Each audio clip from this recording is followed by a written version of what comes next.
awakening a profession. The cold mechanical voice echoed across the school field. Xiao Lin pressed his hand firmly on the crystal sphere atop the podium, his eyes glued to the data projected holographically.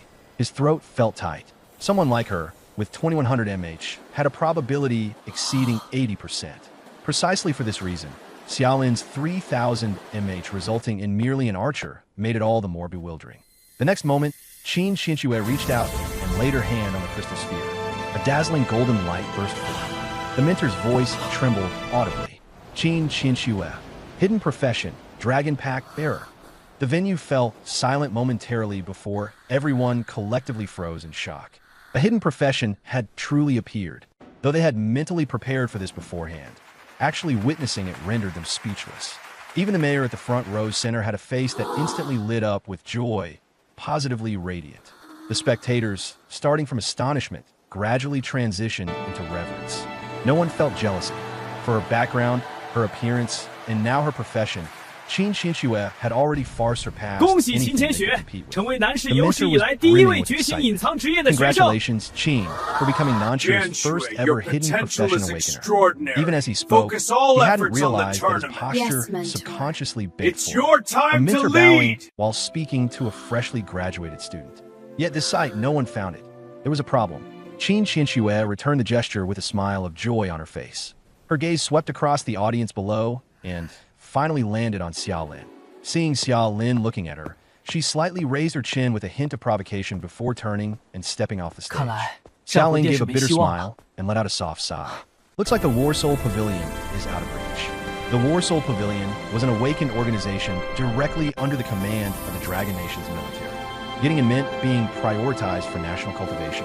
Top-tier equipment was allocated first, and access to classified secret realms was granted, something every awakened desperately dreamed of. However, the quota allocated to Nan City each year was only 3. For someone like Qin Xianxue with a hidden class, recruitment was direct, along with a guarantee of absolute resource favor. The remaining 2 spots would have to be competed for by the awakened of the current generation. The conditions were extremely harsh. Every combat class awakened had to reach level 10 within a week to qualify for admission to an awakened university. Only then could they compete for the slots. After that, there would be 所有 dungeon 战斗职业 challenges to 必须 test 在一周内 battlefield 达到10 performance 级。 and evaluate potential. And those 2 places were most likely reserved for advanced classes. Today was the awakening ceremony for seniors, and many juniors had sneaked out of class to watch. But after scanning the crowd, he didn't see Xia Jinyu anywhere. Lowering his head, he replied to her message. Skipping class to watch the awakening ceremony? Isn't your homeroom teacher going to scold you? Even though he was only 11 months older than Xia Jinyu, having 逃课 grown 来 up 看觉 together 醒 in 仪 the 式， orphanage, 班主 he 任 had 不骂你 long 吗？ grown used to taking on a big brother's authoritative tone with her. The reply came almost immediately. Jinyu Little Moons, no way. My potential value is so high, the teacher wouldn't dare scold me. Xiao Lin chuckled. Well, that wasn't untrue. Xia Jinyu's potential value, while not as exaggerated as his, still stabilized above 1600, making him undoubtedly an excellent student at Nanshi First High School. Shortly after, she sent another message. Jinyu Little Moon, brother, I hope I can awaken a support class next year. When that happens, I'll stick by your side and give you all kinds of buffs. Xiao Lin's finger hovered for a few seconds. In the end, he decided not to tell his sister about his hidden attributes for the time being. The girl was too pure-hearted. Some things didn't need to be said. Don't worry, my awakening isn't just some ordinary archer class. You should probably pray that you won't be holding me back next year. Jinyu Little Moon, so what if you're my brother? Even if I do hold you back, you still have to take me along. Xiao Lin chuckled and shook his head. Just as he was about to reply, another message popped up from his sister. Jinyu Little Moon, gotta go. The grade supervisor is here to catch people. I need to get back to class. Brother, do your best. After reading it, Xiao Lin put away his phone with a helpless smile. Time passed slowly, and the graduation ceremony finally reached its conclusion. When the school leaders finished their long-winded speeches, the ceremony officially came to an end. Xiao Lin immediately stood up. He could hardly wait to validate his hidden talent. Scanning the crowd, he quickly located Sun Man Man, who was surrounded by people. Xiao Lin's eyes lit up, and he waved enthusiastically in her direction. Sun Man Man also noticed him, but hesitation flashed in her eyes, and then she turned her head away, pretending not to see him. Stopped and turned to her friends with a faint smile, saying, "All right, forget it. If you're too shy to team up with us, we won't force you. The three girls behind her looked somewhat puzzled, but remained silent, merely glancing at Xia Lin curiously. Xia Lin, holding the willow wood bough in his hand, chuckled lightly. It's not about being shy. I'm just not ready to be a burden for such an elite team. Hearing this, Qin Shallow Snow gave a light snort, her tone playful. Don't underestimate yourself. If you change your mind, come find us at the beginner's trial grounds. We can always use more firepower. With that, she waved her hand casually, signaling the girls to follow her as they walked deeper into the store. As they left, Xiao Lin stood in place for a moment, watching her retreating figure. The aura she exuded wasn't just the charisma of a school goddess or someone with an influential background. It stemmed from genuine self-confidence and strength. Without dwelling too much, he shifted his attention back to the willow wood bough in his hand. After pondering for a moment, he decided against the purchase and placed it back on the shelf. Even though the bough might have been useful for a beginner like him, he couldn't justify spending 600 gold coins so casually. He had bigger plans, and being frugal was now a necessity until he built a solid foundation. Exiting the equipment shop, Xiao Lin glanced toward the bustling streets. The city had undergone a complete transformation ever since the advent of global datafication. Shops selling all kinds of weapons, armors, and resources were now commonplace, accompanied by endless streams of awakened individuals rushing about with purpose. His lips curled up slightly as he tightened his grip on the basic short bow slung across his back. Different world, different rules, he mused internally. But the essence is still the same. Strength speaks louder than anything. With renewed determination, he began heading toward the beginner's trial grounds, intent on testing out his newfound abilities. He was aware that the road ahead would be rocky, but the thought of stacking infinite attack power brought a glint of anticipation to his eyes. Little did he know, his journey was about to take a turn even he couldn't foresee. He waved his hand and said, "Fine, I won't force you." When I joined the Warsoul Pavilion, and to top that off, Qin Xinxue had awakened a hidden class, with almost guaranteed entry into the Warsoul Pavilion. Her future was in a whole different league compared to his. Thus, Chen Jigang didn't dare to vent his anger toward Qin Xinxue and could only glare venomously at Xiao Lin. "So now, you can only hide behind a woman, huh?" Xiao Lin shrugged nonchalantly. "And what can you do to me?" Even in this era of global digitalization, Long Country remained a nation under the rule of law. No matter how brazen Chen Jigang acted, he couldn't dare to misbehave publicly, especially during the graduation season, when newly awakened talents were under close watch until formally enrolled in universities. It acted as a form of beginner's protection. Chen Jigang stared at him darkly, voice full of malice. "You've already lost your genius aura. After the graduation ceremony, you'll just be an ordinary nobody. By then, who will care about the life or death of an archer? My advice? Find somewhere to hide for these next few days and play turtle." Xiao Lin chuckled, holding his willow bough as he moved toward the cashier. "Then wait until the graduation ceremony and to say all this nonsense." Chun Jigang was momentarily stunned before sneering disdainfully. "You? Right now? It's not even certain if you'll hit level 10 by the ceremony, let alone secure university admission. Still being this stubborn? Have you not woken up from your genius dream yet?" Xiao Lin ignored him, completed his payment, and headed for the door. Right then, Chun Jigang raised his voice deliberately with another remark. "Oh, by the way, I forgot to tell you. Man already agreed to join my fixed team. Hee, but you have to understand. With the profession you awakened, it's only natural you're not a match for her." "Ha ha ha." Xiao Lin paused in his steps. The willow wood bough in his hand creaked as he gripped it tightly. Yet, he didn't turn around. At times like this, saying anything was useless. A war of words was the cheapest form of battle. Watching Xiao Lin's departing figure, Qin Xinxue seemed lost in thought. Combining Chen Jigang's earlier words, she suddenly felt even more certain about her intuition. Xiao Lin was definitely not as simple as he appeared. That Sun Man really was ridiculously short-sighted. Afterward, Xiao Lin quickly visited several armor and accessory shops, purchasing the rest of the beginner gear. Since they were all generic mass-produced items with transparent pricing, bargaining was pointless, and the shopping process was swift. The total cost was about 2,000 gold coins. This was almost the entirety of the savings he and Xia Jinyu had scrimped and saved over the past 3 years. But it was part of his plan all along, so he wasn't particularly upset. In the next instant, the scenery before him transformed. A vast grassland unfolded before Xiao Lin's eyes. Beginner trial ground number 995. The grass swayed in waves, and scattered monsters roamed the expanse.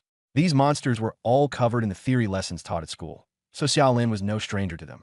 In a patch of short grass not far away, a group of rabbits with varying fur colors was grazing. Unlike the rabbits on Blue Star, these had bushy, fluffy tails. This was a level 1 monster, the long-tailed rabbit. It was also the weakest monster in the beginner trial grounds. Long-tailed rabbit, level 1. Attack. Defense 60. Health points 100. The long-tailed rabbit is a passive monster. If you don't attack it, it won't make the first move. But once attacked, it will instantly turn hostile. Just a glance at its two sharp, coldly gleaming front teeth is enough to tell that this creature is anything but docile. Deeper into the grasslands, a number of awakened individuals were busy hunting higher-level monsters. Skills shone like chaotic fireworks, occasionally accompanied by angry curses and the pitiful screams of monsters. Xiaolin fixated on a level 1 long-tailed rabbit. This monster had low health and pitiful attack stats, making it perfect for a solo player like him. However, it came with an obvious drawback: low experience points. For this reason, most awakened teams couldn't even be bothered to hunt them. Because of that, the density of long-tailed rabbits in this area was remarkably high. This perfectly suited Xiaolin's purposes. At least he didn't need to waste time searching for monsters. Let's begin. Xiaolin raised his willow wood bow, pulling the bowstring taut. An arrow formed purely of light automatically materialized. The next instant, the bowstring twanged and the arrow shot through the air. Whoosh! The arrow took off and struck a gray long-tailed rabbit not far away with pinpoint accuracy. -40. The long-tailed rabbit let out a sharp screech, its eyes flashing red as it charged at Xiaolin. Its speed was surprisingly quick. Xiaolin hurriedly pulled back the bowstring for another shot, only to realize that no new arrow materialized. Basic attack cooldown. The Willowwood bow had an attack speed of 0.3. Even with his agility bonuses, it still took around 2.6 seconds to fire another arrow. As the long-tailed rabbit closed in fast, sweat beaded on Xiaolin's forehead. Just as the rabbit was about to pounce on him, the second arrow finally formed. Xiaolin immediately released the bowstring. Congratulations! Your level has increased to level 2. High leveled up. Xiaolin immediately opened his attribute panel. Name: Xiaolin. Class: Archer. Level 2. Health points: 110 plus 130. Mana: 110 plus 30. Attack power: 95 plus 40. Defense: 33 plus 17. Attack speed: 0.38 per second. Strength: 11 plus 6. Intelligence: 11 plus 3. Constitution: 11 plus 3. Agility: 11 plus 3. Free attribute points: 5. Experience points: 0 out of 400. In this hour, he had killed a total of 40 long-tailed rabbits. With 40 kills, his base attack had stacked directly from 55 to 95. His total attack now reached 135. Xiaolin didn't hesitate. He immediately allocated all 5 free attribute points to strength. At the early stage, the most important thing was to increase damage as quickly as possible. At the very least, he needed to be able to one-shot monsters to improve efficiency. 1 strength equals 5 physical attack. By adding 5 points, his attack instantly jumped to 160. Looking at his stat panel, Xiaolin couldn't suppress a grin. The long-tailed rabbits had 50 defense and 100 health. And now, his theoretical damage could deal 110 with a single arrow. Enough to kill instantly. The hunting spree began. The bowstring buzzed. 20 meters away, a white long-tailed rabbit had just perked up its ears when an arrow pierced straight through its head. -100. Congratulations, you have killed a white long-tailed rabbit. Gained 5 experience points. One-shot kill. Xiaolin didn't pause, immediately drawing his bow for another shot. At this moment, the long-tailed rabbits scattered across the grassland in his eyes were no longer monsters. They were walking attack power ATMs. Unknowingly, another 2 hours passed. When Xiaolin drew his bow again, he suddenly realized there were no more living long-tailed rabbits in sight. Only then did he lower his bow, collapsing onto the ground, panting heavily. He couldn't even recall how many he'd slain. He opened the stat panel to check. Name: Xiaolin. Class: Archer. Level 4. Health: 130 plus 130. Mana: 130 plus 30. Attack power: 371 plus 40. Defense: 39 plus 17. Attack speed: 0.4 per second. Strength: 18 plus 6. Intelligence: 13 plus 3. Constitution: 13 plus 3. Agility: 13 plus 3. Free attribute points, 10. Experience points, 105/1500. In 2 hours, his base attack had already stacked up to 371. Ancient Brute Rabbit, level 5. Attack, 230. Defense, 150. HP, 18,000. Xiaolin's defense stats were only at 56, with a mere health pool of 260. A single hit from that carrot, and at most, he'd survive 2 strikes before being taken down. Thankfully, he had just added 10 points to his agility. Now his running speed was noticeably faster. After sprinting a distance of several dozen meters, Xiaolin finally managed to catch his breath, daring to glance back, and his scalp immediately went numb. That ancient brute rabbit clearly had no intent of letting him off the hook. Its red eyes burned with ferocity as it wielded the carrot, chasing after him relentlessly. T. Xiaolin gritted his teeth, abruptly stopping to pivot around. Without hesitation, he raised his bow and loosed an arrow. Swish! -291. The ancient brute rabbit froze just briefly before charging after him with even greater vigor, the carrot whooshing violently through the air. After firing the shot, Xiaolin didn't dare delay. He turned and continued his flight, silently counting the distance in his mind. 10 seconds later, he suddenly came to a screeching halt, spun around, knocked another arrow, and released in one smooth motion. -291. Another damage value floated up. But staring at the boss's health bar, which had hardly budged, Xiaolin felt the urge to cough up blood. 18,000 HP. At this rate, even if the rabbit stood still and let him fire freely, it would still take forever to take it down. And now, he had to run a bit, stop, fire one arrow, and repeat the cycle. If he kept this up, the boss wouldn't be dead yet, while he'd have already collapsed from exhaustion. But giving up? Out of the question. Wild bosses weren't something you could just stumble upon. Unlike dungeon bosses, the spawn of wild ones depended entirely on luck. Clearing out every longtail rabbit in the area wouldn't guarantee a spawn. Having encountered one, how could he just walk away? Not to mention the insane rewards for rookie-level bosses.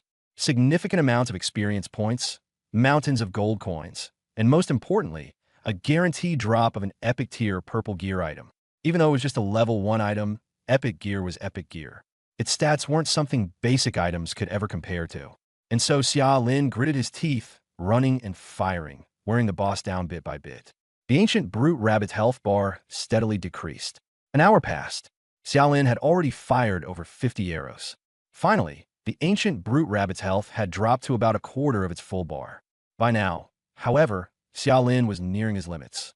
His throat burned. Previously, he could still understand her pragmatism. But now, only loathing was left. As the ancient savage rabbit charged again, Xiaolin suddenly had an idea and decisively changed direction, heading straight toward Chunji Gang and his group. Didn't they want the boss? Fine. Here you go. Chunji Gang was overjoyed when he saw Xiaolin actually leading the nearly dead boss toward them. His laugh grew even louder. A true genius indeed. Even though he awakened as a trash class, at least he knows how to read the room. Xiaolin brushed past him, a playful smirk forming on his face. The boss is all yours. Enjoy. Elated beyond words, Chunji Gang immediately slammed his brand new green quality beginner's silver shield onto the ground. Brothers, let's fight. The group responded in unison, swiftly forming a formation that was clearly practiced beforehand. Everyone's eyes sparkled with fervor. This was a rookie phase wild boss. If they could take it down, the XP, gold, and loot would spell an enormous profit. Easily enough to put them leagues ahead of the competition. Sun Man raised her staff, and with a burst of black fog, the sound of bones clinking together echoed. A pale skeleton materialized before her. But glancing at Xiaolin, who had already retreated to the background, she sighed softly in her heart. Maybe, starting from this boss, the gap between her and Xiaolin would become irrevocable. Just then, Chunji Gang, wielding his green quality beginner's silver shield, charged directly at the ancient savage rabbit, full of confidence. His awakening as a Titan shield warrior meant focusing on the tanking path. His attribute points were allocated entirely to Constitution. With his father having spent a fortune on that green shield, he had every confidence in his defensive prowess. Kneel before me. With a thunderous roar, Chunji Gang stood his ground. In the next instant, bang! With a loud impact, the rabbit's carrot and the silver shield clashed with force. And then, Chunji Gang actually knelt. -130. In just one strike, a third of his health was chunked away. His knees gave out, dropping straight to the ground. The greed that lingered in his eyes hadn't fully faded before it transformed into utter terror. He was a shield warrior, an all-tank build. With a green quality shield in hand, he should have been one of the sturdiest around at his level. And yet this boss had smashed a third of his health with just one swing. When summoned creatures died, they could instantly summon another without a cooldown period. Following Chun Jigang's instructions, the team finally managed to steady themselves somewhat. Still sitting on the boulder, Xiao Lin crossed his legs and watched the unfolding drama. He even nodded slightly. Say what you will about him, but his combat commands weren't entirely bad. It was then that the mage in the group finally finished casting their fireball spell. A fireball, the size of a basketball, blasted toward the target. -22. The whole team froze. A mage with full intelligence stat investment, and the fireball only dealt 22 damage? Keep in mind that the fireball spell inherently came with an extra 50 points of magic damage as a bonus. Without that bonus, it probably wouldn't even break through the defense, would it? They all stared at the ancient brute rabbit's health bar above its head, noticing just 1/4 left, and their expressions grew increasingly peculiar. Had Xiaolin taken down this much health all on his own? This was contradicting everything they had learned in theory classes. A level 1 archer only had an auto-lock passive ability and no damage boosting skills. So, how had he managed to do this? Quit standing there like idiots. Breaking their stupor, Chun Jigang roared once again. This boss likely just has high magic resistance. Warrior, get in there and give it a try. Left with no other choice, the others nodded grimly and pressed on. The warrior moved to flank the boss, raising his heavy sword and slashing down hard. Clang! Sparks flew. -13. Even Chun Jigang fell silent at this point. The mage dealt 22 damage. The warrior slashed for 13. Their 5-man team couldn't even scratch this nearly dead boss. Chun Jigang shot a disbelieving glance towards Xiaolin. Coincidentally, Xiaolin was lazily pulling a water bottle from his bag, still sitting on the boulder, sipping slowly like he hadn't a care of the world. So relaxed. Noticing Chun Jigang's gaze, Xiaolin lifted the water bottle in a mock toast and flashed a casual smile. Chun Jigang nearly spat up blood in frustration. He refused to believe that Xiaolin had taken the boss to near death by himself. In his mind, there had to have been another team that fought tooth and nail to weaken it, only for Xiaolin to swoop in and steal the spoils. Grinding his teeth, he bellowed, "Don't be scared. It's almost dead. With the 5 of us, we can chip away at it and finally take it down." Reluctantly, the others nodded in agreement. After all, they'd come too far to give up now. Xiaolin, finding the whole thing rather dull, even yawned. Half an hour later, after wearing it down bit by bit with their pitiful attacks, the ancient brute rabbit health bar was finally down to less than 1/10. With a total HP of 18,000, it now had roughly 2,000 left. At that, Xiaolin finally stood up from the large boulder, casually dusting off his clothes. He began ambling toward the battlefield.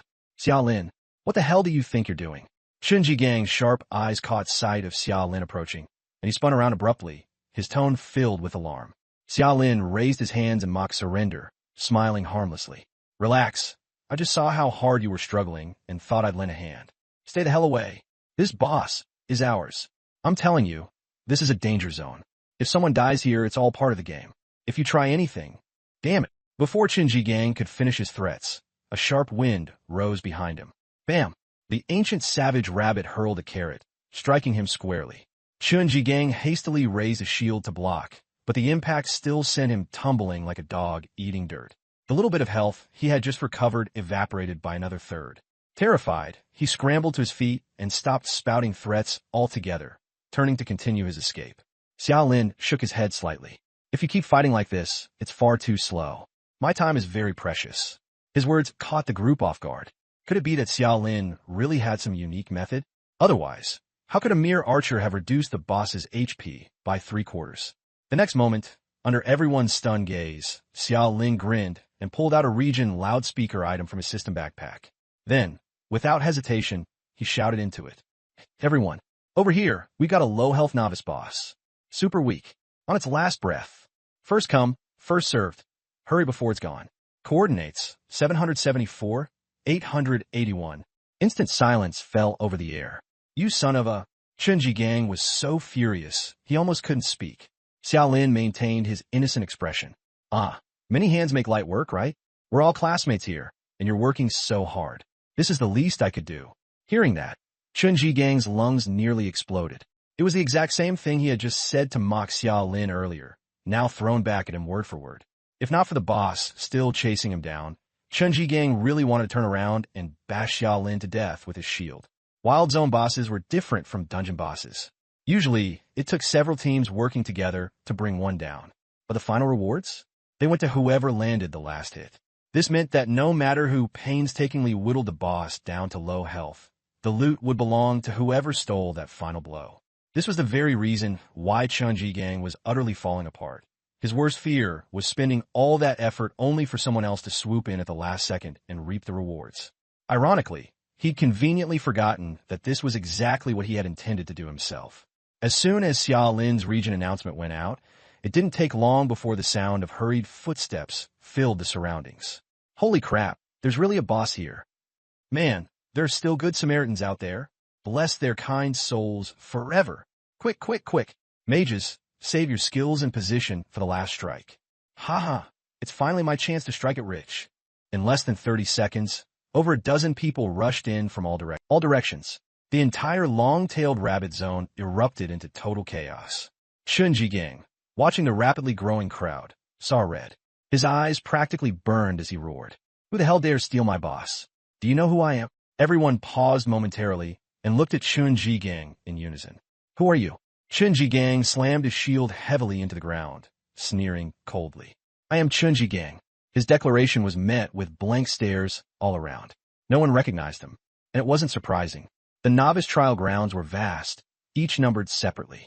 New awakeners from across the entirety of the Dragon Nation were randomly scattered by the system into various zones, with no regard for regional divisions. In Nan City, Chun Gang might have been somewhat famous. But here, no one knew or cared who the hell he was. A mage from the back couldn't help but burst out laughing. Who the hell is Chun Gang? A nearby warrior scratched his ear. No idea. Never heard of him. Chun Gang's face darkened instantly. It finally dawned on him. This wasn't Nan City. Dropping his name here was absolutely useless. Anger boiling over, he yelled in frustration. My father is Chun Hong from the War Soul Pavilion. The moment those words left his mouth, the crowd visibly reacted. Most of them didn't know Chun Hong. But the War Soul Pavilion. Those three words carried a heavy weight to any newly awakened individual, radiating a kind of unspoken pressure. Seeing the group hesitate, Chun Gang's face lit up with smug satisfaction once again, a superior air creeping into his demeanor. Watching the scene unfold, Xiao Lin rolled his eyes so hard he almost pulled a muscle. Just then, a voice suddenly rang out from the crowd. And do you know who we are? Chun Gang glared in the direction of the voice, his expression full of disdain. A bunch of insignificant nobodies. Why the hell would I waste brain cells remembering who you are? His words immediately soured the mood, many faces within the crowd turning dark. Still, for a moment, no one dared make the first move. If there were any players between level 5 and level 10, they were rare. That was because by level 5, most normal players would have moved on to farm starter instances directly, who would still linger in the wilderness. This meant that everyone's damage output here was roughly on par. Whoever claimed the final blow essentially relied on pure luck. But that last arrow, it dealt a staggering 230 damage. There was no way anyone from this group could have managed that. Naturally, everyone's first reaction was to suspect that someone had secretly called in a higher-level awakened player to steal their kill. The onlookers' faces darkened considerably. Chun Gang, in particular, looked absolutely livid. His eyes scanned the crowd ruthlessly, intent on exposing the high-level kill-stealing dog. But no matter where he searched, he found nothing. As for Xiao Lin, he wasn't even a suspect. In Chun Gang's mind, Xiao Lin was nothing more than a useless awakened archer. Someone whose attacks likely couldn't even breach 100 damage, let alone land a 230 damage hit. And just then, Xiao Lin's mind was flooded with a series of system notifications. Congratulations! You have successfully slain the boss, Ancient Mighty Rabbit. Congratulations on killing the Ancient Mighty Rabbit. You have gained 30,000 experience points. Congratulations on killing the Ancient Mighty Rabbit. You have obtained 10,000 gold. Congratulations. You have received an epic grade item, Willow Bough Epic. Congratulations. Your level has increased to level 5. Congratulations. Your level has increased to level 6. Congratulations. Your level has increased to level 7. Congratulations. Your level has increased to level 8. Congratulations. Your level has increased to level 9. A rapid string of notifications left Xia Lin momentarily stunned. The experience was absurdly generous. A single boss had propelled him from level 4 to level 9. 5 levels all at once. It was fortunate that he had turned off the level up effect display in advance. Otherwise, the sudden commotion would have instantly made him the center of attention. Before level 9, the experience required for each level wasn't actually very steep. The problem was that starter gear and skills were so underpowered that attack growth was limited. To boost combat effectiveness, the most crucial method was to assign attribute points after leveling up. So even if the experience requirements were modest, reaching level 9 was still a challenging feat for regular players. Intelligence, 18 plus 3. Constitution, 18 plus 3.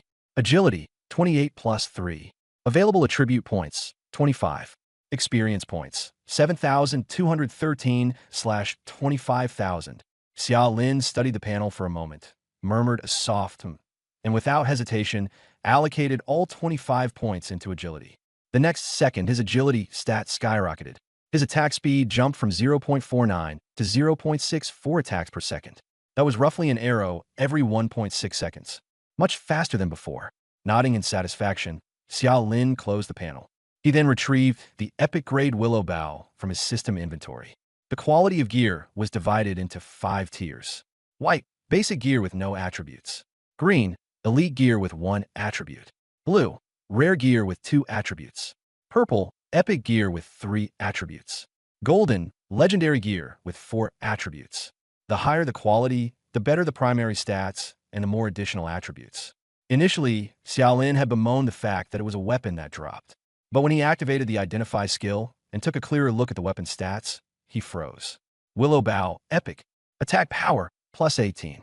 Attack Speed, plus 0.3. Additional Attributes, asterisk. Gale Imprint, Attack Speed, plus 0.3. Turbulent Resonance, Attack Speed, plus 0.3. Temporal Leap, Attack Speed, plus 0.3. Required Level, 1.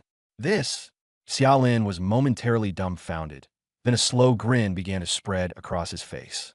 The main stat for attack power had increased from 10 to 18. That much was just a standard upgrade for an epic grade piece of gear. But the truly absurd part was the 3 additional attributes. All of them boosted attack speed by plus 0.3. Stack those 3 together, and you got a total of plus 0.9 to attack speed. This wasn't just some ordinary epic starter bow. For someone at his current stage, this was practically a divine weapon. The next moment, the scene shifted.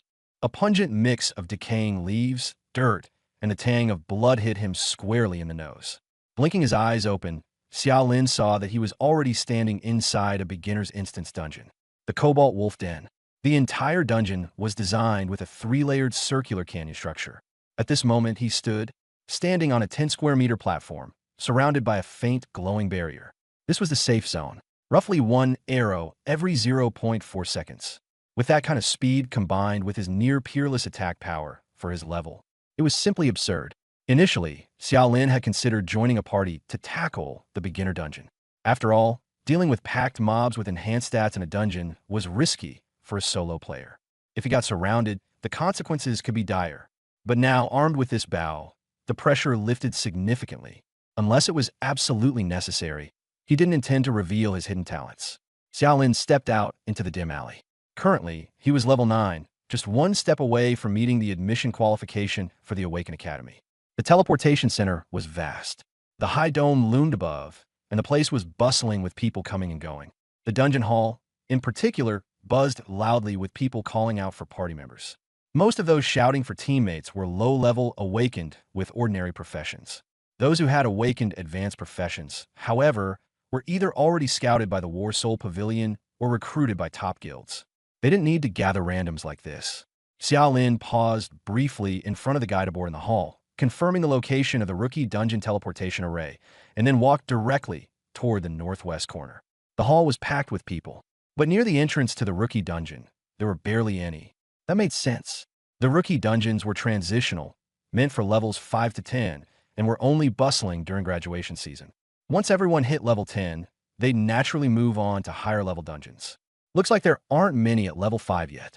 Xia Lin thought quietly to himself. And in truth, that was indeed the case. At the moment, In the entirety of South City, there were barely any newcomers who could reach level 5 at this time. Even someone like Chun Ji-gang, who was well-equipped and had a team, was only at level 3 right now. But Xia Lin, thanks to that unexpected beginner boss that had spawned, had completely pulled ahead of the pack. He stepped into the teleportation array. With a flash of white light, his figure disappeared. What he failed to notice was that in the corridor leading to the beginner dungeon, Qin Xinxue was standing there, her wide eyes fixed on the spot where he vanished, her face filled with incredulity. Her heart was far from calm. After all, the team she led was an elite squad. They had hardly paused along the way. And yet, Xia Lin had somehow managed to reach level 5 first and enter the dungeon. Even more absurd, he went in alone. Solo? Was he insane? Did he not know that even a fully geared and optimal 5-member team would find it immensely difficult to clear the beginner dungeon before level 8? It was something their instructors had repeatedly emphasized in theoretical lessons. Before level 8, the safest strategy for attempting the beginner dungeon was to clear the mobs and then retreat, because the risks posed by the boss were far too great. But Xia Lin, a squishy archer, daring to solo a dungeon? Forget about the boss. Even the regular mobs in the dungeon should be a significant challenge for him. Without a shield warrior to absorb the damage, even a single creature charging at him could be enough to put him in trouble. Meanwhile, inside the dungeon, before the 2 gray wolves could even pounce on Xia Lin's face, 2 streaks of icy light had already pierced through their heads. Gray Wolf defeated, EXP plus 50. Gray Wolf defeated, EXP plus 50. Gray Wolf defeated, gold plus 30. A flicker of excitement passed through Xia Lin's eyes. With this bow that had an absurd attack speed, as long as he maintained his maximum attack range, even if 3 or 4 gray wolves came at him at once, he could easily stand his ground and fight. On top of that, the rewards from the dungeon were far better than those from the beginner trial grounds. A single long-tailed rabbit there only gave 5 EXP. Here, a regular gray wolf handed over 50 EXP, a full 10 times the amount. Across the entire dungeon, there were 150 regular mobs. Just the mob experience alone amounted to 7,500 EXP. Add in the elite monsters and the boss, and one clear could yield roughly 8,000 plus EXP. Xia Lin quickly did some calculations. At the moment, his EXP stood at 7,213 out of 25,000. 2 more runs through the dungeon would pretty much guarantee he hit level 10. With that in mind, he wasted no time and proceeded deeper into the dungeon. This route had been covered countless times in theoretical lessons by the instructors. Xia Lin couldn't be more familiar with it. Along the way, the sound of arrows flew continuously. Wherever he went, wolves fell. It didn't seem like he was running a dungeon at all. It felt more like mowing grass. Against Xia Lin's 30-meter attack range and ridiculously high damage, the Grey Wolves' 10-meter alert range was nothing more than a joke. Before they could even react, they were killed in a single shot. If it weren't for the constant system notifications relaying the gains in experience and gold, Xia Lin might have found this dungeon downright boring. Grey Wolf defeated, EXP plus 50. Grey Wolf defeated, EXP plus 50. Gold acquired plus 40. The notifications kept coming. With each step forward, Xia Lin's attack power continued to stack, thanks to the equipment effects. Soon enough, he reached the boundary of the first canyon floor. The entrance to the second floor was blocked by 2 immense gray wolves. These wolves' size was nearly on par with that of a fully grown man. Elite Gray Wolf. Level 7. Attack 180. Defense 100. HP 500. Skill Bloodlust. When HP drops below 20%, attack power increases by 50%. They were significantly stronger than regular gray wolves. For a standard team, creatures like these could be a nightmare. An attack stat of 180 was already quite high. Once Bloodlust triggered, their attack power would surge by another 50%. Most shield warriors wouldn't be able to withstand more than a few hits. Unfortunately for them, they had encountered Xia Lin. After mowing through countless mobs along the way, his current attack power had already stacked to 495. With the elite Grey Wolves' 100 defense and 500 HP, he could take one down with just 2 arrows. And with his current attack speed and range, as long as he struck first, these wolves wouldn't even have a chance to get close, let alone retaliate with Bloodlust. Twang! The bowstring vibrated. An arrow shot straight through the chest of the elite wolf on the left. As it arched its body in pain, a second arrow followed up and pierced its throat. The massive creature collapsed with a resounding thud. Elite Grey Wolf defeated. EXP plus 120. Elite Grey Wolf defeated. gold plus 200. Not bad. 120 XP, Xiao Lin remarked with a satisfied nod.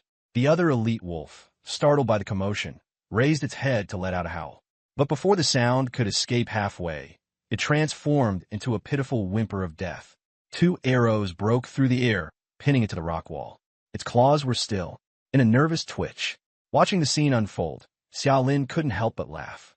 If its first reaction upon waking up had been to attack, it might have made him a little tense. But instead, it had to let out a howl first. Well, that just made it easier to send it on its way. Elite Song Wolf defeated, EXP plus 120. Elite Song Wolf defeated, gold coins plus 200. Congratulations! You have obtained elite-grade equipment, Grasp of the Song Wolf. It dropped equipment. Xiao Lin's eyes lit up, and he immediately took the new equipment out of his inventory. Grasp of the Song Wolf Elite. Strength plus 25. Bonus attribute. Charge power. For every second of charging, increase attack power by 20%, up to a maximum of 10 seconds, cooldown 30 minutes. Required level, level 1. Xiao Lin's eyes gleamed suddenly. This bonus attribute was practically a boss-killing artifact. An increase of 20% attack power per second of charging. Fully charged for 10 seconds, and it would deal triple damage in one blow. Without hesitation, Xiao Lin put on the gloves. With the added 25 points in strength, his attack power instantly soared to 607. Now, forget the ordinary Song Wolves. Even the elites could be one-shot with an arrow. Spirit Bond, plus 20% summon creature attack power. Required level, level 1. After examining it, Xiao Lin's expression became subtle. It was excellent equipment, but unfortunately, not suitable for him. This was clearly designed for summoners. In the past, this ring might have suited Sun Man well. But now, here, Xiao Lin's face remained impassive as he stored the ring back into his backpack. He couldn't use it himself, but since it was a rare accessory, selling it would definitely bring in a tidy sum. And right now, what he lacked most was money. After all, his awakened class was just a basic archer. The allowances provided by the school and the government would likely be suspended nearly 9 times out of 10. Moving forward, it seemed he'd have to rely on himself to get by. Though he had just earned 10,000 gold coins from defeating the boss, he was about to reach level 10 soon. It's well known that level 10 beginner equipment doesn't come cheap. Adding to that, once he went to university, Xia Jinyu would be left alone in Nanxing City to fend for herself. He didn't want his little sister worrying about money. Thinking about this, Xiao Lin's grip tightened around his bow. Right now, besides leveling up, earning money was just as crucial. He glanced at the dissipating body of the Wolf King boss, feeling satisfied for once. This dungeon run had proven quite fruitful. 9 white tier gears, 2 high-quality items, and an additional 1,280 gold coins. Definitely a major profit. After all, the monthly allowances he used to get from both school and the government combined were only around 300 gold coins. As for his XP bar, it now sat at 16,633 out of 25,000. Another dungeon run, and he'd hit level 10. At that point, even if he didn't qualify for the prestigious War Soul Pavilion, attending the Awakeners University would be guaranteed. With that thought, Xiao Lin activated the teleportation rune without hesitation, leaving the dungeon. At the entrance of the newbie dungeon, a group of 5 girls stood together, naturally drawing attention. Qin Xinxue was discussing strategy and assigning tasks to her team for the dungeon run ahead. Just then, a white glow emanated from the teleportation portal. The next second, Xiao Lin emerged. Qin Xinxue froze. From the time Xiao Lin had entered the dungeon until now, it had barely been 10 minutes. He came out so quickly, she instinctively let out a soft sigh. As expected, soloing a dungeon. How could it be that easy? Xiao Lin cast her a sidelong glance. Unfamiliar. Couldn't be bothered. Qin Xinxue felt a tinge of disappointment in her heart. If Xiao Lin had openly admitted his failure, she might actually have understood. But to clearly appear as if he'd failed and still pretend to have cleared it, that left her feeling an indescribable discomfort. Xiao Lin shrugged and didn't bother explaining. Whether anyone believed him or not was none of his concern. He turned and walked straight toward the teleportation portal, ready to attempt another run.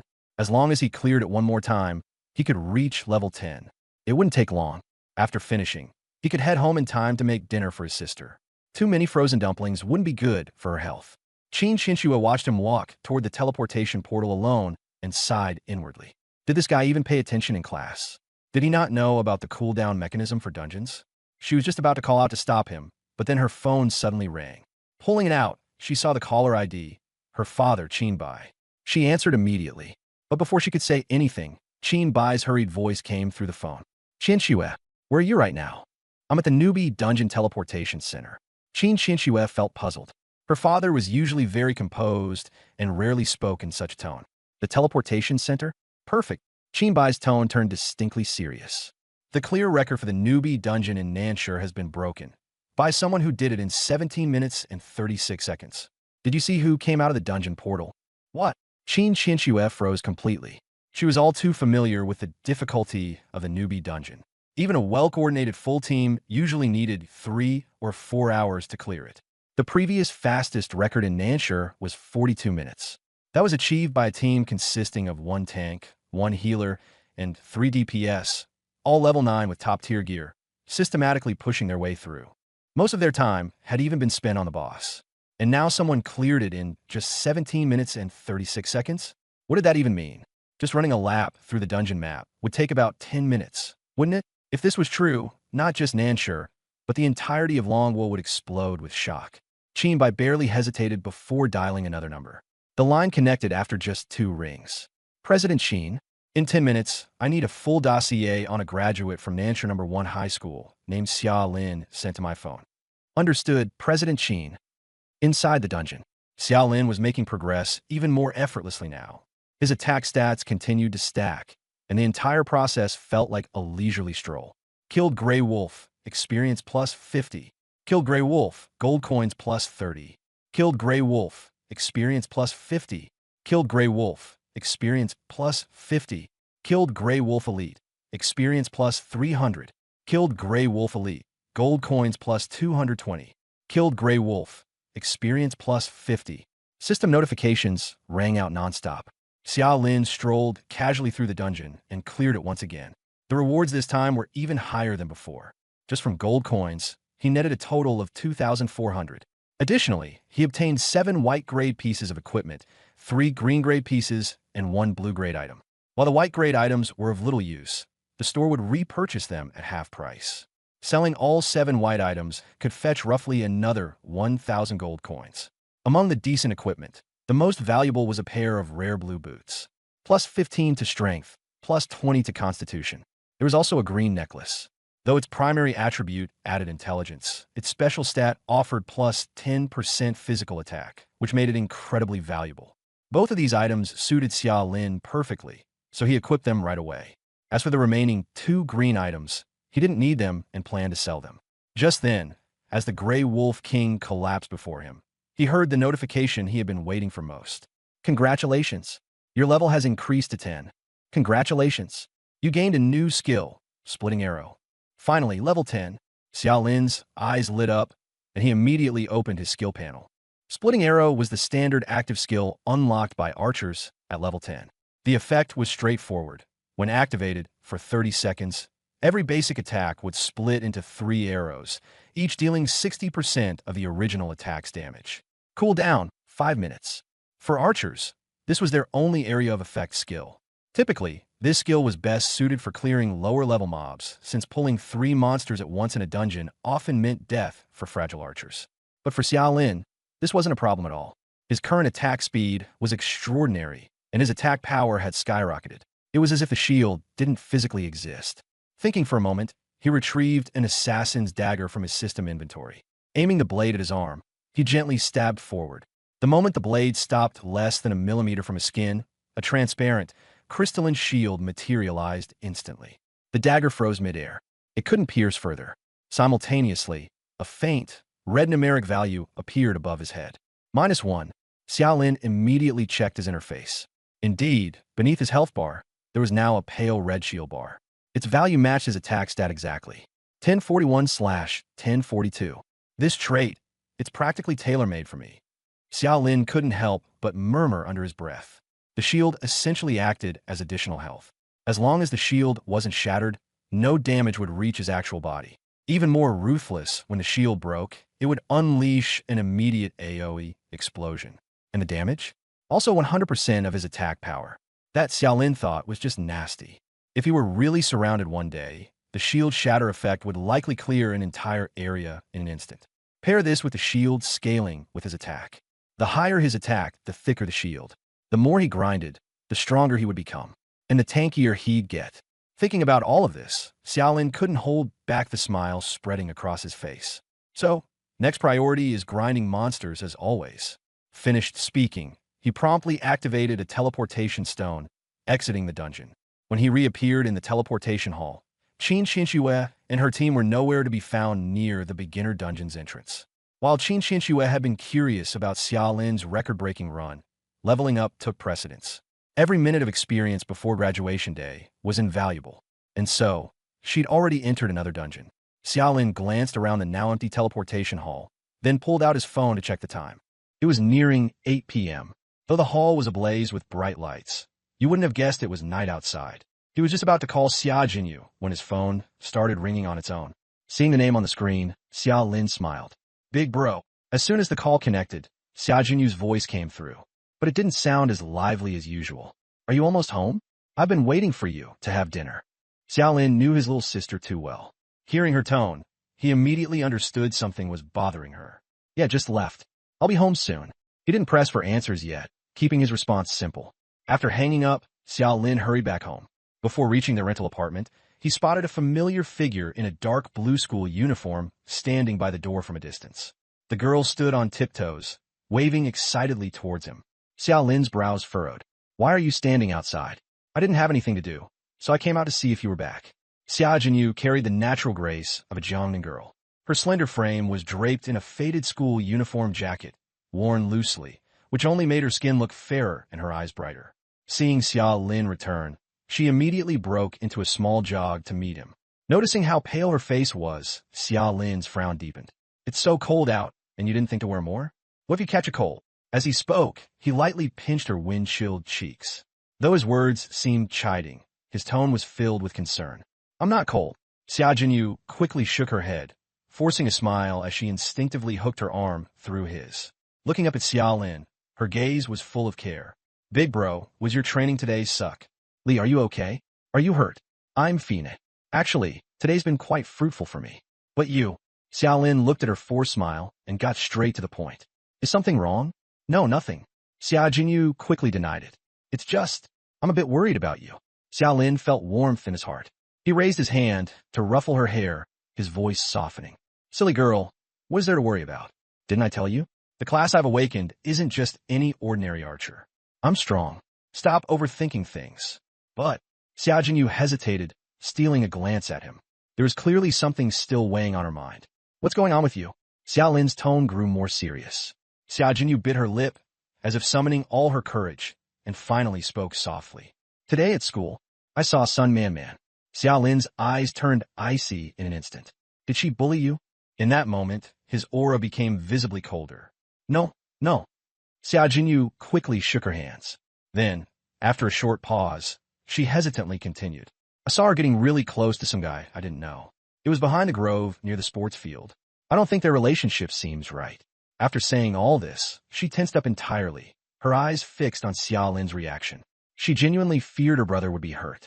After all, they used to be so close. But she needed to tell him this. She wouldn't let her brother be kept in the dark. However, Xiaolin simply froze for a brief moment after hearing it. Then, surprisingly, his reaction was exceedingly calm. He merely responded with a flat, "Oh." That response was so light, as if he had just heard news about a stranger. When he saw his sister's anxious expression, Xiaolin finally understood what had felled off with her ever since their conversation on the phone. A slight smile of helplessness appeared on his face. Don't worry. He stopped walking, looking straight into Xia Jinyu's eyes, and said sincerely, I'm not as fragile as you think. She made her choice, and I have my path to go down. Her leaving doesn't make me sad, nor will it break me. Understand. Xia Jinyu stared at him, dumbfounded. Xiaolin's gaze was straightforward and pure, without a trace of pretense. Her tense little face slowly relaxed, and a genuine smile began to form bit by bit at the corners of her mouth. She nodded emphatically, her voice regaining its usual lightness. That's good. I was so scared just now. I was afraid you'd be upset. She stuck out her tongue after saying that, returning to her usual playful self. Xiaolin chuckled as he tousled her hair. Come on, silly girl. Let's go home and eat. When they opened the door, the faint aroma of food immediately wafted out. The room was lit by the dim glow of the light, and the small dining table had 2 sets of bowls and chopsticks already laid out. A plate of sautéed greens glistened invitingly. A bowl of spicy and sour shredded potatoes looked particularly appetizing. The most special dish was a single fried egg placed in Xiaolin's bowl.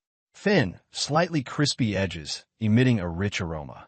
Xiaolin's brows furrowed the moment he saw that lone fried egg. Why is there only one egg fried?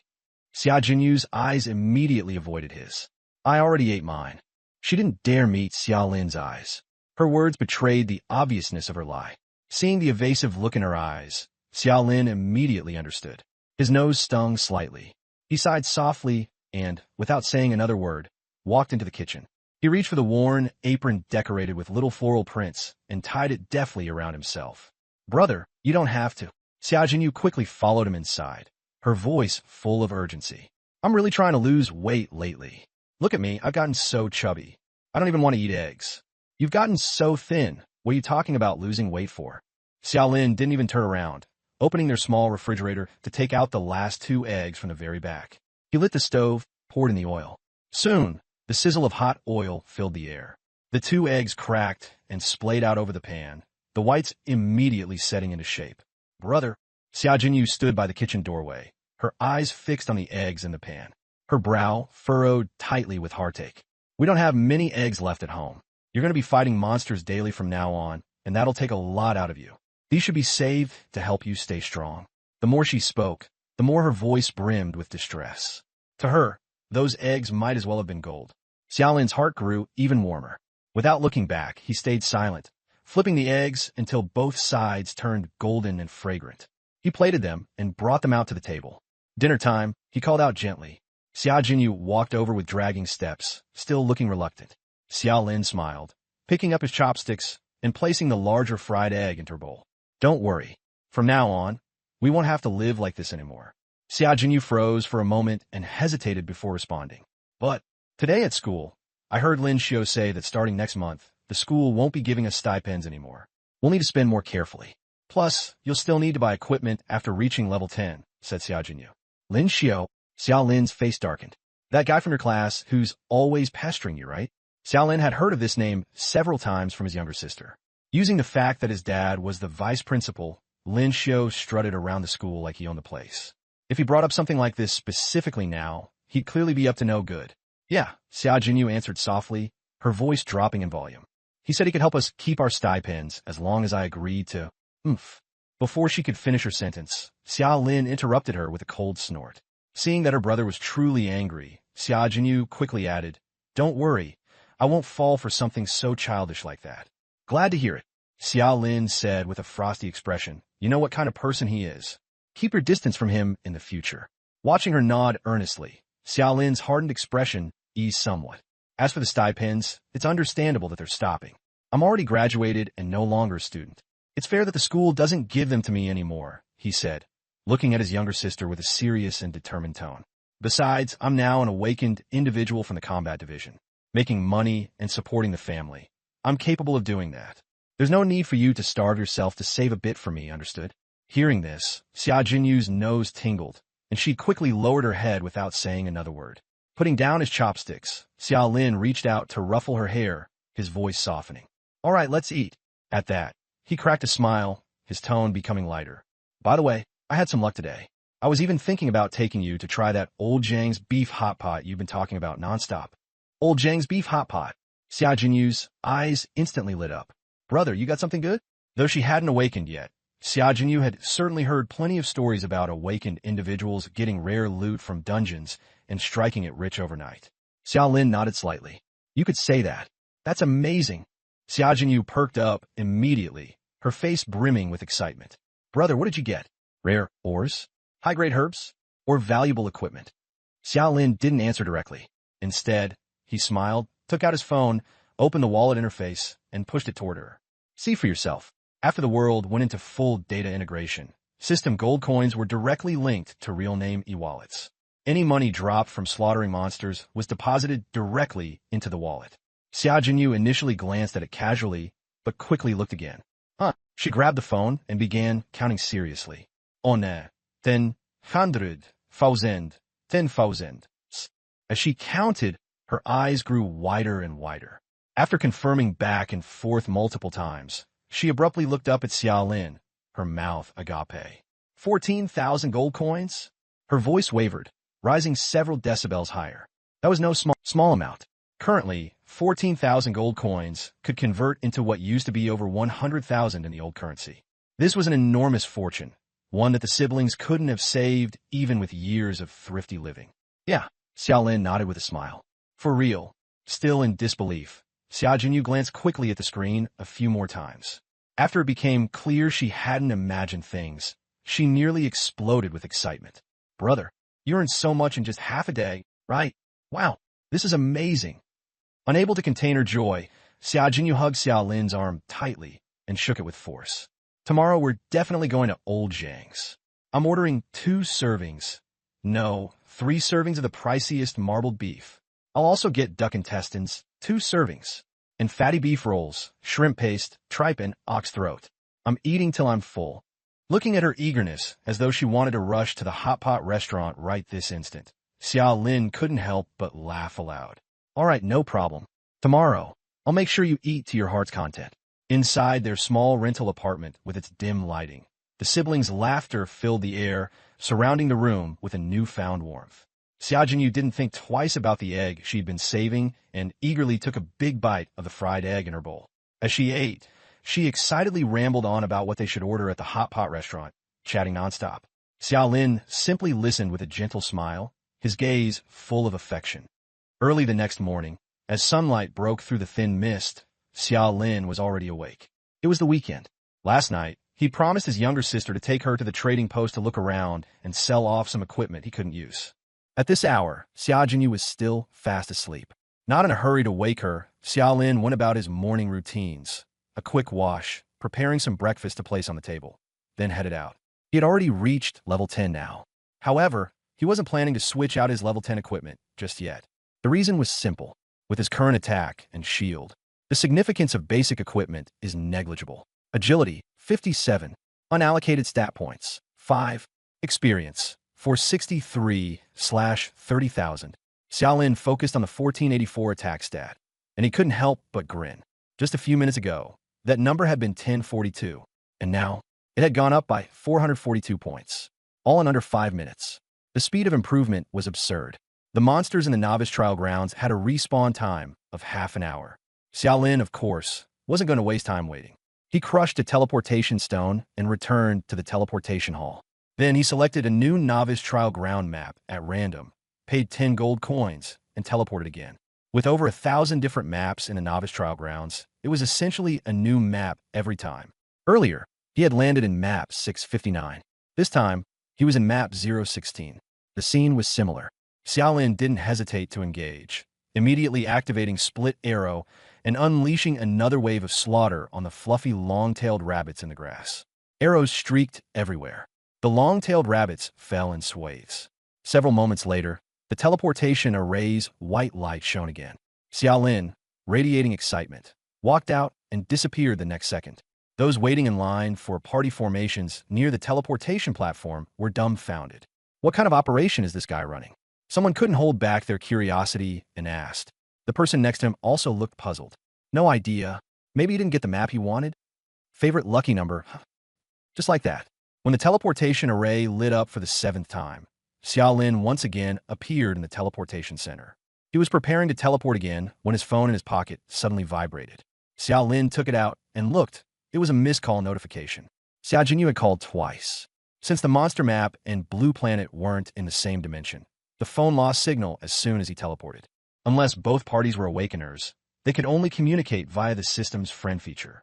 Xiaolin didn't return the call, but sent a quick message to his younger sister on WeChat.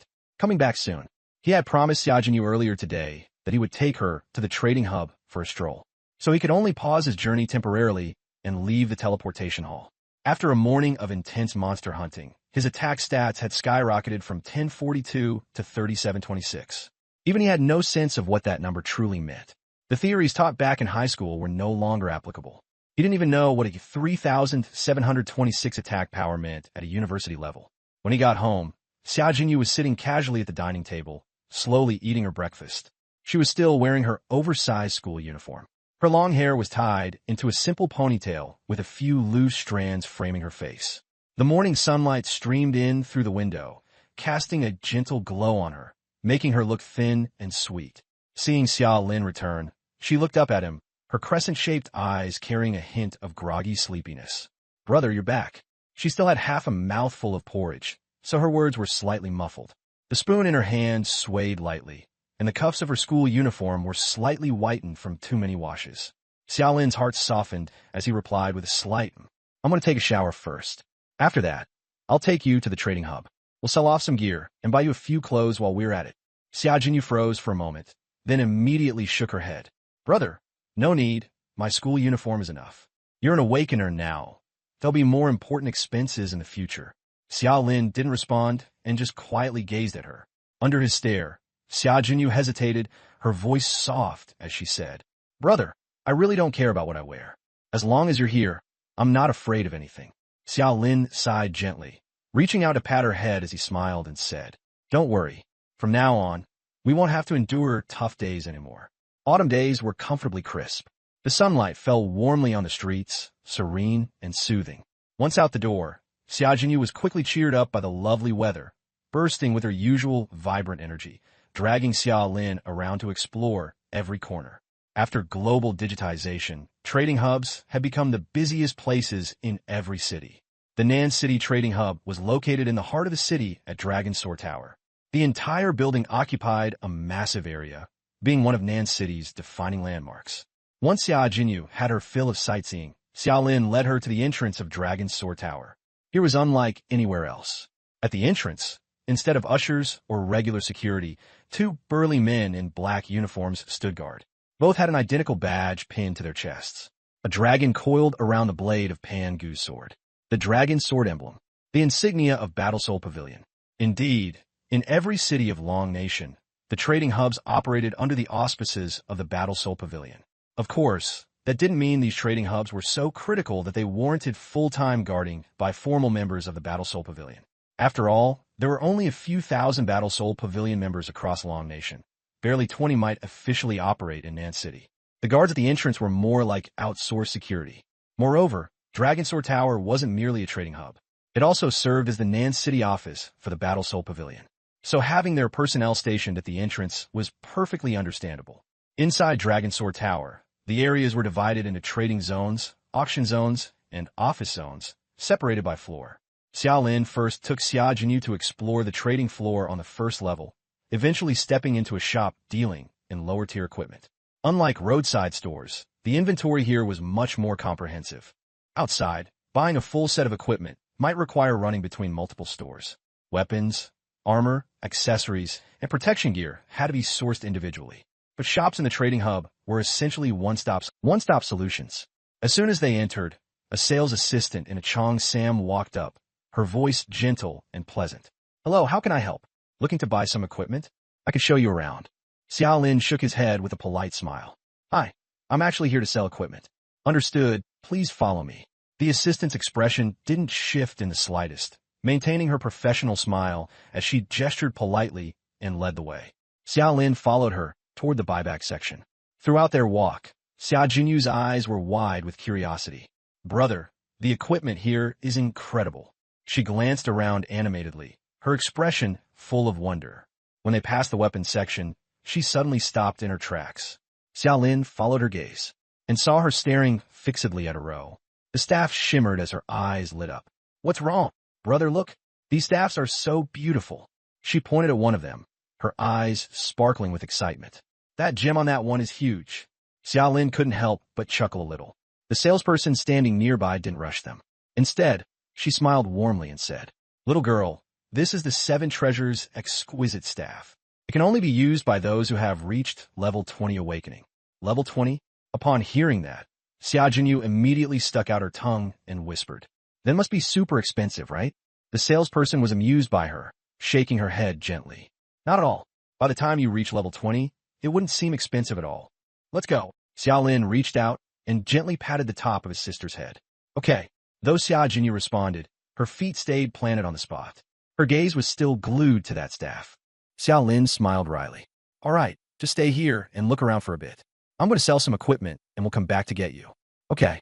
This time, she agreed swiftly, but her eyes still lingered longingly on the staff. The salesperson smiled and then led Xia Lin toward the buyback area.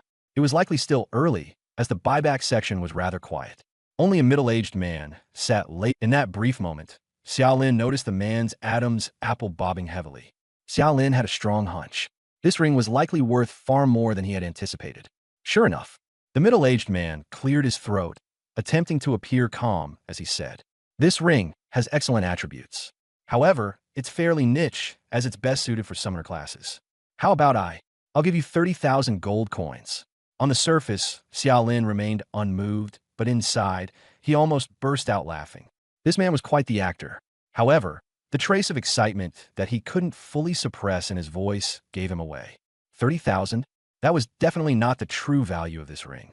Xia Lin shook his head. "The two green-tier items are fine.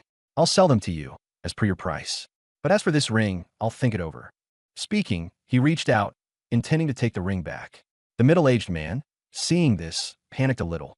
"Sir, if you think the price isn't suitable, we can negotiate further." Xia Lin was about to reply when a sudden ringing came from his pocket. Taking out his phone, he froze for a moment.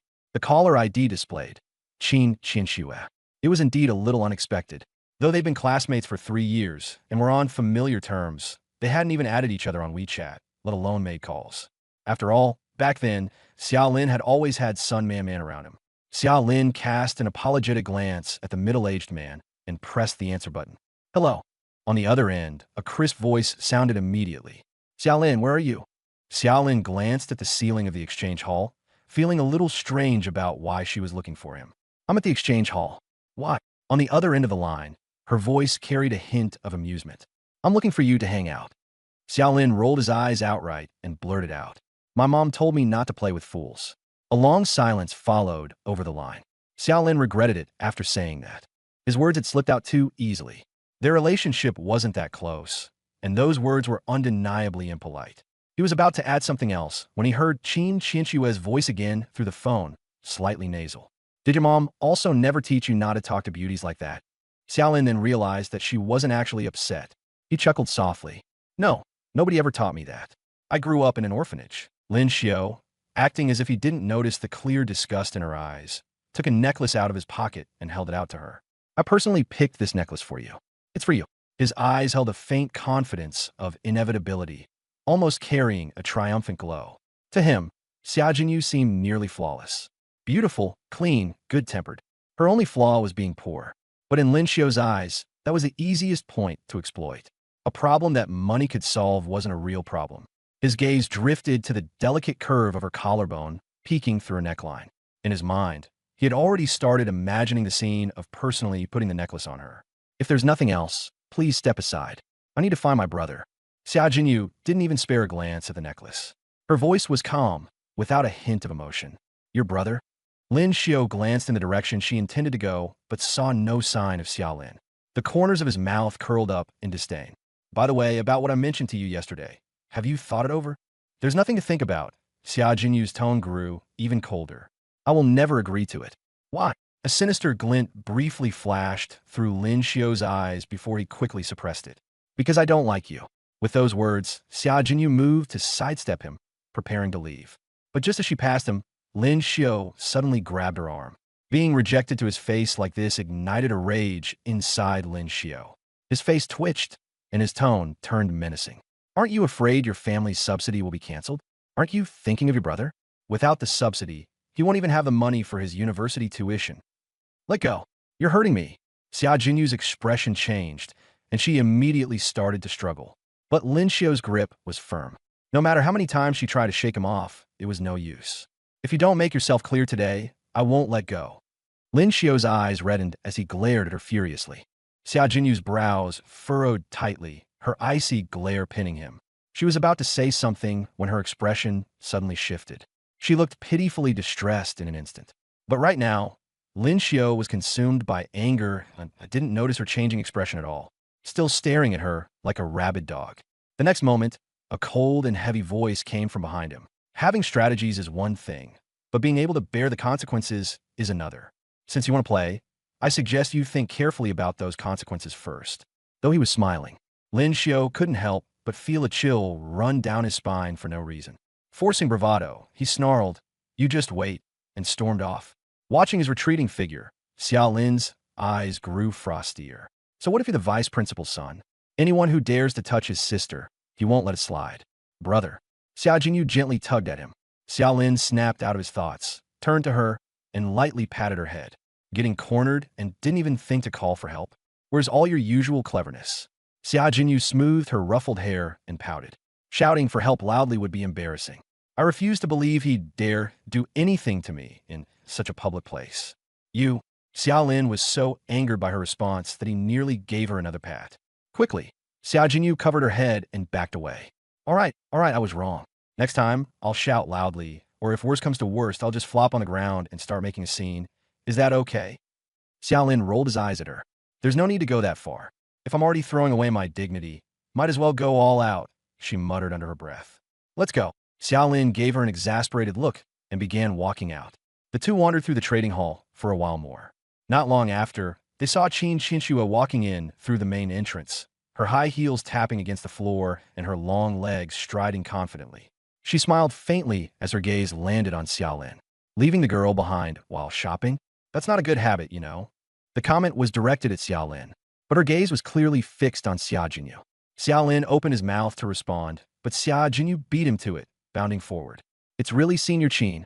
Qin Xinxue paused for a moment, a bit surprised by the beautiful, radiant girl standing before her. You know me? Of course. Everyone knows Senior Qin. Xiao Jinyu chirped, her eyes sparkling. You're the first person in Nanshi to awaken a hidden profession. A lot of girls in my class look up to you as their idol.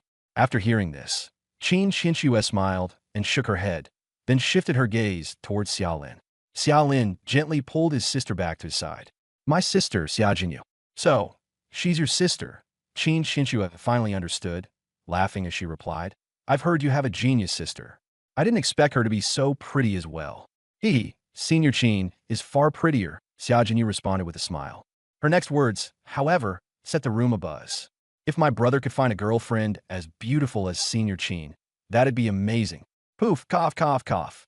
Xiao Lin nearly choked on the spot. He immediately covered his sister's mouth and shot Qin Xinxue an awkward smile. She's just babbling nonsense. Don't take her seriously. Qin Xinxue raised an eyebrow. Nonsense? So you're saying I'm not pretty? Xiao Lin felt his head throb. This woman was clearly teasing him on purpose.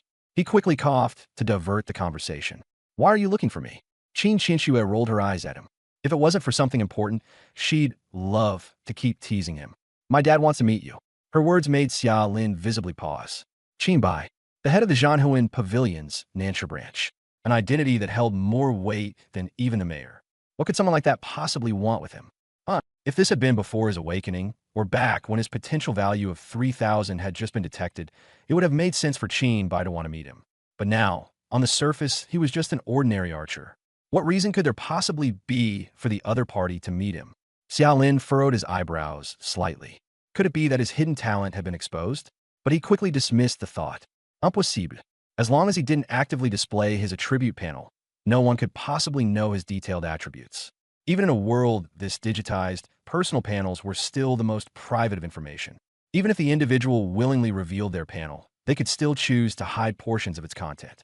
Since it wasn't the exposure of his hidden talent, the reason for Qin Bai wanting to meet him became even more worth pondering. However, no matter the reason, this was undeniably an opportunity. Qin Bai held immense influence in Nanshi. If he could establish this connection, it would make things much easier for his younger sister to stay here once he left Nanshi.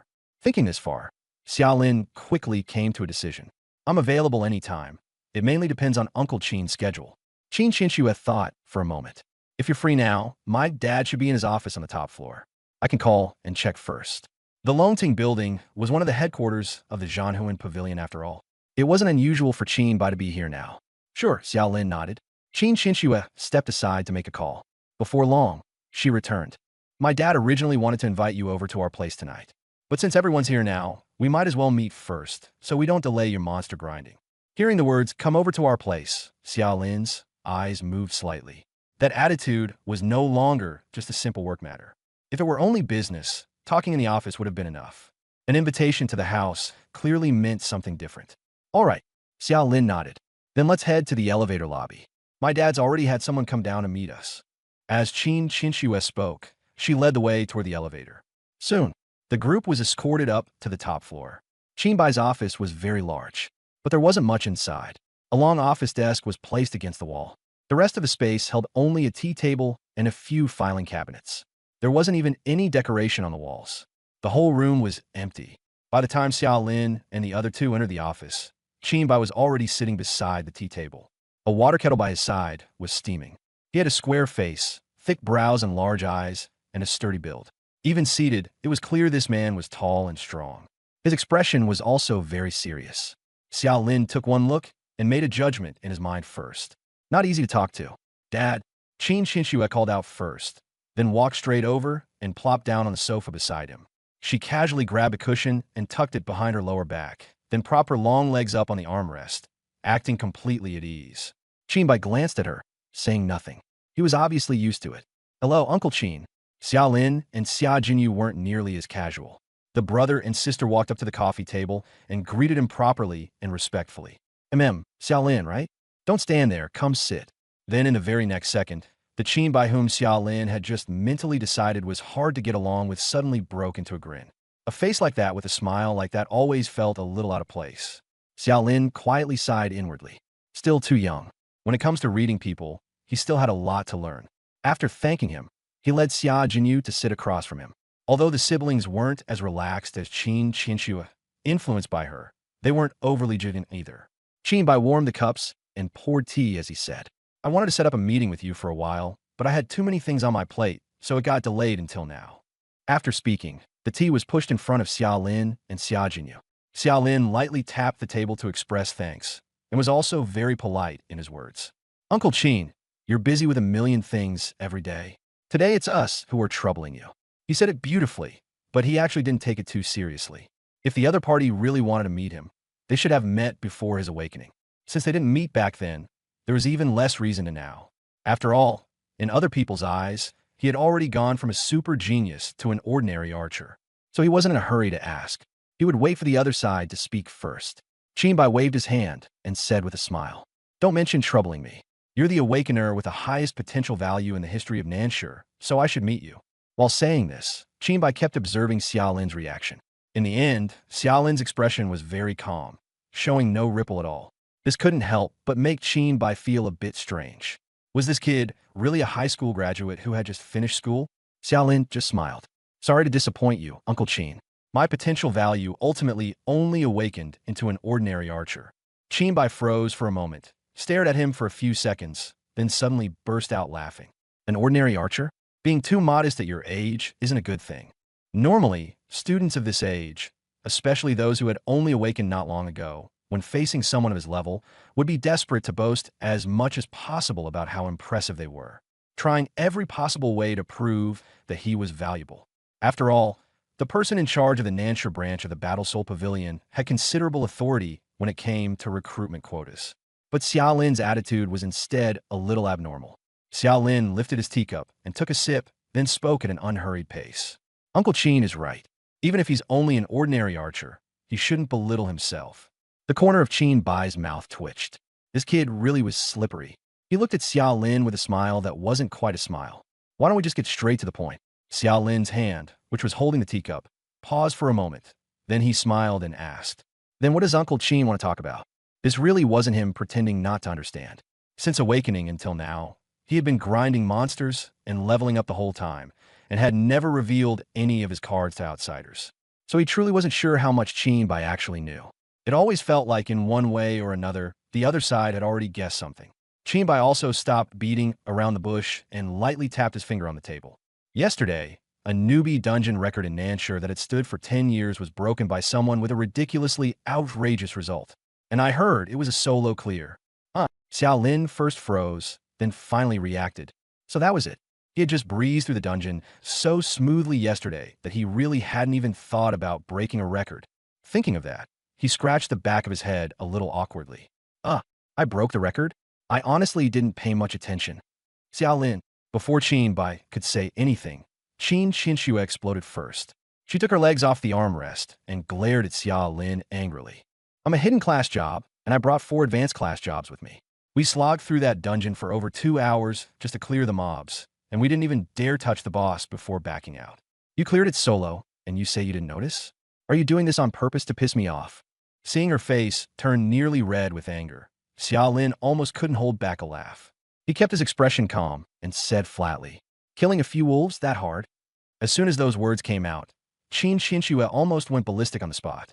Of course, she knew the beginner dungeon wasn't simple. But Xia Lin also knew very well that he had to show a bit of his strength now. Otherwise, why would Qinbai care about him? And if he didn't care, why would he help look after his little sister in the future? You, Qin Xinxue pointed at him, so furious she couldn't even get a full sentence out. All right. Qinbai waved his hand helplessly. But honestly, Xia Lin like this actually made him feel more at ease. That overly composed demeanor from before always felt a little out of place for someone his age. Right now, looking this smug and irritating actually seems much more normal. Xia Lin glanced at Qin Xinxue, who was already close to exploding, and the corner of his mouth curled slightly as he continued to add fuel to the fire in a calm tone. I was just farming monsters normally and wasn't paying attention to the time at all. Who knew I'd accidentally break the record? Qin Xinxue completely lost it. Dad, can you just beat him up for me? Xia Jinyu, who had been sitting quietly beside them all this time, finally couldn't hold back and covered her mouth, stifling a laugh. She secretly tugged at Xia Lin's sleeve and said in a low voice, "Bro, you look so damn despicable like this." As soon as that assessment came out, Qin Xinxue immediately nodded furiously. Even the way she looked at Xia Jinyu became much more pleasing. Even Qinbai silently nodded too. To be honest, he really was pretty despicable. He coughed lightly, suppressing his laughter, and said seriously, "Xia Lin, would it be convenient for me to take a look at your weapon?" Xia Lin froze for a moment, then nodded. He took out the epic willow bow and handed it over. At Qinbai's level, Xia Lin wasn't worried that he'd covet a level 1 purple weapon. Qinbai took the bow and immediately activated appraisal. Willow bow, epic, attack power plus 18 attack speed 0.3 additional affixes. Gale mark, attack speed plus 0.3. Turbulent resonance, attack speed plus 0.3. Temporal leap, attack speed plus 0.3. Required level, level 1. Not bad. Qinbai gently flicked the bow body and handed the bow back to Xia Lin. With max attack speed stacking, the base attack speed goes straight up to 1.2, and with another 18 attack, getting a weapon like this in the newbie period is indeed outrageous. Xia Lin took back the bow and nodded with a smile. Pretty lucky. This purple quality weapon really suits me. Qinbai stared at him, his gaze deepening. But with just this, you won't break a record that no one has touched in 10 years. That made his meaning very clear. What Qinbai actually wanted to confirm was only 2 possibilities. First, Xia Lin had an even more ridiculous, level-independent high-attack weapon in his hands. Second, he himself possessed some special ability. That was why he had to look at the weapon first. Now that he had seen it, it was obvious it was the latter. If it was only the equipment that was strong, then it would merely be a short-term advantage. Once the level went up, the weapon advantage would be diluted. But if what was strong was the person himself, then it was different. That kind was truly worth pouring resources into cultivating. Seeing that Qinbai had already pointed it out so clearly, Xia Lin no longer pretended to be clueless. Uncle Qin, what I awakened is indeed an ordinary archer. But my potential value isn't just for show. It's just that it hasn't been reflected in the class name yet. As expected, Qinbai let out a long breath, a trace of excitement clearly appearing in his eyes. Can you tell me more about it? Xia Lin smiled apologetically and put the willow bow back into his bag. I'm not ready to reveal the specific details yet, but I can guarantee that the ability I obtained is absolutely worthy of 3,000 potential points. Qinbai slowly nodded. It's understandable that you don't want to lay everything out on our first meeting. You did the right thing. As he said that, he looked at Xia Lin, his tone turning serious as well. But do you know what it means to clear the novice dungeon in 17 minutes and 36 seconds? Xia Lin shook his head. Qinbai gave him the answer directly. The current fastest record for a novice dungeon in the Dragon Country is 35 minutes and 8 seconds. You broke it in less than half the time. If I report this result to headquarters, you can immediately be placed on the core training list of the Battle Soul Pavilion. After hearing that, Xia Lin instead smiled. Uncle Qin, I understand the saying that the tallest tree in the forest is the first to be broken by the wind. At Nansha No. 1 High School, because of my high potential value, I've already dealt with more than enough exclusion and petty, disgusting tricks. Back then, everyone was still a student, so their methods were limited. But now it's different. If it graduated, what I'm facing next will no longer be high school students. Before I have enough ability to protect myself, I can't perform well, but I will never reveal all my cards. As soon as he said this, Chinbai froze for a moment. Then he immediately laughed heartily. All right, at your age, to have this kind of mindset is pretty impressive. As he spoke, he looked at Xiaolin and said something quite weighty. In Nanshur, I still have some influence. If you run into any trouble later, you can come to me directly. Hearing this, Xiaolin's eyes lit up instantly. This was exactly what he had been waiting for. He immediately picked up his teacup, lowering his posture just right. Then thank you so much, Uncle Qin. I'll toast you with tea in place of wine. Okay. Qinbai was straightforward too, lifting his cup to clink with him directly. Both of them drank the tea. Just as the tea went down, Xiaolin gave a sly grin. Uncle Qin, actually I do have one small matter I'd like to trouble you with. Qinbai looked at him and somehow felt like he had just been played. He helplessly tapped Xiaolin with a finger. You brat, go on. If it's something I can help with, I won't refuse. Xiaolin put down his teacup, pointed to Xia Jinyu beside him, and said seriously, This is my younger sister, Jinyu. When the time comes and I go off to college, she'll have to stay in Nanshur all by herself. So I'd like to ask you for a favor. While I'm away, please look after her a little. Xia Jinyu's eyes widened at once. She had never expected her brother to make such a small request of someone as important as Qinbai. She quickly tugged at Xiaolin's sleeve and said in a low voice, Bro, I can take care of myself. Just this. The corner of Qinbai's mouth twitched. For a moment, he even felt a little wronged. He was the dignified head of the Nanshur branch of the Soul Battle Pavilion. And the thing you wanted from me was to help look after your sister? Wasn't that basically like entrusting me with an orphan? If he could, he really wanted to pry Xiaolin's head open and see what kind of brain structure was inside. Xiaolin also knew that from Qinbai's perspective, this request was somewhat outrageous. But he still said seriously, Uncle Qin, this is really important to me. No need for my dad. Qian Snow suddenly cut in from the side. She directly took Xia Jinyu's hand and smiled. Jinyu, on the day of the graduation ceremony, you can come with me. I'll introduce you to a few people from your grade. Xia Jinyu reacted very quickly and immediately changed her wording to follow along. Thank you, Sister Qianxue. At that one, Sister Qianxue, Qianxue's mood lifted quite a bit. Qinbai rubbed his forehead. Don't worry, your sister is in Nanshur, so the safety issue isn't. Halfway through, he suddenly stopped. Then he abruptly looked up at Xiaolin. Wait, you just said you're going to college. Xiaolin was a little baffled by his reaction and nodded. Yeah, Awakened Academy. You still want to go to college? Qinbai's voice rose several notches. What college are you going to? As soon as the graduation ceremony ends, come here immediately and report to the assessor from the War Soul Pavilion. Huh? This time, it was Xiaolin's turn to be completely stunned. After a few seconds, he cautiously asked, So, I'm a predetermined pick too. But what? Qinbai glared at him irritably. This kid was really infuriating. He had said so much earlier, and yet this guy was actually planning to go to the academy? Xiaolin explained helplessly. Uncle Qin, I still don't want to reveal my abilities yet. Just based on my current image as an ordinary archer, the Battle Soul Pavilion wouldn't even care about me, right? Qinbai waved his hand immediately. All you need to do is try your best to raise your level and strength before graduation. I'll handle the rest. After saying that, he added, Don't worry, I won't force you to reveal your hidden cards. Hearing this, Xiaolin finally smiled for real. Then thank you, Uncle Qin.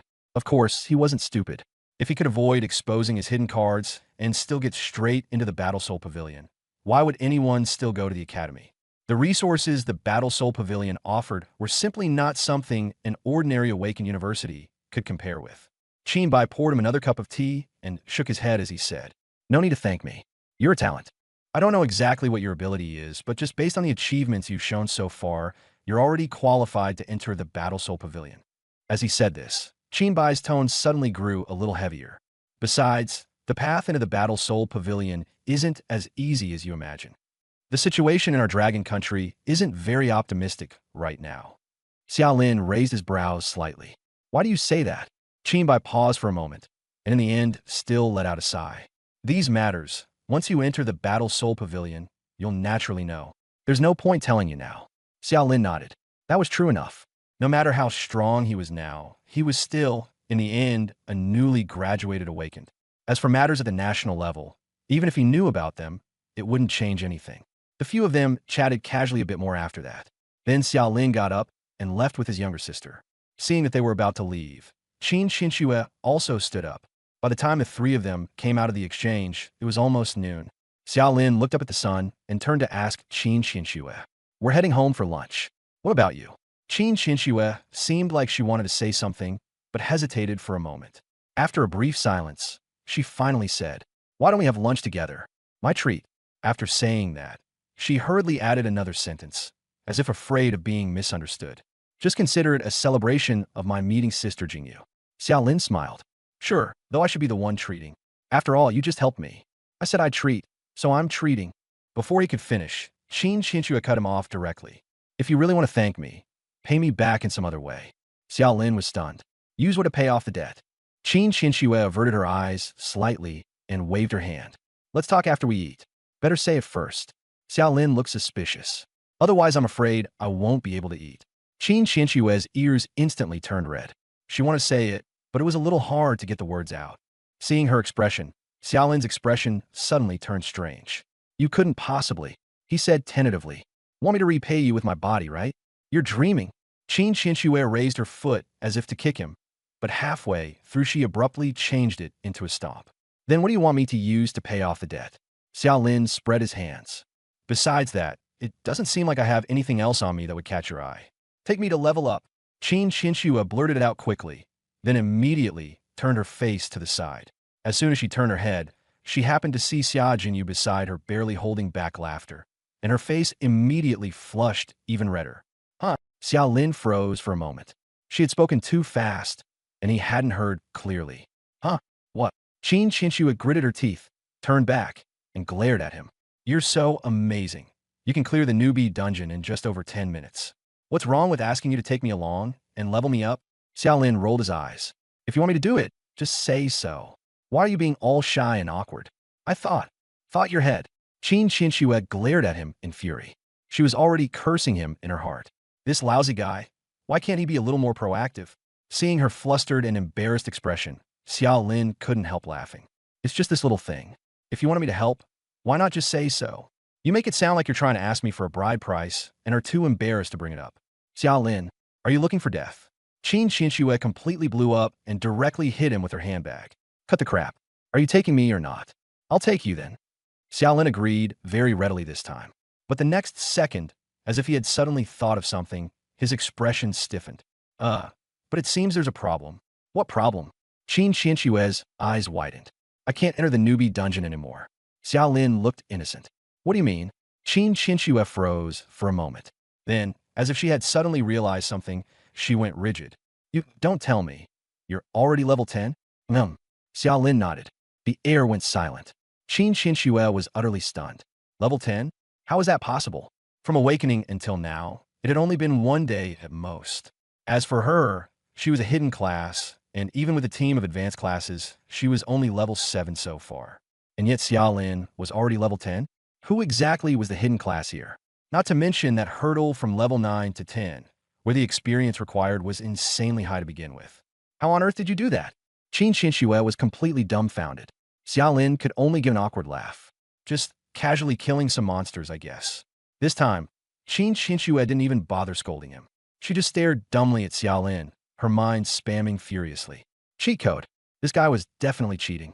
Seeing that she still wasn't saying anything after a long while, Xiao Lin sighed and reached out, waving his hand in front of her. "How about this? I'll take you to the newbie trial grounds to farm the high-level monster zone. There aren't many people over there, so it should be pretty fast." To be honest, even Xiao Lin himself felt a little helpless. Clearly, he had wanted to repay a favor, but now it felt like he owed her another one instead. Only then did Qin Xinxue snap out of it. She stared at him for a long while before suddenly raising a hand. A parchment scroll, glowing with starlight, appeared out of thin air in her palm. "Take a look at this." "What is this?" Xiao Lin looked at the scroll, and his eyes flickered. Caught by the sunlight, it gave off a faint shimmering glow. At a glance, it was clearly no ordinary item. Level 20 Dungeon Scroll, Reincarnation Altar. Qin Xinxue explained. Anyone under level 20 can use it. After activating it, you can enter the Reincarnation Altar dungeon once. Reincarnation Altar? Xiao Lin frowned and shook his head. He had never heard of it. Explain it in detail. Qinshu nodded. In this dungeon, one run spawns 290 normal monsters and 10 elite monsters at a time. After they're cleared, the dungeon spawns another 300 monsters, repeating like this for 3 hours. When the time is up, or once you exceed level 20, you'll be automatically sent out. What about the monster levels? Xiaolin asked. There are 3 difficulty levels. Qinshu looked at him. Easy, hard, and hell. They spawn level 10, 15, and 20 monsters respectively, with elite monsters being 5 levels higher. As she finished speaking, her eyes lit up even more. Confident. Nice. A smile immediately spread across Xiaolin's lips. For an ordinary level, 10 awakened, this dungeon could be very dangerous. But for him, wasn't this just a machine that endlessly spawned monsters, both for EXP and for attack power? And the monster levels happened to fall right within a range that suited him perfectly. It was far better than going to the novice trial grounds to farm rabbits. Seeing his reaction, Qinshu also relaxed and said with a smile, Then let's start farming after we finish eating.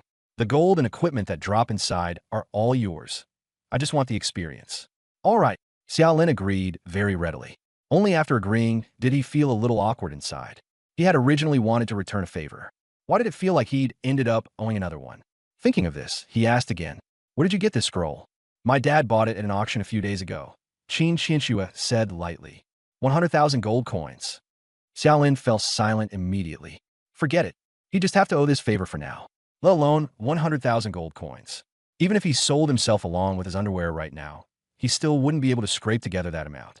Thinking of this, he simply took out the spirit contract ring. Take a look at this for me. Qinshu took the ring and directly activated appraisal. Spirit contract ring, rare, intelligence plus 20 attributes, blood pact, summon creatures HP plus 20%. Spirit contract, summon creatures attack power plus 20%. Required level, level 1. Xia Jinyu, standing nearby, quietly gave a thumbs up when she saw it. Nice, bro. You're proposing with a keepsake this fast? Looks like her worries last night were for nothing. Her brother hadn't been trapped in the pain of heartbreak at all. Instead, he turned around and changed targets just like that.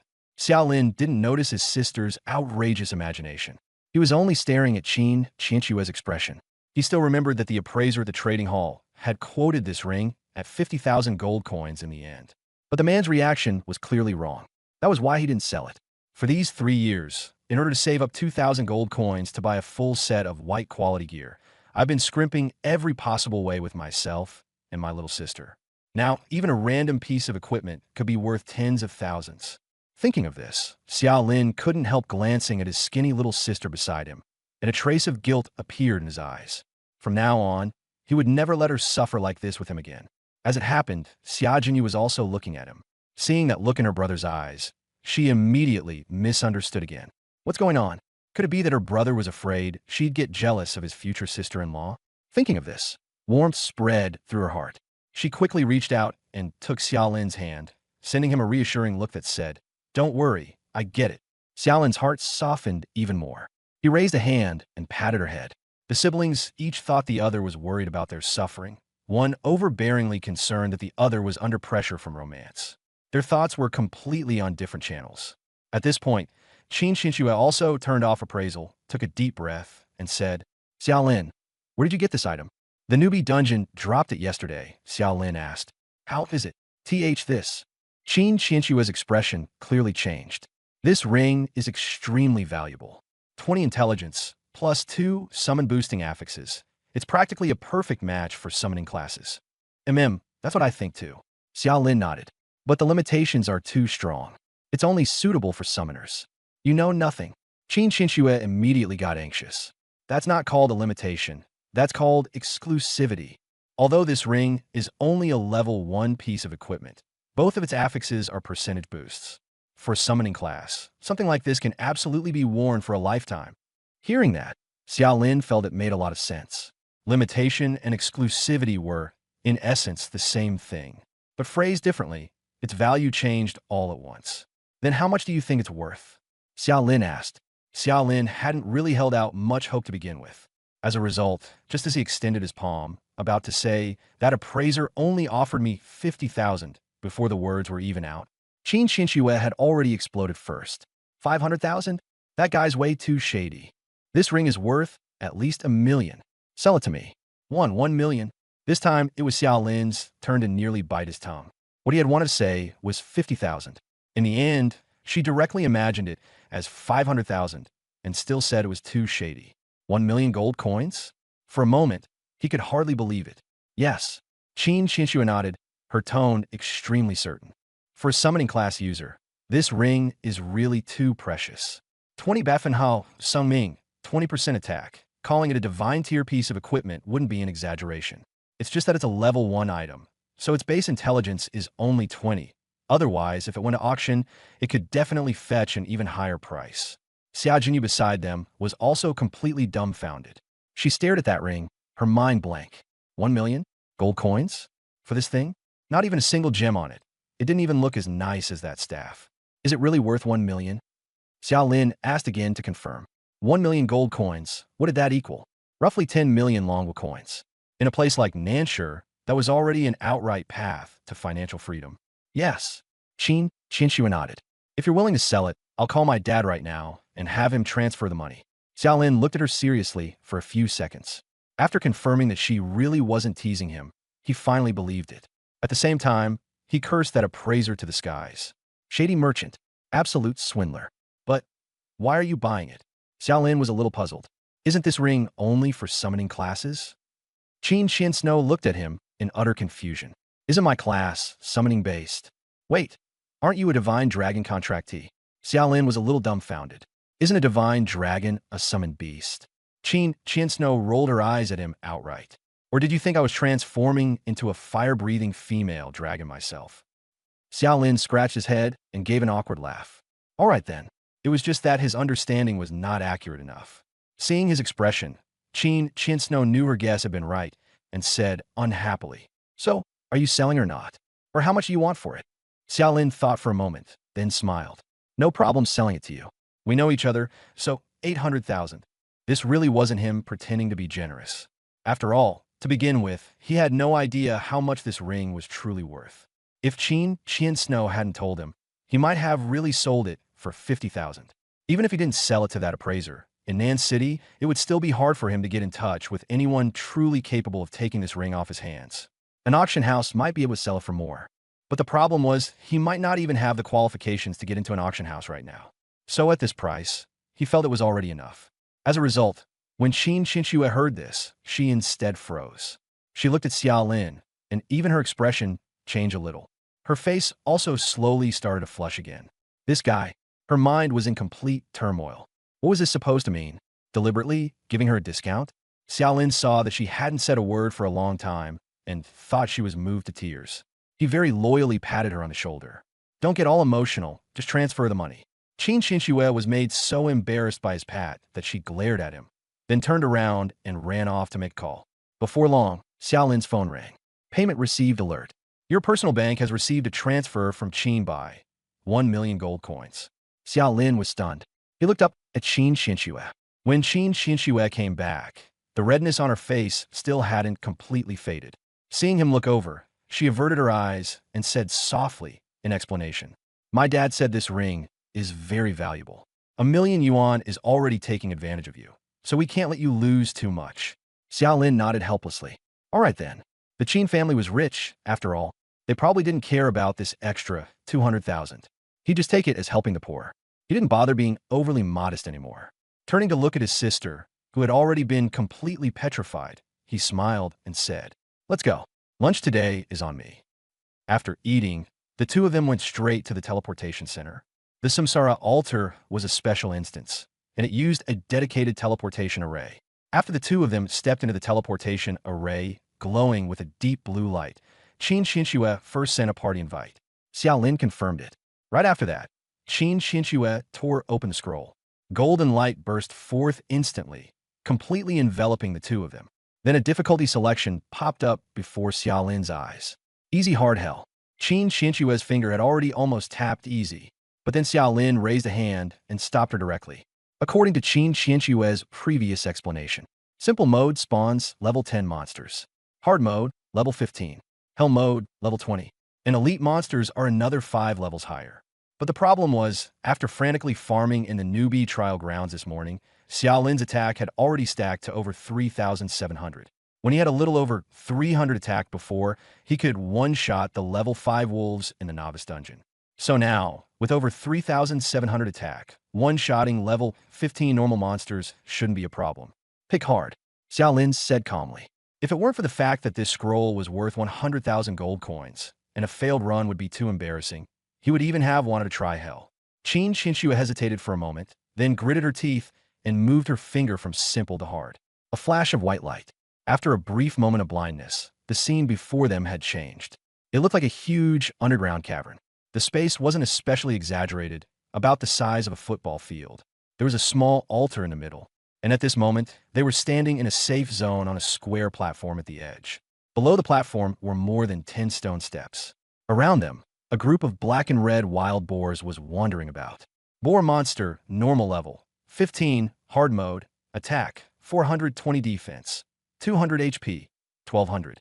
The moment Qian Snow saw this opening, her expression darkened a little. Too bad. All of these boar monsters were aggressive type. As soon as they stepped down from the high platform, at least 7 or 8 monsters around them would pounce at the same time. For her, who was only level 7 right now, this was simply a nightmare. A completely disastrous start. What do we do? Qian Snow felt a little frustrated. These boars have too much attack. My summoned beasts can't tank them at all. I'm Phoenix. Xiao Lin glanced at the monster panel, his tone utterly casual. You just follow me. To be honest, when he saw these monster stats, he was already starting to regret not choosing hell mode. For him, this difficulty was really a bit too low. You sure? Qian Snow was somewhat doubtful. She really didn't understand where Xiao Lin got that confidence from. Without a front line to absorb damage, an archer theoretically couldn't even perform in a normal damage-dealing environment. Not to mention this kind of situation where you had to take a beating from a whole mob as soon as you stepped outside. Don't worry. Xiao Lin smiled, took out the willow bough, and was just about to step outside. Wait! Qin Qinshu hurriedly called him back. She took a deep breath, and a jade staff instantly appeared in her hand. She swung the staff. The space behind her suddenly tore open. A void rift, 3 meters high, slowly opened. A scorching wave of heat mixed with the smell of sulfur rushed toward them. The next second, a crimson dragon head slowly poked out from the rift. In front of Xiao Lin stood a scarlet dragon beast, nearly 2 meters tall. Its dark red scales looked like flowing magma, and when its dragon wings spread, the translucent membranes still bore flame patterns. Fire Dragon summoned beast level, 9 attack, 350 defense, 60 HP, 800. So, this is your summoned beast? Xiao Lin was even a little envious. This little fire dragon was obviously still in its juvenile stage, but it really looked cool. Qin Qinshu nodded. Its name is Xiao Hong. Xiao Lin held back and didn't comment. Though the name was simple, it was indeed quite fitting. Qin Qinshu continued. My class ability is to summon dragons. Every time I level up by 10 levels, I can summon one more dragon with a different attribute. Xiao Hong is the first one I chose, leaning toward range damage output, with high attack but low health and defense.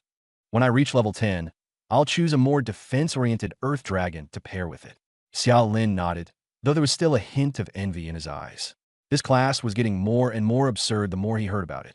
One more dragon every 10 levels. Then, at level 50, would 5 dragons come out at once?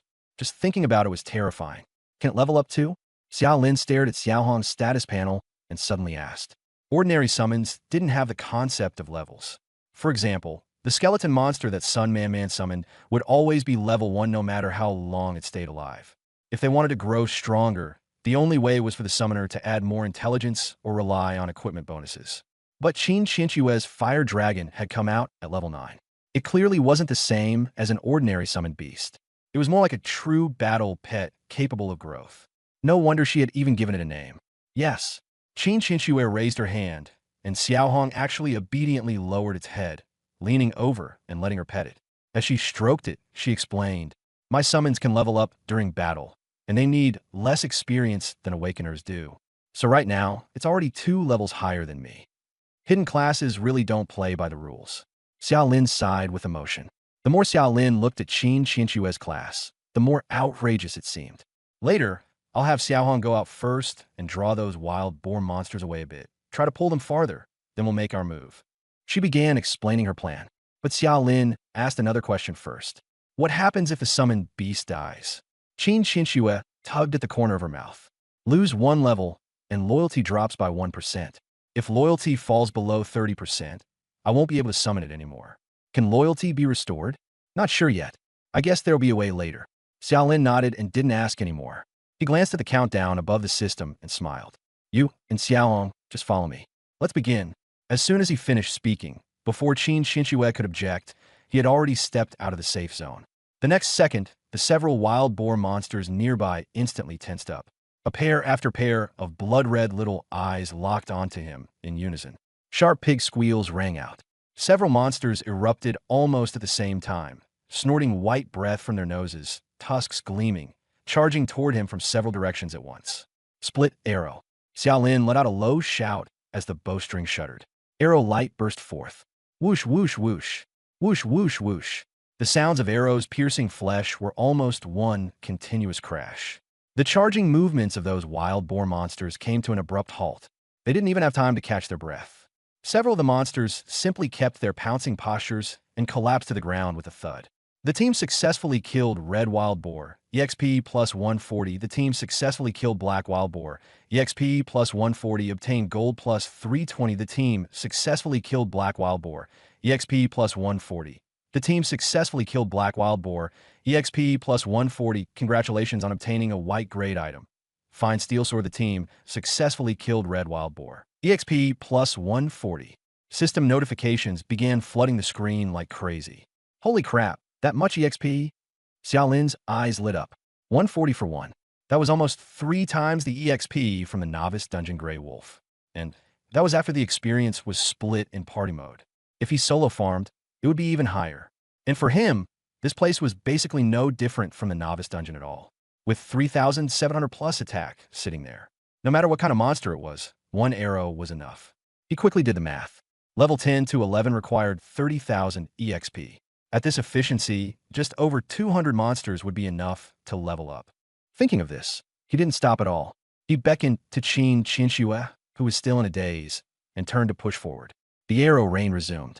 On the other side, Qin Xinxue stared blankly as her experience bar surged. Then she looked up at the young man in front of her, wrapped in golden arrow light, and finally completely understood why he had been able to clear the Novice Dungeon so quickly. She suddenly felt that her hidden class didn't seem quite so impressive after all. This guy doesn't need any protection at all. She muttered under her breath. The staff in her hand was completely unused, so she simply dragged it behind her.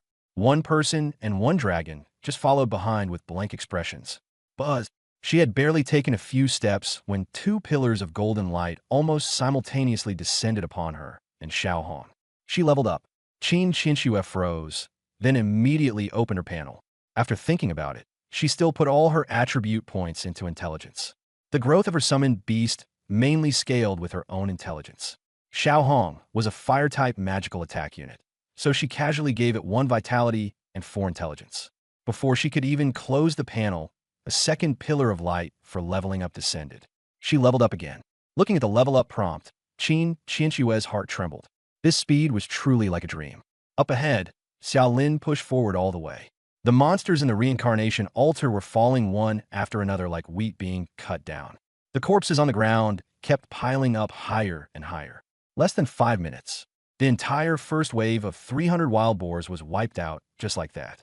Qin Xinxue had gone from level 7 to level 10. Xiaolin himself had also reached level 11. Looking at the cavern, now empty again, Xiaolin scratched his head in slight confusion. Aren't there supposed to be 10 elite monsters in each wave? Why didn't I see them? Qin Xinxue rolled her eyes directly. She raised a hand and pointed in a direction, too lazy to say anything. Xiaolin followed her gaze. He saw several larger white wild boar corpses lying quietly in the shadows of the stalactites. 2 of them were even still in the middle of charging, with arrows stuck in their foreheads that hadn't completely dissipated yet. The white wild boars were clearly a whole size larger than the ordinary black and red boars. Xiaolin let out an awkward laugh. Looks like even the elites couldn't hold up. White Wild Boar Elite, Defense 400, HP 2000. Qin Xinxue was already too annoyed to complain. In other people's eyes, elite monsters were of course difficult to deal with. But in front of Xiaolin, elites and ordinary monsters were basically no different. All in seconds. How long until the next wave spawns? Xiao Lin asked again. I don't know either. Qin Qinxue shook her head. This is my first time entering this dungeon. After all, everyone was just a newly awakened beginner, and she had only heard of the reincarnation altar. Xiaolin glanced at his experience bar. Level 11 to level 12 required 55,000 experience. It was almost a doubling. That meant after level 10, leveling up would only get slower and slower. Back to the safe zone. He made the decision immediately. Qin Qinxue nodded. Indeed, waiting for respawns in the combat zone was too dangerous. If they spawned right on top of them, that would just be pure bad luck. The two of them retreated to the platform. With a wave of her staff, Qin Qinxue opened another spatial rift. The next second, a small pitch-black dragon crawled out from inside. As soon as the little thing emerged, it affectionately rubbed against her calf. Xiao Lin felt another wave of envy. Qin Qinxue happily patted its head and directly announced, From now on, you'll be called Big Black. Xiao Lin froze for a moment. Why not Little Black? Qin Qinxue explained very seriously. There'll be another dark dragon later, and it'll be black too.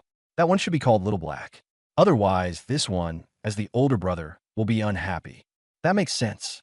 Xiao Lin immediately gave a thumbs up. Qin Qinxue curved her lips, looking quite satisfied. Of course, neither of them realized yet. When she later really summoned a 20-plus meter tall adult dark dragon, and then seriously called it Little Black, how outrageous that would be. About 5 minutes later, the altar in the center of the cavern suddenly began to rumble loudly. The entire space started to tremble slightly. A ring of red ripples also slowly appeared at the edge of the safe zone. This was the prelude to a refresh. Soon, one after another, phantoms emerged in the space, then rapidly solidified. In the blink of an eye, the cavern that had just been cleared was once again crammed full of wild boars. It started. After Xiao Lin finished speaking, he stepped directly down from the raised platform. With split arrow activated, he began harvesting once more. With the experience from the first round, Qin Qinxue was completely calm this time. She brought Xiao Hong into He and simply followed behind as if taking a stroll. He leveled up to LV.2. He leveled up to LV.3. She had only just stepped out of the safe zone when pillars of light kept flashing over to He's body. The leveling speed was outrageously fast. In no time at all, He, which had been tiny just moments ago, had swollen to about the same size as Xiao Hong. Qin Qinxue didn't even bother looking at the attribute panel anymore. Anyway, it wasn't her turn to act right now. She could just distribute the stat points all at once after the dungeon ended. She looked up at the back of the figure ahead, who was still frantically shooting arrows, and the corner of her mouth twitched slightly. Pervert.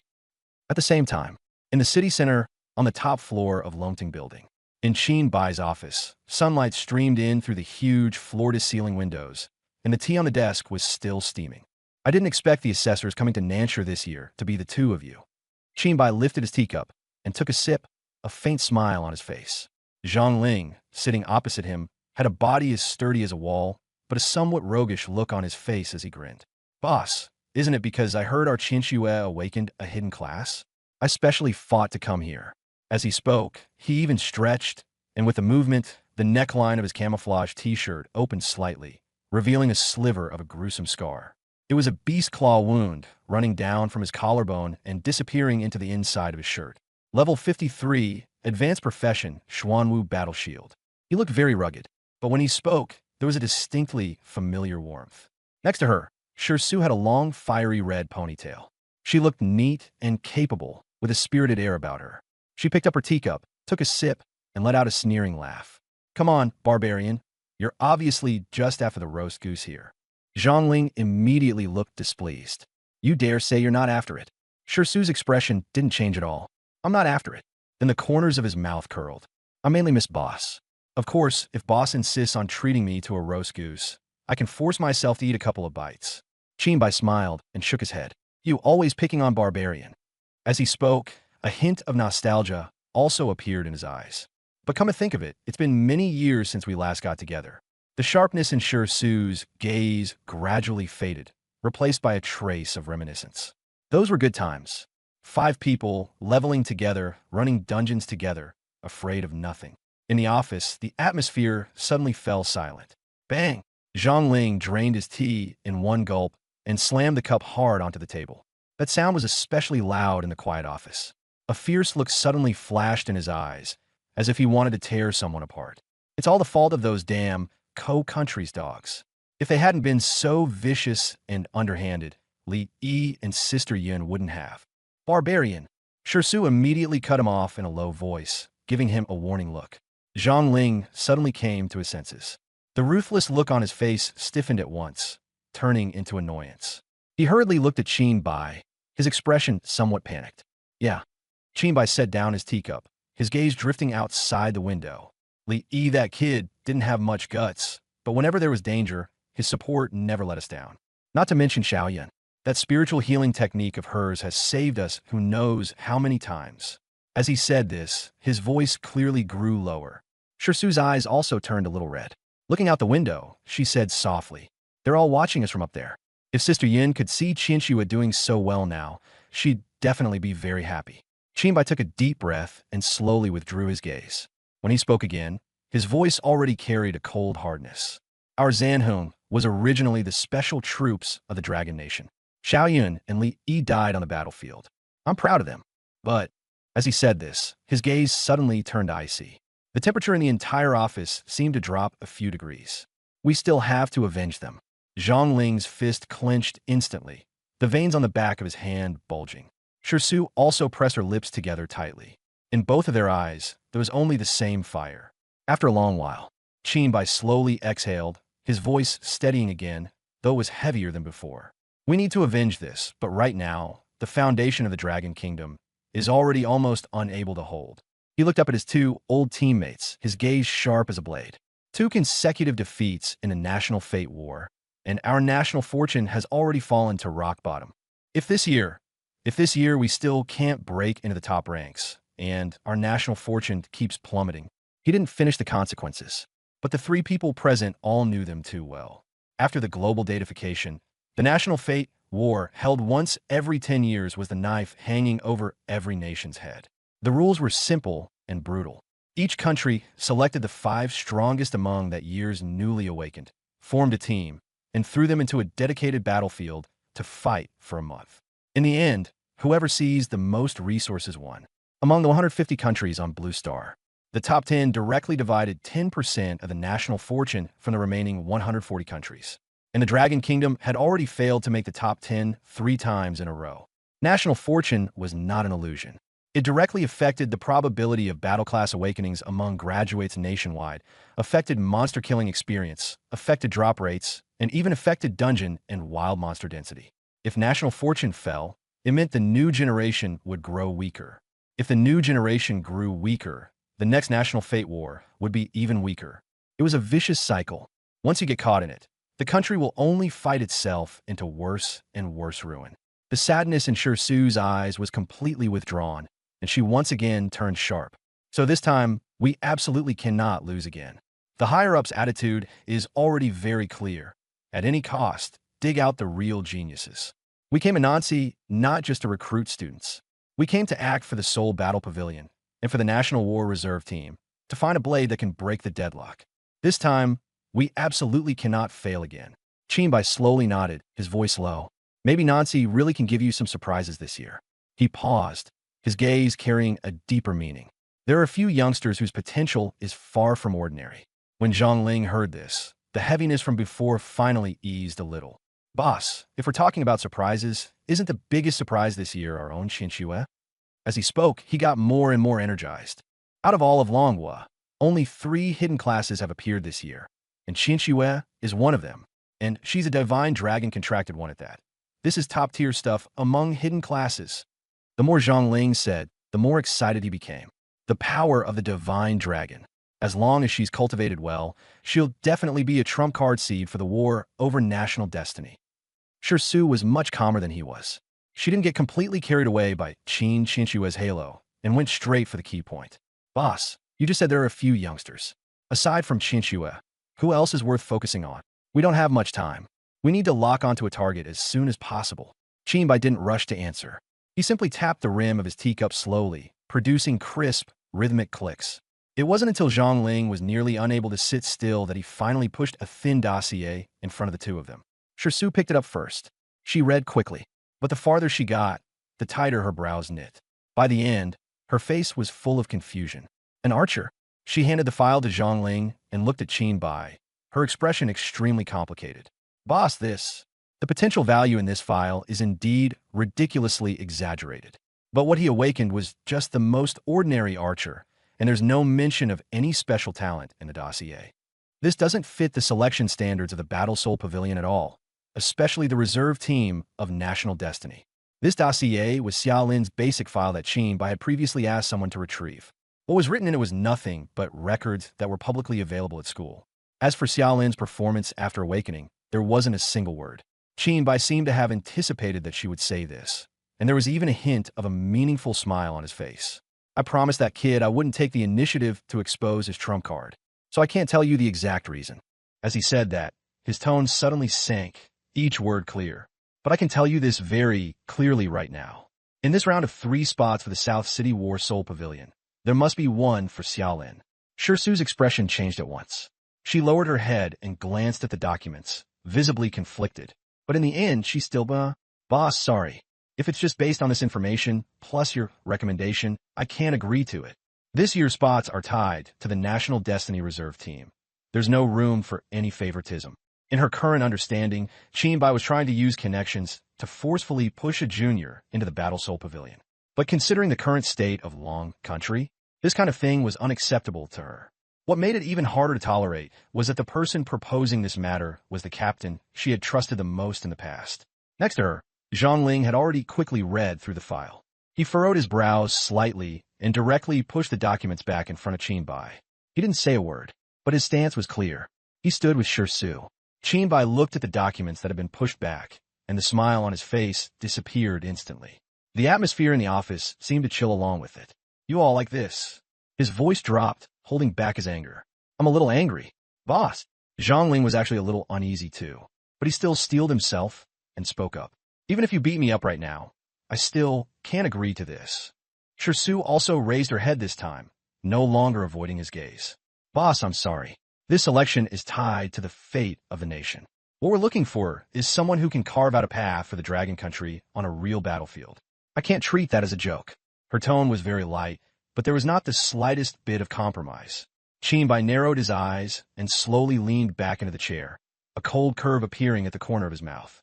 So, it seems that after a few years apart, I, Qin Bai, am no longer the captain you once trusted. What I say is worthless in your eyes now. Shirsu's heart tightened abruptly, and she hurried to explain. Boss, of course we trust you. You'll always be our boss. It's just on this matter. Before she could finish, Qin Bai cut her off with a cold laugh. Unconditional trust. Qin Bai suddenly slammed the table. The water in the teacups trembled. His voice rose sharply. Then what are you doing right now? In your eyes, am I, Qin Bai, the kind of petty person who would joke about the country's future just to use my personal connections and slip a junior into the Battle Soul Pavilion? You're not questioning my decision. You're insulting me. You're stabbing at Qin Bai's spine. By the time he finished, both Shirsu and Zhongling were stunned. Shirsu's face even turned a little pale. In her memory, Qin Bai had never scolded them like this. This wasn't just anger. He was truly furious. Her mind was a mess. Could it be that she had really misunderstood? Boss. Zhongling was a little shaken too, and asked hesitantly, could this Xiaolin really be that exaggerated? Qin Bai took a deep breath, forcibly suppressing his anger, and his voice dropped back down. Yes, and far beyond your imagination. What exactly it is, I can't say.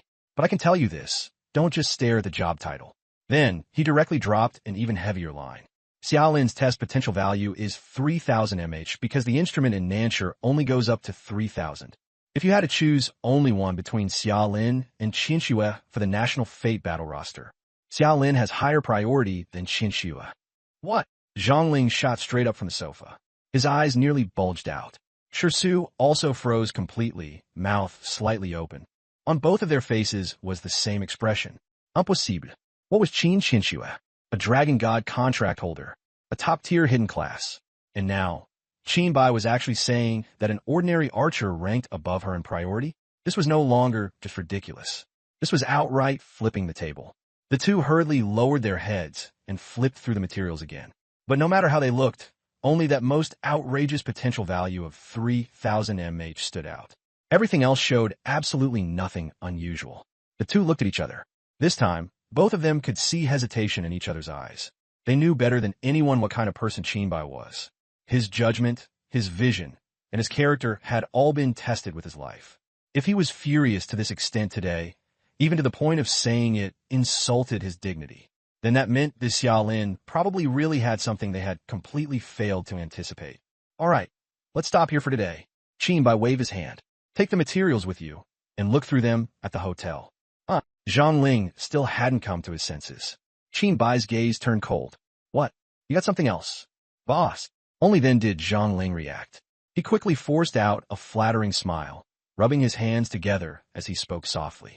The roast goose, should we? Get lost. Qinbai rolled his eyes hard and grabbed the folder beside him as if he were about to throw it. I'm sick of seeing you lot right now. Get out now. Zhang Ling and Shi Su didn't dare linger any longer. They grabbed the materials and practically fled. As soon as the office door closed, the two let out a long breath at the same time. Then they looked at each other. In each other's eyes was nothing but unconcealed confusion and seriousness. Xiaolin, this ordinary archer, what exactly is his background? Meanwhile, inside the reincarnation altar instance, when the 3-hour countdown was finally almost over, the last wild boar crashed to the ground under Xiaolin's arrow. Xiaolin put away his bow and shook his arm. After 3 straight hours of output, even he was somewhat sore. It seems I still need to improve my physical stats. Otherwise, I can't really hold up in prolonged combat. As he rubbed his arm, he was making calculations in his mind. Beside him, Qin Xinxue stood there watching Xiao Hong and He, and the shock she had felt at the beginning was completely gone. All that remained was numbness. 3 hours.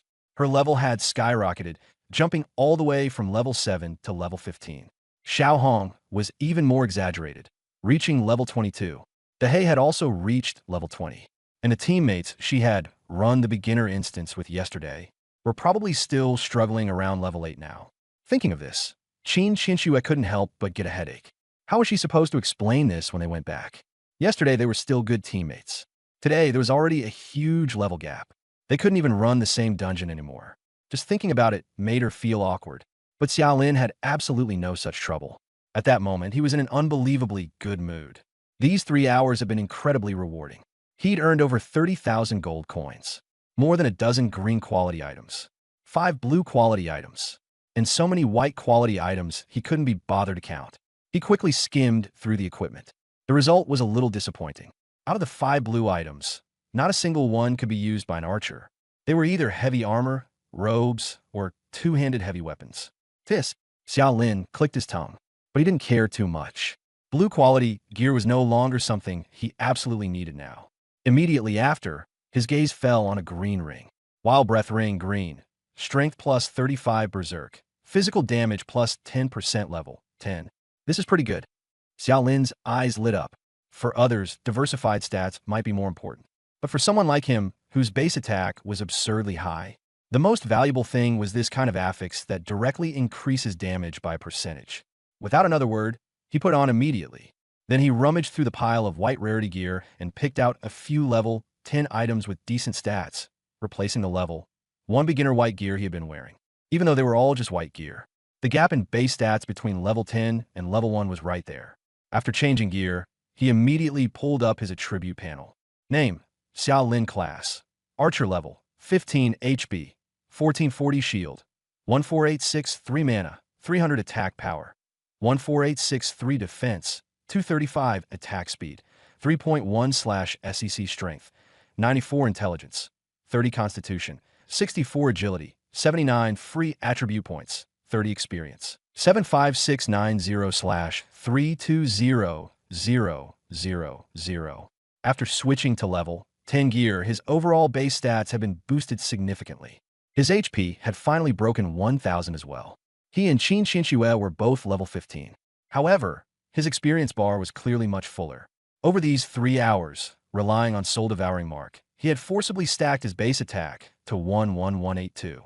Then, with gear and percentage-based damage boosts, his final attack power shot straight up to over 14,800. In naked gear state, this attack value was already so outrageous that it could crush the vast majority of Awakeners in the Dragon Nation at this stage. What if I activate Songlong's grip charge again? Xiaolin narrowed his eyes. That arrow, conservatively speaking, had to be worth over 40,000 damage. By his current understanding, the only things that could take one of his arrows head on and not die were probably wild bosses and the like. Next came the free attribute points. He hadn't been in a hurry to allocate them ever since level 10, mainly because with the affixes, attribute points weren't that urgent. They had to be carefully planned. Xiao Lin found a rock to sit on and thought for a while. In the end, he still decided. Put everything into agility. The reason was simple. Strength? Useless. For him right now, adding a bit of attack from attribute points was simply a waste. Vitality? He didn't really need it for now either. With level 10 gear covering him, plus the more than 10,000 shield from War Breath Barrier as a safety net, his survivability was more than enough. Intelligence? Not to mention that. He was an archer. Why would he add that?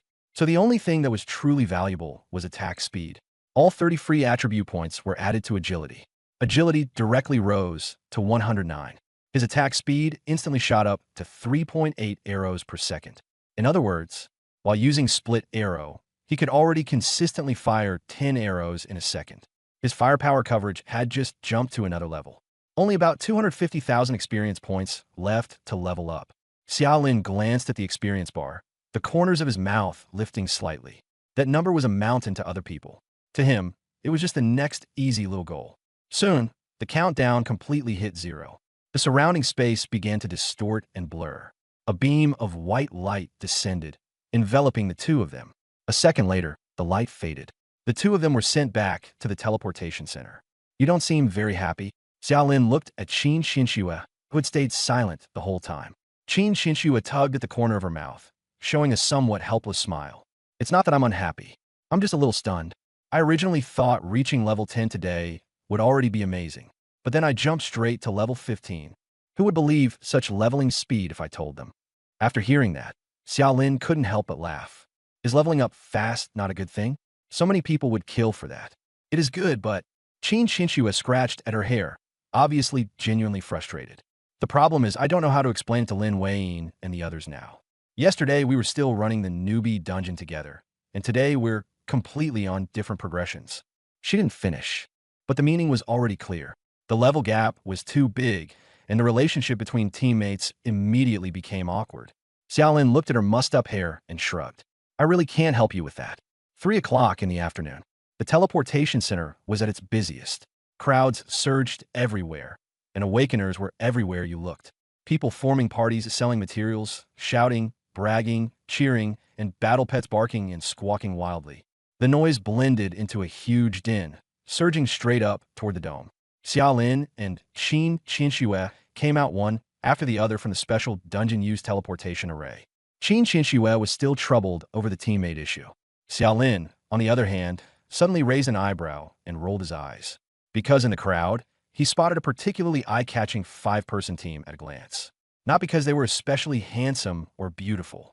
It was purely because the one leading the group was dressed in an absolutely explosive way. A bronze-colored chest plate with an absurdly exaggerated design. And in front of it, he was carrying a huge silver shield. The crystal on the shield flashed with every step, as if afraid no one would notice. Normally, people don't bother revealing their gear when they're not in combat. It's cumbersome, ostentatious, and it easily exposes your level. But this guy had everything equipped, as if terrified that nobody would know he had gear. People who strut around the streets in full gear like this really aren't common. Way too showy. Chen Xiao, I really didn't expect us to hit level 5 this fast. A tall, thin man behind Chen Jigang was all flattery, his face creasing with a fawning smile. I'd bet we're definitely one of the first teams to enter the newbie dungeon this year. Chen Jigang walked in front, acting perfectly composed on the surface, but the corners of his mouth just wouldn't stay down. That smugness was written all over his face. Sun Man, standing beside him, quietly rolled her eyes. No one else knew, but she was very clear about it.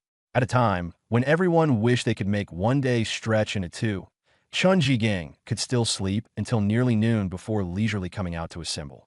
And yet they still fantasize about being the first batch to enter the dungeon. Leaving everything else aside, just Qin Xinxue's team alone is definitely no less efficient than theirs. Who knows where these people get their confidence from? What a pity about that wild boss yesterday. Another short, stocky boy chimed in unhappily. If it hadn't been snatched by someone else, we'd have been level 5 yesterday, and maybe we would have even cleared the beginner dungeon once already. What a waste of a whole day. As soon as this was brought up, Chun-Ji Gang's expression immediately darkened. A cruel look flashed in his eyes. Best not let me find out who stole my boss. If I do catch them, he ground his teeth, his voice vicious. I'll make sure they regret being born. While talking, the group walked toward the novice dungeon teleportation array. At that moment, the tall, skinny guy suddenly pointed ahead and shouted, "Chen Xiao, look at Xiao Lin." Chun-Ji Gang looked up. Sure enough, Xiao Lin was just walking down the steps from the dungeon-exclusive teleportation passage. A teasing, sinister smile instantly spread across Chun-Ji Gang's face. The next second, without saying a word, he abruptly yanked Sun Man Man, who was beside him, over to him, tightened his arm, and held her fiercely in his embrace. The movement was rough, as if deliberately showing something off. Sun Man Man's body visibly stiffened for a moment, instinctively wanting to struggle. But she knew all too well what Chun-Ji Gang was trying to do. He was using her, his ex-girlfriend, to discuss Xiao Lin. A trace of embarrassment flashed across her face, but in the end she still didn't resist. She only kept her body stiff as Chun-Ji Gang half-led, half-hugged her over. "Yo, isn't this our genius, Xia?" Chun-Ji Gang stood brazenly at the bottom of the steps, just a bit lower than Xiao Lin. He had his arm around Sun Man Man, his tone flippant and dripping with sarcasm. Xiao Lin stood on the steps, his gaze sweeping over Chun-Ji Gang's face, then lightly over Sun Man Man's profile, and finally settling back on Chun-Ji Gang. He was so calm, it was as if he had no reaction at all. That kind of disregard only made Chun-Ji Gang even more irritated. It was like punching cotton, uncomfortable as hell. A surge of anger rose in his chest, and he kept going. "What? Awaken the insanely awesome class of Archer, and now you can't even be bothered to talk to your classmates." As soon as he said that, the few lackeys behind him immediately burst into laughter. "Brother Chun, that's not quite right." Wang Chung wore a look of gleeful schadenfreude, his laughter especially grating. "Our genius Xia is a legendary figure with 3,000 potential points who awakened as a plain, ordinary archer. Isn't what you said a little inappropriate?" Ha ha ha. For 3 years of high school, he'd been pressed down by Xiao Lin so hard it was stifling. Now he'd finally found a chance, and his laughter was downright delighted. "Hey, Wang Chung, don't say that." The short, fat guy chimed in with the same sarcastic tone. "You're really hurting our genius Xia's pride like that." As he spoke, he deliberately glanced at the hand Chun-Ji Gang had wrapped around Sun Man Man's waist, a sleazy grin on his face. "Then again, Brother Chun, you were only with Sun Man Man yesterday, and today you're already wrapping an arm around her waist. TSK, that speed, that technique, we're impressed, brothers." Xiao Lin looked at the several clowns chiming in together, his expression still unchanged. If he were really just an ordinary archer, being trampled like this in public would indeed be hard to take. But now, to him, these people were nothing more than a few jumpy losers. He didn't even feel like speaking to them. And this silence, in Chun-Ji Gang's eyes, instead became having nothing to say in response. This made Chun-Ji Gang even more pleased. "So what if I was holding her around the waist?" He deliberately said it very loudly, his face full of smugness. "Didn't you know? Last night, Sun Man Man spent the night at my place." The moment those words were tossed out, the surrounding area instantly fell quiet for a moment. It was like a bomb had been thrown. "Holy crap," the short, fat man shouted on purpose. "Chen Xiao, seriously?" Chun-Ji Gang gave a disdainful smile. "Didn't you notice today? Even the way she walks is different from before." "Chen Xiao, you're way too fierce." The short, fat man immediately followed up. "Xiao Lin was with her for 3 years, and probably didn't even get to kiss her. You only needed 1 day to get all the way to the good stuff." As soon as he said that, he even looked at Xiao Lin with a trace of genuine sympathy. This time, he really wasn't putting on an act. He genuinely thought Xiao Lin was a little pitiful. As for Sun Man Man, who was being held in Chun-Ji Gang's arms, all she felt now was that she was like a piece of merchandise, used by them for show and for humiliation. No one cared about her face. No one cared about her dignity. She gritted her teeth, her body stiff as wood, her head bowed tightly. That nauseating stench from last night seemed to rise again from the depths of her throat. A wave of nausea churned in her stomach, but she still gritted her teeth and told herself inwardly, it was worth it. For the sake of the Soul Battle Pavilion slot, all of this was worth it. What good was Xiao Lin being nice to her before? He couldn't give her a future. He couldn't give her the Soul Battle Pavilion. Then all that kindness would be worthless in the end. Why aren't you saying anything? Seeing that Xiao Lin still had no reaction, Chun-Ji Gang grew even more animated. Don't take it too hard. Man Man's choice is very smart. Follow me, and you'll reach level 5 in no time. if you keep following you. He sized Xiaolin up and down, his face full of contempt. At this point, they're probably still in a novice trial grounds killing rabbits, right? Ha, exactly. The tall, skinny one hurriedly chimed in. Chen Xiao is not someone like you. An archer can compare to. We're going to be the first team to clear the newbie dungeon. The first team. Just then, a cool voice with a hint of laughter sounded. Qin Xinxue had no idea when she had already appeared beside Xiaolin. She naturally reached out and hooked her arm around Xiaolin's, a trace of mockery curling at the corners of her mouth as her gaze stabbed straight at Chen Jigang. Chen Jigang, even daydreaming has its limits. For someone as shameless as you really are eye-opening. Chen Jigang's face darkened, but when he saw that it was Qin Xinxue, he forcibly swallowed his anger. He didn't dare talk back. Yet Qin Xinxue had no intention of stopping at all. Her gaze shifted to Sun Man Man, her tone carrying a faint hint of pity. Sun Man Man, I have to say, your taste is truly garbage to an impressive degree. As she spoke, she suddenly laughed again. The smile was especially bright and especially glaring. However, I still have to thank you. At those words, Sun Man Man froze completely. The face behind the hair was instantly filled with shock and absurdity. And there was also a hint of pain she herself did not want to admit. Through the gaps in her hair, she looked at Xiaolin with venomous resentment. But Xiaolin paid her no mind at all, as if she didn't exist. Relying on women to stand up for you again? Chen Jigang looked at Qin Xinxue clinging to Xiaolin, and his displeasure grew even stronger. A waste like you, even with Qin Xinxue backing you, is still a burden. If it were me, I'd have already found a crack in the ground to crawl into. How could I still have a face to embarrass myself here? He didn't dare threaten Qin Xinxue, so he could only keep biting at Xiaolin. Of course, Xiaolin knew Qin Xinxue was backing him up. He also didn't act coy and pull his hand away. Instead, he slightly bent down, leaned closer to Chen Jigang, and said in a voice only the two of them could hear, Waste, why do you think I came out of the dungeon teleportation array? His tone was light, yet cold and laced with sarcasm. With that little intelligence of yours, you still want the first clear? Go home, wash up, and get some sleep. As soon as those words came out, Chen Jigang's entire body froze abruptly. That's right.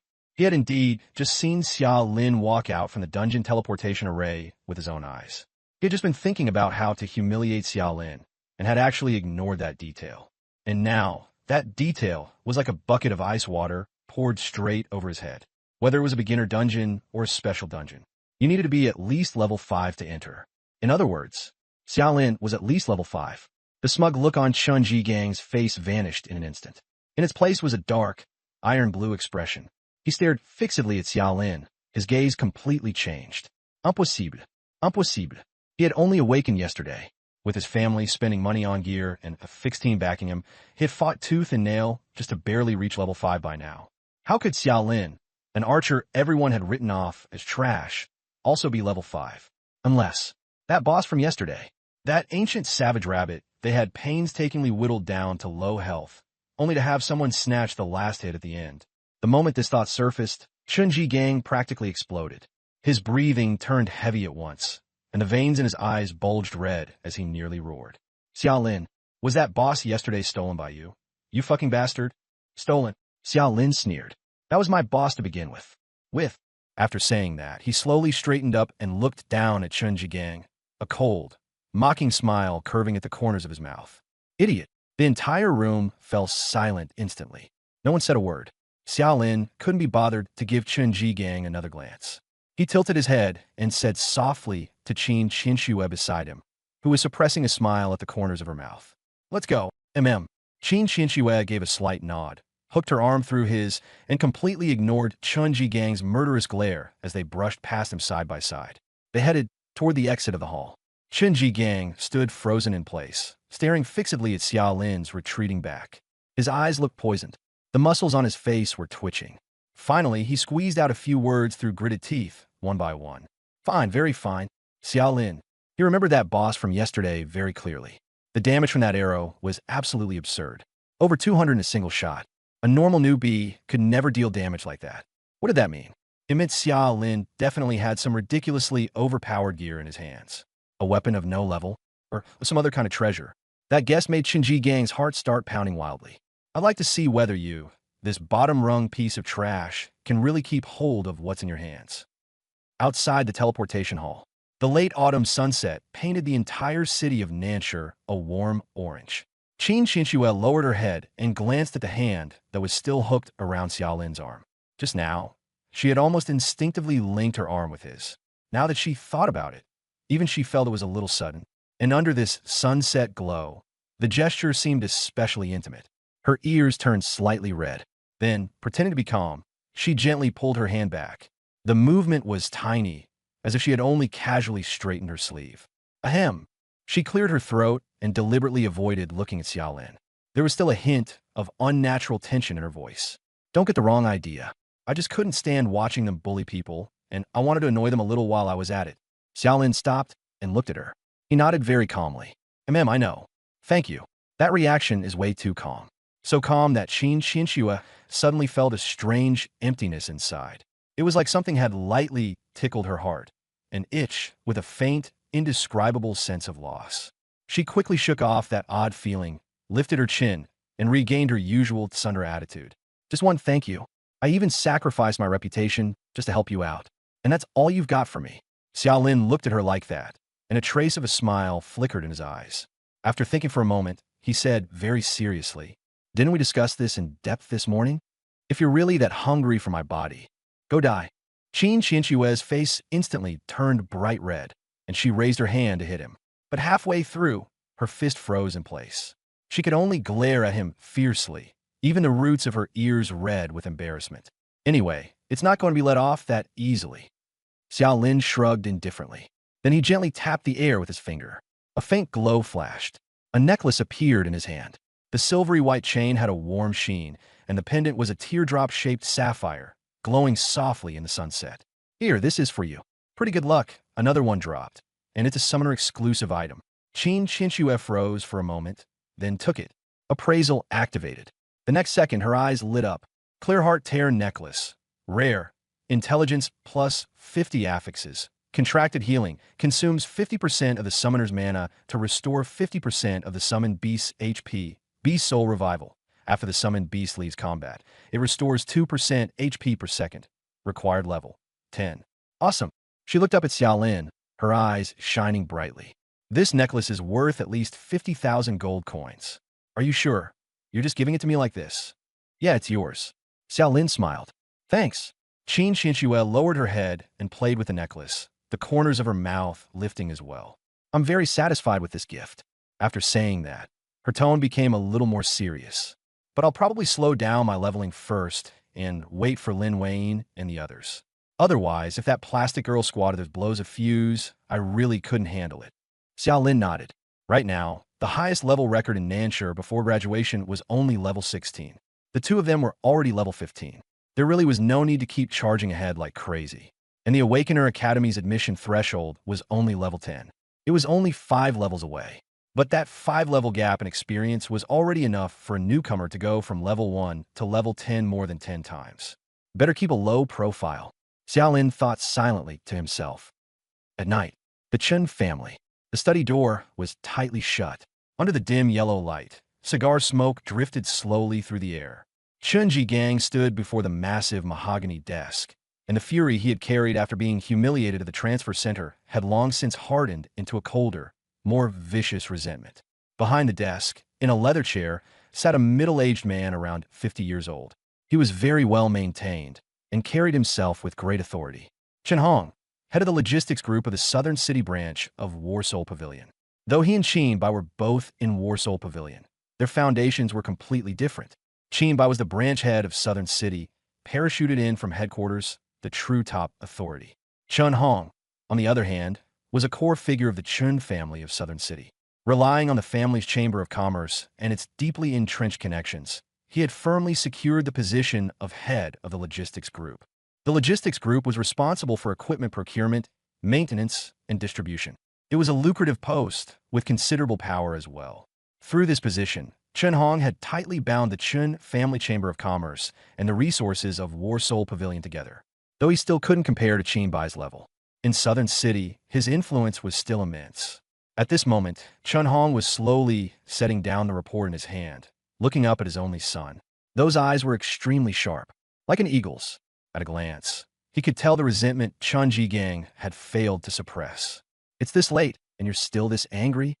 His voice was low and steady, giving away no emotion. It sounded less like a question and more like a statement of fact. Chun Ji-gang suddenly raised his head, his voice even cracking with excitement. Dad, I found Xia Lin's secret. Oh, Chun Hong's brow lifted slightly, and he finally showed a bit of interest. Xia Lin? That genius with a 3,000 potential value who awakened as a common archer. What kind of secret could he have? Chun Ji-gang braced both hands on the desk and spoke rapidly. Dad, do you know what level he is now? I saw him coming out of the dungeon teleportation array with my own eyes, and he looked way too composed. There's no way he had just reached the threshold of level 5. Chun Hong's cigar paused in his hand, and his gaze sharpened a little. Level 5. Yeah, Chun Ji-gang said with absolute certainty. Why him? Why is he leveling up faster than me? Why? Chun Hong let out a cold snort, his tone clearly displeased. If he joined a decent team and since awakening did nothing but grind monsters non-stop, then with a bit of luck, reaching level 5 in a single day isn't entirely impossible. Is that worth you losing your composure over? Chun Ji-gang was choked into silence for a moment. Knowing that he had indeed been somewhat lax these past 2 days, a trace of guilt flashed across his face. But he quickly gritted his teeth and continued speaking. Even so, there's one thing that simply can't be explained. Chun Hong didn't answer. He just looked at him, signaling him to go on. Chun Ji-gang took a breath. Yesterday, I ran into a wild boss in the newbie trial grounds. I finally got it down to low health, and then Xia Lin stole it with one arrow. His damage was absurdly high. At this, Chun Hong finally truly looked up. Be specific. Chun Ji-gang immediately said. Our team's warrior, going all out on damage, could only do a dozen or so points per strike. The elemental mage's fireball was only around 20 points. But Xia Lin did over 200 with one arrow. He wiped out the boss's last bit of HP on the spot. Over 200, Chun Hong's gaze instantly turned sharp. As the head of the armaments division of Zanhong, he was terrifyingly sensitive to damage numbers from awakeners. A rookie archer who had awakened for less than a day dealt over 200 damage? That was no longer unreasonable. That was simply impossible. Chun Ji-gang took a deep breath and threw out the suspicion he had been holding in all this time. Dad, I suspect he has a top-tier piece of equipment on him. It's even very likely to be that legendary level-restricted item. A level-restricted item? Chun Hong's pupils contracted sharply, and even his breathing visibly quickened. He knew all too well what those words meant. Things like that almost only existed in rumors. Once one truly appeared, it would be enough to drive every faction insane. What did that thing mean? It meant that low-level awakeners could gain early access to terrifying power that let them crush opponents of the same tier, or even fight above their level. Are you sure? There was even a faint tremor in Chun Hong's voice. Even as steady as he was, he could not suppress the turmoil in his heart at this moment. 90% sure. Chun Ji-gang spoke with absolute certainty. Dad, think about it. Aside from a divine item of that caliber, what else could let a rookie archer deal over 200 damage to a boss? Chun Hong slowly stood up and paced back and forth in the study. The cigar smoke curled around him in circles. If this was true, the value of that piece of equipment was simply impossible to estimate. Xia Lin, orphan archer, Chun Hong murmured under his breath. How could a poor kid with no backing have something like that? Seeing that his father was still thinking, Chun Ji-gang quickly added, Dad, no matter how he got it, the fact is he dealt such high damage. Yes. Chun Hong's eyes grew brighter and brighter, but that brightness carried a chilling edge. Whether he has a no-level restriction piece of equipment or not, as long as there's even a sliver of possibility, that's enough. As he said this, a cold, sinister smile slowly appeared on his face. A little brat with no background at all deserves to carry such a priceless treasure. What better chance could there be than this? This is a great gift from heaven to our Chun family. Chun Ji-gang's eyes lit up as he listened. Dad, then what's the rush? Chun Hong raised a hand to cut him off, his gaze dark and brooding. As long as the item is still in his hands, sooner or later, it'll be ours. He sat back down in the chair, lightly tapping the table with his fingers, producing a dull, thudding sound. Just then, as if Chun Ji-gang had thought of something else, he hurriedly added, By the way, Dad, there's something else. I found that Qin Xinxue has been getting especially close to Xia Lin these past 2 days. Their relationship has progressed way too fast. Today in the teleportation hall, she even took the initiative to hook her arm through Xia Lin's in front of everyone. Qin Xinxue? Chen Hong's eyes immediately became much more guarded. Qin Bai's daughter? You mean the Qin family may have also discovered the secret on Xiaolin's body? Very likely. Qin Jigang's tone was filled with obvious jealousy. Before awakening, they were just ordinary classmates. But precisely when Xiaolin awakened a trash profession and everyone was laughing at him, Qin Xinxue instead took the initiative to get close to him, and even so intimately. With her status, why would she bother with a well-known loser? There's definitely something wrong here. The Qin family must also be eyeing that piece of equipment. These words immediately stirred a sense of urgency in Chen Hong's heart. If even Qin Bai got involved, then things would be troublesome. Very good. Chen Hong's gaze turned completely cold. You don't need to worry about this anymore. Tomorrow, go level up as usual. Don't have any further contact with Xiaolin. We must avoid arousing suspicion. Dad, do you mean? What I mean is, Chen Hong gave a cold laugh. That piece of equipment must belong to the Chun family. Whatever it is, it must become a stepping stone for our Chun family to go further. By the end, he no longer concealed the killing intent in his eyes. As for Xiaolin, an orphan who awakened a trash class, disappearing without a trace in South City. Who would care? In the study, a pair of eyes, one large and one small, met. Both were filled with the same greed and ruthlessness.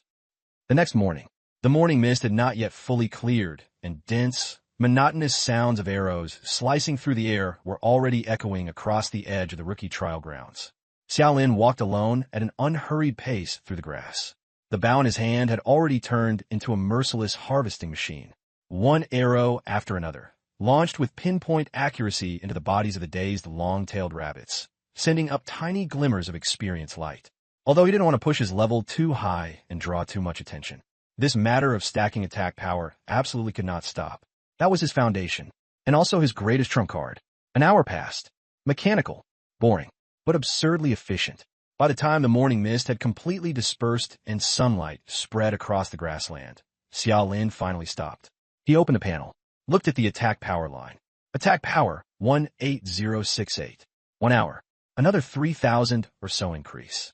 By now, his attack power had officially broken 18,000. If he were to encounter a low-level wild boss, like the ancient savage rabbit again now, he wouldn't even need to charge up. He could just casually fire a basic arrow and one-shot it. Xiaolin suddenly remembered something his homeroom teacher, Teacher Wang, had mentioned in casual conversation before. With his strength as a level 25 warrior, if he fought by brute force, it would probably still take about a minute to kill a level 5 wild boss. Wild bosses are different from dungeon bosses. Their attack and defense stats may not necessarily be ridiculously high, but their biggest trait is that they have massive HP. Absurdly massive. The ancient savage rabbit was only the lowest level wild boss, and its HP was already 18,000. So what about those Lord tier and World tier wild bosses in higher level zones? The ones at over level 100? Just thinking about it was enough to make one's scalp tingle. Xiaolin even had another thing flash through his mind, something he had heard about before. A few years ago, a Lord tier boss had unexpectedly spawned in a high-level wild zone over in South Korea. To kill that thing, South Korea had mobilized nearly every high-tier awakened fighter in the country. They fought for 7 full days and nights. In the end, it took the deaths of nearly 1/3 of the nations awakened before they finally ground that thing down to death. Normally, losses of that magnitude would have been enough to severely cripple a country. But strangely, South Korea not only didn't decline afterward, it went on to repeatedly place higher than expected in the War of National Destiny in the following years, and its overall national power actually rose instead of falling. Although no one said the reason outright, the clever ones all understood. After collecting the rabbits, Xia Lin went home. Xia Jingyu had already made breakfast. He ate a few bites casually, then went back to the exchange. He had to clear out the pile of loot in his backpack. Actually, if he just sold the white-grade items, the system backpack could handle it directly. But it would take a 10% handling fee. Xia Lin had money now, but he wasn't rich enough to ignore that kind of cost. Save wherever he could. When he stepped into the exchange hall again, it was still bustling with activity. Xia Lin was very familiar with the place and didn't even bother with a guide. He went straight to the equipment recycling area. The middle-aged appraiser was still, as he had been yesterday, half dead looking, leaning back in his chair with his eyes closed, dozing lightly, his fingers tapping the table now and then. Hearing footsteps, he lazily opened his eyes a slit and glanced at Xia Lin. Then he shot to his feet in an instant. His whole body seemed electrified, his face flushed red, and his eyes widened with excitement. He stared fixedly at Xiaolin. Xiaolin was so startled by his reaction that he almost smashed the white-grade helmet he had just taken out right into the man's face. "Why, young brother, you're finally here." The middle-aged appraiser's voice was trembling with excitement. He even reached his hand across the table, trying to grab Xiaolin. Xiaolin instinctively stepped back, avoiding that overly enthusiastic hand. Looking at the other man's, "I've finally been waiting for you" expression, he felt a little creepy all over. "What are you doing?" Haha. The middle-aged appraiser also realized he was being too exaggerated, and quickly pulled his hand back, awkwardly rubbing it. A layer of nearly ingratiating smile spread across his face. "Little brother, you're here to sell equipment, right?" "Right." Xiaolin shot him a blank look. If he came to the recycling area and didn't sell equipment, was he here for sightseeing? But he couldn't be bothered to complain. He just nodded. Then with a thought, the pile of gray-tier equipment in the system backpack all clattered onto the table, instantly forming a small mountain. As soon as the middle-aged appraiser saw this pile of stuff, the expectation on his face visibly froze. He was stunned for a few seconds, then looked up and asked, "Just these?" "Yeah, I'm selling these first." Xiaolin nodded calmly. The words "selling these first" rekindled the middle-aged appraiser's nearly extinguished hope. He immediately nodded repeatedly. Right. Sell these first." After saying that, he rushed over and started counting them. His hands were moving so fast they almost left afterimages. In less than 2 minutes, he had finished counting. "Little brother, these add up to a total of 23,000 gold coins." "All right." Xiaolin handed over the payment code. The transfer went through. Hearing the notification that 23,000 gold coins had arrived, Xiaolin nodded in satisfaction. But after completing the transfer, the middle-aged appraiser didn't sit down. Instead, he leaned forward slightly, braced both hands on the table, and stared fixedly at Xiaolin. The look in his eyes was practically overflowing with anticipation. Xiaolin found it a little funny. He didn't drag things out either. He took more than a dozen green-grade items and 5 blue-grade items out of the system bag. This time, the middle-aged appraiser's eyes really lit up. But when Xiaolin stopped again, he still couldn't help but ask, "No more?" Xiaolin rolled his eyes again. "You priced these first." Okay. The middle-aged appraiser hurriedly began appraising them one by one. "This jade ring is pretty good, plus 50 intelligence, plus 10% spell damage. A mage can use it for a long time. 20,000. This severing wind short blade is a bit underwhelming. The attack is average, and the armor penetration isn't high either. 8,000. This stoneplate breastplate has decent defense and constitution, but unfortunately, its armor, 15,000. He quoted the prices in one breath, very quickly. Finally, he looked up, grinning from ear to ear. "Little brother, for all of these combined, I'll give you 250,000 gold coins. At this price, it's definitely already the highest buyback price." Xiaolin nodded. He could also tell that the other party was indeed offering slightly more than the normal buyback price this time. Okay. After saying that, he directly sent over the payment information. Very soon, another payment notification came through. 250,000 credited. "Thank you." Xiaolin nodded and turned to leave. "Hey, little brother, wait." This time, the middle-aged appraiser was really anxious, and he came around from behind the table immediately. Xiaolin stopped and turned back to look at him. The middle-aged appraiser rubbed his hands together, looking both nervous and expectant. That ring from yesterday, are you still selling it?" After saying that, he hurriedly added another sentence. "Don't worry. As long as you're willing to sell, I'll definitely give you a price that satisfies you.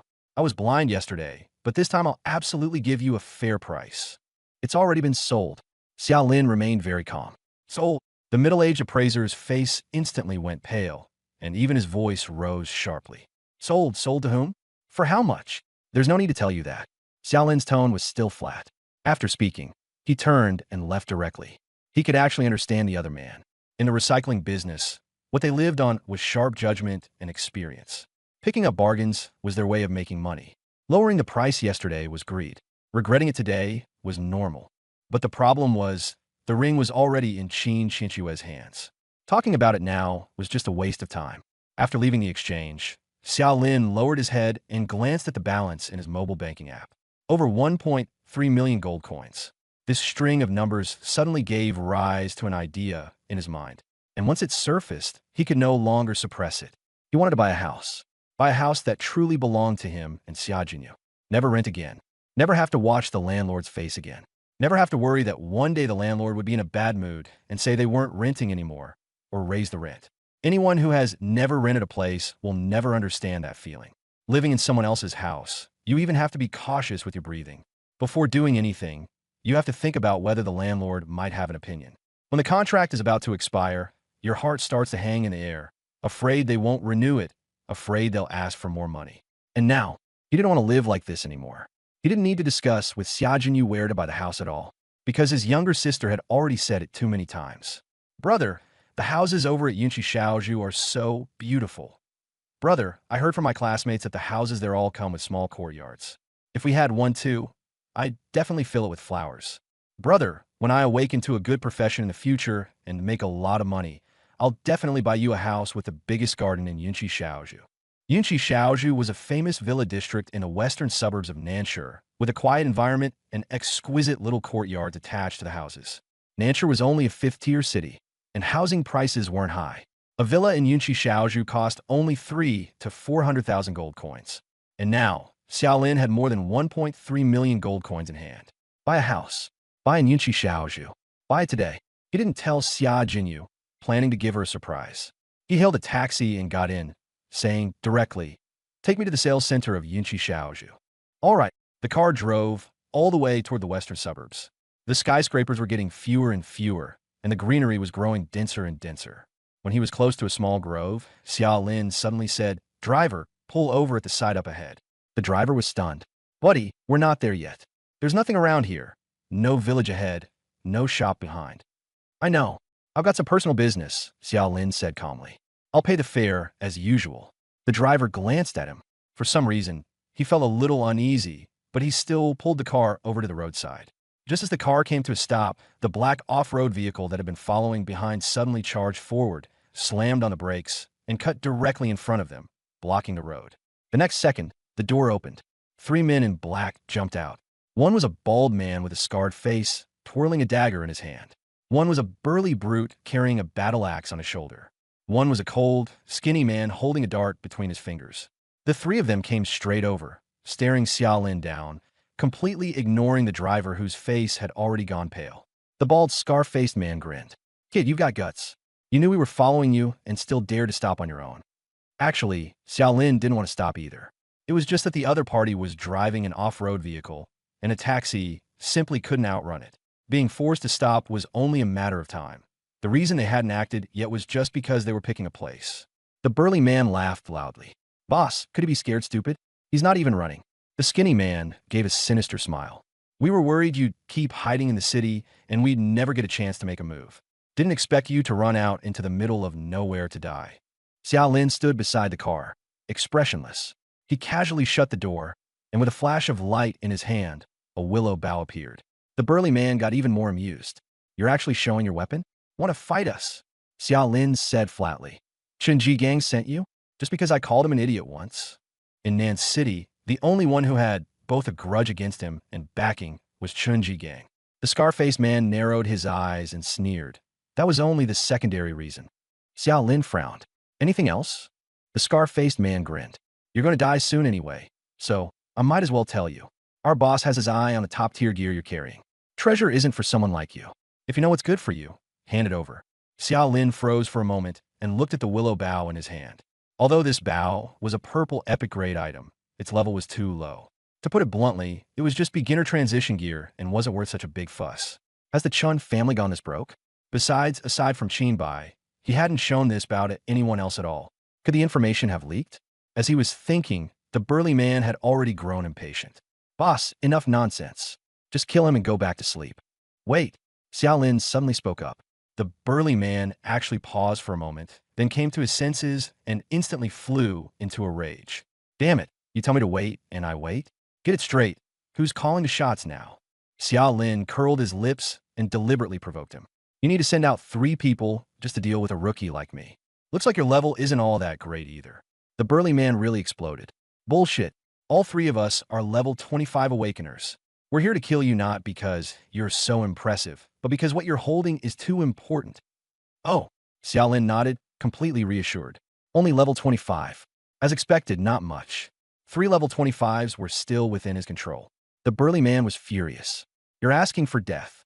He gripped the huge battle axe and charged forward with long strides. Xiao Lin raised his bow, drew the string, and a light shadow arrow instantly formed, pointing straight at the burly man. The burly man didn't take it seriously at all and kept charging forward. The next second, whoosh, the arrow flew. The burly man's steps suddenly halted. It was as if something had pierced straight through his head, and his vision went black in an instant. A crimson number floated up above him. Minus 3,760. He instinctively shook his head, and a mixture of red and white fluid splashed straight out from his forehead. The burly man's eyes bulged, and his mind went completely blank. How could this be? He was a level 25 berserker. The other guy was just an archer who had awakened only yesterday, but he no longer had a chance to figure it out. In the next second, he crashed to the ground like rotten mud, dead. Beside the corpse, a pack dropped directly. From the moment he struck to the moment he died, it took less than 2 seconds. The smiles on the scar-faced man and the skinny man froze on their faces. They had not even seen how the burly man died. They only saw him rush forward, and then he was gone. The scar-faced man was the first to snap back to reality and shouted sharply, "Attack together! Don't give him a chance to make a move. Something's wrong with his damage." As soon as his words fell, he went all out at full speed, his whole body like a fading afterimage as he circled behind Xiao Lin, the dagger stabbing straight toward his heart. Level 20 assassin skill, shadow, kill thrust. The skinny man attacked at the same time. 3 dark blue throwing knives shot out like lightning, aimed at Xiao Lin's throat, heart, and lower abdomen respectively. Their angles were vicious and ruthless, completely sealing off any room to dodge. The two worked together with great familiarity. Clearly, they were seasoned hands. To them, teaming up to kill a level 5 archer was already being quite cautious. The next instant, ding, puff, puff, puff. The dagger and the throwing knives hit at the same time. Just as a smile appeared at the corners of the two men's mouths, their expressions changed. No, the dagger simply couldn't pierce in. When the throwing knives struck Xiao Lin, a crystalline light barrier flashed and deflected them all back at once. They didn't even cut through his clothes. The skinny man's pupils shrank sharply. The scar man also froze in place, the dagger still pressed against Xiao Lin's back, his scalp tingling. What kind of defense was this? Even if his defense was high, shouldn't he at least lose 1 point of health by force? But Xiao Lin simply ignored it entirely. What the hell kind of monster was this? The scarred man almost instinctively stepped back, flashing over to the skinny man's side. The two exchanged a look and could both see the retreat in each other's eyes, so they began to pull back. As for Xiao Lin, he merely lowered his head and glanced at the panel. Shield 16418/18068. More than 1,600 shield points had been lost. If not for battle or a barrier, that last strike would have been enough to kill him instantly. He raised his head and looked coldly at the two of them. Want to leave now? Too late. As soon as he finished speaking, he drew his bow again. 2 shafts of light and shadow instantly condensed. The scar-faced man went pale, his legs almost giving out. Why you? What kind of monster are you? Level 5? That's impossible. The skinny one dropped straight to his knees. Spare us. Shenhong sent us. We were just following orders. Please. Xiao Lin's eyes showed not the slightest ripple. He would not show mercy to anyone who wanted to kill him. Whoosh, whoosh. The 2 arrows left the bowstring, so fast that only 2 faint streaks of light remained. The scar-faced man only saw a glint of cold light rapidly enlarge. The next second his brow went cool, and he lost consciousness completely. The other arrow pierced straight through the skinny man's throat. He clutched his neck, his eyes full of terror, and convulsed as he collapsed. Even in death, he could not understand why an archer could be this powerful. The wind blew through the white birch forest, and the smell of blood slowly spread. Xiao Lin's expression remained blank as he took all 3 men's packs. This was his first time killing and looting, and the harvest was indeed substantial. Just the coins alone amounted to more than 500,000. There was also a pair of level 20 purple rare boots. Their stats were pretty good, plus 80 agility, plus 80 vitality, and 30% movement speed. They were originally top-tier gear for assassins, but they suited him as well. Unfortunately, he would need to reach level 20 before he could wear them. The rest were just a few blue-rank items and some miscellaneous junk. Xiao Lin put the useful items into his storage space.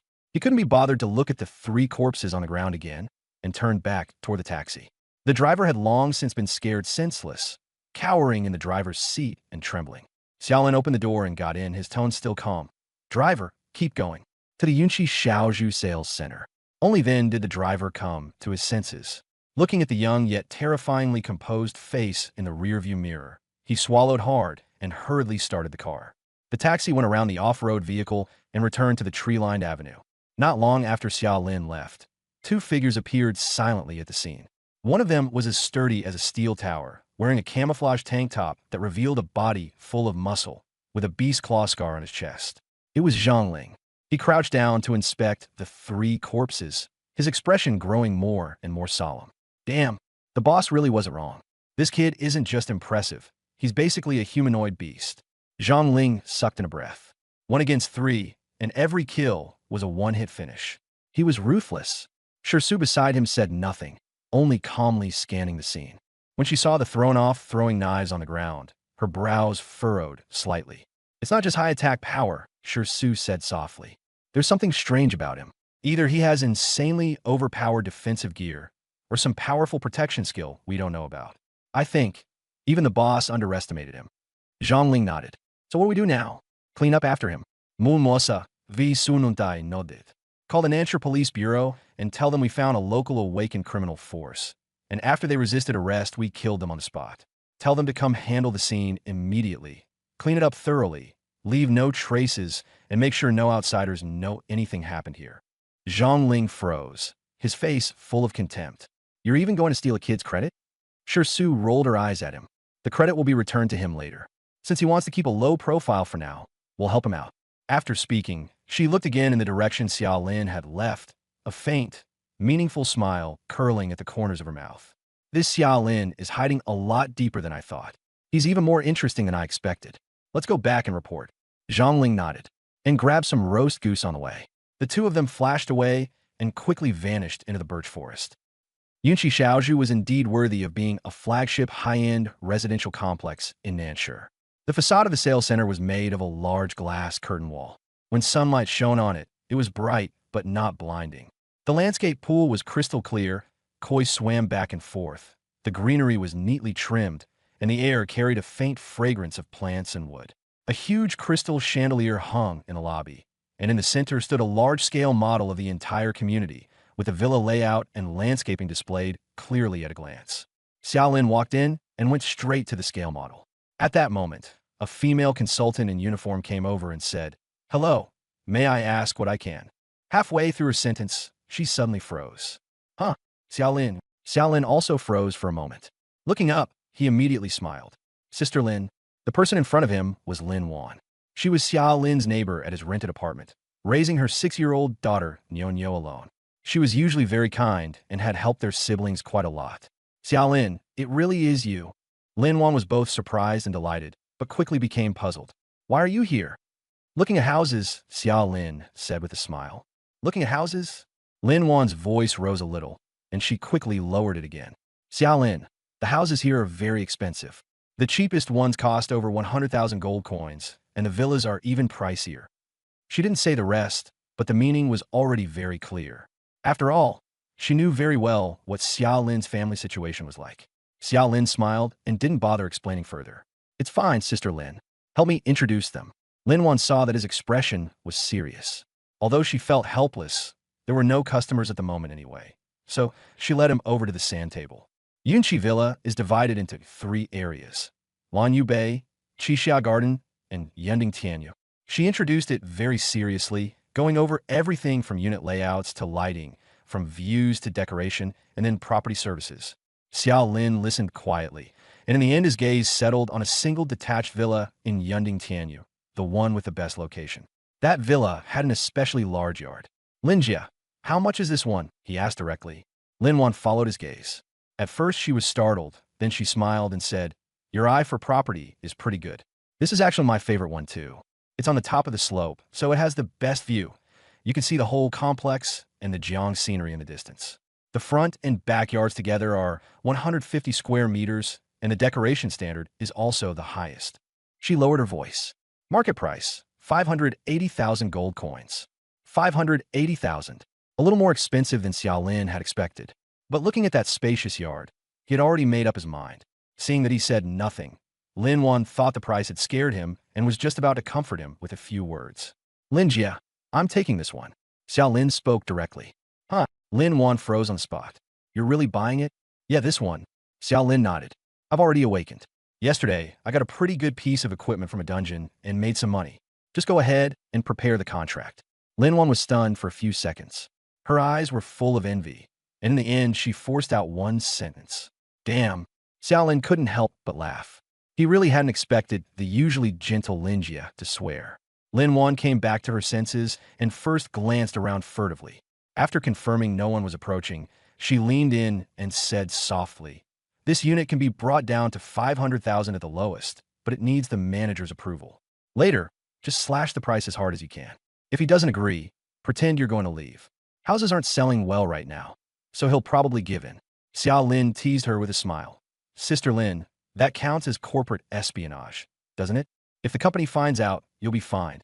Lin Wan gave him a white-eyed glare and turned to call the manager. Before long, a middle-aged man in a sharply tailored suit, his hair neatly slicked back, walked out. "Hello, I'm Wang Tao, the sales manager here," Wang Tao said with a broad smile. Dudong sent out his hand. "I heard from Xiao Lin that you've taken a liking to Villa Number 1. You have excellent taste. That's our crown jewel. Absolutely worth every penny." Xiao Lin shook his hand and said directly, "I like the house, but the price is too high. My budget isn't enough. If it's not suitable, I'll go look elsewhere." After speaking, he prepared to leave. The smile on Wang Tao's face froze for a moment, and he hurriedly stopped him. "Sir, no need to rush. The price is negotiable. How about this? I'll give you my sincerest price, 550,000 gold coins. That's already very unusual. 550,000 is still too high." Xiao Lin shook his head. 500,000. If that works, I'll buy it now. If not, I'm leaving. "Sir, for 500,000, we really..." "Then forget it. I'm leaving." "Hey, sir, let's talk a little more. Just 500,000. If not, then forget it." Wang Tao hesitated. Seeing Xiao Lin's firm attitude, he could only grit his teeth and nod in the end. "All right, Xiao Lin, take this gentleman to sign the contract." After this world had been digitized, buying a house was very simple. Sign the agreement, make the transfer, and then the sales center directly entered the villa number into the person's identity information. The property transfer was then complete, and there was no need for any real estate certificate at all. By the time Xiao Lin came out of the sales center, it was almost noon. He directly transferred 20,000 gold coins to Lin Wan. After all, this house had been sold at the bottom price, so her commission must have been pitifully small, and she had also helped him save a full 80,000. He couldn't let Lin Wan take a loss on this money. Xiao Lin stood by the roadside, the sunlight a little dazzling. He hailed a taxi to the transfer center. After saying that, he closed his eyes. Having just gone through an assassination attempt and then bought a house, he was indeed feeling a little mentally drained. The car started, and the street scene outside the window quickly receded. But in his mind, that assassination attempt kept replaying over and over. The two assassins had attacked together too fast, so fast that he hadn't had time to react at all. If not for the battle breath barrier, Xiao Lin's gaze instantly turned cold, and the hand resting on his knee slowly clenched. Shunji Gang. This debt had to be settled. Just then, his phone suddenly rang. It was an unfamiliar number. Xiao Lin suppressed his emotions and answered the call. "Hello. Who is this?" "Xiao Lin, it's Qin Bai." Qin Bai's voice came from the other end of the line. Xiao Lin was startled for a moment, then smiled and said, "Uncle Qin, sorry about that. I left in a hurry today and forgot to leave you my contact information." "Ah, no big deal." Qin Bai laughed heartily. "Are you free tonight? Let's have a meal together. I have 2 friends who want to meet you." "Your friends?" Xiao Lin was somewhat surprised. Qin Bai's friends would definitely have no low status.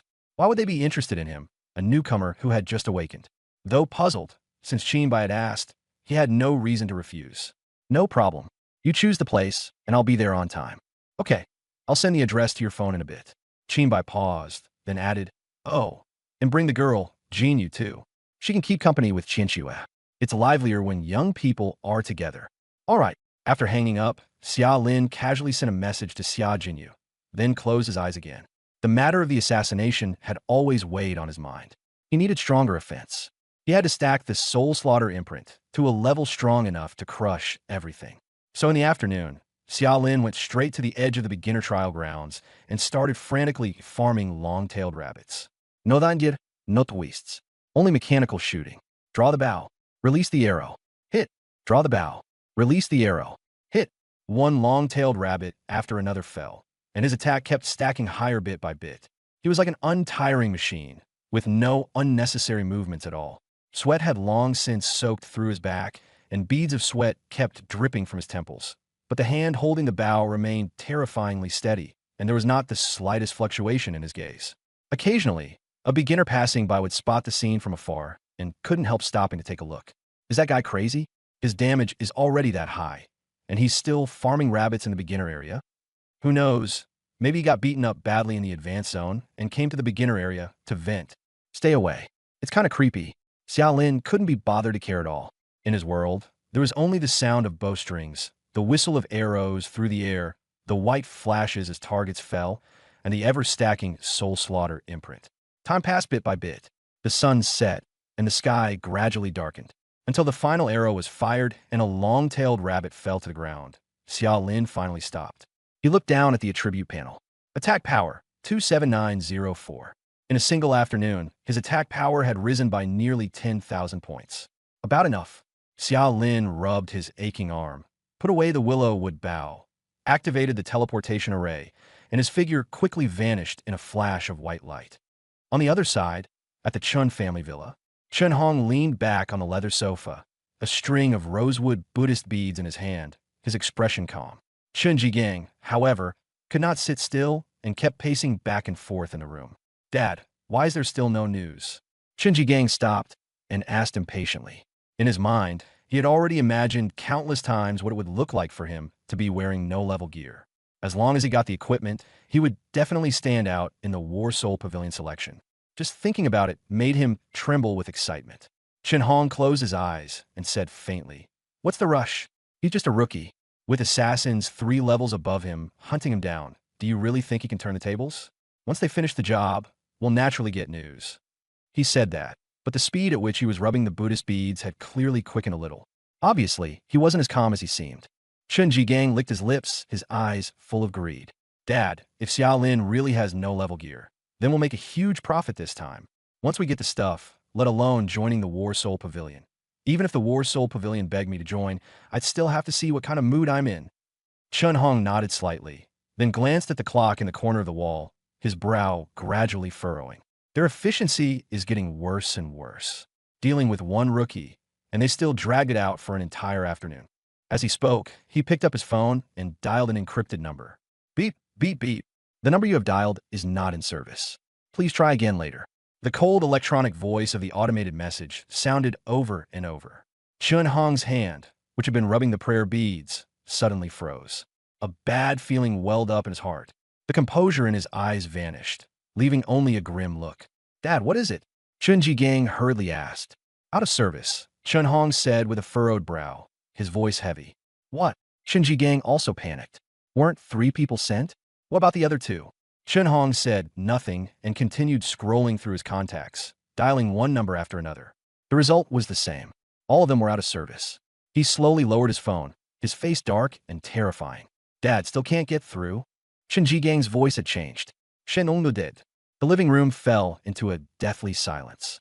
Just moments ago, father and son had been dreaming sweetly. Now all that remained was a suffocating tension. "Dad, this isn't right," Chen Jigang said, his face pale. 3 people lost contact at the same time? Even if something happened, there's no way not a single one could be reached. Could it be that all 3 of them? The guess was too outrageous. Even he didn't dare say it out loud. That's impossible. Chen Hong shot to his feet and paced back and forth in the living room. No matter how strange that kid is, he's just a newly awakened rookie. Those 3 are all season level, 25 veterans, and they work well together. How could all 3 of them fall at his hands? Something must have gone wrong. Chen Jigang also thought it was impossible. After thinking it over with a frown, he suddenly said, "Dad, do you think there's a possibility that after they killed Xiaolin and got the equipment, they got greedy and just ran off?" Chen Hong's footsteps suddenly came to a halt.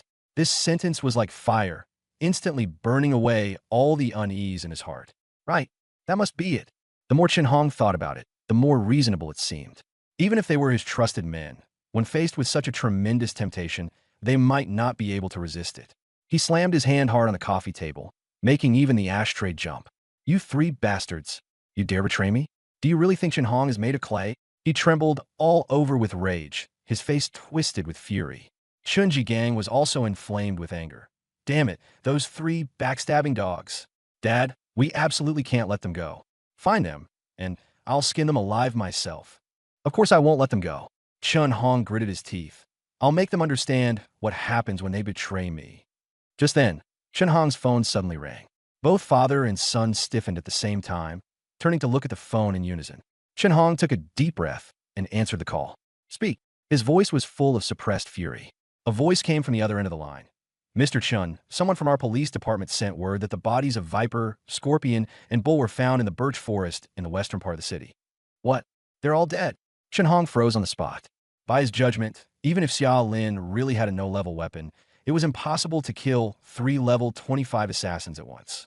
Unless Xia Lin had more than one no-level item on him, but an entire set. As soon as this thought surfaced, Chun Hong's mind buzzed, and a surge of blood rushed to his head. His hands had already started trembling. Say it. What exactly is happening at the scene? His voice was full of urgency. If that was really the case, then the value of whatever was on Xia Lin's body was simply immeasurable. The voice on the other end of the line continued. The exact situation at the scene is still unclear. All we know is that the 3 of them were discovered in the birch forest in the west of the city by people from the Warsoul Pavilion who happened to pass by. For some reason, they were identified as awakened troublemakers from Nanshur. When they refused arrest, they were killed on the spot by the Warsoul Pavilion. After hearing this, Chun Hong fell completely silent. He had originally thought the 3 had been counter-killed while carrying out the mission, but it turned out to be such an absurd mistake. As assassins, they couldn't even hide their tracks. In the next second, Chun Hong suddenly grabbed the bronze paperweight on the table and hurled it hard. Useless. A bunch of useless trash. Bang.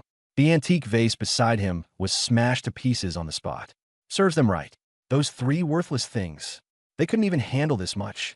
I spent so much money raising you all, and you would just die.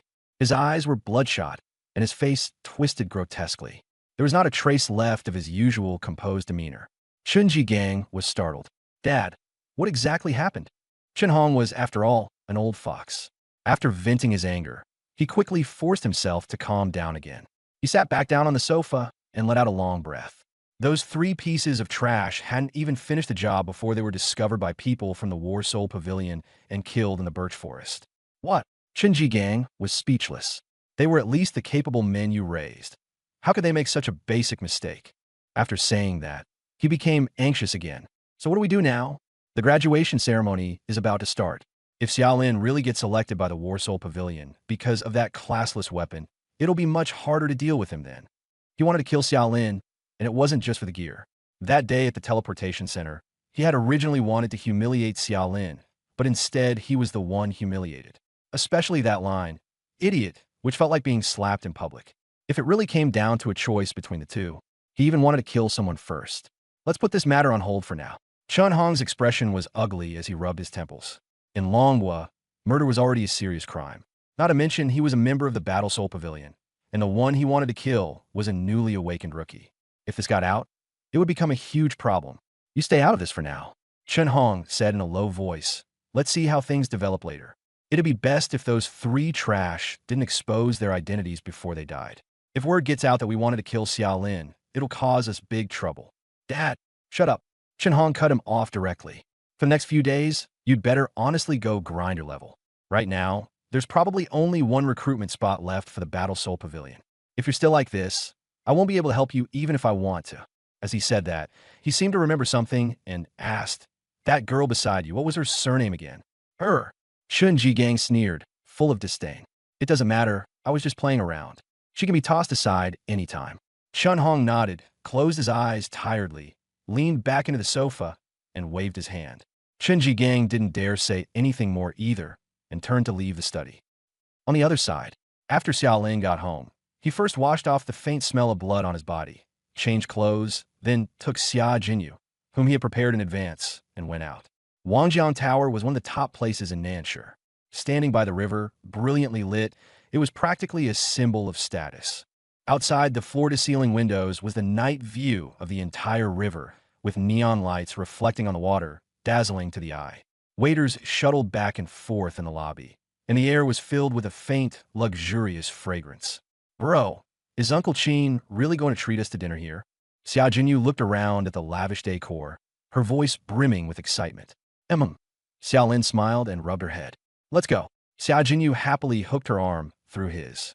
Then hurry up. Don't keep Uncle Qin waiting too long. Xiao Lin nodded and walked up to the host to give Qin Bai's name. The hostess in a Chong Sam immediately came forward, her smile gentle. Hello. President Qin is already waiting for you in Guanlan Hall on the top floor. Please follow me. Xiao Jinyu was clearly a little nervous. She gripped her brother's sleeve tightly, sneaking glances at the surroundings as they walked. Just as the two were about to enter the elevator, an intentionally raised female voice suddenly came from behind them. Well, if it isn't our civilian class flower, Xiao Jinyu. The siblings paused and turned back. A girl in a royal blue low-cut evening gown, sashayed over like a peacock with its tail spread. The contempt on her face was obvious. Two other girls, dressed to the nines, followed behind her with expressions that said they were waiting for a show. A strong scent of perfume hit them head-on. Xiao Lin frowned. After seeing who it was, Xiao Jinyu said lightly, "Oh, it's Zhao Qian." After saying that, she couldn't be bothered to look at her again and took Xiao Lin's arm, about to keep walking. Her attitude was as if she were looking at a stray cat or dog by the roadside. The smile on Zhao Qian's face immediately froze. What she hated most was Xiao Jinyu's attitude, acting so high and mighty. Seeing that the elevator was about to open, Zhao Qian hurriedly caught up in her high heels and said sharply, "When you heard it was Lin Xiao's birthday banquet today, didn't you still hurry over like a dog with its tail wagging?" The girl behind her also chimed in with a mocking tone. "Exactly. Knowing young Master Lin is in a good mood today, you came here hoping to get lucky and be noticed by him, so you can change that poor, shabby look of yours."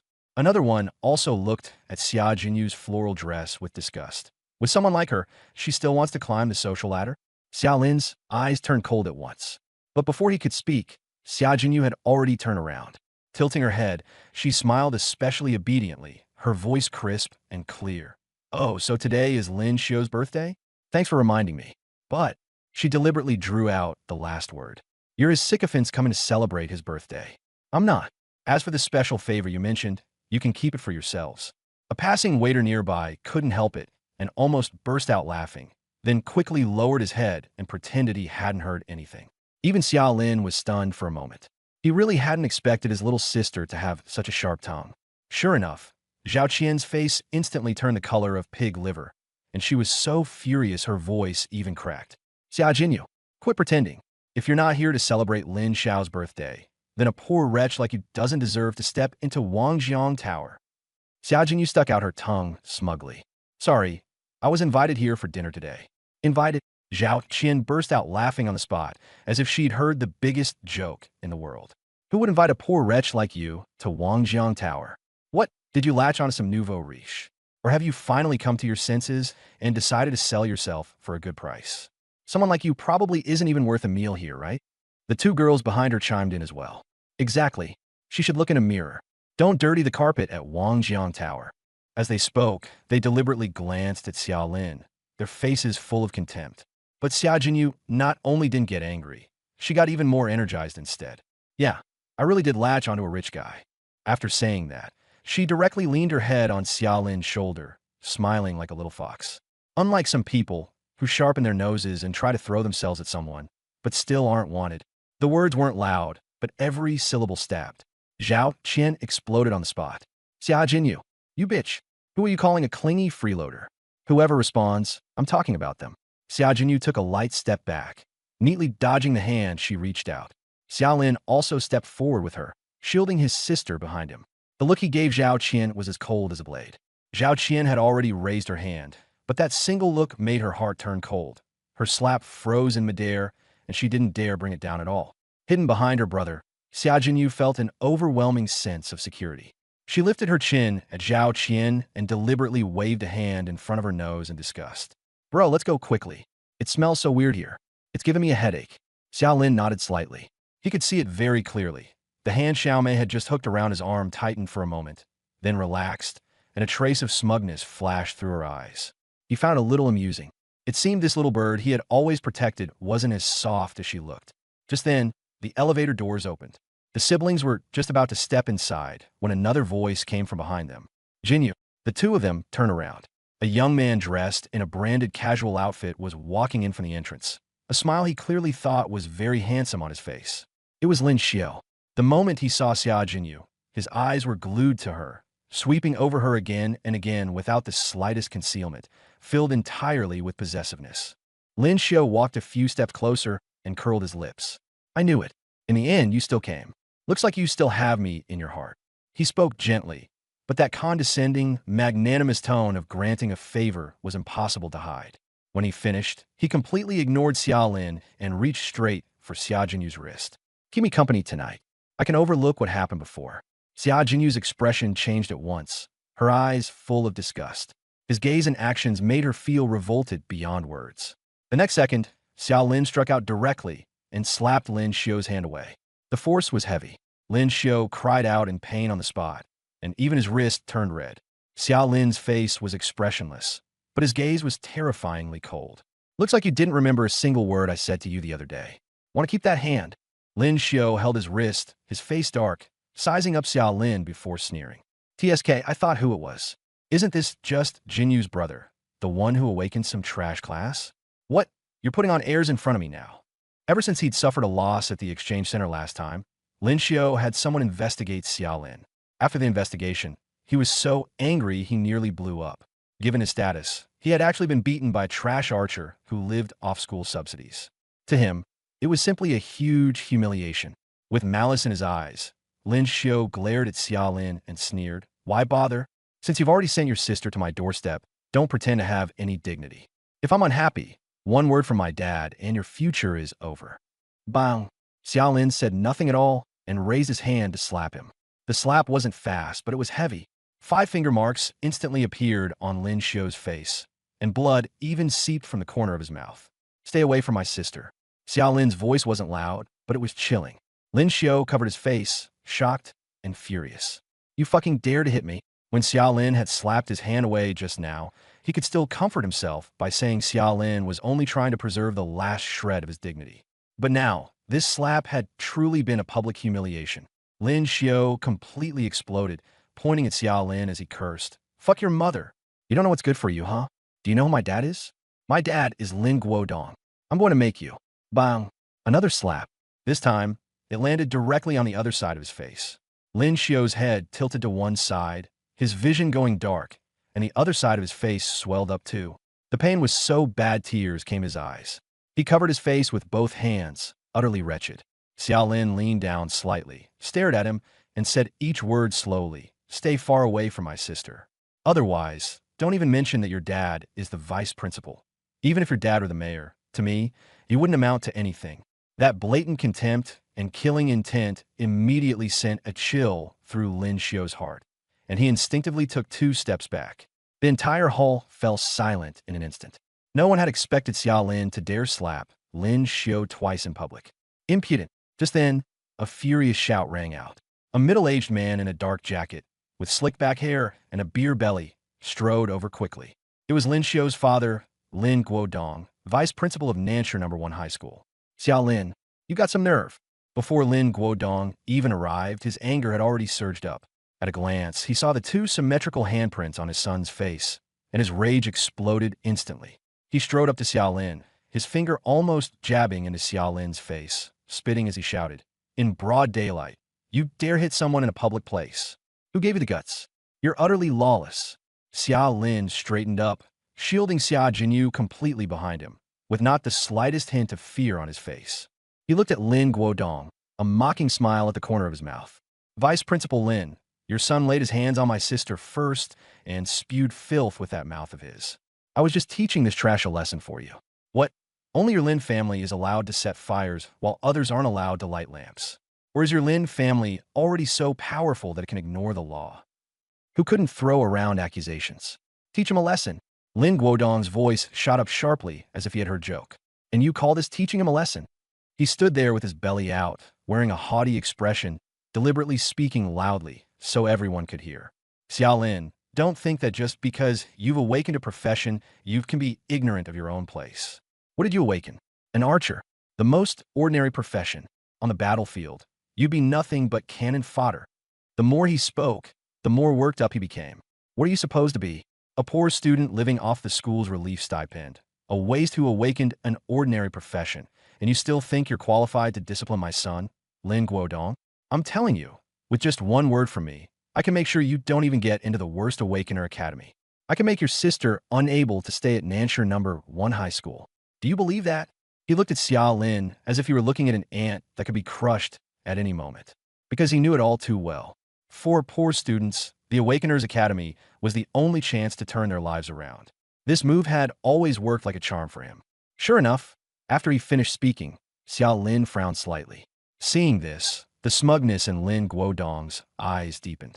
In his view, Xia Lin had already been firmly grasped. He even started thinking about what to make this kid do next, kneel down or slap himself so his son could vent his anger. But he had no idea. What Xia Lin cared about had never been the academy. The only thing he truly cared about was his younger sister. Xia Jinyu was so angry her face turned pale. She grabbed Xia Lin's sleeve, wanting to speak, but Xia Lin gently held her back. Xia Lin lifted his eyes to look at Lin Guodong, a faint, icy smile curling at the corner of his mouth. Awakeners Academy? He sneered. That kind of threat means less to me than a fart. His one and only bottom line was his younger sister. Since the Lin father and son had crossed it, they would have to pay the price. With his current strength, let alone one Lin Guodong, even if 3 of them were tied together, they still wouldn't be able to stop one of his arrows. Before he made absolutely sure Xia Jinyu was safe, not to mention the Awakeners Academy, even if the Battle Soul Pavilion took the initiative to recruit him, he might not care. You arrogant! Lin Guodong choked so hard his face turned livid, and even the fat on his body was shaking with rage. Outrageous. Truly outrageous. Security. Where's security? Arrest this lawless madman. Call the police. I'm going to sue him for intentional injury. I want him locked up for the rest of his life. The security guards on the perimeter looked at one another, all of them helpless. But they still had no choice but to walk over with resigned expressions. The older security guard at the front spoke in a fairly polite tone. Sir, sorry. Please cooperate. As he spoke, he reached out to grab Xia Lin's wrist. Xia Lin's eyes turned cold, and his muscles instantly tightened. At that moment, a rough, teasing voice suddenly cut in. Yo, what's with all the excitement? Putting on a big show? The crowd turned to look. People automatically parted, and 2 figures walked out. The man was wearing a camouflage t-shirt, his muscles bulging so hard the shirt looked ready to burst. A beast claw scar on his chest was especially terrifying, and at a glance he was clearly not someone to mess with. The woman had red hair, her hands in her pockets, her gaze icy, carrying an indescribable oppressive aura. It was Zhongling and Shirsu. A flicker of surprise flashed in Xia Lin's eyes. He didn't know either of them at all. Lin Guodong had already been irritated from being interrupted, and when he saw that the 2 were dressed so casually, he became even more unhappy. What the hell are you 2? Get lost. Mind your own business, he shouted at the security guards. What are you standing there for? Throw these 2 busybodies out too. Zhongling grinned and strode forward. His tough aura immediately made the people beside Lin Guodong shrink their necks back. Just passing by to watch the fun, not allowed. Zhongling crossed his arms and looked Lin Guodong up and down, deliberately pausing on his beer belly. I say, leader, you've got quite the official airs. Threatening students in public? Just because they awakened a common profession? TCH, with that kind of attitude, even dogs would think it stinks. Shirsu also walked forward slowly, stopping not far from Xia Lin and his sister. She didn't make any extra moves, but those eyes were like knives, coldly fixed on Lin Guodong. This student was only protecting his younger sister from harassment. What did he do wrong? Shirsu said lightly. On the other hand, you're bullying others with your power and spewing filth. Truly disgusting. After speaking, she gave Lin Xiu another cold glance. Lin Guodong's face turned livid. Especially that line, "You're really disgusting," was basically like slapping him in the face in public. Yet, facing Zhongling and Shirsu, he really didn't dare act as arrogantly as he did towards Xia Lin. Do you even know who I am? Lin Guodong could only keep trying to use his Sun Fun to pressure them. Yeah, we know. Zhongling dug at his ear. The vice principal, right? What a big shot. Scared me to death. After saying that, he even exaggeratedly patted his chest. A few stifled chuckles immediately rose from around them. Lin Guodong's face turned the color of pig liver. He trembled with rage, yet there was nothing he could do to these 2. He still wanted to say something else, but then the elevator doors dinged open. The head waitress had already ended the call and bowed slightly toward the Xia siblings, her attitude even more respectful than before. Mr. Xia, the guest is already waiting in the private room. She acted as if she hadn't seen Lin Guodong's sour face at all. How could Lin Guodong let them go? He was just about to block the way when the head waitress spoke first. Mr. Lin, Mr. Xia is an honored guest of Wangjiang Tower. If you continue causing trouble, we'll have to ask security to escort you out. Honored guest. Lin Guodong froze on the spot. He was a regular here, so there was no way this head waitress wouldn't recognize him. The fact that she dared to speak to him like that could only mean one thing. The person treating Xiao Lin to dinner behind the scenes was far more important than Lin Guodong. Xiao Lin nodded, glanced at Lin Guodong expressionlessly, then took Xia Jinyu by the hand and turned to walk into the elevator. Zhang Ling and Shi Su exchanged a glance, both with a faint, meaningful smile at the corners of their mouths. Just now, in that instant, they had seen it clearly. A strong flash of murderous intent had flickered in the depths of Xiao Lin's eyes. That was absolutely not the kind of look an ordinary high school student should have. Even more frightening was that ferocious aura vanished in a flash, immediately suppressed by him again, as if nothing had happened. That kind of mindset was terrifying. Zhang Ling grinned at Lin Guodong. All right, the show's over. You can keep up your grand airs, leader. After saying that, he and Shi Su also got into the elevator. The elevator doors slowly closed. Outside the door were the Lin father and son, their faces dark with fury. Inside were the calm Xiao Lin siblings, along with Zhang Ling and Shi Su, both wearing amused expressions. Only 5 people remained in the elevator. Only then did Xiao Lin turn around and smile at the two of them. Thanks to you both for speaking up for me just now. Oh, it's nothing. Zhang Ling waved it off. I hate that kind of bastard who bullies people by using someone else's power. If I see one, I feel like slapping one. That Principal Lin is the worst, Xia Jinyu couldn't help saying. Last semester, Lin Xiu beat one of the students in our class really badly, and Principal Lin insisted that the student had started first, then even expelled him. Damn it, what a scumbag. Zhang Ling cursed, then stared at Xiao Lin with the look of someone who wanted to say something but held back. Shi Su said nothing, but those eyes of hers had also been fixed on Xia Lin the whole time. Being watched by the two of them made Xiao Lin feel a little uneasy, so he had no choice but to clasp his hands again. Anyway, thank you both. He had just finished speaking when the elevator dinged and arrived. As the doors opened, the head waiter stepped out first and held the door respectfully. Mr. Xia, this way please. Xiao Lin nodded and took Xia Jinyu by the hand as they walked out. He was just about to turn back and say goodbye to Zhang Ling and Shi Su when he realized the two of them had actually followed them out as well. Xiao Lin froze for a moment, then smiled. What a coincidence. You're on this floor too. Shi Su was just about to speak. It's not really a coincidence, Hey.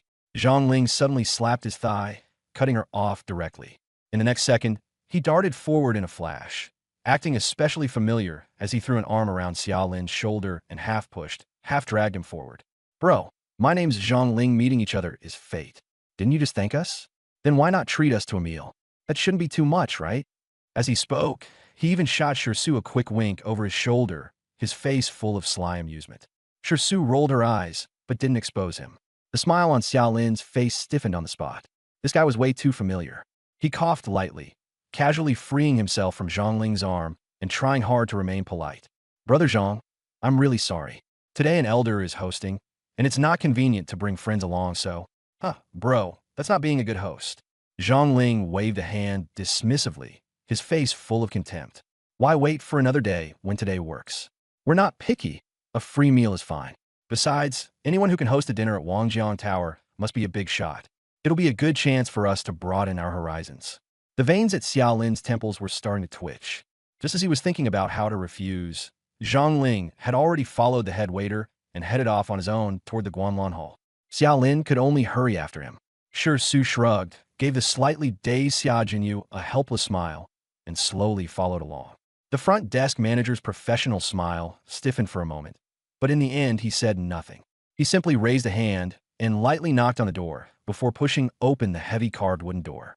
As soon as the door opened, a very large private room was revealed inside.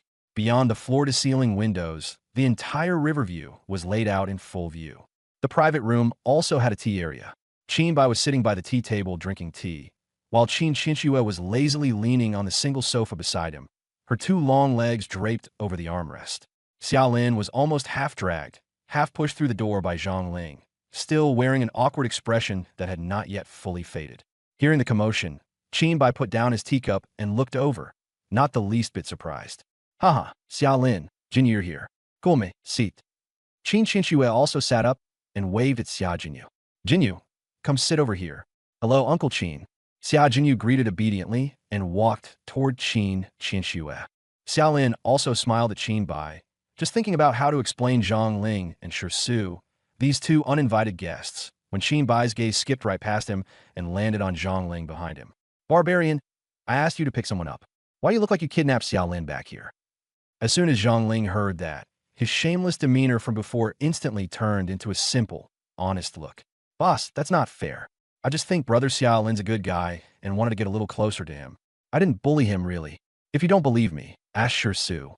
Shi Su directly rolled her eyes, too lazy to respond, and walked over to sit down. Boss, Xiaolin. He looked at Qin Bai, then at Zhang Ling with his honest grin, then at Shi Su, who looked perfectly calm, and finally at Qin Qianxue beside them making faces at him. He was completely stunned. Uncle Qin, you know them? Qin Bai laughed heartily and motioned for him to sit. More than just knowing each other. Come, let me introduce you. He first pointed at Zhang Ling. Zhang Ling, a member of the War Soul Pavilion Special Operations Squad, level 53, black tortoise battle shield. Then he pointed at Shi Su. Shi Su, a member of the War Soul Pavilion Special Operations Squad, level 56, blazing archer. Xiaolin was stunned. These two people, who looked a little unreliable, were actually awakeners over level 50, and they were also from the War Soul Pavilion. Qin Bai continued with a smile. The two of them were old teammates who trained with me back in the day, brothers who'd go through life and death together. They're also the examiners in charge of this year's War Soul Pavilion selection at Nanshi, No. 1 High School. Xiaolin fell silent. Looking at Zhang Ling's irritating face, he instantly understood. No wonder they'd acted so familiar in the corridor just now and insisted on coming along for the meal. Because they were originally here to eat. Thinking back on his earlier excuses, he felt so awkward he wanted to dig a hole with his toes. Seeing Xiaolin's expression, Zhang Ling immediately slapped his thigh and burst out laughing. Ha ha, this is too funny. Shi Su, did you see that? The look on this kid's face just now was like he'd swallowed a fly. Shi Su took a sip of tea and casually added, his reaction's fine, just a bit thin-skinned. He gets embarrassed easily. Xiaolin, even Xia Jinyu beside him, couldn't hold back, covering her mouth as she snickered. Qin Bai roughly guessed what was going on and could only shake his head helplessly. All right, stop teasing him. After saying that, he looked at Xiaolin again. Manzi is just like that. He likes playing pranks. Don't take it to heart. Xiaolin could only nod with a bitter smile. Everyone quickly took their seats. As soon as Zhang Ling sat down, he started ordering food carelessly. Not long after, dish after exquisite dish was brought up. The atmosphere in the private room gradually warmed up as well. As the host, Qin Bai spoke very casually, with no airs at all. Qin Qianxue pulled Xia Jinyu to sit together with her, occasionally serving her food and introducing the dishes at the same time. The two girls quickly got to talking. Zhang Ling clutched a goose leg and gnawed on it, grease all over his mouth, while nonstop bragging about the feats of his old squad. Shi Su occasionally tore into him. Qin Bai looked helpless, and Qin Qianxue kept laughing. The atmosphere was quite relaxed.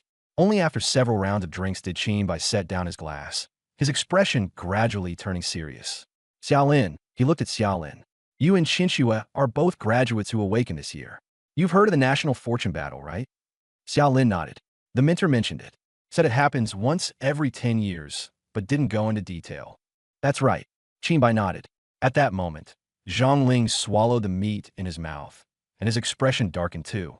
Damn it, Dragon Country has already failed to make the top 10 in 2 consecutive sessions, and yet still not many people take it seriously. Shi Su took up the conversation. To be precise, it ranked outside the top 15 for 2 consecutive sessions. If we still can't make the top 10 this year, Dragon Country's national fortune will be weakened to its lowest point in history. The atmosphere in the private room immediately grew heavy. Even Xia Jinyu put down her chopsticks. Xiaolin only then remembered that Qin Bai had indeed said before that the path to the Hall of Battle Souls was not easy, and that Dragon Country situation was not looking good either. So that's where the problem was. National fortune really affects that much? Qin Qianxue couldn't help asking. It's not just a lot. It's life or death, Zhang Ling said gravely. National fortune is the foundation after the world becomes dataized globally. If a country's fortune is strong, the awakening rate of combat classes is higher, talents are stronger, monster drop rates are higher, experience gains are greater, and the distribution of wild monsters is more suitable for its people's growth. But once national fortune weakens, the probability of awakening combat classes drops drop rates and experience decline. Wild monsters become fewer but stronger. The growth environment keeps getting worse, and in the end it becomes a vicious cycle. At this point, he let out a cold snort. Resources get plundered, combat power falls behind. As for what the end result will be, I don't need to say it, do I? No one spoke, because they all understood. At this moment, Qinbai slowly spoke. The battle of national fortune is the battlefield where countries fight for national fortune. Each country must select the 25 best and most promising newcomers of the year, form 5 5-person squads, and send them into a special map that opens once every 10 years. There are no rules there, only monsters and teams from other countries. In 1 month, all everyone has to do is hunt monsters and seize the energy crystals condensed from monster cores. Su continued. In the end, the ranking is determined by the total number of crystals obtained by each country's teams. The top 10 split all the national fortune from the countries ranked below 10th. The higher the rank, the more they get. Countries outside the top 10 can only watch helplessly as their own national fortune is siphoned away to nourish others. She paused. Dragon Country has already been on the losing end for 2 consecutive sessions. Xiao Lin listened quietly, and his heart sank further. So this wasn't a competition at all. This was outright plunder. No wonder Qin Bai, Zhang Ling, and Su all seemed so tense all the time. So after all these years, China has never produced a top-tier genius. Xiao Lin asked, how could there not be one? A fierce look immediately surfaced on Zhang Ling's face. China used to be powerful too, terrifyingly powerful. But precisely because it was strong, in that national fortune war 30 years ago, we were besieged and killed by several countries working together. 25 of the most top-tier newcomers went in, and in the end, only 3 made it out alive. At those words, the private room fell even quieter. Zhang Ling took a deep breath and continued. Over the past few years, our national fortune has kept declining.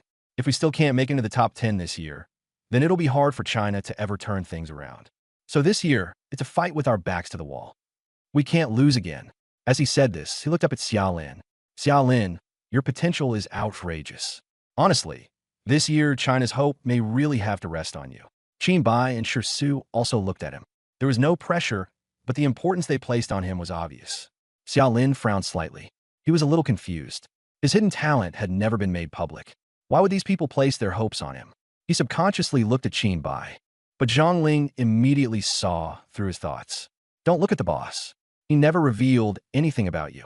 Of course, Xiao Lin didn't think it was Qin Bai either, because even Qin Bai didn't know his trump card. Then why do you think I have this ability? Xiao Lin asked. Su stared at him, her voice calm. In half a day, you took Xiao Xue from level 7 to level 15. That kind of efficiency, let alone now, even at China's strongest, no second person could be found. Xiao Lin was stunned for a moment. Then he understood. So that was where the problem lay. He had thought he was already being low-key enough. But to others, that kind of display was already absurdly exaggerated. Su continued. Also, I checked the record for this year's newbie instance in Nanshur, 17 minutes and 36 seconds. Although the creator's name was hidden, I think this must also have something to do with you, right? Xiao Lin did not deny it. He simply fell silent for 2 seconds, then said, my attack power is indeed quite a bit higher than that of an ordinary archer. More than that, Zhang Ling said with a grin. We also watched the battle in the western suburbs. Those assassins had touched you, but you seemed completely unharmed. What you're higher than a normal archer in is probably not just attack power. At those words, Xiao Lin's expression changed instantly. His heart also tightened sharply. They knew about the western suburbs incident? Had they investigated him, been monitoring him, or been following him all along? Zhang Ling, meanwhile, looked entirely unconcerned. Seeing his wariness, Su said directly, no need to be nervous. As assessment officers of the War Soul Pavilion, we would normally observe awakened individuals with potential in secret. It's part of our duty. She paused, then went on, and as for the aftermath of the battle in the western suburbs, we handled it for you as well. It won't leave you any trouble. Xiao Lin said nothing. Su looked at him, and for the first time her tone turned very serious. Xiao Lin, I still hope you can tell us about your ability yourself, because this may very well be the key to whether Dragon Country can turn things around in this year's National Destiny battle.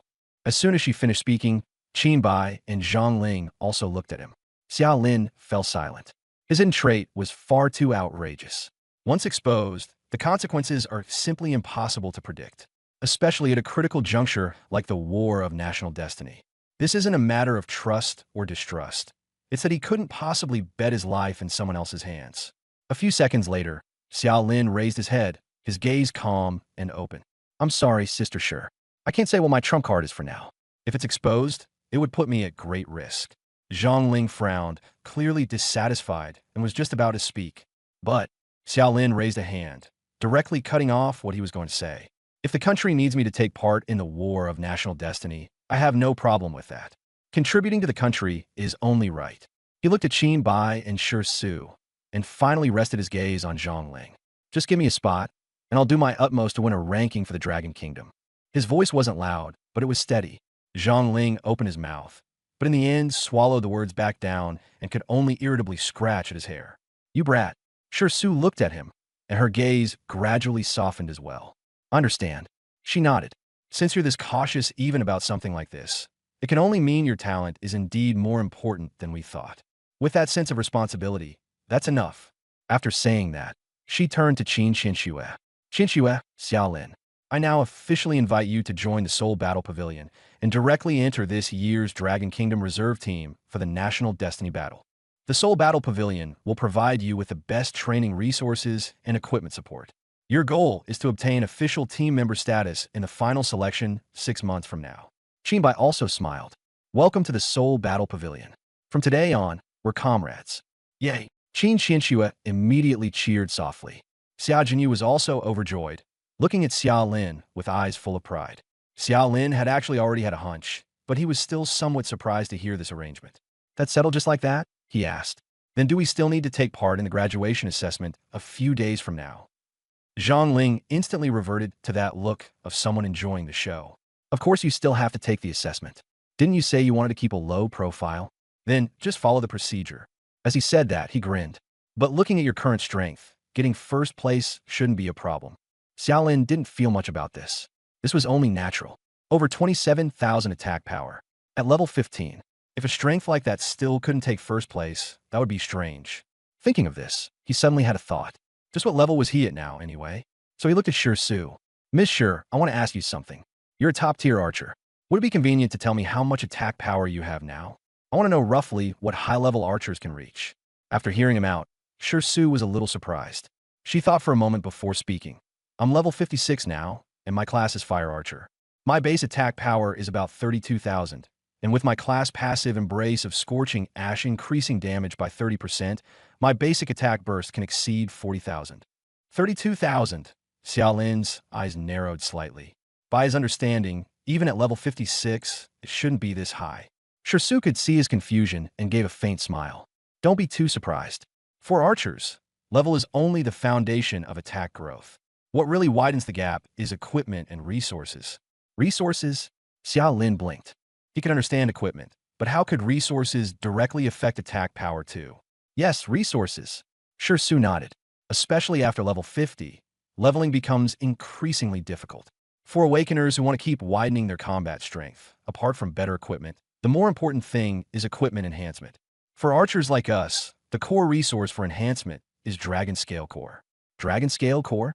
This was the first time Xiao Lin had heard that name. Qinbai took over the conversation. It's a kind of crystal imbued with special spatial energy and elemental essence, usually found in dragon ruins or the core areas of high-level dungeons. It has many uses, but the most direct one is embedding it into equipment to enhance attributes. Shi Su raised his wrist, revealing a bracer that flickered with dark red flowing light. For example, this epic bracer has 12 level 1 dragon scale cores embedded in it. Each level 1 core adds 100 attack to the equipment. Xiao Lin instantly did the math. 12 cores meant 1,200 attack, and that was only for one piece of equipment. Shi Su continued, a single piece of equipment can have up to 15 cores embedded in it. My main weapon, chest armor, helmet, shoes, and some accessories are basically all socketed. Counting my whole set, the attack bonus from the cores alone exceeds 10,000 points. Xiao Lin was silent for 2 seconds before asking the most important question. That stuff is expensive, right? Shi Su glanced at him, his tone very flat. A level 1 dragon scale core costs at least 5 million gold coins through official channels, and even then it's hard to get. It's only more expensive on the black market. 5 million per core. Xiao Lin's breathing even caught for a moment. He had thought that owning a house, and having some money left in hand meant he was doing pretty well. Now it seemed he couldn't even get close. Forget buying cores. He probably couldn't even afford the scraps. He let out a soft sigh. As expected, he was still poor. Zhang Ling chuckled beside him. Scared already? That's only level 1. The real money pit comes later. A level 2 dragon scale core adds 200 attack per piece, but you can't just drop one. You have to fuse 3 level 1 cores together. And the success rate is less than 50%. Failed. All 3 level 1s were gone. Puffed. Xiaolin almost spat out his drink. 3 level 1s meant 15 million gold coins. Spend 15 million gold coins to gamble on a level 2 with less than a 50% success rate. If it succeeded, it would only add 200 attack. If it failed, it would be a complete loss. This was no longer enhancement. It was throwing money into a fire. Sisunadiv. That's why after level 50, the gap in equipment will directly become an insurmountable chasm. This is also why top talents end up controlled by top-tier powers in the end. Nations, guilds, and conglomerates all work like this. Like our War Soul Pavilion, with support for national resources, we can barely afford to pile up some crystal cores. Even so, I only have 3 level 2s inlaid on my ring, and most of the rest are still level 1s. As for level 3 crystal cores, I wouldn't dare touch them at all. One failure is enough to bankrupt a small guild outright. Xiaolin finally understood completely this time. Su was level 56 with 32,000 attack, not just because of her level. It was even more because top-tier equipment and massive resources had been forcefully piled onto her. Plainly put, it was the route of a big spender. I see. Xiaolin nodded. This dragon-scale crystal core really isn't something ordinary people can afford to play with. Outwardly calm, but inwardly very composed. Because others relied on burning money. He relied on killing monsters. 0 cost, 0 risk, steadily growing. As long as there were enough monsters and enough time, let alone 32,000, he could pile it up to 40,000, 50,000, or even higher. And it wasn't even that slow. Zhang Ling had thought he'd been struck hard by it. So he immediately patted his chest and comforted him. Don't worry. With your talent, once you get into the Battle Soul Pavilion, resources won't be a problem. By the time your level goes up and your equipment improves, surpassing Su will only be a matter of time. Su also nodded. The National Destiny War is, in itself, one of the fastest ways to obtain top-tier resources. Xiaolin smiled and did not continue the topic. Just then, a knock suddenly came from outside the door. Knock, knock, knock. Qinbai frowned slightly, thinking it was a waiter. Come in. When the door opened, the person who came in was not a waiter. It was Lin Guodong, beaming with smiles and holding a wine glass. Behind him was Lin Xiao, looking nervous, but also carrying a hint of anticipation. Oh, Mr. Qin, what a coincidence. What fate we have. As soon as Lin Guodong entered, he began apologetically smiling. He was completely different from how he had looked downstairs. Smiling all the while, he walked inside. Clearly, after hearing that Qinbai was here, he had specially come over to toast and curry favor. Because of the angle, and with the screen at the entrance blocking part of the view, he hadn't recognized the people at the table at first. Mr. Qin, I heard from the manager that you're here too, so I hurriedly brought my son over to toast you. Lin Guodong said ingratiatingly. Lin Xiao, hurry and greet Uncle Qin and Miss Qin. Lin Xiao immediately stepped forward and bowed obediently. Hello, Uncle Qin. Hello, Miss Qin. The smile on Qinbai's face had already faded. He calmly set down his chopsticks, ignored Lin Xiao, and did not respond to Lin Guodong's words. Instead, he simply swept his gaze across the people at the table, his expression somewhat amused. Seeing no response, Lin Guodong felt a little uneasy, but he still braced himself and continued. Mr. Qin, I heard that this year's examiner in charge of the South City Battle Soul Pavilion selection has already arrived in South City. I wonder when it would be convenient for you. Could you help introduce me to him? As he spoke, he looked at Qinbai with pleading eyes. My son Lin Xiao is gifted, intelligent, excellent in both character and academics, and has always greatly admired the War Soul Pavilion. If he could meet the examiner and hear a few words of guidance, it would truly be as if green smoke were rising from our Lin family's ancestral grave. As he spoke, his gaze swept over everyone at the table. It passed over Qinshua, over the dishes on the table, and he finally saw clearly the few people, including Xiaolin, who had already turned around. Boom! Lin Guodong's mind went blank on the spot. The ingratiating smile on his face instantly froze. Xiaolin? Why was he sitting here, and at the same table as Qinbai? And those two people he had just wanted the security guards to throw out downstairs. Why were they here too? Lin Guodong's mind raced, but he had no time to think it through. He could only steel himself and raise his glass first. President Qin, I toast to you. Qin Bai didn't move. Zhang Ling and Su merely looked at him with half-smiles. Lin Guodong's heart thudded with a jolt. He felt something was off, but he still instinctively turned his gaze to Xiaolin, putting on that condescending elder's attitude. Xiaolin, you're here too? He began lecturing out of habit. You're here with your elders to see the world, right? Young people, it's a good thing to come to Wangjiang Tower and take a look, but you still need to understand the rules. This isn't a place you can usually come to. Don't embarrass your elders. Why aren't you getting up right away and pouring wine for President Qin and all the distinguished guests? This is a rare opportunity to train yourself. As soon as he said this, the entire private room fell silent. The atmosphere instantly became extremely awkward. The last trace of a smile on Qin Bai's face was completely gone too.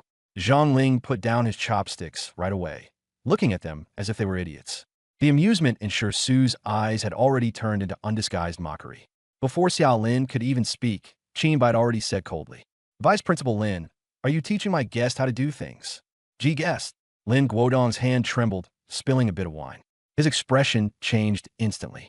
Xiaolin, he's your guest. If not, then what? Qin Bai's tone was not heavy, but it pressed down on everyone like a suffocating weight. Xiaolin is a distinguished guest I specially invited today. He helped my daughter a great deal. And you want the guest I invited to pour you wine? Lin Guodong, have you been a vice principal for so long that you really think you amount to something? Those words were already extremely harsh. Lin Guodong's face went pale in an instant, cold sweat pouring down his forehead. He had never imagined that the poor student he saw as utterly worthless, the one who awakened a common profession, will be taken this seriously by Qin Bai. Mr. Qin, I didn't know. I really didn't know. His voice had already begun to tremble. As the vice principal of Nanshire No. 1 High School, his status meant nothing in front of Qin Bai. Didn't know? Qin Bai sneered, his gaze sweeping over Lin Xiao beside him, whose face had already gone pale. Your son publicly humiliated Xia Lin downstairs and even tried to lay hands on his younger sister. You didn't know about that either. Is this the son you raised? Is this what counts as a good student at Nanshire No. 1 High School? Clearly, Qin Bai had long known what had happened downstairs. I didn't. Lin Xiao immediately tried to argue in a sharp voice. Bang! Zhang Ling suddenly slapped the table. The bowls and dishes on the table all trembled with the impact. Little bastard, I've thought you were an eyesore ever since I saw you downstairs. Zhang Ling glared at him. Say one more damn word, and believe it or not, I'll throw you out the window right now to feed the fish. As soon as the words fell, the aura of his level 53 Xuanwu battle shield pressed down directly. Lin Guodong and his son instantly turned ashen. Their breathing grew ragged, and their legs went weak as if they were about to collapse. At this moment, Qin Bai spoke again in a leisurely tone. Vice Principal Lin, weren't you just saying you wanted me to introduce you to the examiners? As he spoke, he raised a hand and pointed at Zhang Ling and Su, a cold curve appearing at the corner of his mouth. They're the ones.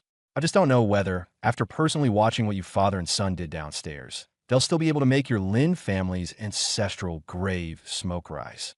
Those words struck Lin Guodong's mind like lightning. His vision went black, and he nearly toppled over on the spot. It was over. It was all over. Today, he had not only offended Qin Bai, he had also thoroughly offended the examiners from the Battle Soul Pavilion. Su also spoke at this point, her voice not loud but chillingly cold. Vice Principal Lin, don't you father and son really like dividing people into ranks? Downstairs, you even wanted the security guards to throw us out. What? Do you think people from our Battle Soul Pavilion aren't worthy of eating at Wangjiang Tower? A wisp of dark blue flame danced lightly between her fingers, making the temperature in the private room seem to rise a few degrees. Thud! Lin Guodong could no longer hold on and dropped to his knees. Tears and snot streamed down his face. Mr. Qin, Mr. Xia, I was wrong. I was really wrong. I had no eyes and failed to recognize your worth. And I failed to discipline my son properly. Please be magnanimous and spare us this once. As he spoke, he also desperately pulled at Lin Xiao. What are you standing there for? Kneel down. Apologize to Mr. Xia. By this point, Lin Xiao was already terrified stiff. His biggest support was his father. Now that even his father had knelt, he had no confidence left at all. His face turned as pale as paper, and he trembled like a sieve as he was forcibly dragged down to his knees, crying out to Xiaolin. Brother Xia, I was wrong. I was really wrong. Please just treat me like a fart and let me go. I'm begging you." He now regretted it so much it felt like his intestines had turned green. Xiao Lin looked at this father and son with an expressionless face, without the slightest ripple in his eyes. These two people had long since been on his blacklist. There was no way he could feel the slightest bit of sympathy. Qinbai picked up his wine glass, took a sip, and his tone returned to calm. "Lin Guodong, starting now, you are suspended from your position as vice principal of Nansha No. 1 Middle School. I will notify the Education Bureau, and I will also have the police cooperate in conducting a detailed investigation into your past affairs." As soon as these words came out, Lin Guodong seemed as if his soul had been ripped out of him, and he collapsed straight to the ground, his face ashen.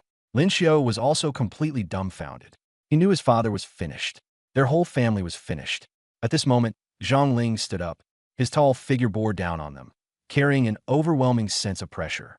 He looked down at the puddle of filth on the ground, the smile gone from his face, leaving only coldness.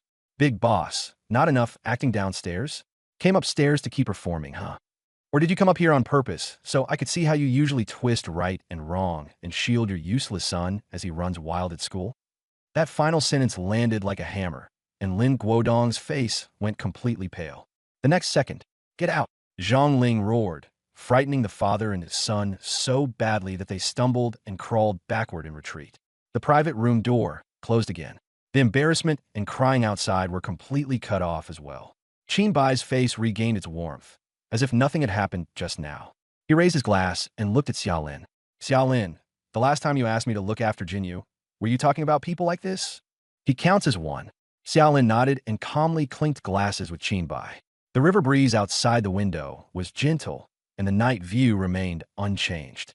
Looking at her brother's calm side profile, Xiao Jinyu felt a rare and overwhelming sense of security for the first time. She knew that their days were truly different now.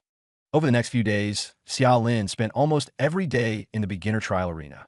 What others would have found unbearably tedious, he cleared with remarkable steadiness. As the graduation assessment drew ever closer, fewer and fewer people came to the beginner trial arena. The once lively teleportation center was now almost empty. If you entered any beginner map at random, you'd look around and see almost no people, only a pack of low-level monsters wandering about. Xiao Lin still chose to farm in the long-tailed rabbit area. The reason was simple. Too many monsters, dense high efficiency. He was like a machine running a preset program, drawing the bow, releasing the arrow, hitting the target. His movements were clean and crisp, with not a hint of excess. Arrows sliced through the air, and one long-tailed rabbit after another dropped instantly. He didn't even bother looking at the constantly popping one-point experience gains. After clearing one map, he returned to the teleportation center, randomly entered the next map, and kept killing. Under this near self-abusive, high-intensity monster grind, the attack power on his panel had long since broken through 50,000. That number was something even Sisu, at level 56 and covered head to toe with expensive dragon scale cores, couldn't catch up to it all. Name: Xiao Lin class.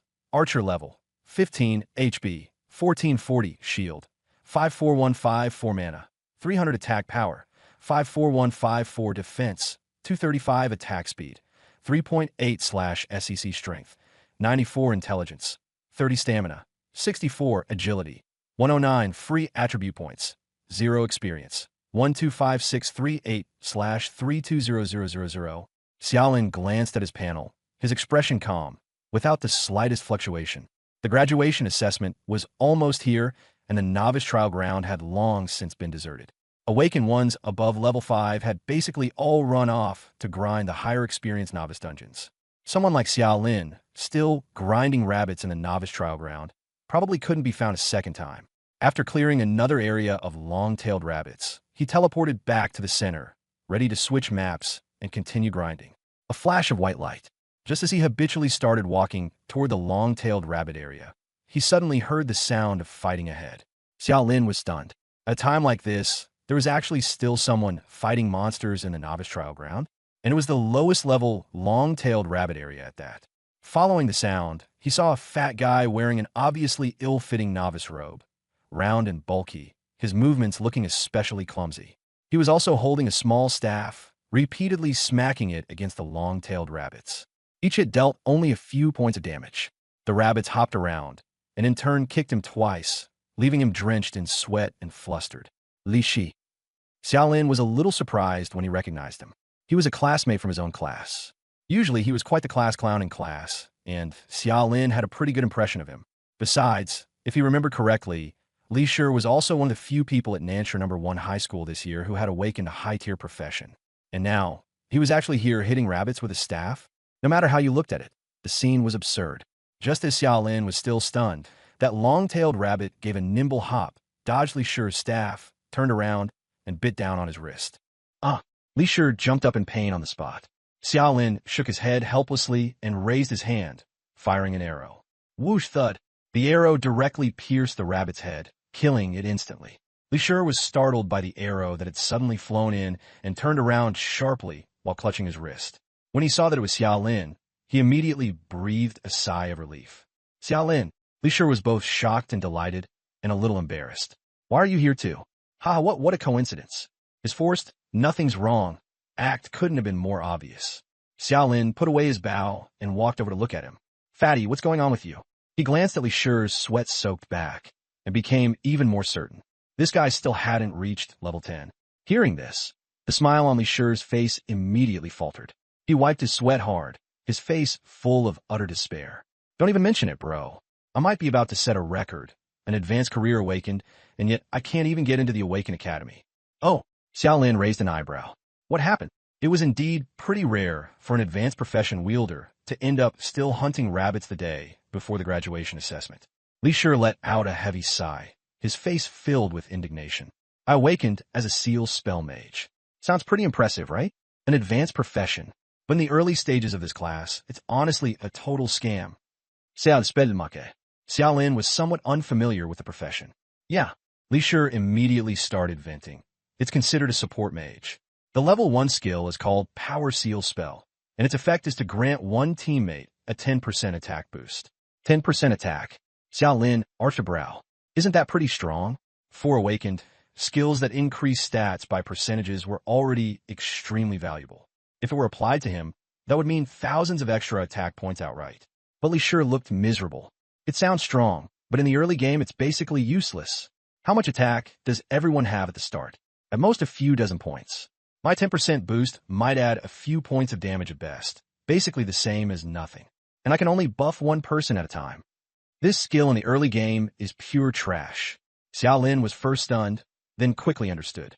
Indeed, it was only because his own attack was so high that he had subconsciously thought this skill was absurdly powerful. But for a normal newbie, this kind of increase would barely make any difference. Looking at Li Shi, he directly finished the rest of the thought for him.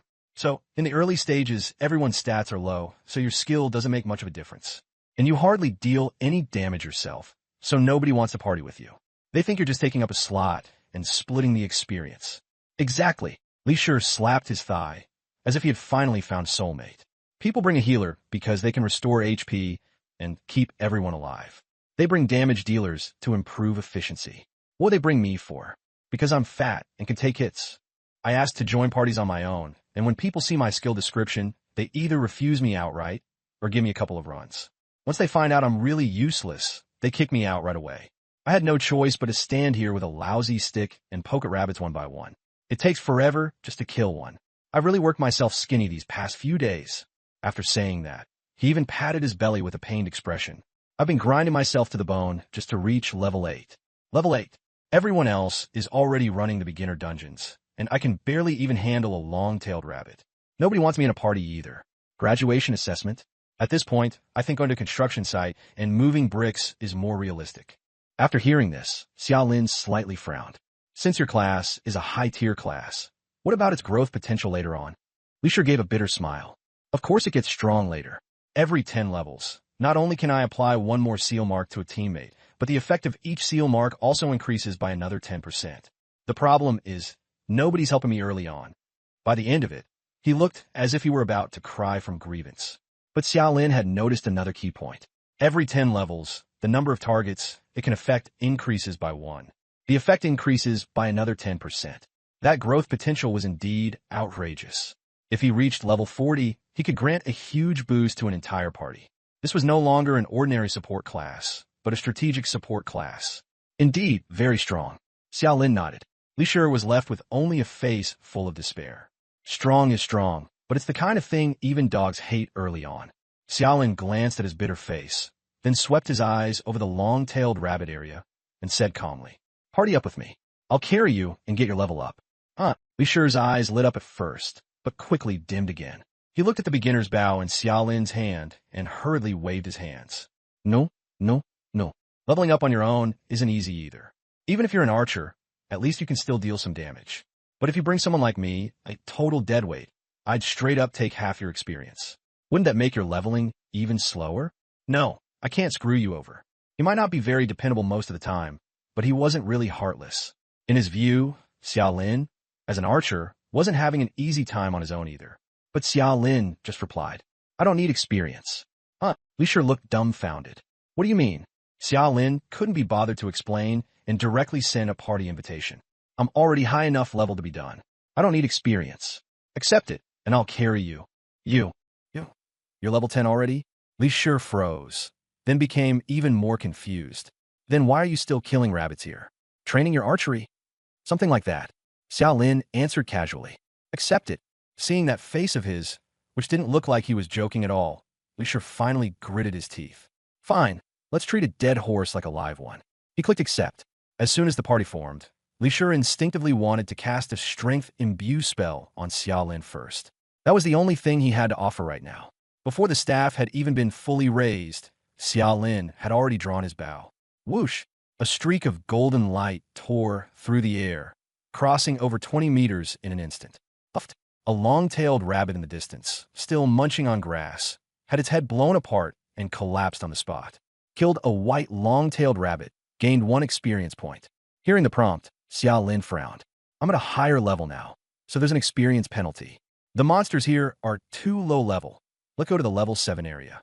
As long as the level difference doesn't exceed 10, you'll get full experience." Li Shi didn't move. Only one thought remained in his mind. Higher level? Experience penalty? If it were only 10 levels higher, fighting a level 1 rabbit wouldn't cause any penalty at all. That meant he suddenly looked at Xiaolin. "You're over level 10? "Yeah." Xiaolin nodded. "I'm level 15. Anyway, tomorrow was the graduation assessment, and he wouldn't be able to hide it then, so he might as well say it outright." "What the hell?" Li Shi exploded on the spot. "I said, I'm level 15. Xiaolin remained very calm. Li Shi froze as if struck by lightning. His eyes widened and his hands were trembling. "Level 15? Xiaolin, you're kidding, right? How is that possible?" Xiaolin looked at him and couldn't help but tease him. "Fatty, I always thought you just had small eyes. Only today did I realize you never actually opened them at all." Unfortunately, Li Shi was in no mood to respond to that. His mind was completely numb. The Xiaolin in front of him, who had always been isolated by others and later privately mocked for having falsely inflated potential value, had quietly climbed to a height no one else could even reach. "You really level 15? Li Shi's voice was trembling. Xiaolin nodded. The next second, Brother Lin, with a howl, Li Shi dropped straight to one knee. "My foster father, please accept your son's bow." The corner of Xiaolin's mouth twitched. Too lazy to deal with him, he turned and left. "Keep up. If you keep talking nonsense, you can stay here and keep hammering rabbits." "Hey, okay." Li Shi immediately scrambled to his feet and hurried after him, grinning so hard his face was about to split. Soon, the two of them arrived at the level 7 monster area. In the woods, a pack of hard-shelled mountain boars was charging around in all directions. Rough-skinned and thick-bodied, with tusks jutting outward, they looked anything but easy to handle. Li Shi looked at those mountain boars and still instinctively felt a little scared, so he asked softly, "Bro Lin, these pigs look kind of fierce.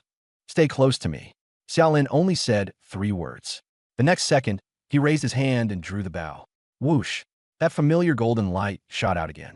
The 7-level thick-skinned mountain boar, with its rough hide and tough flesh, was directly pierced through the head by 1 arrow and instantly killed. Party killed thick-skinned mountain boar, EXP plus 50. A burst of white light from the experience points directly surged toward Li Shi. This time Xiaolin set the distribution mode to 1:9, giving 90% of the experience to Li Shi. Seeing that mountain boar collapse without even making a sound, Li Shi instantly got excited. "Holy crap, Bro Lin is awesome. Too fierce. You're basically insanely cool." "Shut up." Xiaolin was too lazy to listen to him brag and directly activated Split Arrow. The next second, a rain of arrows swept out. Streaks of light swept through the herd of mountain boars like a harvester. Ding, ding, ding, ding, ding. System notifications rang out crazily. Party killed thick-skinned mountain boar. EXP plus 50. Party killed thick-skinned mountain boar. EXP plus 50. Party killed thick-skinned mountain boar. EXP plus 50. Watching his experience bar shoot upward, Li Shi's eyes almost popped out. Bro Lin, there are more over there. Bro Lin is mighty. I leveled up. I'm level 9. Bro Lin, from today on, these 200 pounds of flesh are yours. I'll marry no one but you. Xiao Lin's temples twitched violently as he listened. Shut up, fatty. You're too noisy. Back to town. Change maps. After saying that, he teleported away. Li Shi hurriedly followed. On the way, he was practically vibrating with excitement. The way he looked at Xiao Lin had completely changed, from suspicion to sheer fanaticism. What does it mean to have a big leg to cling to? This was it. Clinging to a big leg like this made leveling up faster than riding a rocket. For the next half day, the two of them almost relentlessly farmed one beginner trial area after another. They specifically targeted level 6 and level 7 monster zones, sweeping through everything in their path. Finally, when an even brighter leveling white light than before fell upon Li Shi, he froze completely. I'm level 10, like he was dreaming. He hurriedly opened the panel. Again and again, he confirmed that number. LV.10. It really was level 10. The next second, the emotions that had been suppressed for far too long surged up all at once. Li Shi's eyes instantly turned red, and tears fell directly down. Who knows how he got through these past few days? In order to hit level 10, he hadn't slept properly for 3 straight days and nights. Like a fool, he swung his staff at rabbits over and over. Exhausting, slow, and with no hope in sight. That kind of despair is something no one else can understand. But now, in just half a day, he had gone straight from level 8 to level 10. He had forcibly dragged up the goal he had almost given up on. Brother Lin, I'm level 10. I really am level 10. Li Shi was so excited he looked like a 200-pound child, turning around as if to rush up and hug him. Xiao Lin's eyelid twitched, and he quickly sidestepped to avoid it. Stop! Don't come over! Li Shi missed his target, but didn't mind. Rubbing his hands together, he was so excited he could barely speak. Brother Lin, from today on, I, Fatty Li, am following you. If you tell me to go east, I'll never go west. If you tell me to chase a dog, I'll never catch a chicken. I'll work like a horse or a cow for you, bring you tea and water, warm your bed. That part won't do. Anyway, from now on, you're my boss. Even though his words were still as unreliable as ever. Xiao Lin could tell that this fat guy was really on the verge of tears. Looking at the fat man in front of him, trembling with excitement and red all over his face, Xiao Lin fell silent for a few seconds. Li Shi's class was indeed awkward in the early game, but its growth potential was just too high. If he really gets him built up, he'll definitely become a top-tier support that can change the course of battle later on. Besides, although this fat guy is a bit noisy, he's pretty straightforward, and his personality isn't annoying either. If they were really going to form a fixed team, he'd actually be a pretty good fit. Xiao Lin reached out and patted his shoulder, smiling. All right, save your energy. The graduation assessment tomorrow is in the bag. Li Shi nodded hard, then suddenly remembered something and hurriedly asked, Bro Lin, I'm level 10 now, so I can unlock a second buff skill. What do you think I should pick? Xiao Lin froze. What can you choose from? Li Shi immediately counted on his fingers. The basic attributes available now are HP, mana, attack power, defense, and attack speed. At level 1, I already picked attack power, so now there are 4 left. Xiao Lin thought for a moment, then said, Normally, since you picked attack first, the second should probably be HP or defense to balance offense and defense. As he said that, he paused and looked directly at Li Shi. However, if you plan to keep teaming up with me long-term, then what I need most is attack speed. Got it. Li Shi answered extremely decisively, almost without hesitation. After a moment, he grinned. Bro Lin, I've decided. Now I have 2 skills, Strength Seal and Swift Seal. One gives me 20% attack, and the other gives 20% attack speed. After saying that, he directly raised his staff and cast a spell towards Xiao Lin. The next second, a pale green light flew out from the tip of the staff and merged into Xiao Lin's body. Your teammate, Li Shi, has applied Swift Seal to you. Your attack speed has increased by 20%. Xiao Lin immediately opened his status panel. His original attack speed was 3.8 per second. Now, there was directly a plus 0.72 behind it. His eyes instantly narrowed. This buff was even more outrageous than he had expected. because Li Shi's skill didn't boost the base value, but the total attack speed.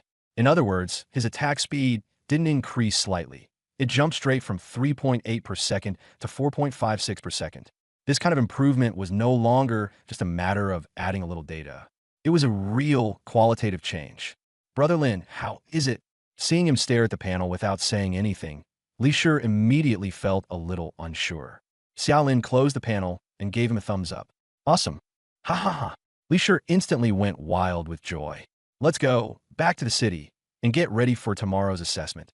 Xiao Lin turned and walked toward the teleport point. Okay, slow down, Brother Lin. Are you thirsty, Brother Lin? I still have water in my bag. Brother Lin. At Nansha No. 1 High School, the liveliest time of the year was the graduation ceremony. On this day, not just the students and teachers.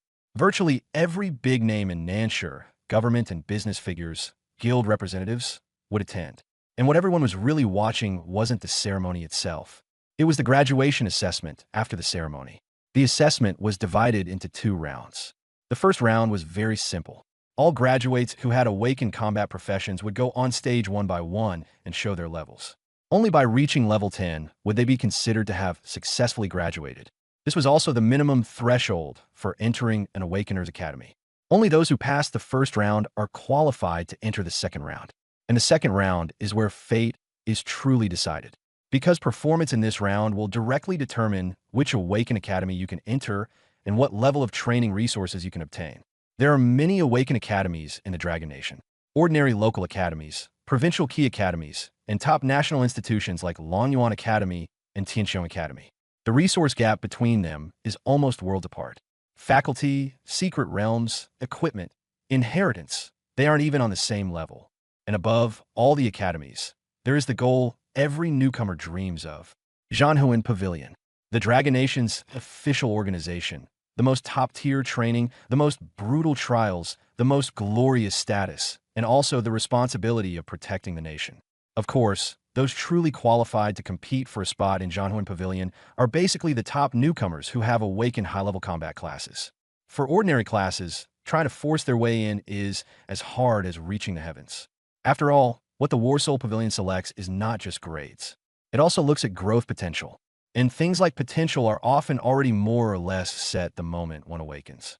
So for most newcomers to ordinary combat professions, the goal is still to get into a good academy. At this moment, the playground was already packed with people. Almost all the graduating seniors from the various high schools across South City had come. Each school had its own designated area, and the students sat in neat rows, their faces filled with tension and anticipation. Meanwhile, over at the main stage, the atmosphere was completely different. A red carpet covered the ground, flowers surrounded the area, and seated there were all truly influential figures of South City. In the very center sat Wang Wenchong, the principal of South City No. 1 High School.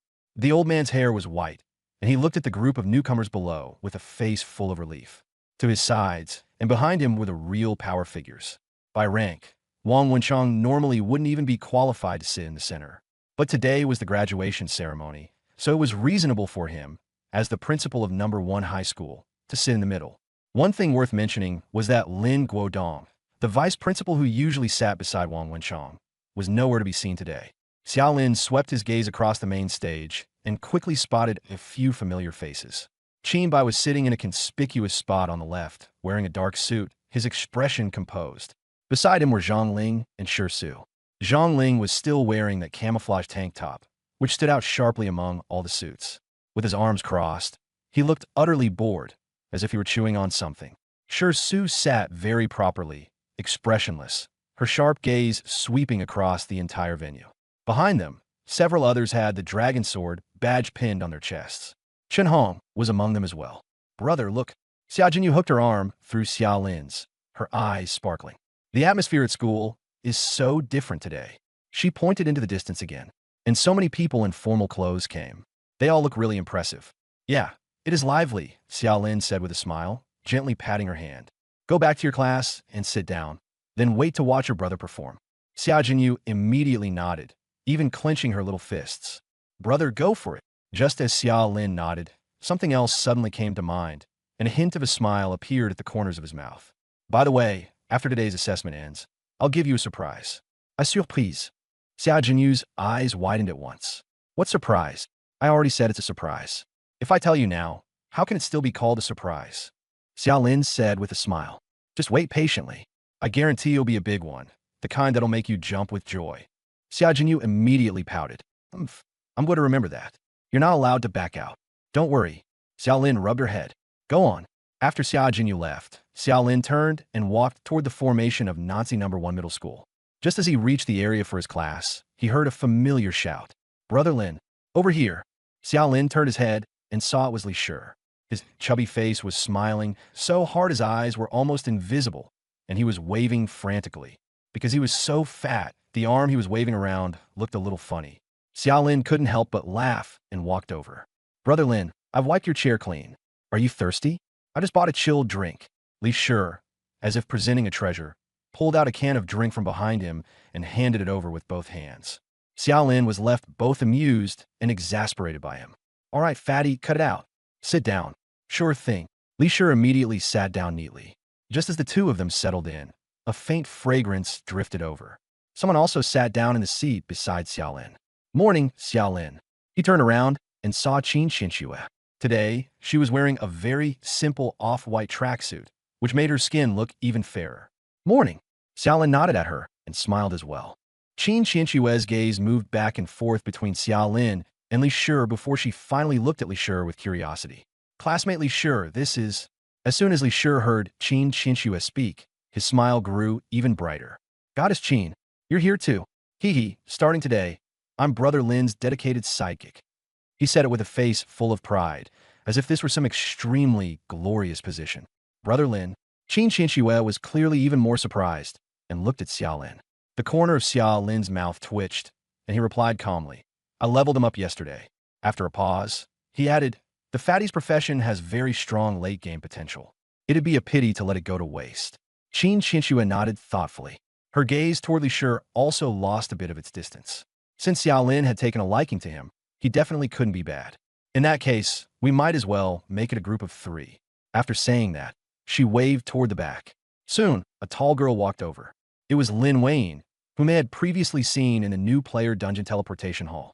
Under the sunlight, her long hair even carried a faint blue sheen. She wasn't in Xiaolin's class, so he wasn't really familiar with her. But Lin Wayne clearly already knew him. Her eyes swept back and forth between Xiaolin and Qin Xianxue, and she smiled with a somewhat meaningful look. You should have done this ages ago. Why hide and sneak around? It's not like your family disapproves. As soon as she said that, Qin Xianxue's face instantly turned red, and she raised a hand as if to pinch her. You want to die? What do you mean your family disapproves? Lin Wayne dodged with a smile and took the chance to sit down beside her. Qin Xianxue gave her a white-eyed glare, then turned to Xiaolin and introduced her. Lin Wayne. We met at the teleportation array entrance last time. Hello, Xiaolin. Lin Wayne was quite straightforward and greeted him directly. Xiaolin nodded in response, but his gaze fell on her hair, a little curious. Your hair. Lin Wayne pinched a lock of her hair and looked at it, saying helplessly, I awakened as a frost mage. After awakening, my hair slowly turned like this. Xiaolin froze for a moment, then thought of Shi Su's red hair and immediately understood. He gave Lin Wayne a thumbs up. Cool. At that moment, a sarcastic voice came from behind, instantly cutting off the warm atmosphere the four had just started to build. Well, Xia the genius, having quite a cheerful chat, huh? Shunji Gang, together with Sun Man, swaggered over and sat down behind them. Xiaolin turned to glance at him, the corner of his mouth tugging slightly. He said nothing, but the mockery in his eyes was already maxed out. Shunji Gang's veins bulged on his forehead as he watched. Thinking of the humiliation he had suffered at the teleportation center, a trace of malice flashed in his eyes, and he sneered. Xiaolin, you really think that just relying on a bit of dog's hit luck is enough to keep acting smug?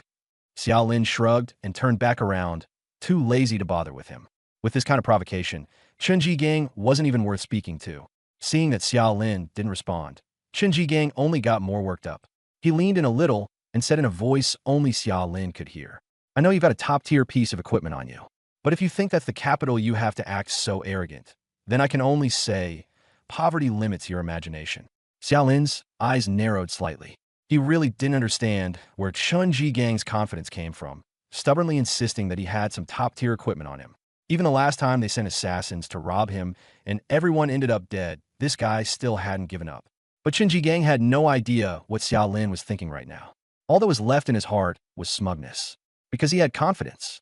As soon as he reached level 10, Chun Hong had already prepared a full set of top-tier level 10 equipment for him. The armor and gloves were purple epic grade. The rest of the pieces were all blue gear. Once he put this set on, his attributes skyrocketed. Against opponents of the same level, they were just easy targets to him. Just this set of equipment alone was conservatively worth over 3 million gold coins. But what really made him dare to keep mocking Xiao Lin wasn't the equipment itself. It was the 8 Xianyan crystals embedded in those epic gray gloves. Xianyan crystals are a strengthening resource on the same level as Dragon Scale Core crystals. The only difference is that Dragon Scale Core crystals increase attack, while Xianyan crystals increase health. One Xianyan crystal can add 500 health.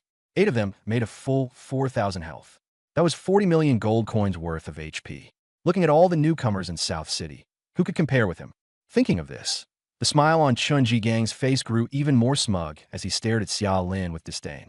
And beside him, Sun Man, looking at Xiao Lin's slightly thin back, actually flashed a trace of pity in her eyes. In her view, the fleeting luck of the weak could never withstand the crushing force of capital.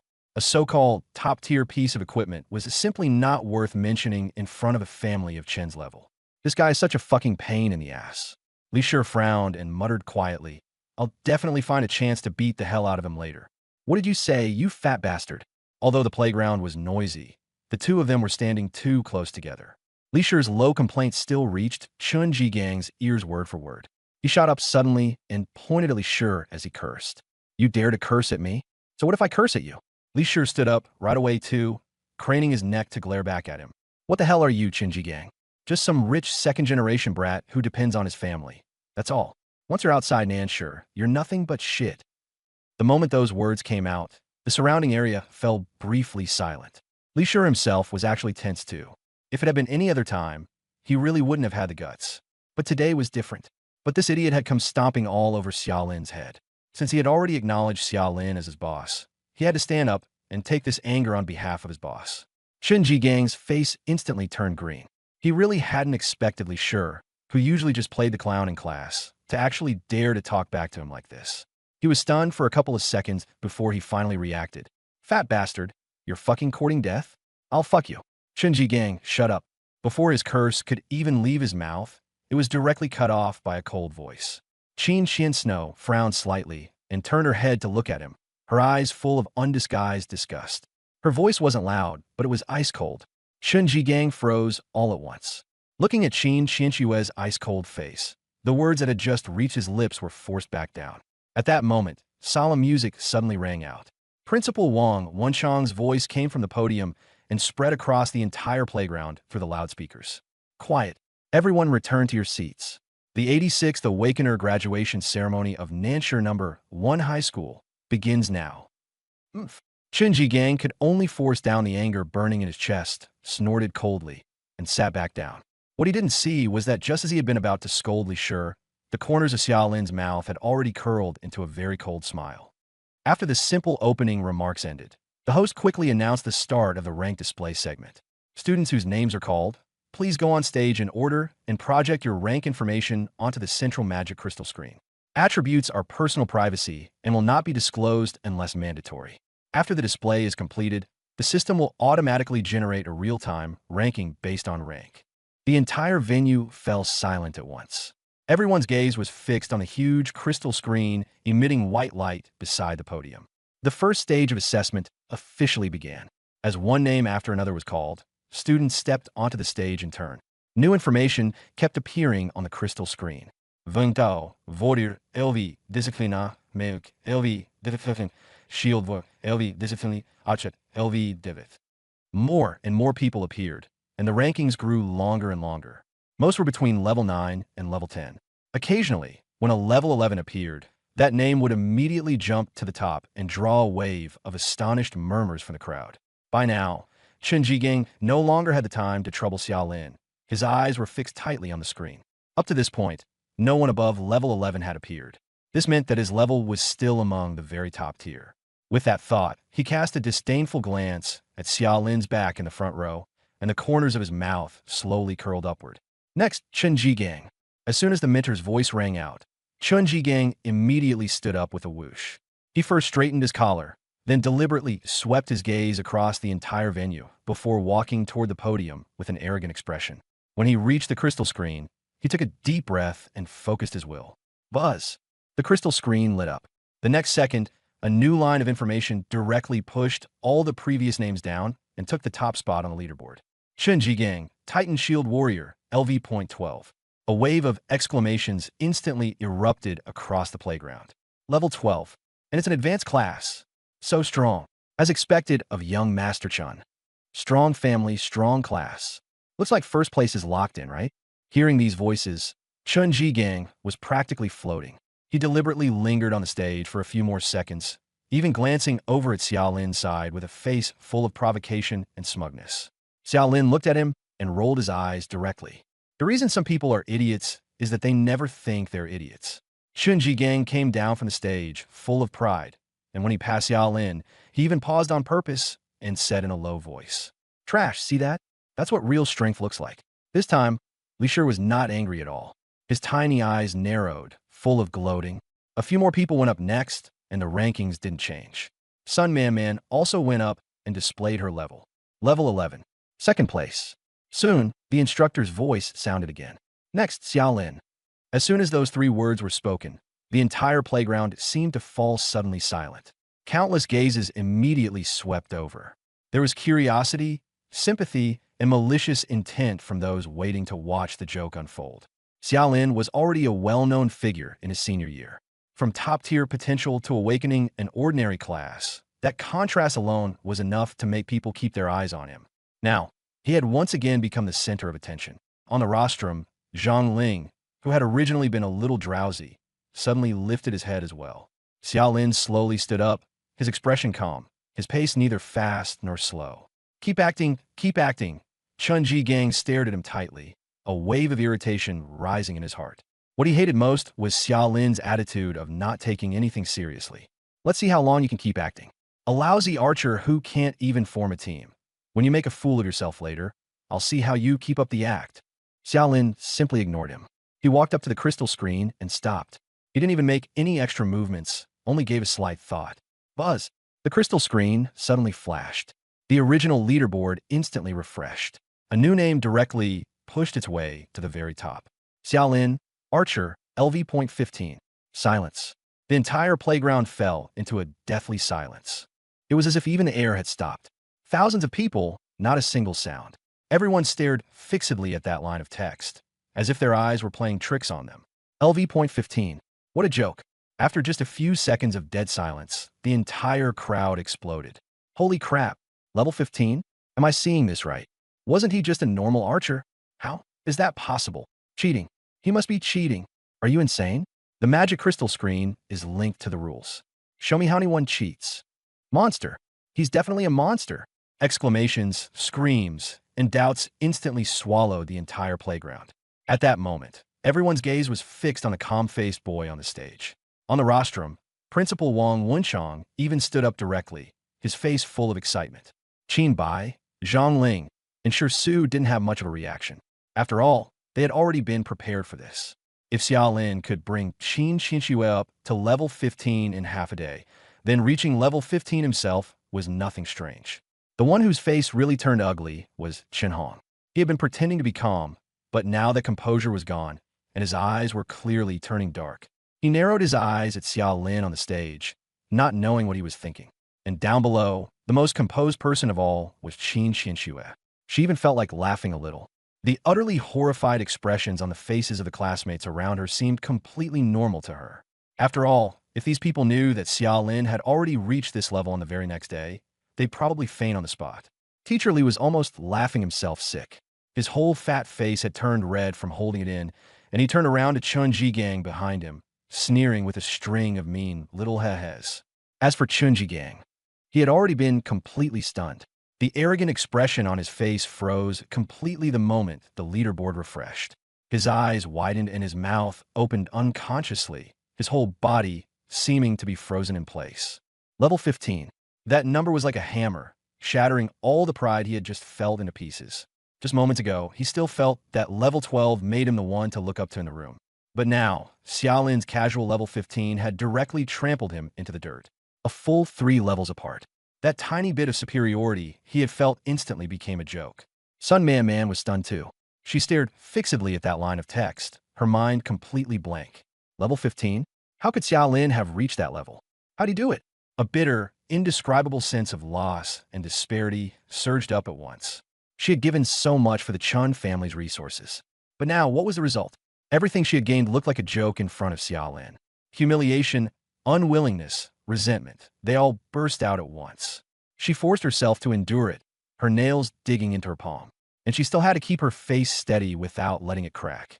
And Xiaolin himself acted as if nothing had happened. He calmly turned around, stepped down from the stage, and returned to his seat. From beginning to end, he didn't even look at Chen Jigang once. That kind of complete disregard was even harsher than being insulted face to face. Chen Jigang only felt his face burning with pain, and the jealousy and hatred in his heart instantly surged to the peak. Unrestricted equipment. It must be that unrestricted equipment. The item's original level must be even higher than I thought. Yes, that has to be it. His eyes were red as he stared fixedly at Xiaolin's back. In his view, the stronger Xiaolin was, the more it proved how terrifying that equipment was. Why did a poor nobody have to own something like that? If that thing were in his hands, combined with the Chun family's resources, how could he possibly still only be level 12? This possessiveness was already burning him nearly insane. Just after Xiaolin sat down, Li Shi leaned over, lowering his voice, unable to contain his excitement. Brother Lin, awesome. Look at some people's faces. They're so dark, it's like ink's about to drip off them. Ha ha ha. Xiaolin glanced at him. Don't compare me to idiots. After hearing that, Li Shi smiled even more wickedly. At this moment, the instructor spoke again. Next, Qin Qianxue. The whole venue quickly fell silent again. If Xiaolin's level 15 was a pure accident, then Qin Qianxue's turn was an expected certainty. After all, she was the first person in Nan City's history to awaken a hidden class. As soon as she stood up, everyone's gaze turned to her. Qin Qianxue's expression was calm as she walked gracefully onto the stage. When she reached the crystal screen, she moved her mind. Buzz. The crystal lit up again. A new line of text appeared instantly. Qin Qianxue, Divine Dragon Contractee, LV.16. Boom. The playground exploded again. Level 16. Isn't this already breaking the record for Nanshi? A hidden class is a hidden class. Is Nanshi crazy this year? First a level 15, now a level 16. Chen Jigang just dropped to third. At this moment, the top of the ranking list had already become Qin Qianxue, Divine Dragon Contractee, LV.16 Xiaolin, Archer, LV.15 Chen Jigang, Titan Shield Warrior, LV.12 Sun Man, Necromancer, LV.11. The third place was a full 3 levels behind the second, and she was completely and utterly suppressed. Qin Qianxue had originally been level 15. She had only reached level 16 later after clearing a dungeon with Lin Wayne, leveling up as a side benefit. But for Chen Jigang, that wasn't the point at all. All he saw was that he had been pinned beneath Xiaolin and Qin Qianxue, unable even to lift his head. The fury and unwillingness in his heart were about to explode. The assessment continued.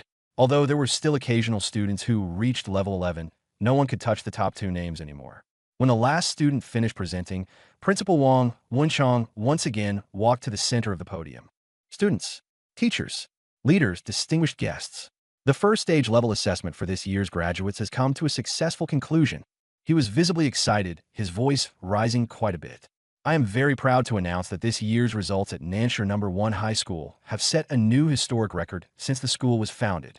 More than 80% of the students have successfully reached level 10 or above. This honor belongs to all the hard-working students, to the dedicated teachers, and it also owes much to the strong support from all sectors of Nanshi.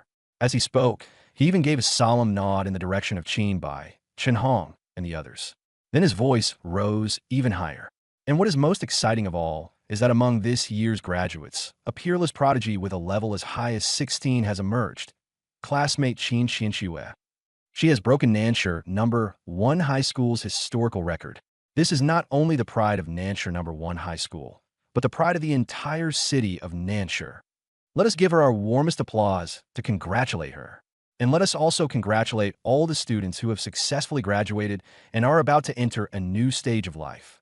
Thunderous applause instantly erupted across the playground.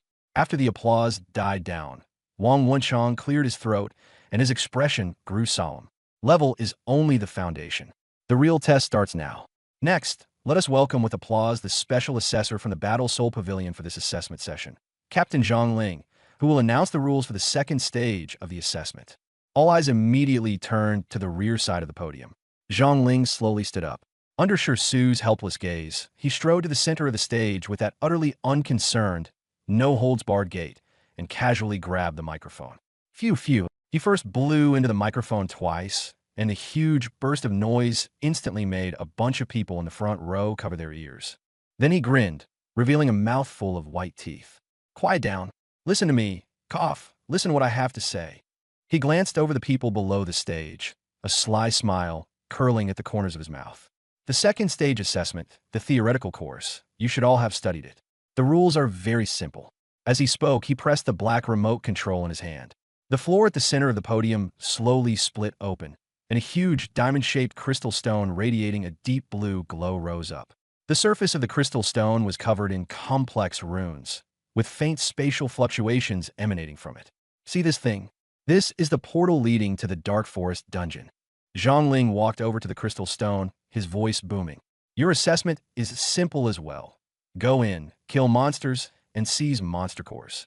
6 hours later, the dungeon will close. During that time, whoever obtains the most cores ranks highest. Whether you're a warrior, mage, support, or archer, the rules are the same. Whether you go solo or in a team is up to you. As he said this, his tone suddenly turned heavy. The killing aura honed from the battlefield pressed down directly. Many students below instinctively tensed up. But listen carefully, all of you. Once the dungeon opens, no one outside can help you. The monsters won't hold back. Injury, disability, even dying inside is not impossible. If you're not confident, don't force it. Especially don't think support classes are useless. As soon as he said that, the atmosphere on the field instantly turned cold. Many students' faces turned pale. Although the risks had all been covered in theory class, the word death being thrown out so bluntly in public was still an entirely different shock. Zhang Ling continued. If you're afraid of death, you can get lost now. No shame in that. But once you step through that door, life and death will be left to fate. If you want to back out, leave now. Those who want to stay, get ready to fight for your lives. Those words struck down like a hammer, instantly crushing the originally lively atmosphere into a heavy silence. And even so, no one on site left. Because everyone knew, this era is not a time of peace. War is happening every day. Awaken, grow stronger, and keep moving forward. That was her only way out. Qin Jigang's face was full of disdain. In his view, Zhang Ling's line was nothing more than a scare tactic commonly used before assessments. It's not like he hadn't heard of assessment dungeons. There were nothing more than monsters around levels 10 to 12, with very few truly high-level monsters. How could it be as exaggerated as Zhang Ling made it sound? Fine, you've got guts. Zhang Ling swept his eyes over the group of students below the stage, who were nervous yet still hadn't chosen to leave. Without saying anything else, he turned, raised his hand, and slapped it directly against that massive dark blue crystal stone. Buzz! The crystal stone suddenly burst with blinding blue light. Runes flowed furiously, and even the space itself began to distort. The next second, a dark blue light gate several zhongs high abruptly opened before the crystal stone. Within the light gate, shadows churned, and one could faintly make out twisted trees and a dim sky. A wave of air mixed with the stench of rotting vegetation and a faint bloody smell rushed straight at them. Assessment begins. Everyone get in now, and may you all get a good score. Zhang Ling roared. The mentors immediately organized the students, and they entered in order according to their classes. Xiaolin also followed the crowd and stepped into the light gate. Behind them, Chun Jigang was walking forward in line when he suddenly saw Chun Hong by the podium give him a subtle look. He froze for a moment, then immediately used the crowd as cover, quietly slipped out of line, and quickly moved over. Dad, what is it? Chun Hong wore an encouraging smile as he gently patted his shoulder. He looked just like a father sending his son off with a boost of courage. But the words he spoke were cold and sinister. You've seen Xiao Lin's level. That thing in his hand is even better than we thought. As he spoke, shielding himself with his sleeve, he quickly stuffed a thumb-sized glass vial into Chun Ji-gang's hand. The bottle contained a blue liquid. "This is demon salivation incense," Chun Hong said with a smile, though his voice was as venomous as a snake. "Once you open the switch, it'll release a scent that drives monsters mad. You know what to do, right?"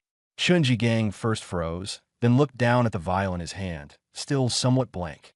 The veins on Chun Hong's forehead twitched twice, but the smile on his face was still forced in place. "After you get in, find an opportunity to put this on Xiao Lin. Remember, after it's done, stay at least 1 kilometer away from him. Otherwise, you'll be caught in it too. After 3 hours, go collect his body." When Chun Ji-gang heard this, his heart suddenly tightened. But immediately after, a ruthless streak also surged up. He quickly stuffed the vial into his inner pocket and nodded heavily. "Got it." Chun Hong patted his shoulder again. "Go." Chun Ji-gang nodded, pretending nothing had happened, and turned back to rejoin the team. As Xiao Lin passed through the portal, he only felt a wave of intense weightlessness envelop his whole body. In the next instant, his feet were already standing on solid ground. Before his eyes was a massive square.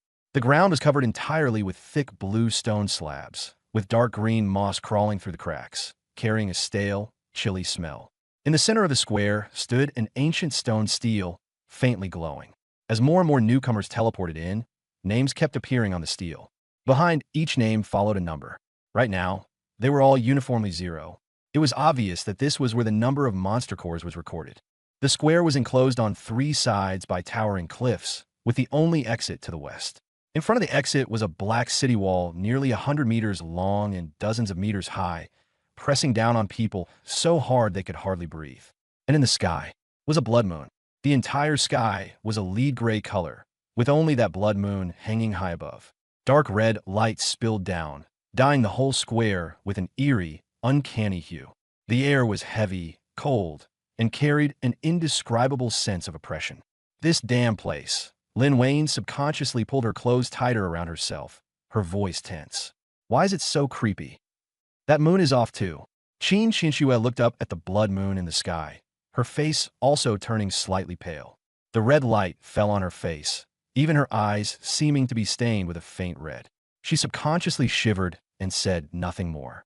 Xiaolin also looked up at the blood moon, his brows slightly furrowed. The graduation assessment instance had been covered many times in theory classes. But the problem was that such a conspicuous blood moon had never once been mentioned in the textbooks or official materials. That was very abnormal. More and more freshmen were being teleported into the square, and the names on the stone tablet kept increasing. Many of them felt a little unnerved by the eerie environment and gathered in 2s and 3s, whispering to each other. Their voices echoed across the empty square, making it seem even more hollow. Xiao Lin withdrew his gaze and glanced around. Soon, his eyes stopped at a shadowed corner beneath the city wall. Ever since a moment ago, he had felt someone watching him. Qin Qinshu noticed his gaze and followed it. There stood Chun Jigang, along with a few lackeys. The blood moon's red light fell on his face, making his whole figure look especially gloomy, with a trace of cold, sinister smile hanging at the corners of his mouth. That gaze, like a poisonous snake, was fixed on this side tightly. "It's that idiot again." Qin Qinshu snorted lightly. "Be careful. He may not be smart, but the people behind him are dirty." Xiaolin nodded. Ever since that assassin incident in the western suburbs, he had never let his guard down around Chun Jigang. If this guy really insisted on courting death, he wouldn't hold back either. He turned to look at the stone steps leading up to the city wall. "Let's go up and check the situation outside first." "All right." Snow nodded. The 4 of them had just prepared to leave when a figure suddenly blocked their way ahead. Xiao Lin paused. He looked up and saw Sun Man. His brow furrowed almost imperceptibly, and he glanced sideways again at where Chun Jigang was. As expected, Chun Jigang was still talking to his lackeys on the surface, gesturing wildly and putting on a convincing act. But his eyes kept darting over here from time to time. The moment he met Xiao Lin's gaze, he immediately turned his head away, acting so badly it was almost laughable. "What are you trying to pull now?" Xiao Lin's tone was very calm. Sun Man put on a pitiful expression, her eyes reddening, her voice turning soft and delicate. "Xiao Lin, I'm sorry. I was wrong that day. Do you have something to say?" Xiao Lin cut her off directly, not even bothering to listen. Sun Man stiffened at being blocked like that, but still gritted her teeth and stepped forward. "Xiao Lin, I know I was wrong. Will you forgive me just this once? Can I team up with you? I want to follow you. As she spoke, she even reached out to grab Xiaolin's arm, deliberately making the motion look weak and helpless. Quite a few people around had already noticed and started whispering among themselves. Team up. Xiaolin couldn't help laughing. He stepped back, avoiding her hand, his eyes full of mockery. Team up with me for what? Is there no room for you beside young Master Chun anymore? Sun Man's expression changed slightly, and she immediately put on a crying tone.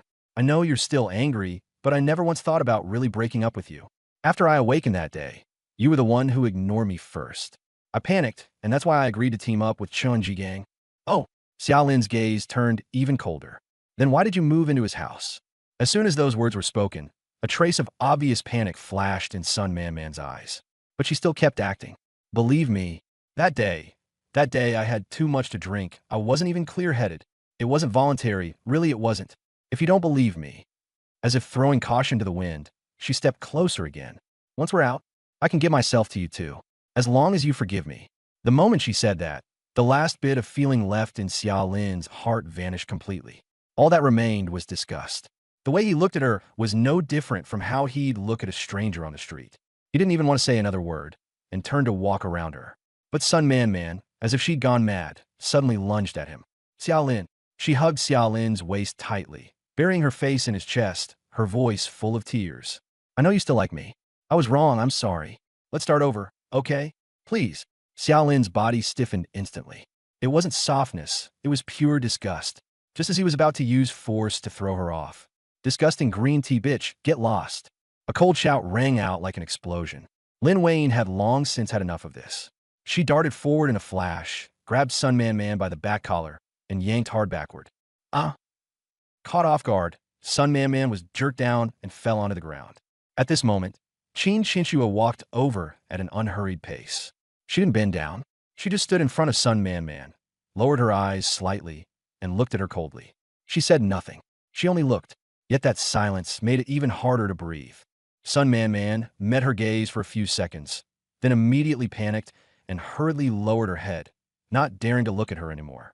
The aura of the Qin family's eldest young lady was not something she could handle. Seeing that she had finally behaved, Qin Shinshua turned around. The ice-cold expression on her face vanished in an instant, replaced by her usual smile. Let's go. Let's take a look from the city wall.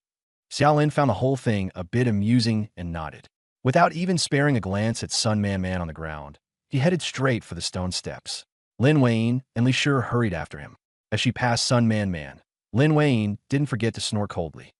The four of them climbed up onto the city wall. A cold wind blew straight at them, carrying with it a strong, pungent, beast-like stench. Looking out, beyond the city wall, was an endless primeval forest. Towering trees blocked out the sky, and vines coiled around the trunks like giant pythons. The ground was covered with a thick layer of fallen leaves, and the air was filled with a damp, rotten smell. Deep in the forest, the light was extremely dim. The red glow of the blood moon barely filtered through the branches and leaves, casting eerie crimson patches everywhere. And in that deep, dim place interwoven with blood-red light, countless monster silhouettes could be faintly seen, large and small, all hideous and ferocious. There were also pairs of blood-red, beastly eyes flashing in the shadows like ghostly fires. The freshmen stood on the city wall, their scalps tingling with fear. Gasp, so many monsters. Li Shi drew in a sharp breath, his face turning a little pale. Lin Wayne curled her lips and forced herself to smile lightly. Aren't we here to kill monsters? You should say, so many monster cores instead. That was what she said, but the fingers gripping her staff had gone white.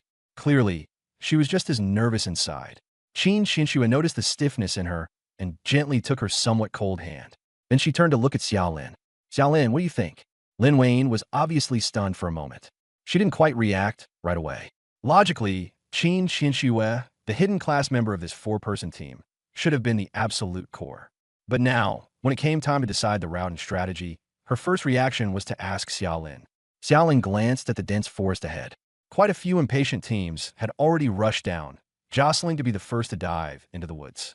On the central stone monument, the numbers behind some people had also already begun to change. He nodded and spoke directly. It's not a big problem. You, me, and Lin Wayne will form a triangular battle formation, with the fat guy standing in the middle. I'll go in front to lead the way. Got it, Brother Lin. Li Shi replied at once. Okay. Qin Qianxue nodded without hesitation. Lin Wayne was a little stunned at first, but in the end she still nodded. She might not completely trust Xiaolin, but she trusted Qin Qianxue. Since Qin Qianxue handed him the lead so naturally, she would just follow along. Then let's go. Xiaolin didn't waste any more words. Stay close to me, and don't fall behind. After saying that, he was the first to climb down from the city wall. Qin Qianxue and Li Shi followed closely behind. Lin Wayne took a deep breath, tightened her grip on her staff, and hurried after them. After the four entered the forest, their pace was not fast. Their formation was very steady. Xiaolin led the way at the front. Qin Qianxue and Lin Wayne fell in behind him, one on the left and one on the right. Li Shi was protected in the middle. This was clearly going to be a war of attrition. Rushing ahead in the early stage would only increase the risk, and there was no real point to it.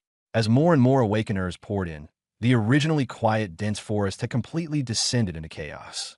Roars of beasts, sounds of battle, and the occasional screams of agony kept coming from all directions. A faint smell of blood gradually spread through the air as well. The forest was huge.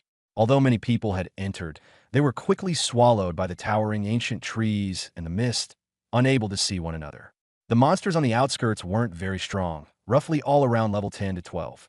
For Xiaolin's team, there was no pressure at all. As soon as the battle began, Xiaolin made the word crushing practically written all over his face. He walked in front with a relaxed expression, raising his hand to draw his bow. Whoosh! A streak of light tore through the air. A spiked warhog, roaring as it charged forward, had its head blown apart on the spot. Its massive body, carried by inertia, crashed to the ground, sending decaying leaves flying everywhere. A faintly glowing core quickly separated from a corpse. Congratulations on killing Spiked Warhog. Gained 80 experience points. That's pretty good experience. Xiaolin's mouth curled slightly, his tone very relaxed. In a four-person party, a single monster could still grant 80 experience. This efficiency had already far exceeded expectations. But in the next second, something was wrong. The miserable howl the Spiked Warhog let out before dying was like it had triggered some kind of switch. The movements of several nearby monsters all came to a sudden halt. Then they all raised their heads together. Their already red eyes were now as red as if bleeding, glaring fixedly in the direction of Xiaolin and the others. Heavy snorts kept puffing out white breath. After a brief silence, several monsters simultaneously went berserk, charging wildly at the four of them. Xiaolin raised his hand and fired several arrows. With a few soft whooshing sounds, the monsters that lunged forward never even got close before they were precisely shot down by the light and shadow arrows, instantly collapsing into piles of experience. But as the monsters died one by one, the smell of blood in the air grew stronger and stronger. In the distance, the shadows of the trees swayed, and rustling sounds kept coming from the woods. Pairs of scarlet eyes, like ghostly flames, lit up one after another in the darkness. The startled monsters began to converge on them from all directions. As soon as they entered a certain range, they would immediately charge. No buffer at all. As soon as contact was made, it was full intensity. Why are there so many? Lin Wei's face immediately tightened, and she unconsciously moved closer to Xiaolin. Qin Qianxue was also nervous, but at least she could still hold her position. Lin Wei, get back in place and maintain the formation. Don't expose Fatty. He can't defend himself. Xiaolin didn't even turn his head, his voice steady. The bow in his hand, however, was terrifyingly fast. The bowstring snapped repeatedly as the leading monsters were instantly headshot and fell to the ground. Lin Wei froze for a moment, then instinctively looked toward Qin Qianxue. Qin Qianxue met her gaze and gave a slight nod. Lin Wei took a deep breath, forcefully suppressing the panic in her heart, and retreated to her original position. Fatty, attack speed buff. Oh, okay. Li Shi was so frightened by the sight of the monsters swarming him that his legs had gone weak. Only when he heard Xiaolin call out to him did he suddenly come to his senses and hurriedly slapped the two seal spells onto Xiaolin. Your teammate has applied Swift Seal spell to you. Your attack speed has increased by 20%. Your teammate has applied Power Seal spell to you. Your attack power has increased by 20%. The moment the notification sounded, Xiaolin's eyes lit up, and he immediately activated Split Arrow. Whoosh, whoosh, whoosh. A rain of arrows spread out in an instant. Every arrow struck its target with perfect precision. As soon as a monster entered his range, what met it was a streak of certain hit light. Congratulations on killing a rock beetle. Gained 70 experience. Congratulations on killing a screaming monkey monster. Gained 90 experience. Congratulations on killing a shadow leopard. Gained 80 experience. System notifications began flooding the screen like crazy. Qin Xinxue and teacher Li had both seen Xiao Lin make a move before, so although they were still shocked, they were somewhat mentally prepared. But Lin Wayne was seeing him fight for the first time for real. She was completely dumbstruck on the spot. Her eyes were wide open, her mouth forgotten to close, and she stood there in a daze. The figure up ahead, drawing his bow and shooting arrows, looked as relaxed as if he were taking a stroll. Yet with every tremor of the bowstring, a monster would surely fall. Around him, it was as if there were an invisible zone of death. As soon as a monster stepped into it, it would be instantly killed. Those level 12 monsters that, in Lin Wayne's understanding, had to be dealt with through team coordination, were as fragile as paper before Xiao Lin.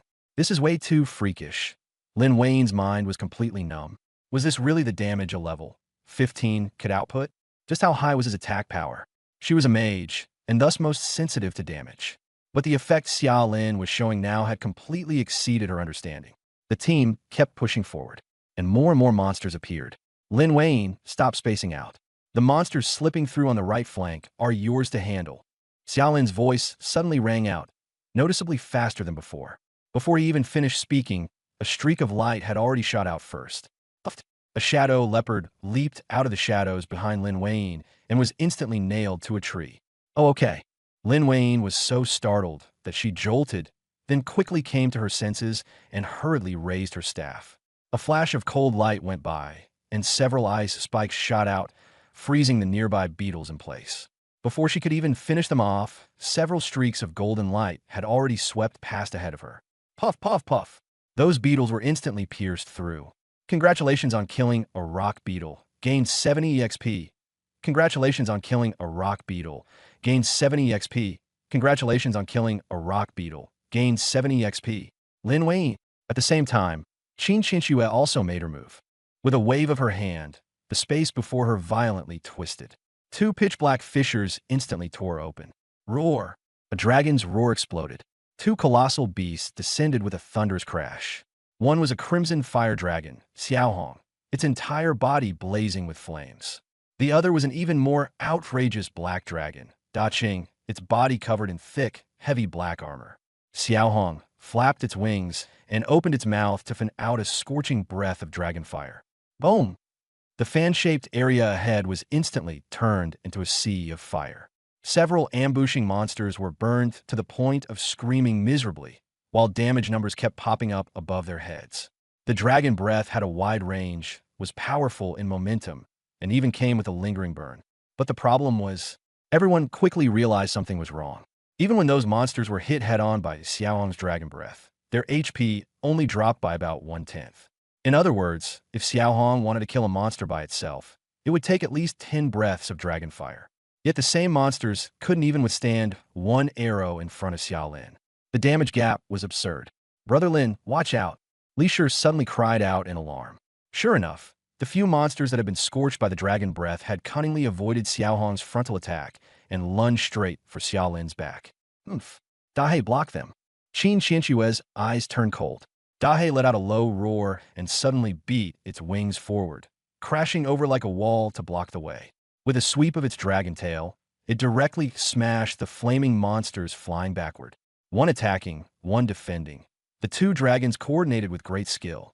Xiaohong once again filled its chest, preparing to make up for it with another blast of dragon breath. But before it could spit it out, whoosh, whoosh, whoosh, several streaks of flowing light arrived even faster. The heads of those monsters were instantly pierced through, and they thudded to the ground one after another. Xiaohong held its breath of dragon fire for nothing and still failed to spit it out in time. In the end, it choked and gave a snort, blowing out a small puff of black smoke. It pouted and turned back to look at Qin Xianxue, its dragon eyes full of grievance. Qin Xianxue, she was a little helpless too. She wanted her own dragon to show off a bit, but the enemies were gone. Fighting alongside Xiao Lin really made it hard to have any presence.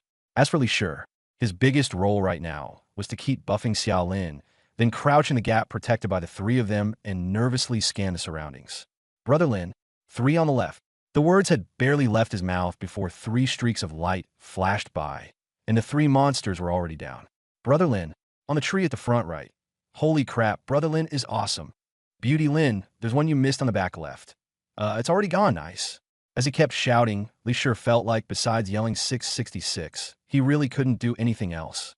But in fact, he was quite useful. After all, those 2 buffs on Xiao Lin had been in effect the whole time. By contrast, ever since Qin Xinxue and Lin Wayne made their token moves, they'd spent almost the entire time on standby. It wasn't that they didn't want to fight. There just weren't any targets left for them. This battlefield, from beginning to end, was almost entirely Xiao Lin's stage. His kill efficiency was astonishingly fast. Every second, experience kept rolling in. Whoosh, whoosh, whoosh. Any monster that came within 30 meters of him was basically dead the moment it poked its head out. Monster cores continued to fall out one after another, and the group collected them all along the way. Unknowingly, the number of cores they had gathered was already close to 1,000. If anyone were to look at the stone monument in the center of the square at this moment, their eyes would probably fall out of their sockets. The top 4 people all had more than 300 cores. In 5th place, astonishingly, had only a little over 30. The gap was absurdly huge. At the same time, Xiao Lin's soul-slaying mark was stacking wildly. The attack number on the panel kept surging upward. Watching the steadily rising value, a satisfied curve slowly appeared at the corner of his mouth. But gradually, a problem emerged. At first, Qin Xinxue and the other 2 were shocked. Later, they simply became numb. They even came to accept leeching experience points with complete peace of mind, because they truly had no chance to make a move. But as time went by little, the group still sensed that something was wrong. The smell of blood in the air was growing stronger and stronger. There were already quite a few monster corpses piled up, yet the number of monsters around them had not decreased at all. On the contrary, there were even more. With Li Shi's enhancement, Xiao Lin's attack speed had already come close to 5 arrows per second. The sound of the bowstring vibrating was almost merging into one continuous stream. But even so, the monsters still kept surging upward like a tide. It was even starting to make him feel a little unable to hold them back. Something's not right. Li Shi licked his dry lips, his voice even drifting a little. Brother Lin, I keep feeling like something's off, but I can't put my finger on it. It really is off, Xiao Lin said in a deep voice while frantically killing the surrounding monsters. There are more and more of them, and I'm almost unable to suppress them anymore. Also, these monster stats are wrong too. Their HP and defense are both rising. Rising a lot. Qin Xinxue and Lin Wayne both froze, their expressions a little awkward, because they had no chance to even get involved. These monsters were dying in one arrow in Xiao Lin's hands, which made them subconsciously think they were just ordinary trash mobs. You mean, these monsters are much stronger now than when we first came in? Qin Xinxue asked. Yeah. Xiao Lin shot an arrow and blasted apart a wolf-like monster lunging at him. It's hard to say for the others, but these monsters now all have at least over 3,000 HP, and their defense is obviously higher too. Over 3,000? Lin Wayne's expression changed on the spot. That's almost boss-level HP for a level 15 dungeon. Are you sure? Sure. Xiao Lin answered without hesitation. Lin Wayne's scalp instantly went numb. If what Xiao Lin said was true, then they weren't fighting ordinary monsters at all. They were being besieged by a pack of pseudo-bosses above level 15. For a rookie team barely over level 10, this was nothing short of a disaster. If it weren't for Xiao Lin holding the line up front, the 4 of them would likely have been wiped out long ago. Qin Xinxue also frowned. But if the monsters are really this strong and this dense, how are the other students managing to hold on? That's the strangest part. Xiao Lin's tone grew heavier and heavier. From the time we entered the woods until now, it's been at least 2 hours. At my monster clearing speed, we should already be more than 5 kilometers deep into the core area. But the reality is, he glanced around at the forest, which had barely changed at all. We may not have even advanced 500 meters. And those teams whose levels and equipment are far inferior to ours should, in theory, not be able to go farther than us. At this point, Li Shi finally reacted too, his face turning pale. Right, I knew something was off. That crooked dead tree was swaying in front of my eyes half an hour ago, which means in that half hour, the distance we covered might not even have been 20 meters. At those words, Qin Xinxue and Lin Wayne's expressions changed completely. The sense of safety Xiao Lin's overwhelming strength had created shattered instantly at that moment. They weren't advancing. They were standing still, forcibly enduring wave after wave of never-ending monster swarms. And the monsters were getting stronger and stronger. Most bizarre of all, the other awakened ones who had entered with them seemed not to have encountered this situation at all. Why was this happening? Just as the group was growing more and more uneasy, a sudden scream exploded from deep within the forest. Help! Run! The monster's gone mad. Several people looked up at the same time. They saw several blood-soaked figures stumbling out from deep within the woods. Each of them wore faces full of terror, scrambling and crawling as they fled outward. I don't want to die. This is completely different from what the instructor said. One of the boys with a broken arm shouted as he cried, darting past them in utter disarray, not even having time to look their way. The next second, roar! A furious roar echoed through the forest. Then, a massive creature burst out all at once. It was a lava rhinoceros. Its whole body was covered in gray scales, and its 3 curved giant horns were still smeared with blood. Its frame was as huge as a small mountain. Its pair of scarlet beast eyes locked tightly onto the fleeing students ahead, white breath and G from its nostrils as it thundered after them, just as it seemed those few were about to be caught. At that very moment, the rhino's movement suddenly changed. It abruptly froze, its beast eyes contracting, and its enormous head slowly turned around. Its target had unmistakably become the group on Xiaolin's side. Roar! Another, even more ferocious roar. It directly abandoned the prey right in front of it and turned to charge wildly towards Xiaolin's side. At this, Xiaolin's brows furrowed completely. This was no coincidence. This thing was clearly coming for them. And more accurately, it was coming for him. The lava giant rhino was extremely fast, and with its huge body, when it charged, it was like an out-of-control heavy truck. Watch out! Xiaolin's gaze turned cold as he instantly drew his longbow to full draw. Qin Xinxue reacted just as quickly. Dahe! Full defense, block it! Roar! The profound rock crystal dragon let out a roar. Thick earth-yellow light instantly lit up across its black armor, standing at the front like a giant wall. The next second, boom! A terrifying explosion rang out in the forest. It made the others' eardrums go numb. The giant rhinoceros horn slammed brutally into Dahe's raised dragon claw. Crack! A spine-tingling sound of something breaking exploded instantly. Whoa! Dahe let out a shrill, miserable cry as its massive body was sent flying on the spot, smashing through several towering trees in a row. It struggled to get back up, but one of its front claws was already clearly twisted and deformed. Black dragon scales shattered and fell away, revealing pale, broken bones underneath, while scalding dragon blood kept gushing out. It was only one clash. Dahe, reputed to have the strongest defense, was directly wrecked by the impact. Dahe, Qin Xinshue's face instantly turned pale, her voice even changed. Xiaolin's pupils also contracted violently. He knew very well how exaggerated the defense of the Xianyan crystal dragon was. And yet this giant rhinoceros had smashed it into serious injury with a single blow. This power was definitely not ordinary. It was probably already close to a level 20 boss, or even higher. But before he could examine the giant rhinoceros's level in detail, the movement deep in the forest suddenly erupted completely. Monsters! They're all high-level monsters. Run! Help! Wang Chong and the others are all dead. Cries and curses came one after another. Immediately after, beast roars rose everywhere from deep within the forest. Rumble! Countless heavy footsteps sounded at the same time, the ground trembling wildly as trees toppled in rows. The entire dark, secluded forest seemed to have gone completely berserk. Even more bizarrely, those monsters that had been chasing others all the way would, upon seeing Xiaolin, almost always turn at the same time and rush straight at him. Fall back. Return to the safe zone. Xiaolin's expression darkened completely, and he issued the order without hesitation. At this moment, there was no trace of ease left in his eyes. The bowstring trembled.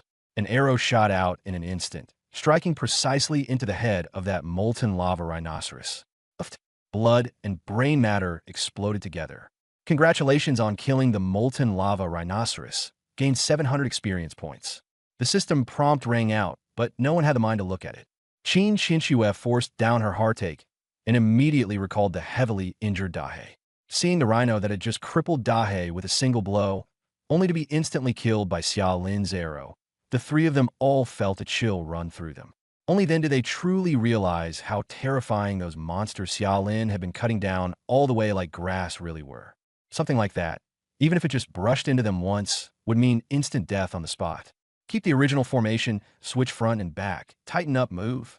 Xiao Lin shouted in a low voice, his longbow almost turning into afterimages. Whoosh, whoosh, whoosh. Arrows tore through the air, frantically picking off every monster that caught up or blocked the way. He was like an extremely sharp blade, forcibly carving out a path through the beast tide toward the city wall. Qin Qianxue and the other two clung tightly behind him, not daring to slow down even a single step. Their backs were already soaked with cold sweat. At this moment, they no longer felt any of the earlier ease of moving along while farming monsters. Even Qin Qianxue, after personally seeing Dahe grievously wounded in one strike, couldn't bring herself to think about confronting it head-on at all. At this moment, there was only one thought in their minds. Stay close to Xiao Lin and get out alive as fast as possible. Under Xiao Lin's lead, the four of them finally made it back to the city wall without any mishaps. Though they looked a sorry mess, they were still alive. But when they stepped back onto the safe zone square, the scene before them made everyone's hearts sink. There were clearly far fewer people in the square than when they had first come in. Most of the remaining people were ashen-faced, terrified-eyed, and injured. Some had lost an arm, blood gushing everywhere. Some had blood-soaked cloth wrapped around their abdomens. Some had faces mangled beyond recognition. Others were simply slumped on the ground, staring blankly as if their souls had been knocked out of them, still mumbling incoherently. Qin Qianxue glanced at Xiao Lin, her expression extremely complicated. She knew very well, if those monsters had not inexplicably abandoned their original prey and all turned around to pounce on them, then the number of people in this square would now be at least cut in half again. What the hell is going on? The monster's attributes don't match the displayed levels at all. A bloodied boy shouted in collapse, his voice cracking. These monster levels are all lies. A level 12 firewolf was actually twice as fast as me. If I hadn't been lucky, I'd be dead already. We had 5 people surround a level 11 ironback bear and nearly got wiped out. That thing was ridiculously strong. There's no way that's what an 11-level monster should be. They're dead, all dead. Zhang Chong was right in front of me, and his neck got bitten clean off. A girl, her eyes unfocused and her body covered in dried blood, was crying softly. All kinds of voices kept pouring into Xiao Lin and the others' ears. But everyone's experiences ultimately pointed to the same thing. The monsters in the dungeon were all acting up. Their attributes had skyrocketed, and their ferocity had gone out of control. This was nothing like the graduation assessment they knew. Xiao Lin slowly raised his head and looked at the blood moon hanging in the sky. It hung there quietly, like a cold eye. His expression grew darker and darker. His instincts told him that this blood moon and this abnormal mutation were absolutely connected. Looks like everyone's run into the same situation. Qin Qianxue glanced around, her voice turning heavier as well. The monsters here really have all changed. Yeah. Lin Weiyin's face was still pale, and she nodded with lingering fear. Luckily, they weren't surrounded and killed by monsters like we were. Otherwise, those people probably wouldn't have made it back at all. An ambush of that level would wipe out any normal rookie team.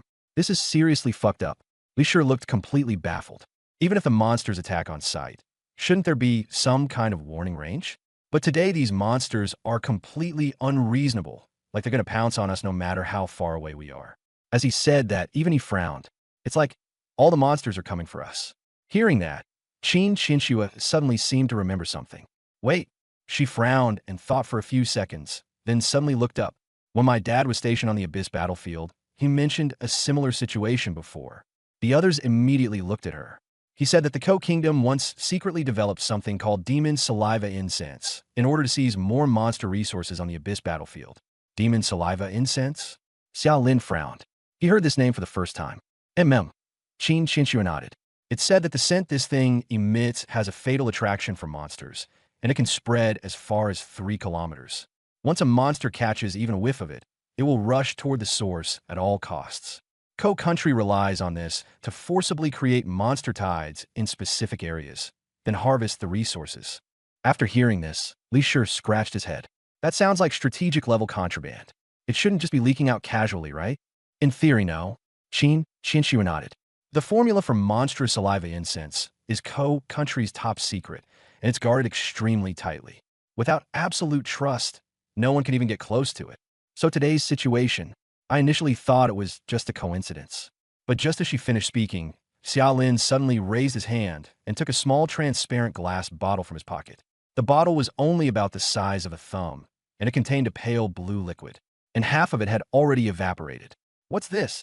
Qianxue froze. Xiaolin shook his head and directly handed the bottle to her. I don't know what it is either. Just now in the woods, I felt something hard pressing against my lower back, but I didn't have time to pay attention to it, so I just shoved it into my pocket. Qianxue took it, examined it carefully, and her brows furrowed tighter and tighter. I've never seen the actual monstrous saliva incense, but my dad said that thing is a blue liquid. In color, it's very similar. She fiddled with the small switch on the bottle cap, and her expression grew even more grave. This device is very much like a control switch. She suddenly looked up. Where did you get this thing? Xiaolin took back the bottle, glanced at the switch, and said in a flat, icy tone, I don't know where it came from. But during this time, the only person who could have stuffed it onto me was one. As he spoke, his gaze had already turned toward the other side of the square. Qianxue and the other two immediately looked over as well. At the foot of the city wall on the edge of the square, Chun Jigang and Sun Man were standing there in a miserable state. Chun Jigang's face was terrifyingly grim.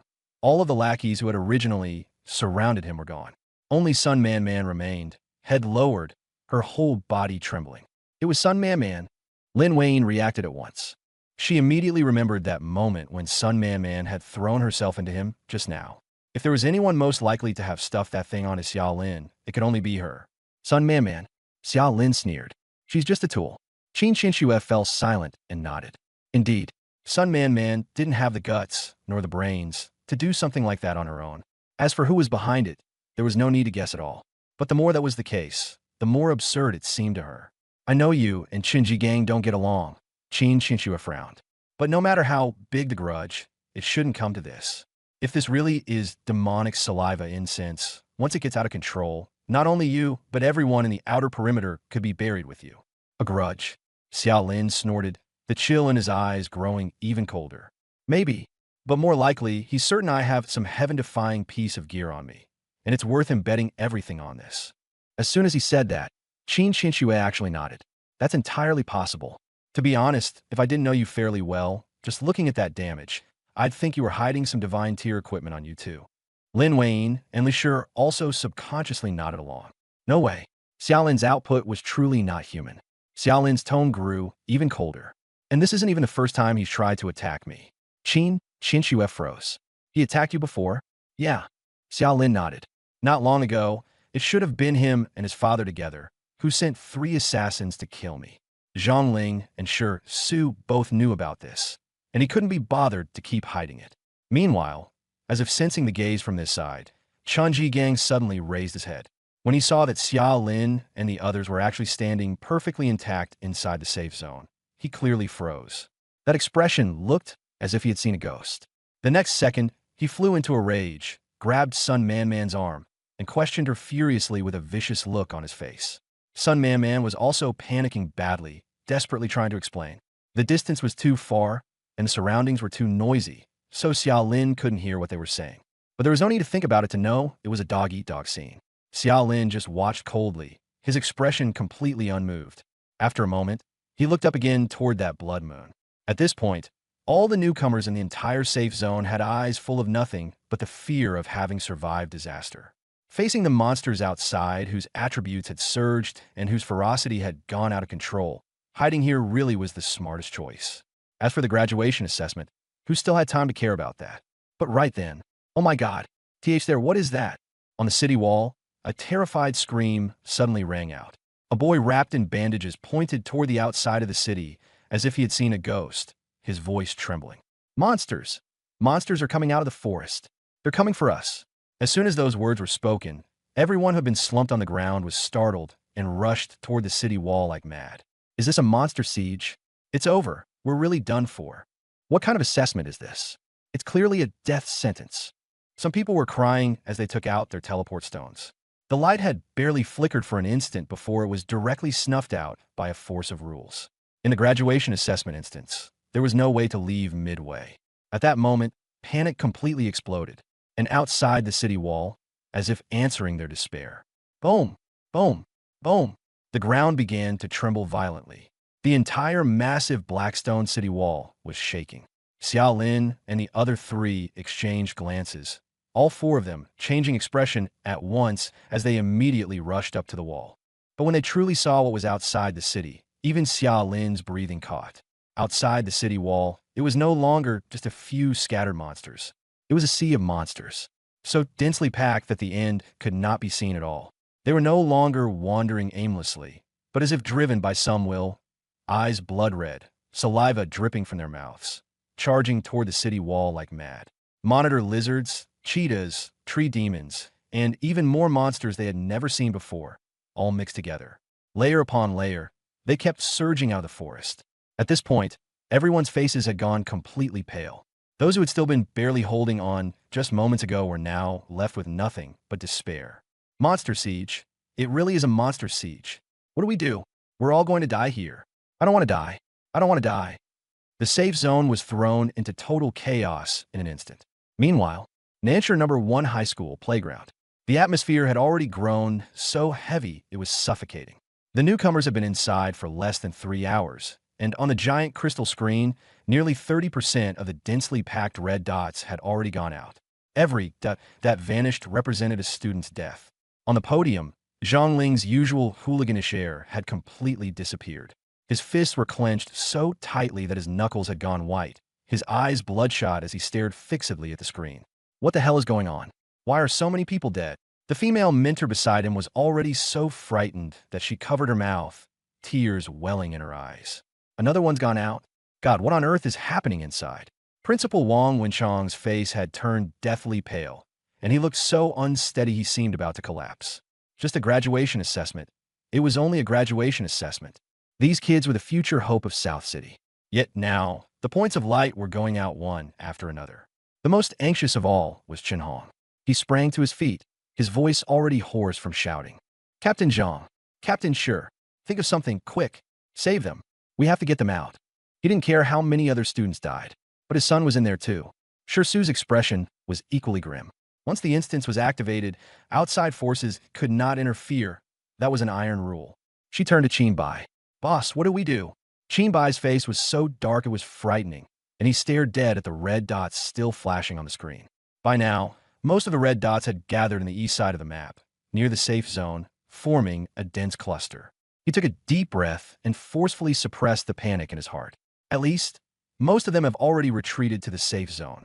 Although we still don't know exactly what went wrong in the instance, the remaining people should, for the time being, still be. Before he could finish, buzz, buzz, buzz. A piercing alarm suddenly rang out across the entire venue. The next second, the entire crystal screen began flickering violently. Blinding crimson light instantly illuminated everyone's faces. What's going on? On the rostrum, everyone's expressions changed. They were already panicking enough, and now the crystal screen suddenly issued an alarm of this level. No one could sit still anymore. This is, Qin Bai stared hard at the crimson flickering screen, his body swaying involuntarily, even his voice beginning to tremble. Zhang Ling and Shi Su also turned pale at once. The two spoke almost simultaneously. Beast tide. The moment those two words came out, the entire rostrum fell instantly silent. Beast tide. That word, almost no one present had truly seen it before. Everyone had only seen it in files and old records. But everyone knew what it meant. This was not an ordinary mutation. This is a disaster event in the graduation assessment dungeon. One with an absurdly low probability, but once triggered, it is almost certain death. The cause is unknown. Once it appears, all monsters in the dungeon go berserk, and their 4 basic attributes instantly soar by 300%. What's even more terrifying is, all the monsters will attack the safe zone phone, as if driven by the same will. This is not ordinary danger. This is complete loss of control. Of course, a beast tide is not purely bad. According to the archives, during a beast tide, killing these berserk monsters not only grants a huge amount of experience, but also drops something that makes every awakened person coveted. Free attribute points. And the drop rate is very high. But the problem is, you have to be alive to kill them. For a group of freshly graduated newcomers, only around level 10 or so, facing a monster tide with tripled attributes and a relentless surge upward, this is not an opportunity. It is a dead end. A complete dead end. The last officially recorded beast tide was 137 years ago. The outcome that time was very simple. All 821 newcomers who entered the dungeon were wiped out. Not a single one made it out alive. Beast tide? Damn it. How could that thing get triggered? Zhang Ling's voice had gone hoarse, and the whole person felt as if pinned down by a huge boulder. Qinbai abruptly turned around and grabbed Sisu's arm, his grip so hard that even Sisu couldn't help but let out a muffled groan. His eyes were bloodshot, and his voice trembled with urgency. Sisu, contact headquarters now. Use every authority you have. Apply for the highest level emergency assistance. Hurry, boss.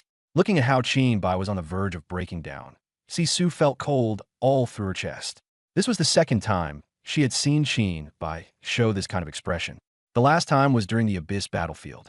Back then, he had lost both his sworn brother and the woman he loved most at the same time. Move it! Seeing her freeze, Qinbai yelled outright. The veins on his neck bulged, and his voice was full of barely restrained madness. Okay, right now. I'm contacting them now. Snapped back to herself by the shout, Sisu hurriedly pulled out her communicator, her hands trembling a little as she quickly entered the highest priority access code. At that moment, Zhang Ling walked over and reached out to firmly press down on Qinbai's arm, which was still faintly shaking. Boss, calm down. He stared at Qinbai and forced each word down with deliberate emphasis. It's not time to break yet. You have to trust Qinxue. That girl is the daughter of you and Sister Yun. She'll definitely make it out alive. Qinbai suddenly looked up at him, his lips trembling violently, as if he wanted to say something, but not a single word came out. Only a heavy, terrifying panting remained. Inside the instance, on the city wall, Xiaolin stood beside the battlement, the blood moon stretching his shadow long. Looking out, all he could see outside were monsters, dense and endless. Even Xiaolin felt a twinge of heaviness in his heart at this moment. His attack power was high enough. These mutated monsters, he could kill them in one shot just the same. But the problem was, this was no longer a few hundred nor a few thousand. It was tens of thousands. So what if he could fire 5 arrows a second? If 10, 20, or even more monsters rushed up at the same time, could he really block them all? Xiaolin, Qinxue, stood beside him, her face extremely pale, her voice icy. We may have really run into a beast tide. The moment those words were spoken, Xiaolin's heart sank completely as well. Beast tide, words he had only ever seen in books, had now become the black wave before his eyes, swallowing everything. He subconsciously glanced at the few people beside him. Qinxue had no color left in her face. Lin Wayne was biting her lip, her body trembling. Li Shi's face had turned ashen, and beads of sweat on his forehead were dripping down in strings. That fear, pressed down by a desperate situation, was almost written on everyone's face. Will I really die here? Xiaolin stared at the tide of monsters surging closer beneath the city walls, a trace of unwillingness slowly surfacing in his eyes. He had a hidden talent. He had a golden trait of unlimited growth. His life had only just begun to turn around. How could he possibly die here? Impossible. Impossible. A surge of fighting spirit, overbearing to the point of being almost unreasonable, forcefully swept away that bit of despair in his heart. Xiaolin suddenly curved his lips, turned to look at Qinxue and the other two, and his gaze instead became steadier. We can't give up. Qinxue was stunned by his words. It was as if she had been suddenly tugged out of despair. Yeah, how could they just accept this? Looking at the smile on Xiaolin's face, which seemed especially out of place in a situation like this, the panic in her heart actually inexplicably settled down a little. You tell us what to do, and we'll follow your lead, Qinxue said directly. Lin Wayne and Li Shi also nodded heavily. Xiaolin looked once more at the pitch-black tide of monsters below the city, his tone calm. To be honest, I don't have any especially good solution right now either. As he said that, his wrist shook and the willowwood bough appeared in his hand. I just don't want to admit defeat so easily. He looked up at the blood-red moon, his voice low but hard.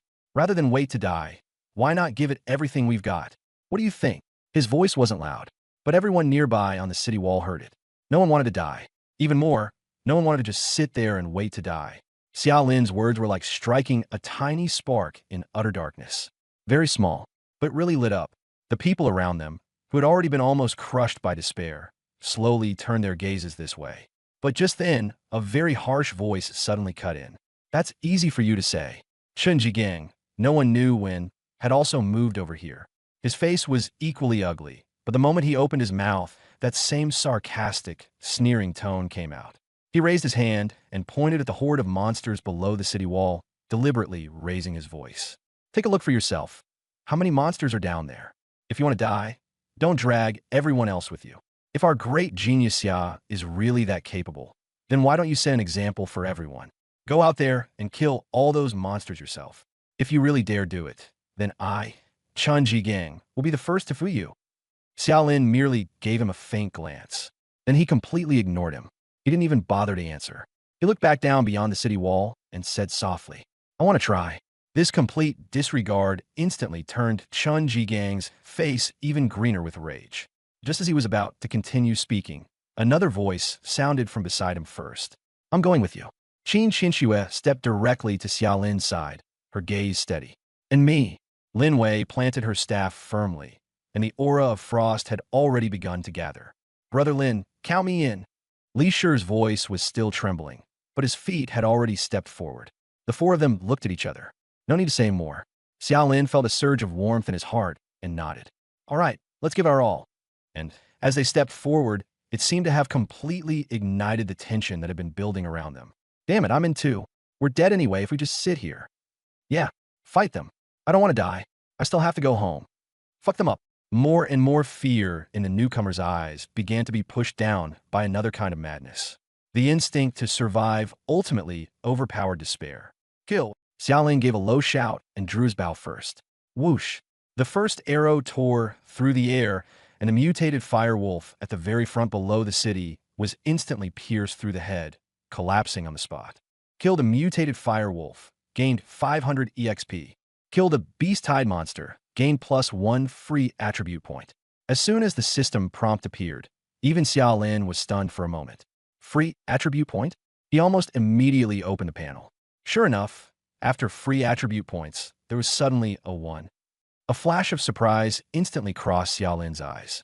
In a death trap situation like this, where they were practically being forced into a corner, something like this actually dropped. Without hesitation, he directly put that point into agility. A very faint, cool sensation immediately swept through his body, and his attack speed and movement seemed to become a little lighter. 1 or 2 points didn't make much of a difference at first, but once they accumulated, it would be a qualitative change. Thinking of this, when Xiaolin looked again at the endless tide of monsters outside the city, his expression was completely different. These monsters were not only a dead end that wanted to drive him to his death, they were also the only path for him to turn things around. As long as enough free attribute points dropped, he might not be unable to fight his way out.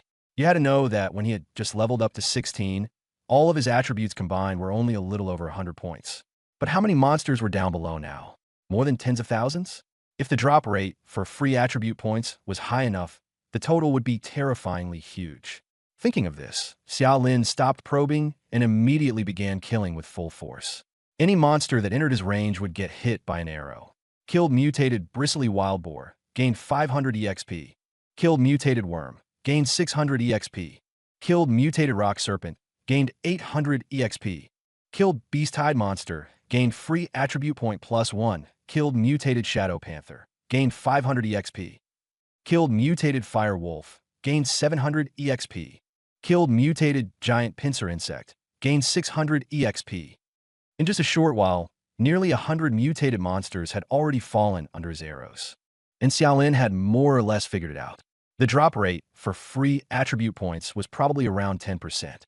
For something like free attribute points, that probability was outrageously high. In just a little over 10 minutes, he had already picked up more than 10 points. That efficiency was simply absurd. Fatty buff, Xiaolin shouted without even turning his head. After Li Shi slapped Swift Rune and Strength Rune onto him, he immediately activated Split Arrow. The next second, his whole body looked like a small golden sun lit up. With the Swift Rune boosting him, his already near 1.5 arrows per second attack speed, combined with Split Arrow splitting into 3. The result was 15 arrows per second. In an instant, golden streaks of light seemed to completely envelop Xiaolin's entire body.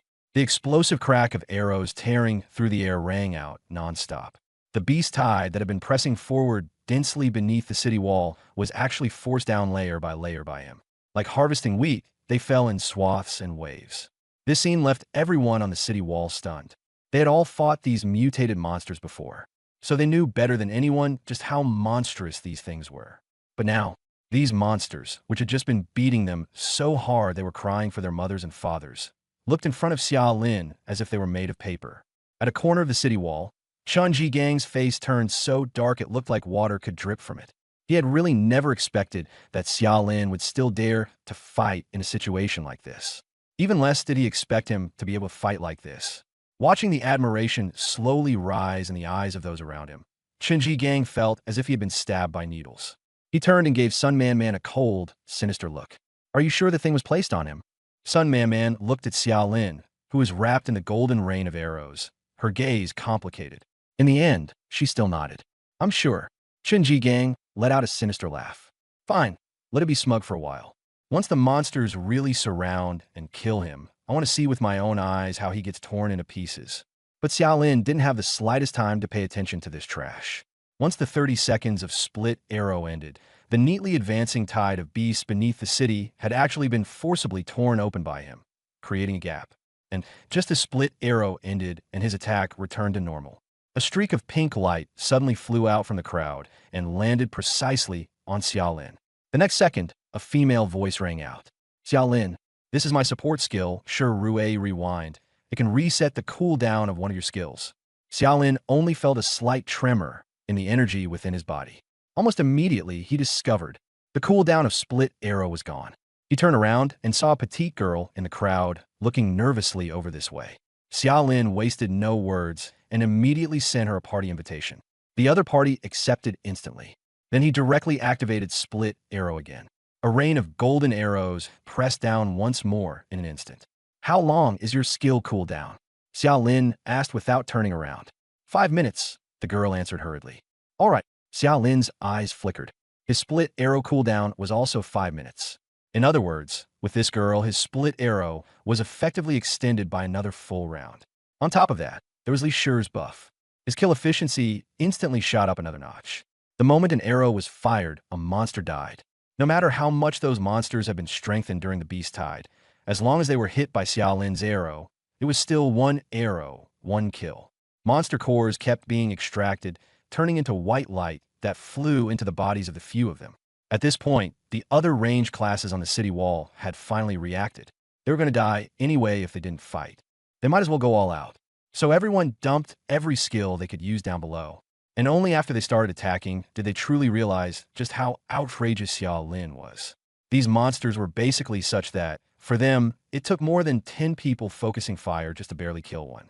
But under Xia Lin's arrows, even in split arrow mode, where each arrow only dealt 60% damage, they were still one-shot kills. That kind of gap really wasn't even on the same level. A lot of people were even starting to doubt their own existence after being beaten down like this. But at a time like this, doubting it didn't mean anything anymore. They could only push through. Time passed bit by bit. Under everyone's desperate output, the originally surging beast tide was actually forcibly slowed down. Meanwhile, Xia Lin took the chance to open his status panel again. In just half an hour, his free attribute points had already nearly reached 100. This time, he didn't continue dumping everything into agility, because after a long stretch of high-frequency output, he had already started to feel his arms getting sore. No matter how high his agility was, if his body couldn't keep up, it still wouldn't do. So he first put 20 points into Constitution. He added all the rest to agility. The moment the attribute distribution was complete, his entire body felt lighter by a layer. His movements were faster, and his steps felt lighter too. Before, adding only a few points at a time didn't feel very obvious.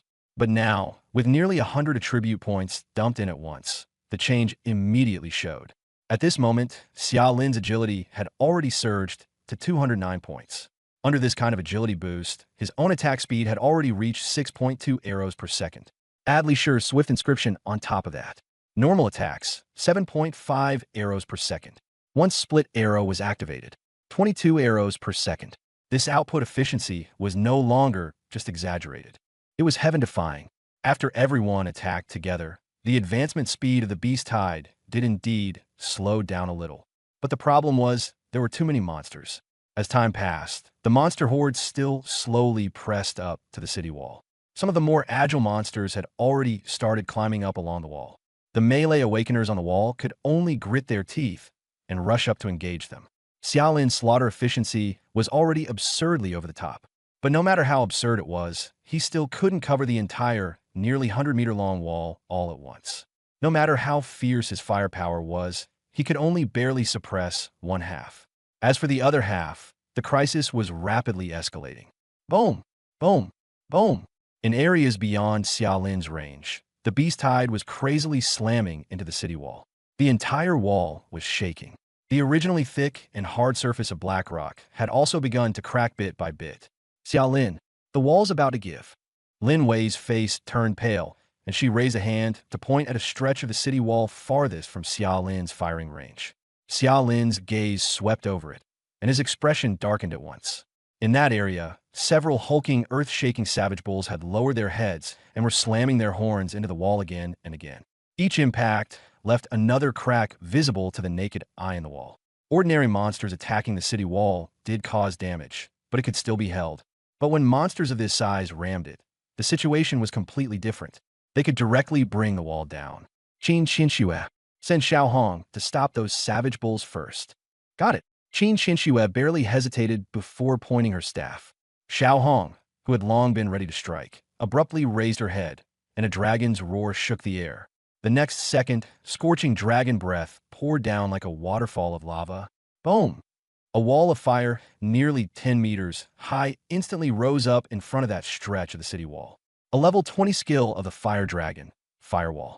Moo! Those earth-shaking savage bulls were burned by the searing flames and let out repeated agonized cries, retreating frantically.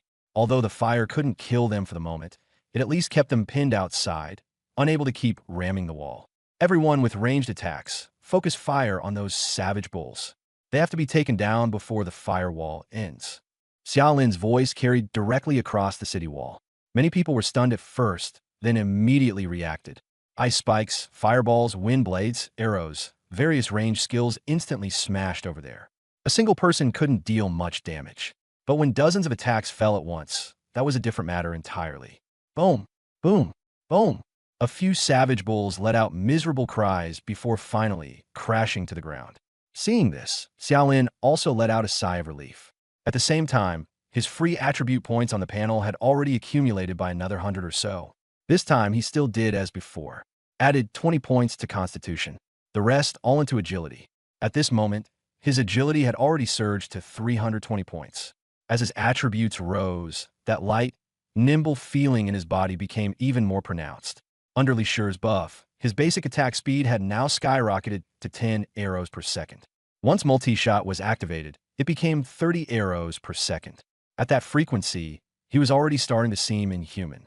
On the half of the city wall defended by Xiaolin's squad, the advance of the beast tide had even begun to stall. But the problem still wasn't solved. Because on the other side, that was where the real danger lay. There wasn't only the earth-shaking savage bulls over there. More large, powerful monsters were pushing forward as well. Even more troublesome, some mutated monsters with ranged abilities had also started unleashing their power from the rear of the beast tide. Watch out for the venom. My leg. It's on fire. Put it out quick. The wall instantly descended into chaos. Venom splashed against the cliff face, hissing with corrosive sounds. The flames spewed by the fire wolves also exploded among the crowd, bringing screams. The already taut defense line was suddenly torn open in several places. Casualties began to rise. Lin Wei, go help them over there. Bring the ice and water mages to put out the fire. Qin Xinxue, let Dahu protect against the venom. Fatty, Su Xiaotang, stay close to me. Xiaolin's voice didn't waver at all, and the arrows in his hand never stopped. He began prioritizing the kills on those most dangerous ranged monsters. With every draw of the bowstring, one venomous giant lizard or firewolf would more or less fall. Su Xiaodang was that petite girl from before who could reset skills. Now she was doing almost nothing, just staring at Xiaolin. As soon as Split Arrow came off cooldown, she immediately threw a time essence rewind onto him. Then, the golden arrow rain erupted again. Wave after wave. Like plowing a field, he forcibly swept through the front ranks of the beast tide over and over again. And at this moment, the buffs on Xiaolin had stacked to the point of being absurdly over the top. Strength Blessing, Agility Aura, Elemental Enchantment, Critical Hit Bonus, Damage Amplification. Whether they were actually useful for an archer or not, almost every support on the city wall had dumped their skills onto him. The multicolored light nearly wrapped his entire body. From afar, he really looked like a war god standing atop the city wall. Many survivors looking at him had slightly dazed expressions. Is he even human? Too strong. We might actually survive. As long as Xiaolin is still standing, we still have hope. Just then, someone suddenly pointed toward the stone monument in the center of the square. Look at the rankings. Everyone turned their heads in unison. At the sight of it, all of them were dumbfounded. At this moment, the top 5 on the stone monument were already all members of Xiaolin's team. The number of monster cores has all surpassed 2,000. Even Su Xiaodang, who had only joined the team not long ago, had already come close to 1,500. And what about 6th place? Only a little over 60. That gap had already grown, so huge they might as well have been in different worlds. In a corner, Chun Jigang hid in a relatively safe spot, looking up at the stone tablet, his face dark with rage. He stared fixedly at Xia Lin on the city wall. That scene of being admired by everyone, of being treated by everyone as a savior, was like a venomous snake gnawing at his heart bite by bite. Especially when he saw that Sun Man Man was actually looking at Xia Lin too. There was even a trace of regret in her eyes. This instantly made the fire in Chun Jigang's heart explode even more. Go on, keep looking, he ground out. Let's see how much longer you can keep looking. He lowered his voice and confirmed once again. Sun Man Man, that thing, you really put in place? Sun Man Man stared at Xia Lin on the city wall, obviously a little distracted, and only nodded subconsciously. All right. A vicious flash of pleasure crossed Chun Jigang's eyes. Just wait. I want to see how he gets torn apart by these monsters in the end. But on the city wall, no one had the time to pay him any attention. At that very moment, another mutation began. Thud. Rumble, rumble, rumble. A deafening boom, far more terrifying than all the impacts before it, suddenly exploded. The entire stretch of the city wall seemed to take a vicious blow from a giant hammer and shook violently. Xia Lin's pupils contracted, and he immediately turned to look. The next second, his expression changed completely. Under the relentless ramming of several lava rhinoceroses and earth-shaking brute bulls, a section of the city wall more than 10 meters long finally could not hold out any longer. It collapsed with a tremendous crash, like blocks being knocked over. Rocks and debris flew everywhere, and dust shot into the sky. A huge breach was directly smashed open. The wall has fallen. That scream instantly tore everyone's hearts apart. On that collapsed section, more than a dozen awakeners did not have time to react and fell with it, buried by the rubble. Immediately after, a black torrent surged madly through the breach. Run! The monsters got in. It's over. It's over. Help! The people on the city wall completely broke down. Crying and shouting, they shoved and jostled, leaping down from the wall like mad and desperately running toward the depths of the safe zone. It was total chaos, but they had already forgotten. The safe zone was no longer safe. The monsters that had rushed in had bloodshot eyes and pounced straight at the crowd that had jumped down. Stay close to me. We're going all out. Xia Lin frowned tightly and shouted sharply to Qin Qinxue and the others as he turned around. With that, he directly charged against the chaotic crowd toward the collapsing breach. Xia Lin, Qin Qinxue hurried and immediately chased after him. Li Shi, Lin Weiyin, and Su Xiaodang quickly followed as well. Soon, everyone else on the city wall had almost all jumped down. Only Xia Lin and the others remained, charging straight to the breach. Xia Lin stood at the edge of the shattered wall, the willow bough in his hand drawn to full tension again. Now, what he had to defend was no longer half a city wall. It was the entire breach. The willow bough in his hands seemed almost alive. He squeezed the extreme attack speed of 10 arrows per second to the limit.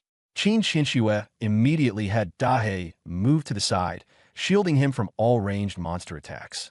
Xiao Hong continued to erect a wall of fire outside the breach, forcibly slowing the advance of the monster horde. Li Shi and Su Xiaodang watched buffs and cooldowns, one each. Whichever one fell off, they refreshed it immediately. Lin Weiyin spread an ice path at the breach, slowing every monster that rushed in. Several people instantly took their positions. Swish, swish, swish, swish, swish.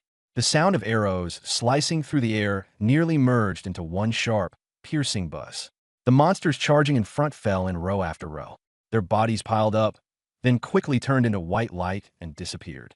But in that brief moment, it was enough to form an obstacle. Killed mutated Gale Wolf, gained 600 EXP. Killed mutated Rock Armored Beetle, gained 750 EXP. Killed Beast Tide Monster, gained free attribute point +1. The prompts flashed so fast it was dizzying. Xiao Lin didn't even look at the panel. He instantly spent all the free attribute points he'd just gained on agility. 320, 350, 380, 400. The higher his agility, the lighter his body felt. Occasionally, there were long-range attacks not fully blocked by Dahe, and he could dodge them easily by instinct. And the arrows in his hands kept reaping lives wildly. By now, his attack speed had already surged to 13 arrows per second. On this breach line, he alone had forcibly held back the beast tide. But the safe zone inside the city wall had already turned into another hellish scene. Those monsters that had rushed in first were like wolves entering a sheep pen, lunging into the chaotic crowd and slaughtering wildly. Screams, cries, and the howls of monsters were all tangled together. Some people were frantically throwing skills, even accidentally injuring their comrades. The ground was covered in blood. Broken limbs and severed arms were everywhere. Fear spread through the safe zone like a plague. At that moment, a dragon breath swept down from the city wall, carving a firewall dozens of meters long straight through the center of the safe zone. Everyone stay calm. Move toward the firewall. Qin Qinshue's voice was already somewhat hoarse, but it remained steady. Ranged, focused fire. Melee, hold off the monsters that get around the firewall. Support, prioritize keeping the front line alive. Her few sentences were like a bucket of cold water splashed down, forcibly pulling a group of people back from the brink of collapse. The survivors finally regained a bit of reason and began to gather toward the side of the firewall. Range classes began focusing fire on priority monsters. The melee fighters gritted their teeth and took turns holding back those that circled around. The support classes frantically cast heals and buffs. The scene was still horrific, but at least it was no longer a one-sided slaughter. It was just that every monster they killed often cost more than one person's serious injury, or even their life. The number of people in the safe zone was still visibly dwindling. When the last mutated fire wolf had its head blown apart by an ice spike and a fireball at the same time, the entire safe zone finally fell silent for a moment. Fewer than 1/3 of the original number were still standing. Each of them was covered in wounds, their clothes in tatters, their faces full of the dazed look of having survived by the skin of their teeth. The whole safe zone looked as if it had just been swept over by a hurricane and a butcher's blade together. And just then, a shrill voice suddenly rang out, breaking the brief silence. Xiaolin, why didn't you save everyone? Everyone looked over together. There they saw Chun Jigang walking out from behind a pile of rubble with Sun Man Man. The two of them were actually still rather neat and tidy, clearly having barely fought head-on at all. Chun Jigang raised his hand and pointed at Xiaolin on the city wall, his voice shrill and grating. With your attack power, you clearly could have split off a few arrows to help us clear the mobs. Your attack speed is so fast. Just a few arrows would have been a chance for us to survive. But you stood by and did nothing. You're the reason so many people died. He deliberately shouted those words very loudly. And he picked the timing especially well. People who had just been through a bloody battle were already extremely emotionally fragile. For a moment, some really did seem shaken by what he said. But in the next second, fuck your mother's ass, Chun Jigang. A furious voice exploded outright. It was Zhao Feng. He was covered in blood, his left arm hanging limply, clearly badly injured. But at this moment his eyes were red, and he was cursing Chun Jigang right in the face. Where the hell were you hiding just now? Why the fuck didn't I see you come out and cut down even one monster? Xiaolin was holding back the main force of the beast tide alone on the city wall. If he hadn't blocked that gap, do you think only that few monsters would have gotten in? The beast tide behind them would have torn us all apart already. You want him distracted?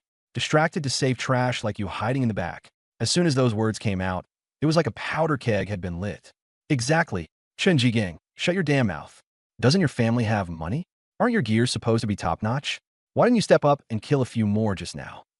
You were the one hiding like a turtle, and now you still have the nerve to blame others? Without Xiaolin, we'd all be dead already. The survivors who had lived through it completely exploded. They had seen with their own eyes how Xiaolin had held the line against the monster tide on the city wall. They had also seen with their own eyes how Qinshu organized people below to steady the defenses. Who saved them and who was hiding, clear as day in their hearts. Chun Jigang's face turned livid. He had originally thought that these people, who usually didn't dare to make a sound, would definitely latch onto the mood and look for a scapegoat. But in the end, those commoners in his eyes all stood on Xiaolin's side. Looking at those angry faces, his arrogance instantly deflated.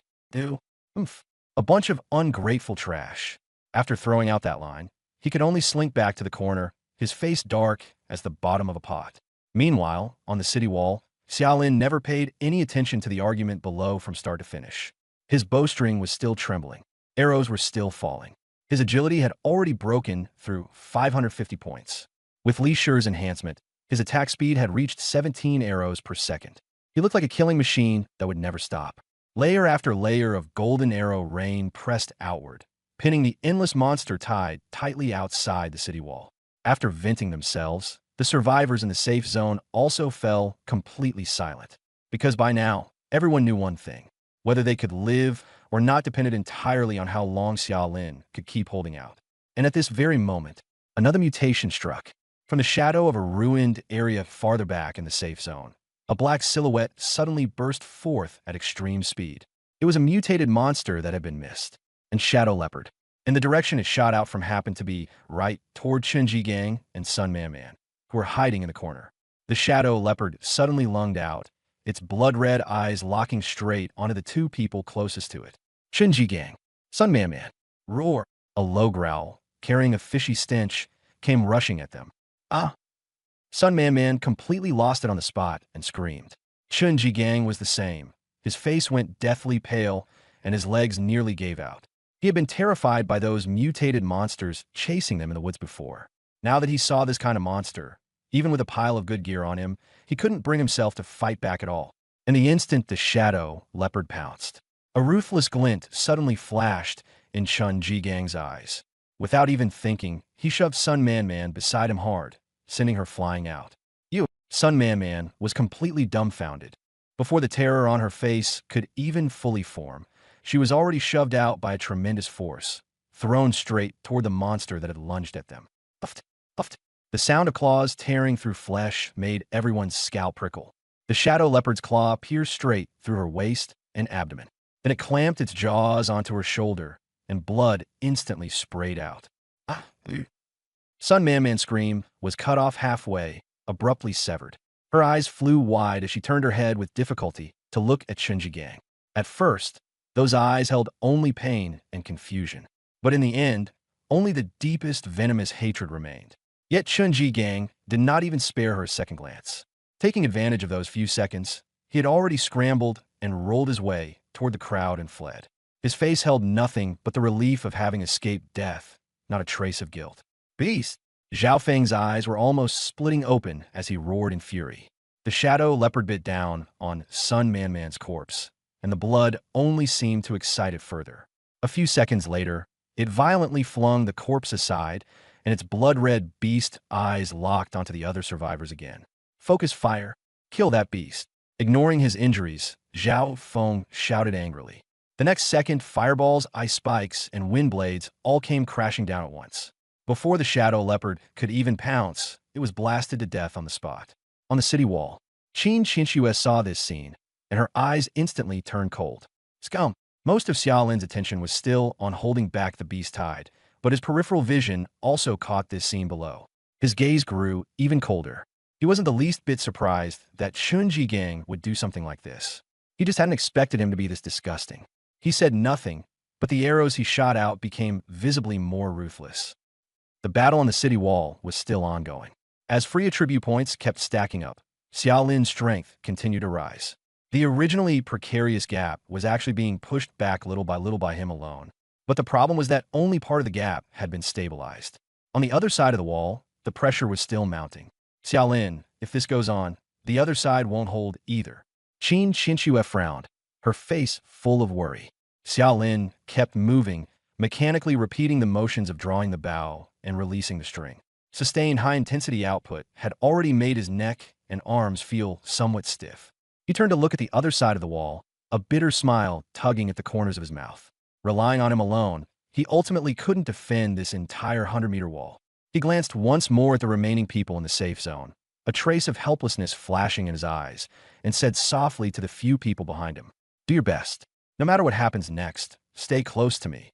As soon as those words were spoken, Qin Qinxue and the others all changed expression. Of course they understood what he meant.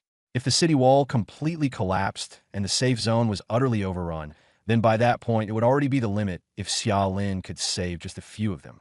As for everyone else, he simply couldn't spare the attention. Looking at the beast tied outside, still stretching beyond sight, Qin Qinshue's face slowly showed bitterness too. And at that moment, someone below suddenly shouted at the top of their lungs. Xiaolin, we people down here need you to tell us what to do. We don't want to die either. The speaker was Zhao Feng. He was covered in blood, his left arm hanging limp, clearly badly injured.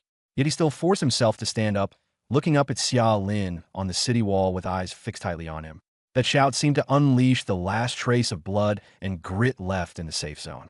Yeah, the monsters were still outside. Xiaolin was still fighting desperately up there. Why should they just wait down below to die? Right, listen to Xiaolin. Fuck them up. Get on the city wall. Avenge our dead brothers. One shout after another rang out. Xiaolin's eyes flickered slightly. He didn't turn back, only made the rain of arrows in his hands denser. That was his response to them. And Qin Qinshuo reacted very quickly as well, immediately taking up the words. Ranged classes, go to the other side of the wall and spread out in formation. Prioritize large monsters. Support, buff the ranged classes first. Healers, prioritize protecting melee. As soon as she finished speaking, the people below immediately moved. Although there were not many survivors left, those who had made it this far were basically not useless. Soon, the remaining range classes began to spread out along the battlements, using the wall as cover to attack outward. The support classes also desperately stacked buffs. For a moment, the pressure on the other side of the wall finally eased a little, but only a little. The monsters' attacks in the distance still crashed down wave after wave. From time to time, someone would let out a scream and fall. It still won't work. Qin Qinshue's face grew paler and paler. Xiaolin let out a breath, his hands never stopping, and asked, "How much longer until the dungeon ends?" Qin Qinshuo immediately lowered her head to look at her wristwatch. "About 2 hours. But this wall, I'm afraid it won't last that long." "I know," Xiaolin nodded, a trace of ruthlessness flashing in his eyes. The next second, he reached into his pocket and pulled out that small glass vial containing an azure blue liquid. In the corner, Chun Jigang had been staring at Xiaolin intensely the entire time. The moment he saw that vial, his whole body froze. Clearly, he really hadn't expected it. Xiaolin had not only noticed it long ago, but had also kept it untouched all this time. In an instant, a ruthless look flashed in Chun Jigang's eyes. Since the other party already knew, then after getting out, he absolutely couldn't be allowed to live. But Xiaolin couldn't be bothered to deal with him at this point. He turned his head and met Chun Jigang's gloomy face with a cold smile full of meaning. Then, with a light flick of his thumb, he opened the bottle cap directly. He raised his arm. Whoosh! The bottle of magical salivation incense was accurately hurled by him into the depths of the gap. The next second, boom! The entire beast tide, like cold water poured onto a pot of boiling oil, exploded completely. All the monsters instantly turned ferocious, their roars shaking the heavens. The monsters that had originally been attacking different sections of the city wall dispersely all abandoned their original targets like they had gone mad and surged toward the gap. Almost in an instant, the pressure in the other sections of the city wall dropped to zero. All the monsters crowded over to Xiaolin's side. In front of the breach in the city wall, Xiaolin stood alone. Behind him were his teammates and the remaining safe zone. In front of him was a tide of monsters. Truly one man standing against an army. Swoosh, swoosh, swoosh, swoosh, swoosh. Split arrow activated again. Dozens of pale golden arrows instantly interwove into an impenetrable net of death. The monsters charging at the front seemed to slam into an invisible steel wall. Just as they rushed in, they were instantly shot through and fell in droves. The monsters behind them stepped on the corpses and kept pushing forward. But the next second, another wave went down.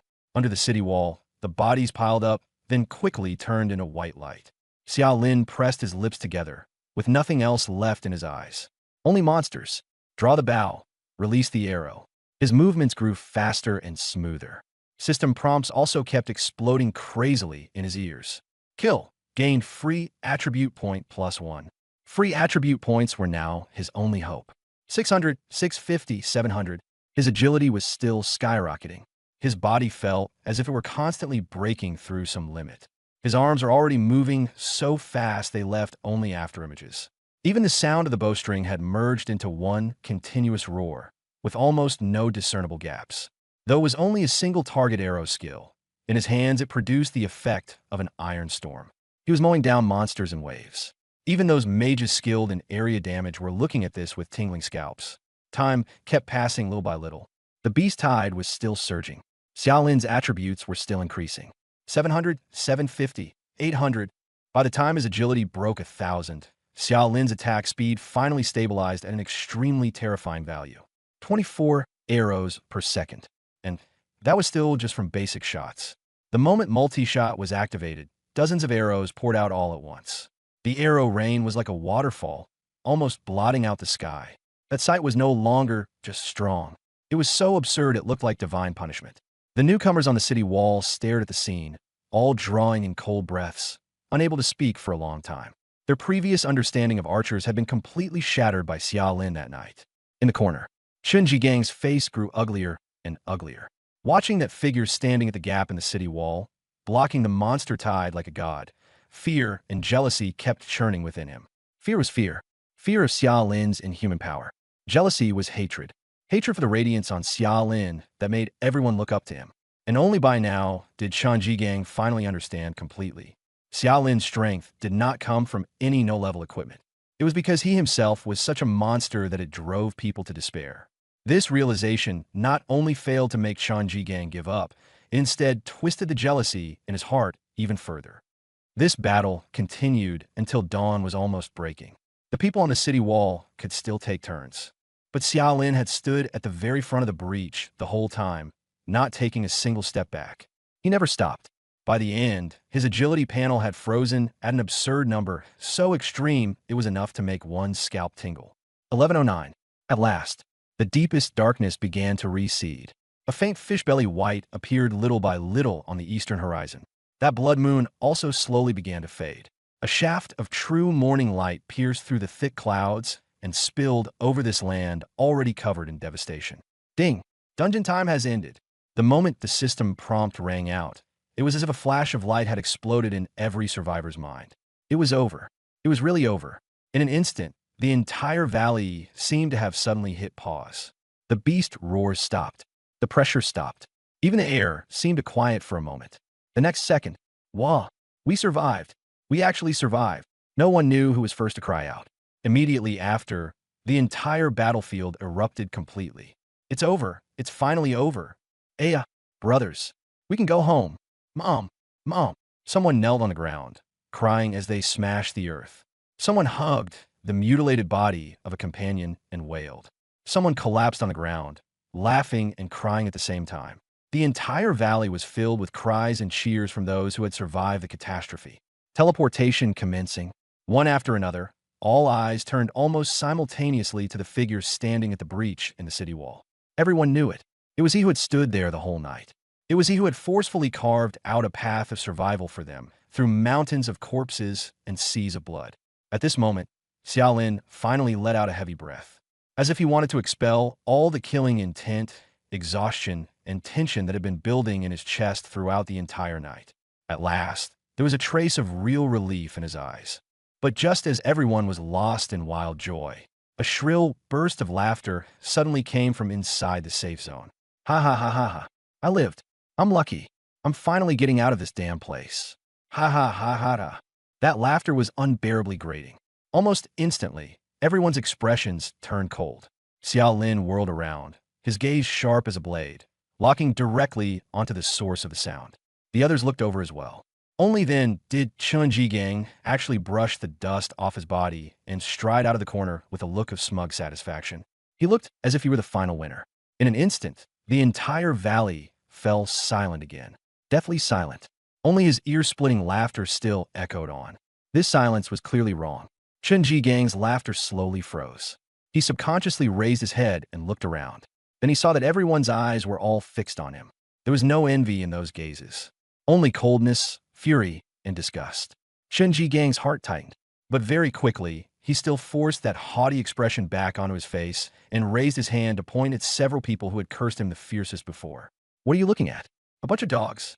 Just wait until I get out. You, on the city wall? A cold smile slowly curled at the corners of Xiaolin's mouth. He raised the bow in his hand and slowly aimed it at Chen Jigang. Stay. As those two words fell, whoosh, a golden arrow tore through the sky. With a deathly shriek, it shot out in an instant. And almost at the same time, the teleportation light erupted violently. The entire valley, every survivor was swallowed by white light. Nansha #1 High School. On the school field, everyone was staring intently at the teleportation array in the center. Second by second, time ticked toward the end. The whole venue was so silent you could hear a pin drop. Whoosh! At last, white light flashed. One figure after another began to appear in the teleportation array. Sunlight poured down, shining on their faces, each one pale and almost bloodless. Everyone seemed to be separated from reality by a layer of dreamlike haze. No one cheered, and no one cried. The entire field was eerily silent, because in the minds of all the survivors, they were still stuck on the final scene before leaving the instance. Xiao Lin drew his bow. Like a judgment, he pointed at someone. Qin Xinxue stood quietly beside Xiao Lin. Looking at his pale, weary profile, she said nothing. She simply reached out and gently took his hand, which was still trembling slightly from exhaustion. Xiao Lin's body stiffened slightly. Then, slowly he relaxed. The warmth from her palm gave him the feeling that he had finally returned to reality. His gaze slowly swept across the people before him. On those faces, there was relief at having survived. There was grief for the companions they had lost. And there was no attempt to hide the gratitude and reverence they felt when looking at him. Xiao Lin lifted his head and looked at the glaringly blue sky above. The sunlight was so bright it made him squint slightly. I survived. And in the next second, the silence on the playground was finally broken. Wah! Everyone who had been waiting exploded. At the very front, Qinbai could no longer care about appearances or composure at all. His eyes were red, and he was frantically searching the teleportation array for his daughter's figure like a madman. When that familiar, graceful silhouette truly appeared, Qinbai even instinctively activated the charge skill of a level 61 Storm Sword Saint. Whoosh! A gust of wind swept past. He was already standing in front of Qin Xinxue. Xinxue! That shout was so agitated it was almost breaking into a squeak. Dad! Looking at her father's face, visibly distorted by worry, Qin Xinxue's eyes instantly turned red. Inside the dungeon, she had been holding herself together the whole time. But at this moment, all the tension, fear, and grievance came flooding back. Qinbai pulled Qin Xinxue into a tight embrace, as if afraid that if he let go even a little, she would disappear again. It's good that you're okay. Thank goodness, thank goodness. Even this usually steady man had a voice choked with emotion now. Over and over, he ran his hands through his daughter's hair and across her back, as if confirming that she was truly still alive. After quite a while, he finally managed to suppress his emotions. He let go of Qin Xinxue and quickly scanned his surroundings. One look, and his expression sank even further. When they went in, there were nearly 1,000 people. Now, after coming out, fewer than 300 remained. This was no longer something that could be described as heavy losses. It was equivalent to the rookies of this year's Awakened Ones in Nansha being cut off by an entire tier. This kind of blow was so heavy it made one feel stifled. Xinxue, what exactly happened inside? Was it a beast tide? What were the casualties like? Where's everyone else? Qinbai asked in one breath, his tone heavy and urgent. Qin Xinxue also knew this was no time for small talk. Just as she nodded and was about to speak, "Where's Chunji Gang? Who saw my son?" A roar suddenly exploded, cutting her off mid-sentence. Everyone turned to look. There was Chun Hong, his eyes bloodshot and his face twisted, rushing into the teleportation array area like a madman. He grabbed the nearest surviving student and, with a ferocious look, demanded an answer. The one he had grabbed was Zhao Feng. "Say it. Where's my son? Where is Chun Jigang? Why didn't he come out?" Chun Hong shook him viciously and frantically, spittle flying everywhere, his voice already hoarse. Zhao Feng was badly injured to begin with. That tug immediately reopened the wound, and he let out a muffled groan, his face turning pale. But in his mind, that scene from the instance flashed by in an instant. Chunji Gang pushing Sun Man Man to her death. A surge of disgust and contempt rose up at once. His gaze quickly swept over Xiaolin. It only paused for a brief moment, as if he had made a decision. Zhao Feng gritted his teeth and forcefully broke free of Qin Hong, then replied calmly, "I didn't see him. I don't know where Qinji Gang is." After speaking, he immediately took a few steps back and returned to the other survivors. "And you, did you see it?" Qin Hong grabbed another girl. The girl was trembling with fear, her head lowered, her voice barely audible. I didn't see. And you?" "I don't know. I didn't see it either. I wasn't paying attention." Qin Hong went around grabbing people and questioning them, as if he had gone mad. But the answers he got were all the same. "Don't know. Didn't see. Not clear. Not a single person was willing to say what exactly happened before Qin Gang died. At this moment, all the people who had survived and come out seemed to silently stand to one side. They were using silence to protect Xiaolin, not because they had conspired. It was instinct, because in the instance, Xiaolin was the one who dragged them out of hell. They could never sell him out. By the end of his questioning, Chun Hong's gaze had grown increasingly dark. Finally, his eyes stopped on Xiaolin. Xiaolin. Those two words were almost forced out through clenched teeth. Chun Hong walked over step by step, his violent aura pressing straight down on Xiaolin. You're still alive? How could you possibly be alive? The aura of a level 47 battle mage pressed down, and the faces of many students who had just come out went pale as they hurriedly stepped back. Xiaolin raised his head and looked at him, his tone calm, without the slightest fluctuation. Why can't I be alive? Did you kill Ji Gang? Answer me. Was it you? Chun Hong stared fixedly at Xiaolin, his eyes filled with venomous hatred. He had no evidence, yet his hysterical intuition told him it was this person right in front of him. Xiaolin didn't answer, only looked at him calmly, as if he were looking at a mad clown. This indifference completely burned away the last shred of reason Chun Hong had left. Then die for me. Boom! Flames suddenly exploded within Chun Hong's body, and the power of his fire element battle technique instantly condensed into a burning giant blade, which came crashing down towards Xiaolin's head. The strike was both fast and ruthless, with murderous intent completely unhidden. Chun Hong, stop. Qin Bai's expression changed drastically. He hadn't expected Chun Hong to really dare to make a move right in front of him. The next second, the power of storm in his body erupted instantly, and in a flash he blocked Xiaolin in front of him. Clang! A sharp, deafening explosion rang out. Qin Bai's storm giant sword firmly held back that flaming giant blade. The shockwave from the collision sent everyone nearby's clothes flying wildly. Mr. Qin, my son is dead. That little bastard killed him. Don't stop me. Chun Hong had completely thrown all dignity aside, roaring at Qin Bai like a beast. Qin Bai's arm jolted, forcibly knocking the flaming giant blade away, his face ashen. Get a grip. What exactly happened in the dungeon still hasn't been figured out. On what grounds are you sure it was Xiaolin? Evidence. Chun Hong's expression froze for a moment. Of course, he couldn't reveal that he and his son had conspired together. He could only keep forcing it. With my son's equipment and strength, how could he possibly die at the hands of those trash? They're all alive, yet my son is dead. That's the evidence. They're all protecting the killer. Xiaolin doesn't dare answer because he's guilty. He is the killer. I want him to pay with his life. He roared, veins bulging across his face, and once again tried to charge forward. At that very moment, wait, Qin Xue spoke. Qin Xue, I'll handle this matter. Step back for now.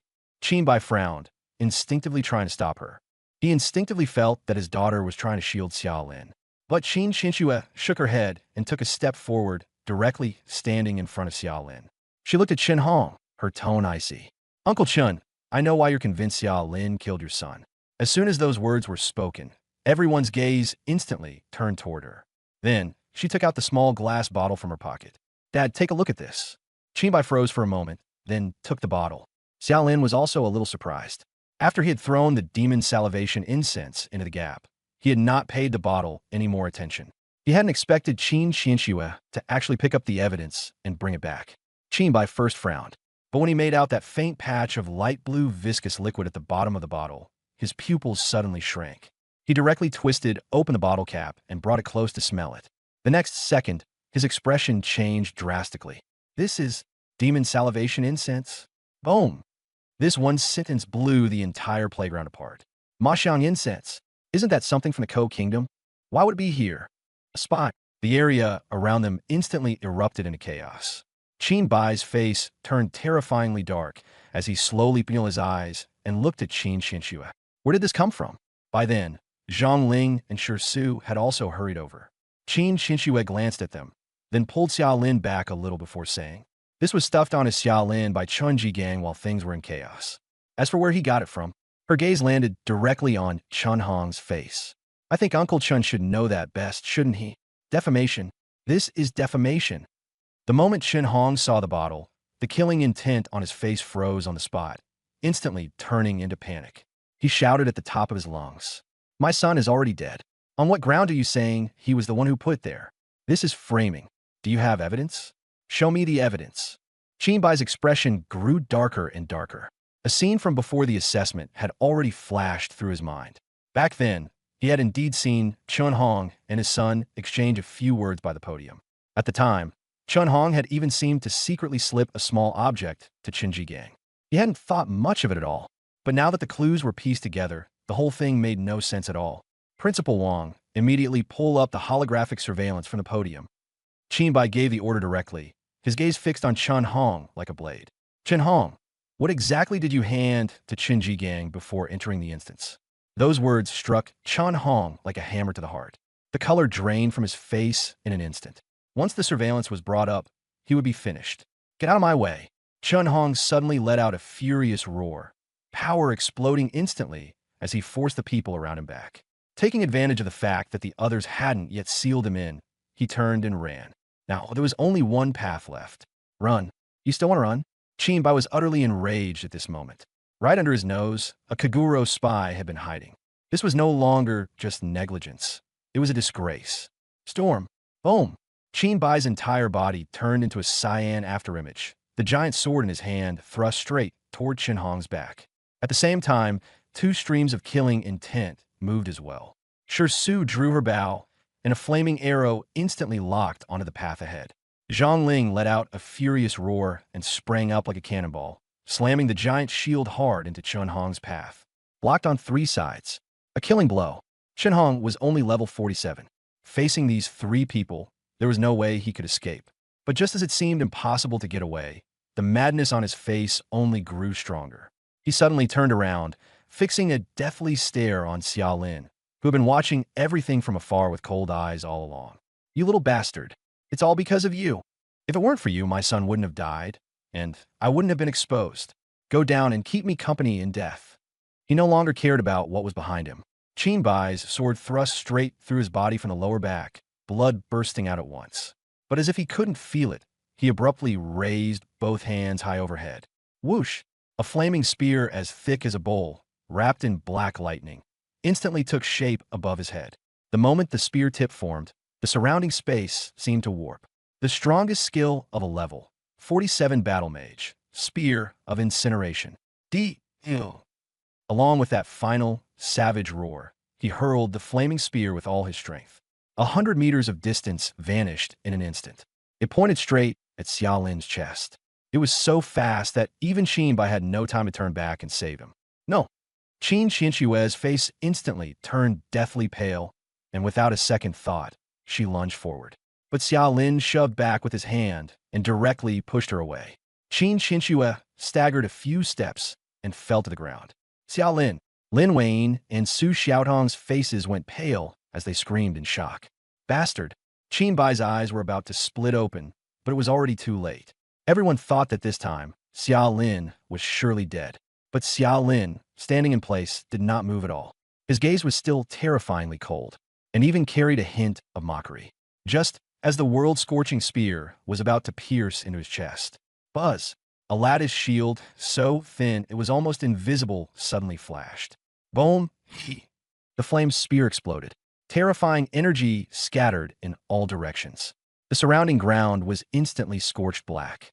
The surging heat sent Xiao Lin's clothes flapping violently, and even the broken strands of hair at his forehead were blown up. But he, at the center of the storm, still standing firmly. Calm expression, indifferent gaze, not even a tear in his clothes. As if that ultimate attack, powerful enough to heavily injure and awaken below level 50, hadn't hit him at all. At this moment, time seemed to truly come to a halt. Everyone in the entire venue froze. The shock and anger on Qin Bai's face stiffened. Su and Zhang Ling's movements also froze. Lin Wei's screams got stuck in her throat.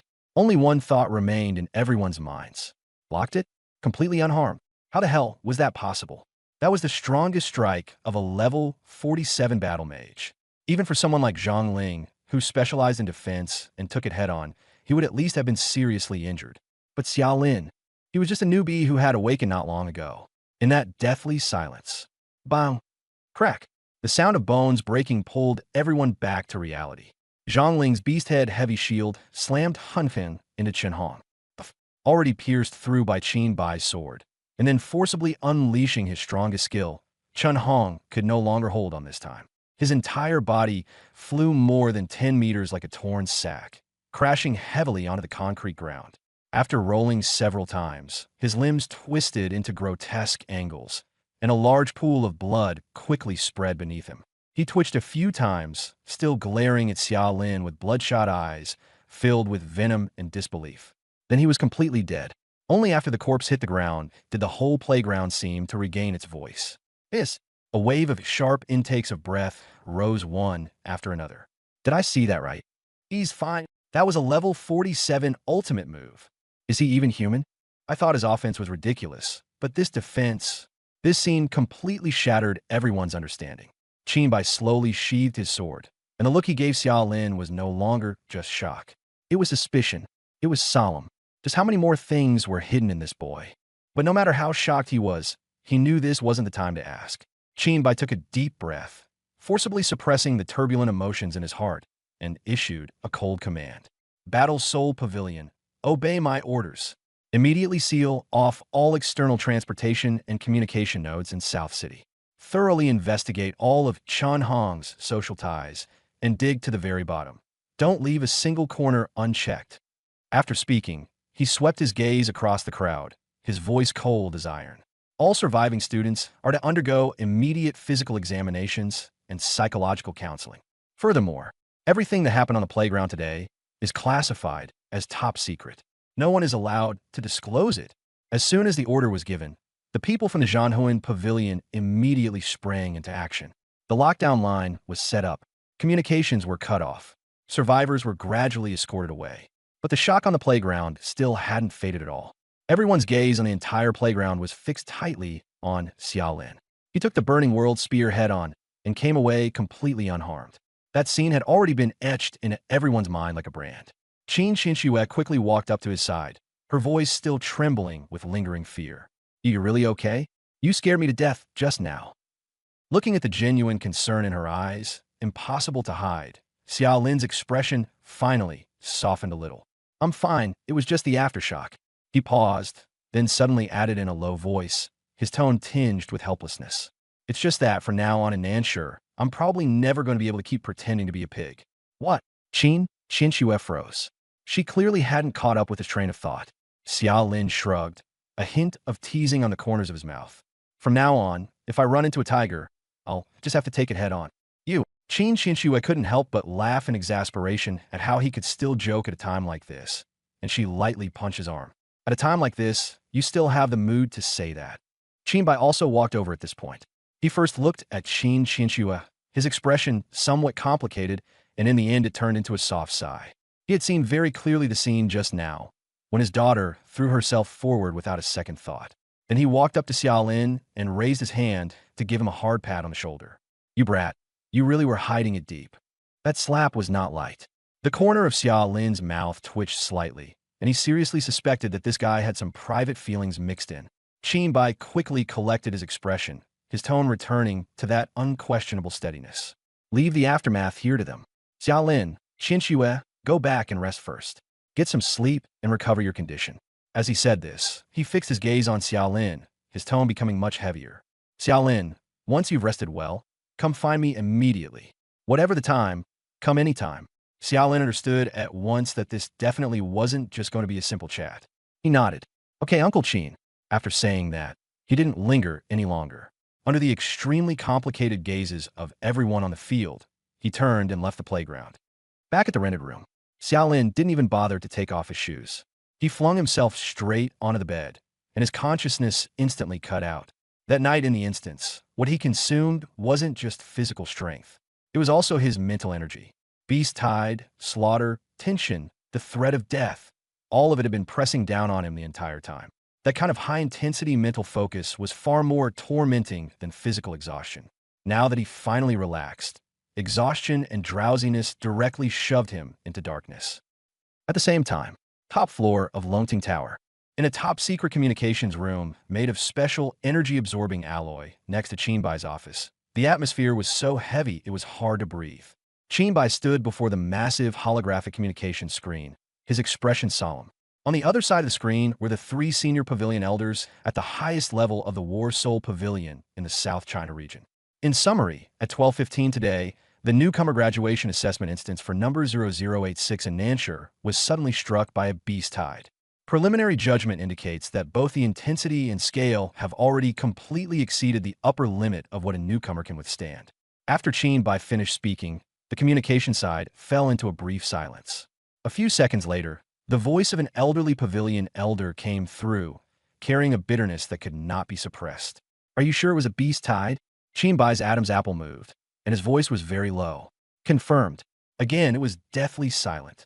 After a moment, another, more steady voice sounded. "How are the casualties?" The speaker was Long Jinyue, the chief elder of South China. He sounded very calm, but Qin Bai could tell just how much turmoil was hidden beneath that calm. He took a breath and forcibly suppressed the heaviness in his chest. Of the newcomers who entered the instance, a total of 1,278 people. Survivors, 289. The casualty rate exceeds 80%. As soon as the words fell, the other end of the communication visibly jolted. What? But this shock was not only because of the heavy casualties. It was also because, in the beast tide, nearly 300 people had actually survived. An 80% casualty rate was a devastating blow to Nan City. But if the premise was that they had encountered a beast tide, then this result was no longer merely tragic. It was unbelievable. Long Jinyue's voice changed slightly. "Qin Bai, are you sure it really was a beast tide?" "Confirmed, without error." Qin Bai's tone was steady. "Give me a detailed report. Don't leave out a single thing." "Yes." Qin Bai adjusted his breathing and immediately continued. The first signs of the beast tide appeared in the early stage. According to the survivors' descriptions, a blood moon that had never been recorded before appeared in the dungeon. 2 hours before the newcomers entered the dense forest, the monsters were still relatively normal. 2 hours later, their attributes underwent explosive mutation, and most of the students were forced to retreat to the safe zone. During the withdrawal alone, casualties had already exceeded 30%. "Continue," Long Jinyue said in a deep voice. "There's one more crucial point." Qin Bai's tone grew heavier. According to the existing records, monsters' attribute boosts during a beast tide are usually 300%. But this time, according to survivor feedback, the increase was at least over 500%. 500%. Suspicion immediately crept into Long Jinyue's voice. If it's that strong, then the moment the beast tide hits the city walls, the newcomers wouldn't even last a minute. Who held the defensive line? Qin Bai slowly nodded. Old Long is right. When the beast tide assault began, the defensive line nearly collapsed instantly. But later, one student practically single-handedly held back the beast horde. There was a pause on the other end of the communication. "Alone. To be precise, his team also provided some support," Qin Bai replied. A moment later, Long Jinyue seemed to suddenly remember something. "Wasn't a hidden class awakened in South City this year?" "Yes." Qin Bai nodded. "It was my daughter, Qin Xinxue. But the one who stopped the beast tide wasn't her. To be exact, the reason she was able to come out alive this time was also thanks to that person." At that, the other end of the communication really couldn't hold it back anymore. "Who is it?" Qin Bai's voice also carried a shock he himself had not yet fully digested. Xiaolin, 18 years old, a fresh graduate from Nanshur No. 1 High School. Class, Ordinary Archer. Before entering the instance, level 15. Now level 18. What? Nonsense. You're sure the intelligence isn't wrong? Each sentence was heavier than the last. Even the elders couldn't sit still after hearing this. An ordinary archer, level 15, blocking a beast tide with a 500% surge in attributes? That made no sense at all. The intelligence is absolutely accurate, Qin Bai said in a low voice. And I can confirm he didn't have any amplification crystals embedded in him. But when he activated Split Arrow, he still managed to kill every arrow in one shot. On the other end of the communicator, there was complete silence. After a while, Qin Bai continued. As for Xiaolin, the information I have is actually limited. He himself is very cautious and unwilling to reveal his trump cards. But based on what I know so far, his potential can no longer be described as genius. Go into detail, Long Jinyue said immediately. Qin Bai no longer paused. On the day Xiaolin awakened, he rose to level 5 and entered the newbie instance. Solo clear, 17 minutes, 31 seconds, breaking the historical record of South City. A clear sound of inhaled breath came from the other end of the communication.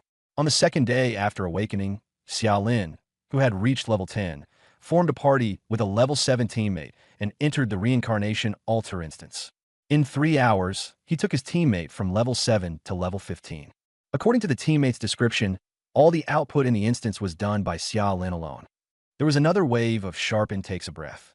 On the third day, Xia Lin, now level 15, was ambushed in the suburbs of South City by 3 level 25 professional assassins. As a result, he fought 1 against 3, killed them across levels in a counterkill, and emerged completely unharmed himself. This time, the other end of the communication was even more completely silent. No gasps, no questions, only a dead silence after being struck by the information. This was no longer just ridiculous. This was a monster, a complete, utter monster. After a moment, Long Jinyue's voice sounded again, clearly far more urgent than before. Go on. Qinbai nodded and continued in a grave tone. In this beast tide, Xia Lin, with attack power and attack speed beyond all reason, held more than half the city wall section by himself. After the other defenses collapsed, he also led his team in holding the breach to the death. If it weren't for him, this dungeon would very likely have been a total wipe. At that, Qinbai paused. Then his tone became even more complicated. After the dungeon ended, something else happened on the sports field. Chun Hong, the head of the armaments team at the Nanshur branch, has been confirmed as a sleeper spy for the Ko Nation. He publicly unleashed the strongest single-target killing move of a level 47 battle art on Xia Lin, the Spear of Incineration. What? The communication line finally changed tone. How is Xia Lin now? By then, the question already carried obvious urgency. Qinbai's expression also became somewhat strange. He was hit head-on by the Spear of Incineration. Qinbai, on Long Jinyue's end, it sounded almost as if he were about to slam the table. Qinbai hurriedly added the second half of the sentence. But he himself was completely unharmed. Not even a single corner of his clothes was damaged. The other end of the communication fell silent for a good 10-odd seconds. Then Long Jinyue gritted his teeth and squeezed out a sentence. If you keep talking like that, leaving out half the sentence every time, I'll pull out your tongue next time. Qinbai, an elder council member, took a long moment to steady himself, then asked in a trembling voice, "You saw it with your own eyes?" "Yes." Qinbai nodded. Hundreds of survivors at the scene all saw it. Another silence fell. This one was even more absolute than all the silences before it. At last, Long Jinyue spoke again. His voice was completely different from before. "Order. From this moment on, Xia Lin's codename will be Abyssal Depths. Include him in the War Soul Pavilion's highest potential roster. Qinbai, you will take personal charge and immediately initiate the highest level protection protocol. 24-hour continuous protection. At any cost, ensure his absolute safety. Effective immediately, cut off all of Longwa's conventional external transport and communication channels, and implement the highest level entry and exit control. No one is allowed to leave the country without review." Qinbai, Long Jinyue's tone suddenly grew extremely heavy. "Xia Lin's safety, from this moment on, is entirely your responsibility. If anything goes wrong, bring me your head." Qinbai stood straight and raised his hand in a standard military salute. "Yes, I swear to complete the mission, even at the cost of my life." The communication was cut off. The screen went dark. But Qinbai knew very well that this matter would never end here. For the Dragon Nation, Xia Lin's importance was no longer just that of a genius. On the other side, the Beijing Direct Line had also been personally connected by Long Jinyue. No one knew how long had passed. The orange-red glow of the setting sun slowly seeped through the window of the rented room and fell across Xia Lin's face. His eyelids twitched, and in the next second, the soreness all over his body came rushing back. Frowning, he propped himself up and shook his groggy head. Every muscle in his body ached, as if it had been taken apart and then hastily put back together. "My physique still isn't enough," Xia Lin murmured under his breath, and with a thought, opened his status panel. Name, Xia Lin class. Archer level, 18 HP, 2270 shield, 80549 mana, 330 attack power, 80549 defense, for 84 attack speed, 27.8/second strength, 97 intelligence, 33 physique, 147 agility, 1109 free attribute points, 0 experience. 875690/1600000. The attributes gained from a Night of Slaughter were so absurd that even he couldn't help feeling a little satisfied when he looked at them. Level 18. 80,000 attack power. That number alone was enough that even if Shursula at level 56 were brought over, All he could do was look up in awe, and 1109 points of agility was even more outrageous. His attack speed had been forcibly pushed to 27 arrows per second. Add split arrow into the mix, and he was basically a human artillery platform. As for his HP and defense, because his physique had risen, they were also far higher than those of a normal archer, not just by a little. Judging by Shi Su's level 56 and roughly 30,000 plus attack, Xiaolin's current on-paper combat strength would at least count as above average across all of Longhua, especially that 1109 agility. Looking at all of Longhua, there probably isn't a second person like him. Normally, if someone put all their points into agility, they'd only gain a few points per level. To stack it up to 1109, in theory, they need to be at least level 184. And on Blue Star right now, there isn't even a level 100 Awakener yet. Of course, equipment and resources can't be completely ignored either. After all, Xiaolin himself admitted that he still hadn't fully figured out the high-end resource system. Who knows whether there might be something heaven-defying like Dragon-scale crystal core, something specifically used to pile up agility. Even so, these numbers were already absurd beyond belief. Xiaolin closed the panel and raised a hand to press his brow. He had exposed far too much during this graduation assessment. From today onward, it would basically be impossible to keep a low profile in Nanshur. Thinking of that, he got a headache. Deep down, he still preferred the low-key route, growing quietly and getting stronger in stealth. But now, the attention he'd drawn was already too much to rein in. With a helpless shake of his head, Xiaolin reached for the phone beside his pillow. The screen lit up, and several unread messages popped up. And the moment his eyes fell on one familiar avatar, his heart sank sharply. Ever since he came out of the dungeon, he'd felt that something was off. But after that, one thing happened after another, and he simply had no time to think it through carefully. Only now did he suddenly realize. Today was the graduation ceremony. All senior year students were allowed to watch from the playground. Such a huge incident had happened in the instance. Xia Jinyu couldn't possibly not know about it. And yet, from beginning to end, she had never shown up even once. A chill instantly crept up his back. Xiaolin almost immediately opened the chat window marked Jinyu Little Moon. There were only 2 messages inside. Bro, that idiot Lin Xiao has been glaring at me from behind the whole time, huh? He definitely wants to get back at me. I'm gonna find my mentor in a bit. Xia Jinyu is in my hands. If you want to save your sister, come alone to the abandoned warehouse in the western suburbs after the graduation assessment ends. If you dare call the police or bring anyone with you, you'll bear the consequences. 2 messages, half an hour apart. And the sending time, a full 7 hours ago. With a buzz, Xiaolin's mind seemed to be smashed hollow by a hammer. The shock from these 2 messages hit him even harder than when the city wall collapsed. His hand shook all at once, and he immediately dialed Xia Jinyu's number. The number you have dialed is switched off. Please try again later. Damn it, Xiaolin growled in a low voice, sprang up from the bed, not even bothering to put on his shoes properly, and turned to rush outside. 7 hours. A full 7 hours. His younger sister had fallen into the hands of that bastard Lin Xiao, and he had actually been sleeping. In an instant, overwhelming self-reproach and fear, bitter as gall, swallowed him like a tide. As he dashed outside, he forced himself desperately to calm down. But his clenched fists had already gone frighteningly white from the force. The abandoned warehouse in the western suburbs. He had some impression of it. The place was remote and desolate. Xiaolin rushed out of the rented room like a madman. There were few people and cars on the streets in the evening, and he charged straight into the middle of the road, spreading his arms to stop a black sedan. Screech. The tires rubbed against the ground, the sound harsh and piercing. Damn it, are you trying to get yourself killed? The driver rolled down the window and cursed loudly. Sorry, I'm in a hurry. Take me to the abandoned warehouse in the western suburbs, as fast as you can, and I'll pay you. Xiaolin didn't have time to explain. He yanked open the front passenger door and climbed in. The driver froze for a moment, his expression turning even uglier. Are you blind? Do I look like a taxi to you? Get the hell out of the car. 10,000 gold coins. I'll transfer it to you now. Drive. Xiaolin cut him off, his voice full of urgency. 10,000. The driver snorted, glancing at his school uniform with a look of disdain as he held out the payment QR code. Fine, I'd like to see you. Ding, your Dragon Nation bank account has received 100,000 gold coins. The moment the notification sounded, the driver was completely stunned. You, drive. Xiaolin's eyes were red as he roared. The driver jumped in fright and instinctively floored the accelerator. The car shot forward instantly, heading straight for the western part of the city.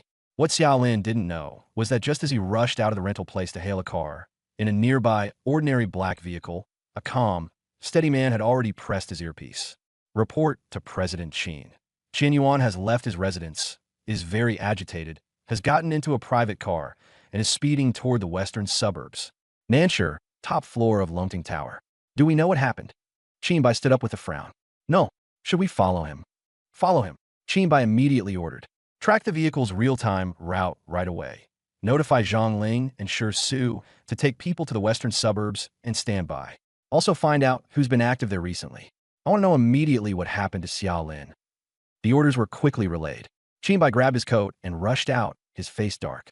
Xiao Lin was now a key protected target of the War Soul Pavilion, and even more someone Elder Long had personally ordered to protect. Nothing could happen to him. Western suburbs, abandoned warehouse. Before the car had even come to a stop, Xiao Lin jumped out and charged straight at the half-open rusty iron door. The warehouse was dark, lit only by a flickering hanging lamp with a poor connection. The air was thick with the smell of rust, machine oil, and dust, along with a faint, almost imperceptible fishy sweetness. Jinyu! Xiao Lin roared, his voice echoing through the empty warehouse. His gaze swept wildly around. Abandoned metal racks, trash piled in the corners. But there was no Xia Jinyu. Jinyu! His voice had gone hoarse, his heart pounding wildly as if it might burst. He rushed deeper into the warehouse, and every time he passed a patch of shadow, his heart lurched with fear, terrified of seeing the scene he least wanted to see. Suddenly, he came to an abrupt stop. In the open space at the center of the warehouse, there was clearly a pool of dark red blood that had not yet dried. Boom! His mind went blank in an instant. All sound vanished. A chill and a searing pain spread from his heart throughout his body, instantly draining away all his strength. No, impossible, he murmured in a daze, trembling as he staggered toward the bloodstain. Was this Jinyu's blood? What the hell had that beast done to her? 7 hours, a full 7 hours. His sister had fallen into that piece of trash's hands, and he had actually been asleep. A suppressed, excruciating howl suddenly erupted from Xiao Lin. He slammed both fists hard into the concrete floor. The joints of his fingers were torn open on the spot, blood streaming down, yet he seemed unable to feel the pain. Self-reproach, regret, and rage completely swallowed him. Lin Xiao, I want you dead. Xiao Lin, calm down. Two figures rushed into the warehouse almost at the same time. It was Zhang Ling and Shi Su. Seeing Xiao Lin kneeling before a pool of blood, acting like a madman, both of them felt their hearts sink. What happened? Zhang Ling hurried forward and placed a hand on his shoulder. Shi Su also glanced around and saw the pool of blood, her expression turning grim at once. Xiao Lin, what exactly happened? Xiao Lin abruptly looked up, his blood-red eyes fixed tightly on Zhang Ling as he rasped. Where is Lin Guodong? Both of them froze at the same time. Lin Guodong. Zhang Ling thought for a moment before reacting. Why are you looking for him? Tell me where he is. Xiao Lin didn't listen at all, shouting in fury like a beast completely out of control. He had only one thought now. Find Lin Xiao and force out his sister's whereabouts. Shi Su stepped forward and tried to speak as gently as possible. Xiao Lin, calm down first. Lin Guodong should be under investigation right now. If you want to find him, I'll help you ask where he is immediately. But you have to tell us what exactly happened first. Xiao Lin didn't listen at all and directly pulled out his phone. His hands were shaking so badly that it took several tries before he got through to Qinbai. The call connected almost instantly. Xiao Lin, where are you? How is the situation? Qinbai's voice was anxious. Uncle Qin.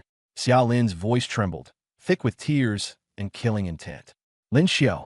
It was Lin Xiao. He took Jingyu. There's blood here. Jingyu Shi. Help me check where Lin Xiao is. I need to know right now. What? Jingyu was taken. Qinbai was shocked too.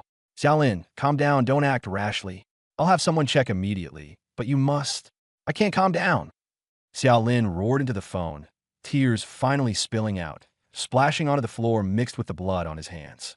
If anything happens to Jingyu, I'll make Lin Xiao's whole family pay with their lives.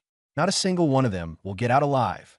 That murderous intent, even through the phone, sent a chill through Qinbai's heart. He knew Xiao Lin wasn't speaking in the heat of the moment. This boy was close to losing control. Xiao Lin, listen to me. Stay where you are. I'm coming right now. Qinbai said at once, while barking at the people beside him, lock onto Lin Xiao's location immediately. Now, after hanging up, he dialed another number.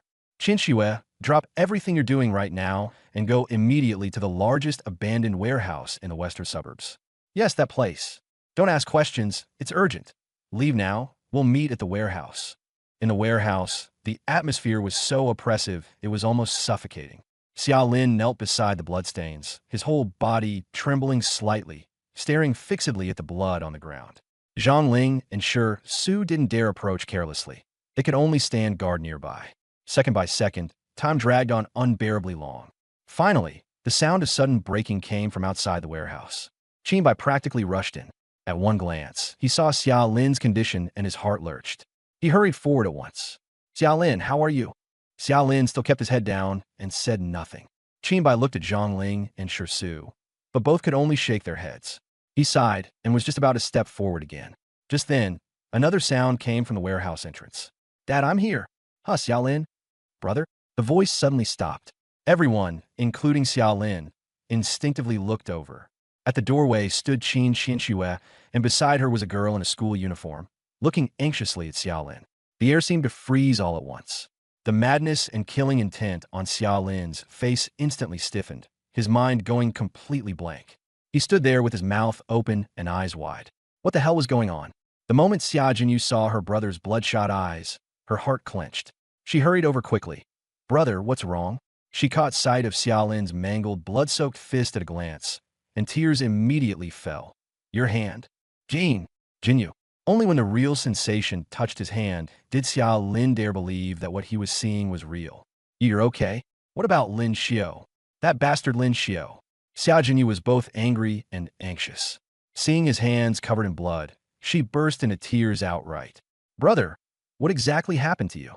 The few people on Qinbai's side were also completely stunned. Qinbai looked blankly at his daughter. Xianxue, what on earth is going on? Wasn't Jinyu captured by Lin Xiao? Xianxue looked at the group in the room, especially Xia Lin's utterly dazed expression, and roughly guessed what had happened. She couldn't help but press a hand to her forehead. Dad, I'm not too sure about the specifics either. This afternoon, when I was heading home, I saw Lin Xiao at the convenience store entrance forcibly holding on to Jinyu and not letting her go. I thought something was off, so I chased him away. And then, Qinbai asked dumbly. And then, Xianxue shrugged. Seeing that Jinyu was badly frightened and her phone was broken too, I took her home first. Xia Lin, upon hearing this, immediately tensed up and grabbed Xia Jinyu's hand. Jinyu, are you okay? Did Lin Xiao bully you? Jiayu looked at him with pain in her eyes, staring at his still bleeding hand, but hurriedly explained, Brother, I'm fine. That lunatic Lin Xiao really did block me behind the school this afternoon, and he snatched my phone. He took me to the west suburbs and said he'd wait for you to come. And then, Xia Lin's voice was still tight. Then that idiot took me around the west suburbs all afternoon, but he seemed to be lost and couldn't find a place he wanted to go at all. Later he said he was hungry and kept cursing as he dragged me to buy food. Right at the store entrance, we ran into Sister Qianxue. Lost, Xia Lin looked blankly at the pool of blood on the ground and pointed at it. Then this. Jiayu quickly shook her head. It's not my blood. I never came here at all. Hearing this, Xia Lin finally let out a long sigh of relief. The weight on his heart finally dropped completely. Jiayu looked at him with a face full of guilt. Brother, I'm sorry. The phone is broken. I should have contacted you as soon as I got to Sister Qianshue's house. But Sister Qianxue said you had a hard day today and must be tired and needed rest, so I thought I'd contact you later so as not to disturb you. Who knew this would happen? The more she spoke, the worse she felt, tears falling nonstop. Brother, did her hand hurt? The warehouse suddenly fell into an eerie silence. Everyone's gaze once again fell on Xia Lin. His expression was especially wonderful. First, collapse, then confusion, and finally, all of it turned into embarrassment. He looked at his sister, safe and sound, then lowered his head to look at his own bloodied, mangled fist, and only then did he belatedly feel a wave of pain. And then he remembered how he had just shouted that he wanted Lin Xiao's whole family buried with him. A rush of heat instantly surged to his face, and his entire face turned red. What the hell had he been going crazy over just now? So embarrassing. He subconsciously shifted a little to the side. Being so close to that unfamiliar pool of blood was pretty disgusting. Zhang Ling was the first one who couldn't hold it in. He immediately turned his head, covered his mouth, and his shoulders began shaking uncontrollably. Su almost laughed too, and quickly coughed twice to cover it up. Looking at the way Xia Lin seemed to want to vanish on the spot, Qin Bai let out a long breath and rubbed his temples. This kid was really good at putting people through the ringer. On the western outskirts of Nanshi, Yunqi residence. In the tea room, the scent of sandalwood drifted gently through the air. Qin Bai pushed a cup of freshly brewed hot tea in front of Xiaolin. Try it. My treasured Nanshi Yunwu tea. Calm your nerves. Xiaolin softly thanked him, picked up the teacup, and took a sip, and his taut nerves finally eased a little. Qin Bai set down his teacup, and his expression turned serious. Xiaolin, our people have already arrested Lin Xiao at his home. Although this time he didn't cause any substantial harm to Jinyu, the charges of unlawful detention and intimidation are already proven, and the evidence is complete. Xiaolin nodded. After a moment of silence, he said, Uncle Qin, Lin Xiao is only in his second year of high school. Given his age, the actual punishment for something like this shouldn't be too severe, right? Qin Bai was taken aback, then said sternly, If it were yesterday, you'd be right. Under the current laws, at his age, behavior like this would most likely only result in a period of custody and re-education. But today is different. The one who took over Lin Xiao isn't the police bureau, it's national security. Xiaolin froze for a moment, not understanding. Qin Bai smiled. Xiaolin, you may not realize it, but just how important you are to Long Oa. Xiaolin tugged at the corners of his mouth, his smile somewhat bitter. After a long while, he looked up and said apologetically, Uncle Qin, I'm not going to the Soul Warrior Pavilion for now. As soon as those words were spoken, they struck like a bolt from the blue. Qin Bai's expression instantly froze, and he abruptly sat up straight. What? Xiaolin, what do you mean by this? This isn't something to joke about. How can you suddenly go back on your word? For Qin Bai, this decision was like a bolt from the blue. Although Xiaolin was from the Long Country, whether he joined the War Soul Pavilion had always been his own decision. No one could force him. But his potential was crucial to this year's national fortune battle. Zhang Ling also grew anxious.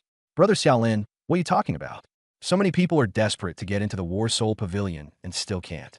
Besides, your combat strength is extremely important to Long Country.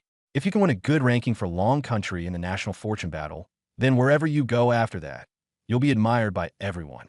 What honor that would be. Although Su said nothing, she was also staring at Xiaolin closely, her brows tightly furrowed. Xiaolin took a deep breath and looked at the three of them, his gaze still very resolute.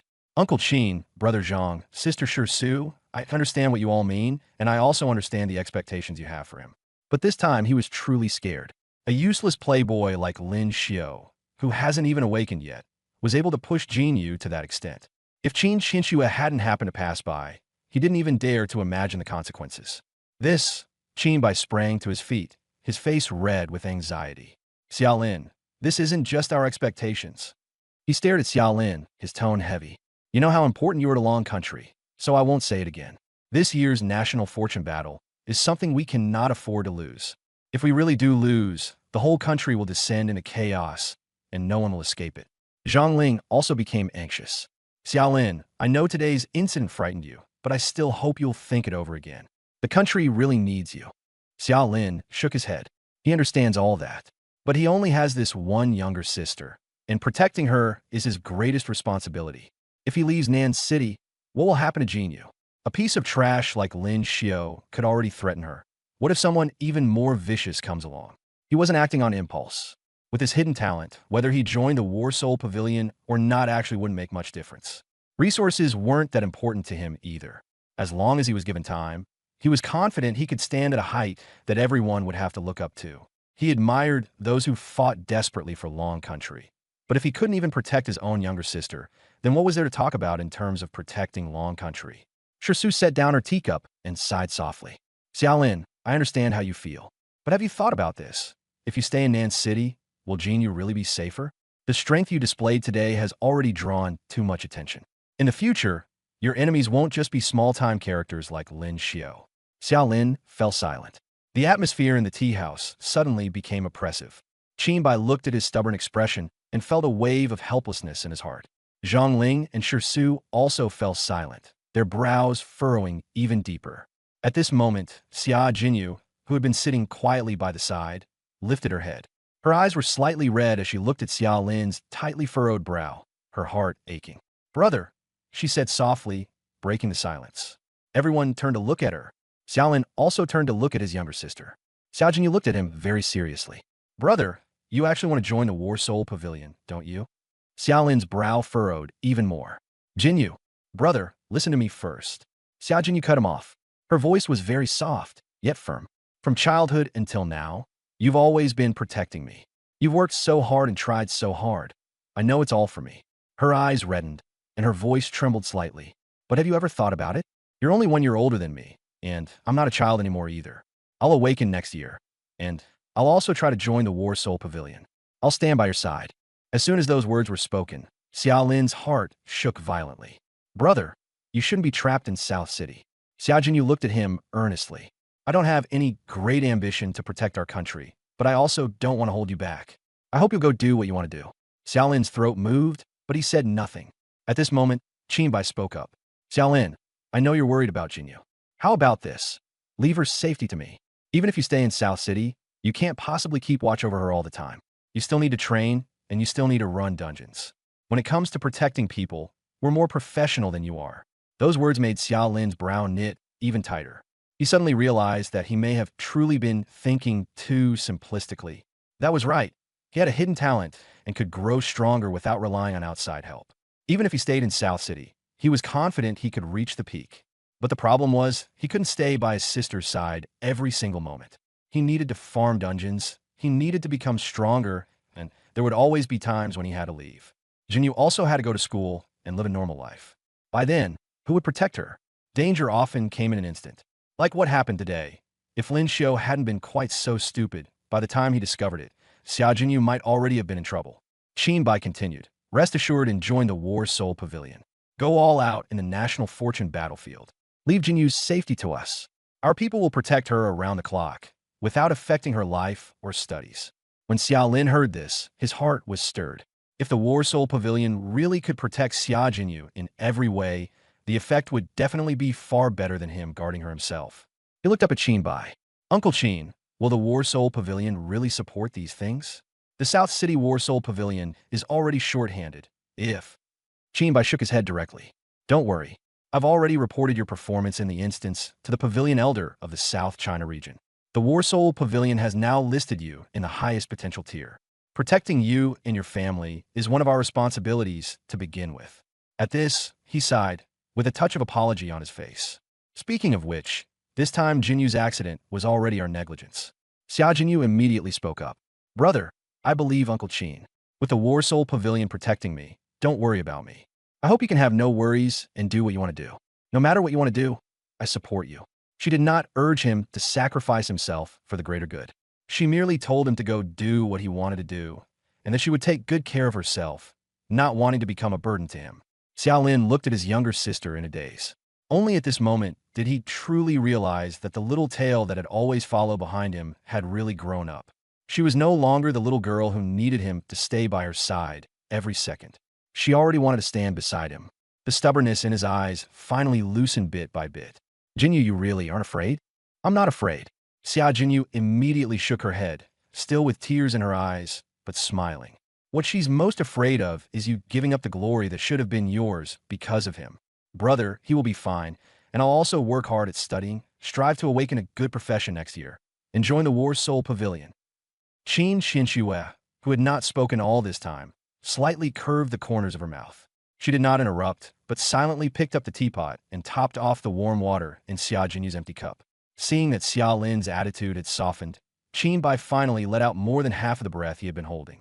He stared at Xiao Lin and said word by word, Xiao Lin, if you think Uncle Qin is still somewhat trustworthy, then go train with peace of mind and prepare to serve the country. Leave Jinyu's safety to us. As soon as he finished speaking, everyone's gaze fell on Xiao Lin. Xiao Lin slowly stood up, took a deep breath, and exhaled for a long time, feeling much more relaxed. He looked at the three of them and said earnestly, Uncle Qin, Brother Zhang, Sister Shi Su, just now, he was being unreasonable. Saw the whoosh. The huge weight in everyone's hearts finally lifted. Qinbai waved his hand, his tone softening as well. It's good that you figured it out. I understand how you feel. As an older brother, your thinking wasn't wrong. Then he added, but don't scare us like that again. My old bones can't take it, especially my heart. Xiao Lin knew he was joking and could only nod awkwardly. Just then, gurgle. Everyone froze for a moment. Then all turned toward the source of the sound. Xiao Lin rubbed his stomach and let out a dry laugh. Ahem. Sorry, I think I'm a little hungry. Qin Qianxue looked surprised. You haven't eaten anything since the graduation ceremony? Xiaolin nodded helplessly. After coming out of the instance, he went straight home and collapsed into bed, so tired he hadn't even taken off his shoes or socks. After waking up, he was immediately hit with the news that his sister had been kidnapped, and he truly hadn't had a single drop of food or water all day. Now that he had relaxed, the hunger suddenly hit all at once. Qin Qianxue smiled. Are you awakening or cultivating immortality? You gone straight to fasting, huh? She stood up. You've been hungry this long. I'll go make you a bowl of noodles first to tide you over. Before Xiaolin could refuse, she was already out of the tea room. At this hour, the housekeeper had long since gotten off work. Qinbai looked at his daughter's back, first stunned, then broke into a pleased smile. My daughter's grown up. She knows how to care about people now. But as he kept smiling, he suddenly felt that something was off. That girl. It seems she's never once taken the initiative to cook for me. He muttered something under his breath, then gave Xia Lin a melancholy glance. Zhang Ling deliberately sniffed the air. Su, why do I suddenly smell something sour? Do you smell it? Su almost couldn't hold it in and nodded seriously. I smell it. The two of them sang in perfect harmony, and Qinbai was rewarded with a huge eye roll. If you two have nothing better to do, get back to the hotel already. Don't just stand here being an eyesore. As soon as Xiaolin looked up, he met Qinbai's resentful gaze, and black lines instantly appeared on his forehead. Xia Jinyu rolled her eyes and immediately sat down next to Xiaolin, her voice bright and clear. Brother, Sister Qianxue's house is so beautiful.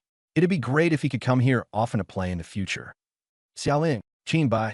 Still, Xia Jinyu's words did remind Xiaolin of something.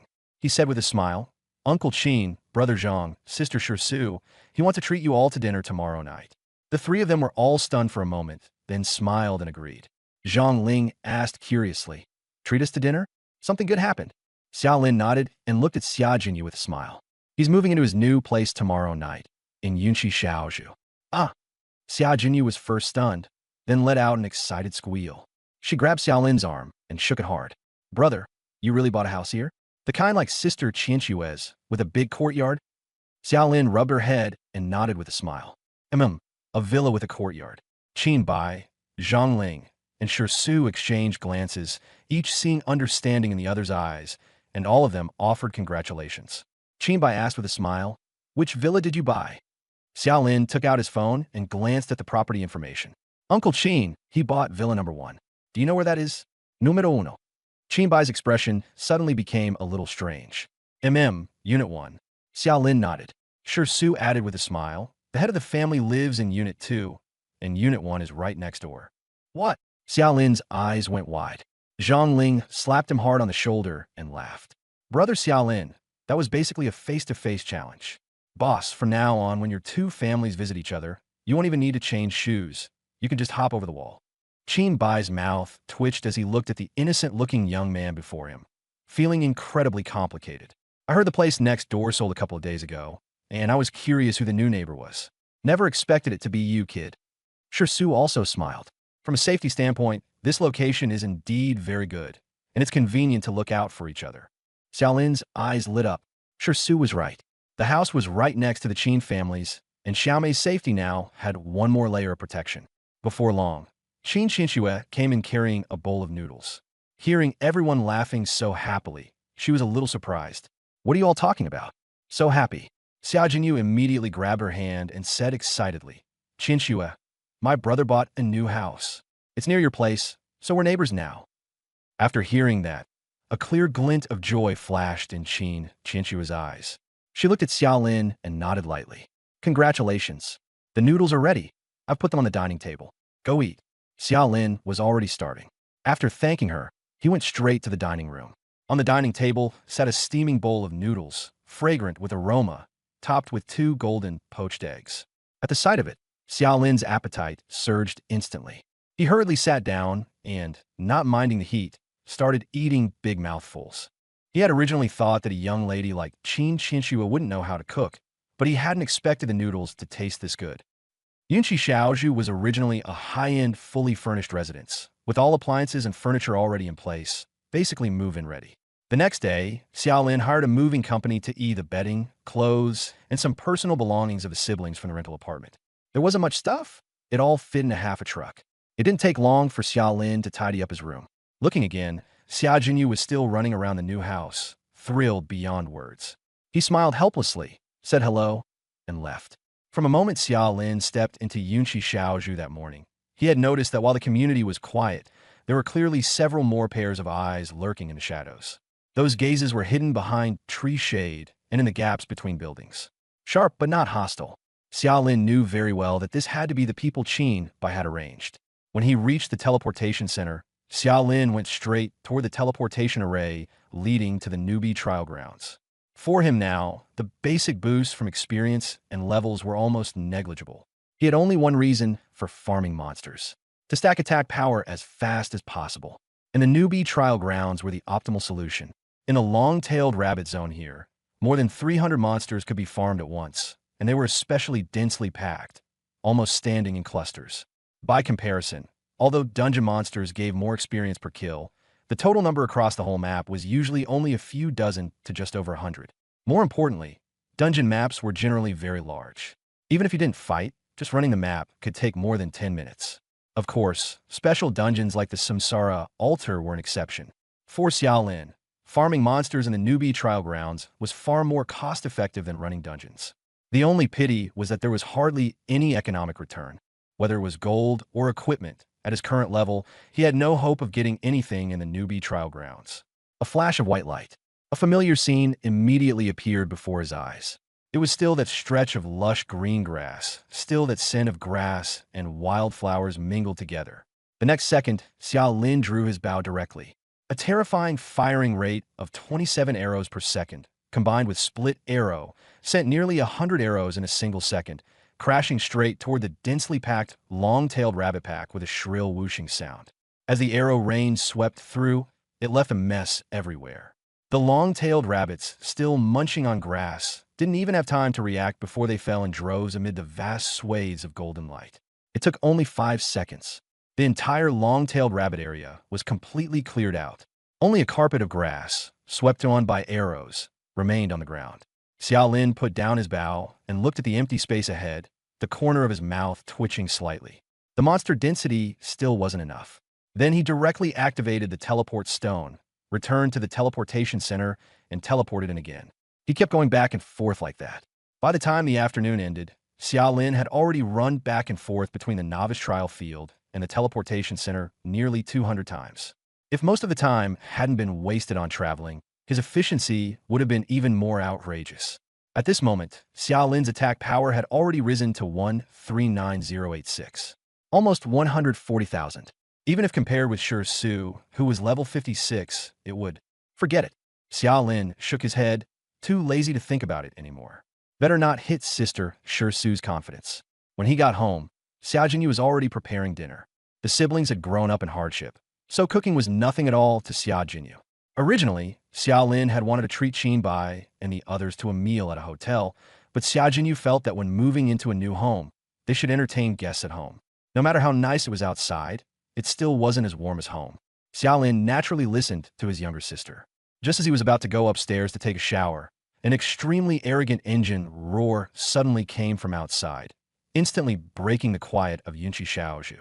The sound grew closer and closer, and finally, with a harsh screech of brakes, it stopped right in front of his house. Beep beep. Beep beep. After 2 honks, Xiao Lin frowned and walked to the door. A powerful-looking off-road vehicle was parked domineeringly right in front of his house. He was just about to see who it was when the driver's side door of the car went clang, and Zhang Ling jumped straight out. Xiao Lin froze for a moment. Zhang Ling grinned and patted the car body smugly. Well, cool enough. Not bad. Xiao Lin nodded helplessly. It's just too noisy. Hey, no problem. Zhang Ling waved his hand. This car runs on dual energy. If you don't want to stand out, just switch it to silent mode. It won't make a sound even when you're coming in or out of the neighborhood. With that, he tossed the car key over. Take it. It's your housewarming gift. Xiao Lin instinctively caught the key, stunned. By now, autonomous driving was already widespread, and anyone who was at least 18 could legally drive without a license. He had indeed been planning to buy a car for commuting lately, but he had seen this model online. By the time it was on the road, it would cost at least 1 million gold coins. A proper luxury car. He didn't need a car, but this gift was far too valuable. Brother Zhang, isn't this a bit too much? He's just moving house, and this car could buy 2 houses like this. Just as Xiao Lin was about to refuse, Zhang Ling cut him off. Xiao Lin, why are you being so polite with me? People in our War Soul Pavilion fight for their lives every day on the Abyss battlefield. Nothing else aside, we're really not short on gold coins. 1 million or so isn't much. Xiao Lin gave a wry smile. Brother Zhang, if you were giving him some appliance or something, he'd probably accept it thick-skinned. But this car, Zhang Ling waved his hand again. Xiao Lin, you joined War Soul Pavilion, and I'm your guide. I should have given you a welcome gift to begin with, let alone today being your housewarming. Besides, this gift of mine might only be the appetizer. Just as he finished speaking, Shirsu's amused voice came from over there. I saw you staring at the garage all morning, so I guess you wanted to give him a car. Sure enough, no originality at all. Zhang Ling immediately bristled. I'm giving Xiao Lin a gift, not you. What do you care what I give? Shirsu strode in, gave him a disapproving look, and walked straight up to Xiao Lin, handing him a plain metal box. Xiao Lin, congratulations on your move. Thank you, Sister Shirsu. Xiao Lin quickly took it. Zhang Ling immediately leaned in. Hurry and open it to see what Shirsu gave you. Xiao Lin hesitated a little. Opening a gift in front of the giver always felt somewhat impolite. Sisunadi. It's fine, go ahead and open it. Only then did Xiao Lin open the box. Inside lay a plain, ancient-looking metal ring. He immediately cast appraisal on it. Mangled Dragon Ring, Epic. Vitality plus 200. Additional affixes. Mangled Dragon Body. HP plus 2000. Mangled Dragon's Fury. Active skill. After activation, consumes 100 mana per second. When an attack hits a target, it triggers an explosive damage effect equal to 30% of attack power in a 2-meter radius. Mangled Dragon's Prestige. HP plus 50%. Required level, 20. The moment Xiao Lin saw its attributes, his hand almost trembled. This ring was truly brutal. Not to mention anything else, just the last affix alone was enough to show its value was definitely not low. And although the base attribute it added was Vitality, that second affix was simply a god-tier skill for an archer with pitifully few AoE abilities. Among all the archer's skills, the only one that really counts as an area attack is basically the level 10 split arrow. Most of the rest are single target or passive skills. Shirsugia. This ring can also be used by you. Shirsu smiled at him. You think the second affix is especially important for an archer, right? Xiao Lin nodded. Wasn't that obvious? If he had this ring in yesterday's graduation assessment dungeon, with split arrow plus the explosion effect, just thinking about it was enough to get excited. Shirsu said calmly, that's for you. My class is Fire Archer, and my level 20 skill is Explosive Arrow. Its effect is pretty much the same as this affix. So for me, this ring is of average value. She paused, then asked, I heard from Qing Shui that your attack power is already very high. Yeah. Xiao Lin nodded. Quite a bit higher than a normal archer's. Sisu smiled. So in my opinion, what matters most about this ring for you isn't the second affix, but the first and third. She looked at Xiao Lin, her tone growing a little more serious. Xiao Lin, everyone thinks archers are the core damage dealers, so they should just keep stacking attack and attack speed. But I want to tell you, for a fragile class, the most important thing is survival. Only by staying alive can you deal damage. After hearing that, Xiao Lin fell silent and nodded. Shirsu was right. An archer's job really is to deal damage. But the premise is that you survive first. When it really comes to team fights, the most dangerous targets are often not the front line, but the back line. Anyone with a bit of experience will prioritize diving the back line first. Assassins and warriors basically always go for the ranged core damage dealer as their first target. That said, he did have the hidden affix battle while barrier, so many ordinary attacks had little effect on him. But if he ran into special methods like true damage, toxins, or curses, the effect of Battle Breath Barrier would be greatly reduced. And once his talent was exposed, the enemy would eventually figure out how to counter him. By then, HP would be his final trump card. His current HP was 2270. If he equipped this ring, the plus 200 base constitution alone would add 2000 HP. Add to that a fixed 2000 HP and a 50% increase to max HP. All told, his total HP would jump straight to 9,405. With that much HP, let alone an archer, even a battle shield fully invested in Constitution would have to stay silent. Just take it, Shirsu said again. Zhang Ling chimed in from the side as well. Exactly. Why are you being so polite with Shirsu? This ring is nice, sure, but she didn't even socket a single dragon scale crystal core for you. Already considered stingy. Bastard, you want to die? Su glared with her phoenix eyes. To even bring up dragon scale crystal cores, this guy really had the nerve to brag. Zhongling immediately shrank his neck and sidestepped with an awkward laugh. Xiaolin took a deep breath and stopped refusing. Then thank you, Sister Su. But after all, this was level 20 equipment, and he couldn't wear it yet. At that moment, Xia Jinyu's clear voice came from inside the room. Brother, why are you still standing outside? Hurry and invite Brother Zhongling and Sister Su in for a seat. Xiaolin only then came back to his senses. Slapping his forehead, he hurriedly invited the two of them inside. Several people sat down on the living room sofa. Xia Jinyu moved quickly, bringing over the wash tea set and placing it on the coffee table. Xiaolin started boiling water and warming the cups somewhat clumsily. His movements were a little unfamiliar, but he looked quite serious. Before long, a faint aroma of tea drifted out. Just then, there was movement at the door again. The few of them looked up and saw Qin Bai and Qin Xinxue walking in together. Qin Xinxue was still holding a delicately styled potted green plant, its leaves lush and vibrant with life. Uncle Qin, Xinxue, you're here. Xiaolin put down the tea set and hurriedly stood up to greet them. Qin Bai nodded with a smile. I heard that today's meal is personally cooked by Jinyu Girl. I've been looking forward to it all day, just waiting to taste her cooking. Qin Xinxue handed the potted plant to Xiaolin, her voice clear and cool. Xiaolin, this is for you. Thanks. Xiaolin took the potted plant. It felt slightly heavy in his hands, and the leaves were long and thick, looking full of vitality. He couldn't help praising it. This green plant is really beautiful. After hearing that, a hint of pride immediately appeared on Qin Xinxue's face. Of course, I've been raising this orchid for several years. Its blooming period is very long every year. When it's in bloom and the wind blows, the whole room fills with fragrance. It smells especially nice. Xiaolin was stunned. He had thought she had casually bought it from a flower market, but he hadn't expected it to be an orchid she had personally nurtured for several years. That kind of thoughtfulness was obviously different. He felt a faint warmth in his heart. After looking around, he solemnly placed the orchid in a prominent spot near the floor-to-ceiling window. That instantly made the whole living room feel a little warmer and more alive. Boss! Zhongling and Su also greeted Qin Bai. Qin Bai smiled and nodded, then walked over to the sofa and sat down. You two really aren't being polite, huh? You're pretty eager to eat. Of course we have to be eager when it comes to eating. Zhongling flopped casually onto the sofa and grinned at Qin Bai. Boss, Brother Xiaolin is moving into a new place. As the elder here, what big gift did you prepare?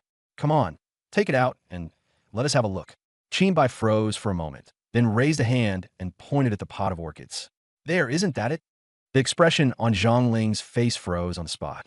He looked at the orchid, then at Qin Bai, who seemed completely unconcerned, and after opening and closing his mouth for a long time, finally managed to squeeze out a line.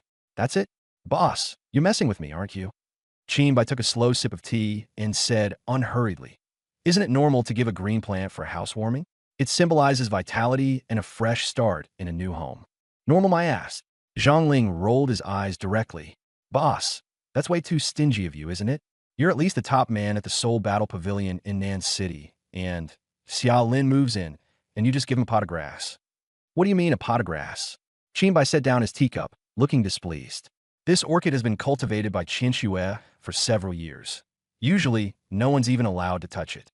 Now we're giving it to Xiaolin. How is that not a heavy gesture? Oh, Zhongling drew out the words, his expression turning even more disdainful. So after all that, this was actually a gift from that girl Qin Xue. You just put your name on it? Boss, you. Qin Bai was momentarily taken aback by the jab, realizing it did seem a bit hard to defend. He cleared his throat and looked at Xiaolin.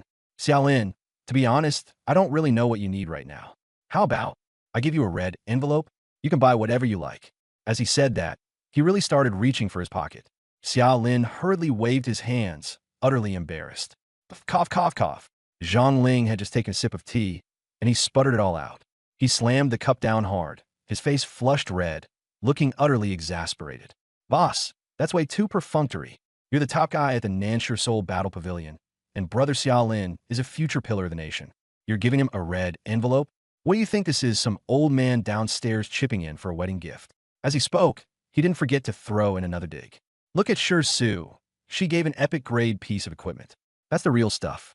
And look at me. Sure, it's a bit tacky, but at least it's a hardcore off-road vehicle. If you're giving a gift, You should at least send something decent to match your status, right? After hearing that, Qinbai actually found it amusing.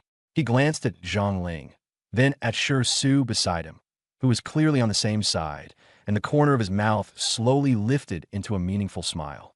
Give him equipment? Leaning back on the sofa with one leg crossed, Qinbai said leisurely, Barbarian, your perspective is too narrow.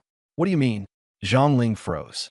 Qinbai stopped beating around the bush and looked directly at Xiaolin, his expression turning serious.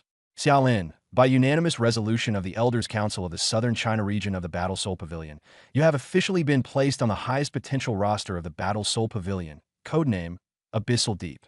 Starting today, you will enjoy the Bayur of the highest level core member. The Armory Warehouse of the Nanshur Battle Soul Pavilion Logistics Group is now open to you without restriction. The equipment, materials, special items, and even strategic reserve resources inside. Anything you can make use of can be requisitioned at any time. No approval is needed. Just file a report. As soon as those words were spoken, the living room fell instantly silent. Zhang Ling's mouth opened so wide it could fit an egg, and his eyes nearly popped out. An armory warehouse open without restriction. In all of Dragon Country, how many people had that kind of ear? Even Qin by himself might not have such authority. This was truly lavish. The items in the armory warehouse were all top-notch goods, many of which couldn't even be bought with money. Shi Su was also slightly moved. This was real boldness. It meant that the Battle Soul Pavilion had made its largest possible investment in Xiaolin. Qinbai continued. Coincidentally, the former head of the armory group, Chun Hong, has already been brought to justice. I am now personally in charge of the armory group. The termites inside have been completely cleaned out, so no one will hide anything from you, and no one will create obstacles for you. Xiaolin, we have plenty of resources. What you need to do is focus on growing and bring your potential into full play without reservation. The future of Dragon Country needs your strength. Xiaolin's heart shook, and a heavy sense of responsibility instantly pressed down on him. He stood up at once and bowed deeply to Qinbai. Uncle Qin, I will remember this trust and support. This gift was heavier than any piece of equipment, because what it represented was the Battle Soul Pavilion's unconditional support and expectations. Qinbai waved his hand, his expression serious. Xiaolin, remember this. In this data-driven world, strength is everything. If you have strength, resources will naturally come to you. If we don't give them to you, others will be fighting to do so. When your potential is truly exposed before everyone, danger and assassination will definitely follow. But at the same time, other countries will definitely extend olive branches to you, and all kinds of temptations will come knocking. At that point, I hope you can hold fast to your true self. Xiaolin grinned, his gaze clear and resolute. Uncle Qin, don't worry. As long as my family is safe and sound, Xiaolin's backbone isn't so easily bent. Qinbai nodded with satisfaction and said no more. For matters like this, saying this much was enough. Say too much, and it would lose its meaning. He turned to look at Zhang Ling and raised an eyebrow. How about it, Barbarian? Anything else you want to say? Zhang Ling was obviously still unconvinced. He muttered softly, Boss, this counts as public resources from the Battle Soul Pavilion. On your personal side, you should at least show some sincerity, right? Dig out a little private stash or something. Scratching his head, he always felt that if he didn't squeeze some private goods out of Qinbai's hands, it would be like Xiaolin had been the one shortchanged. Qinbai couldn't be bothered to deal with this live treasure. At that moment, Xia Jinyu's crisp voice came from the dining room. Dinner's ready. Brother, Uncle Qin, Sister Shi Su, Brother Zhang Ling, Sister Qian Shui, come eat. Wearing a cute little apron, she was just setting the last steaming dish on the table. The aroma of the food instantly filled the whole room. At the sound, everyone stood up and walked toward the dining room. After Qinbai took the seat of honor, the others sat down one by one. Xia Jinyu's cooking skills were indeed excellent. As soon as the dishes hit the table, they looked and smelled amazing and immediately drew a wave of praise. After a round of drinks, the atmosphere grew even more lively. Qinbai picked up his wine glass and said loudly, Come on, let's all toast to Xiaolin and Jinyu, congratulate them on moving into their new home, and wish them all the best in their new place from now on. Everyone smiled and raised their glasses. Xiaolin and his sister quickly expressed their thanks as well. Xiaolin said earnestly, Uncle Qin, these past 2 days, we've really troubled you and everyone. After finishing one glass, Qinbai poured another for himself and Xiaolin. He lifted his glass and looked at Xiaolin, his expression turning serious at once. Xiaolin, this glass, I'm toasting you alone. Xiaolin also hurriedly stood up, looking somewhat puzzled. Qin Bai said in a low voice, I already know most of what happened in the graduation assessment dungeon. This glass, I'm toasting you as Qin Shui's father, to thank you for saving her life. After speaking, he drained the wine in his glass in one gulp. The gratitude and lingering fear in his eyes were impossible to hide. Boss! Zhongling also stood up at once and said loudly, How can you be the only one to toast this glass? Shuai grew up under our watch too. If we're going to toast, then we'll all toast together. Shirsu also silently stood up and raised her glass. Qin Qinxue also stood up, directly finishing the drink in her cup in one gulp, then handed the empty cup to Qin Bai with a determined look in her eyes. Dad, pour me a glass of wine too. I want to toast him as well. Okay. Qin Bai was visibly moved and immediately filled his own glass and his daughter's again. Then together, let's toast Xiaolin. Everyone raised their glasses and clinked them together. With a light chime of the glasses, there was nothing but genuine feeling inside. Xiaolin also felt a bit stirred inside and quickly said, Uncle Qin, Brother Zhang, Sister Shirsu, Qinxue, you really don't have to do this. Whether as teammates or friends, protecting Qinxue is just what I should do. Qin Bai put down his wine cup and waved a hand, his eyes even growing a little red. Xiaolin, from your point of view, this is just a comrade's bond. But from my perspective as a father, you saved my daughter's life. That's a fact. This kindness, I, Qin Bai, will remember for a lifetime. Looking at Qin Bai's slightly reddened eyes, a trace of envy suddenly rose in Xiaolin's heart. He was an orphan, so more than anyone else, he knew how precious it was to have someone protecting you from behind. After a few more rounds of drinking, the atmosphere warmed up again. Qin Bai turned to Xiaolin and asked seriously, Xiaolin, setting aside the resources from the Battle Soul Pavilion for now. Just speaking of you yourself, what do you need most right now? Or rather, what would make your strength leap up the most? Say it boldly. As long as Uncle Qin can do it, I won't be vague about it. Xiaolin put down his chopsticks and thought for a moment. With that heaven-defying hidden talent of his, equipment was no longer a core need for him. What mattered most now was how to stack attack power as quickly as possible. After thinking it over, he looked up and said, Uncle Qin, he doesn't really lack equipment or gold coins right now. If you ask what he needs most at this stage, he paused and carefully chose his words. What he needs most right now is a steady stream of monster resources. Monster resources? Qin Bai and the others all froze for a moment. That answer seemed reasonable, but it was indeed surprising. Xiaolin nodded and explained, with his current damage output, ordinary dungeon monsters are too few and the maps are too large. He spends more time running around than killing monsters, so the efficiency is too low. Although the monster density at wild grinding spots is a bit higher, the spawn rate can't keep up, and the total number is nowhere near enough. As he said this, he looked at Qin Bai. So, Uncle Qin, if possible, could you help him get some special dungeon scrolls like the Reincarnation Altar? The kind where monsters can respawn endlessly or respawn especially fast and at very high density. The level doesn't matter. High-level monsters are fine too. The key is one thing. Large quantities, the more the better. Endless monsters. Qin Bai slightly furrowed his brows, lightly tapping his fingers on the table as he fell into thought. To him, this requirement was actually not hard to understand. After all, the more monsters there were, the more experience he would gain, and the faster his level would naturally increase. A moment later, Qin Bai's brows relaxed, and he wore an expression of sudden understanding. So that's how it is, I get it. Your ability needs a lot of experience to improve, right? The smile on Xiaolin's face stiffened slightly. However, he did not explain much.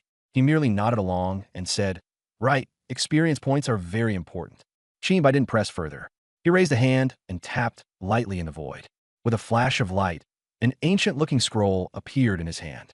The scroll was made of a very special material, neither quite gold nor wood, and faint energy ripples flowed across its surface, with intricate dark gold patterns carved into it. Xiaolin, take a look at this. Qin Bai handed the scroll over. Xiaolin took the scroll, feeling it slightly heavy in his hand, with a very unusual texture. He focused and looked at it. Bone Pass Endless Challenge. Dungeon Mechanics. Monsters will continuously spawn from one end of the map and rush toward the endpoint along a fixed route. Your task is to set up defenses along the monster's inevitable path, kill them all, and prevent them from reaching the endpoint. Each wave spawn 1,000 monsters. Monster strength increases without limit as the waves progress. Failure condition. If even one monster reaches the endpoint, the dungeon will forcibly end. Settlement method, wave by wave settlement. The higher the wave you defend, the greater the reward. Repeatedly challenging waves already cleared will not grant additional stage rewards. After reading the scroll's introduction, Xiaolin's eyes lit up instantly. Uncle Qin, that's great. This is exactly the kind of dungeon he wants. Qinbai nodded with a smile. This bone pass is rather special. It's not a one-time dungeon. After holding off each wave, you can choose to continue or exit and save your progress. Next time you enter, you'll start from the wave where you left off. At that, his tone turned solemn. But there's one thing you need to keep in mind. Once you fail a challenge, all progress is wiped clean and you must start again from the first wave. And the rewards for waves you've cleared before won't be given a second time. Also, the waves you successfully defend will enter the global shared ranking. Global ranking. Xiaolin raised an eyebrow. There's a reward? Qinbai nodded. Yes. The data for Bone Gorge is synchronized globally. As soon as you activate the dungeon, you can check the leaderboard on the system panel. The global top 50 all receive a large monthly gold reward. But more importantly, it's not about money. He lowered his voice. In a sense, this ranking reflects the ultimate combat power of a nation's top awakened. It is in itself part of international competition. Su set down her wine glass, her tone turning a little heavy.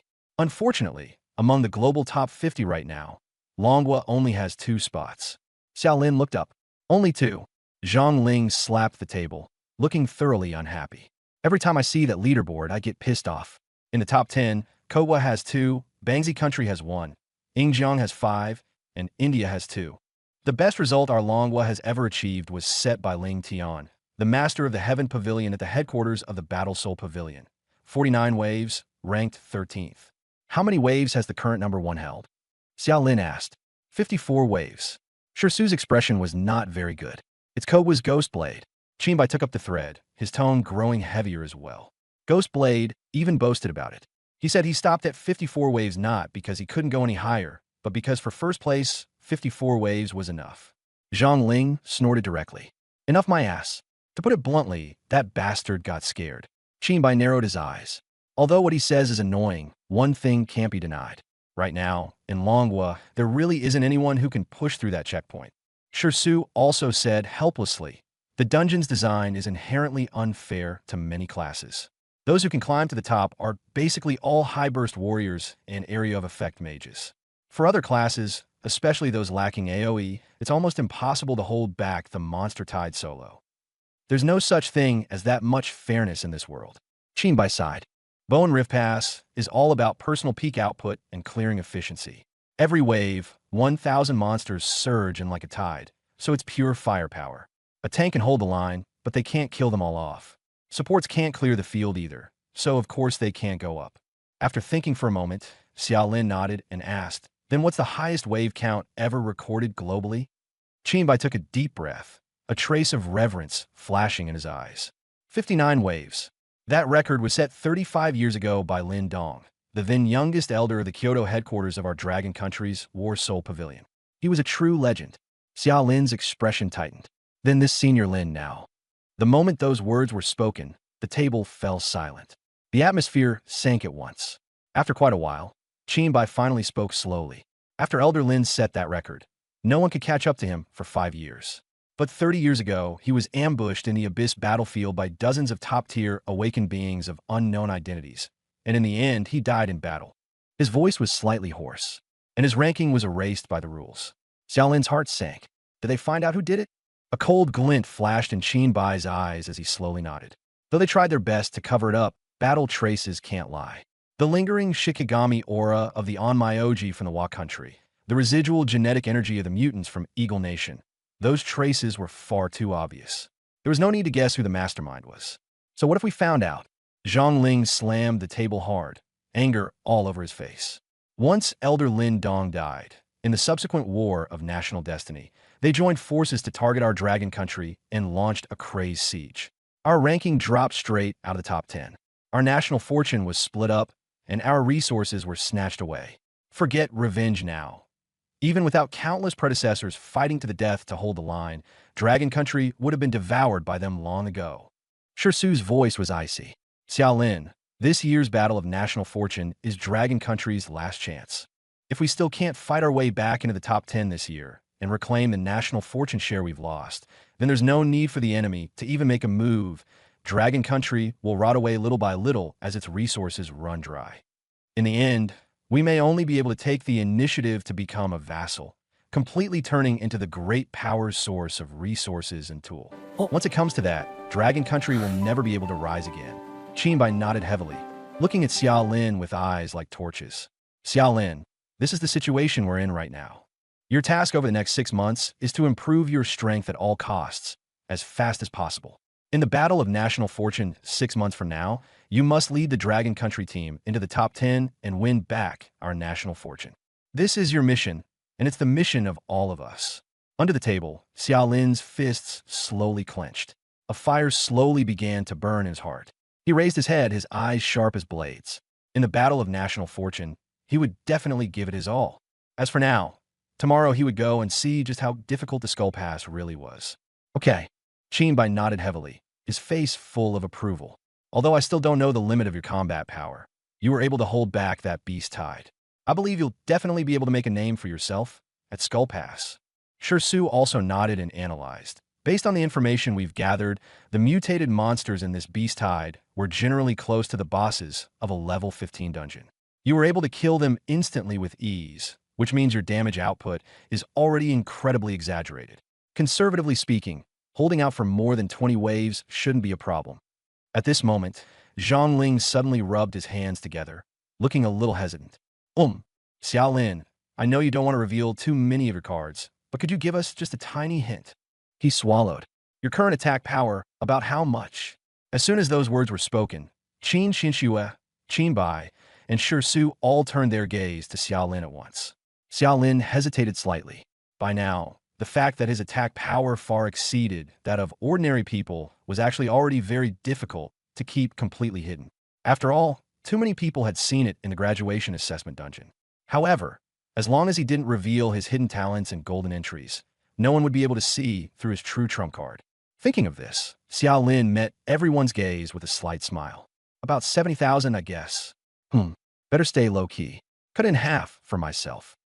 The sip of wine Zhongling had just taken into his mouth sprayed straight out. Luckily, he reacted quickly and turned his head in time.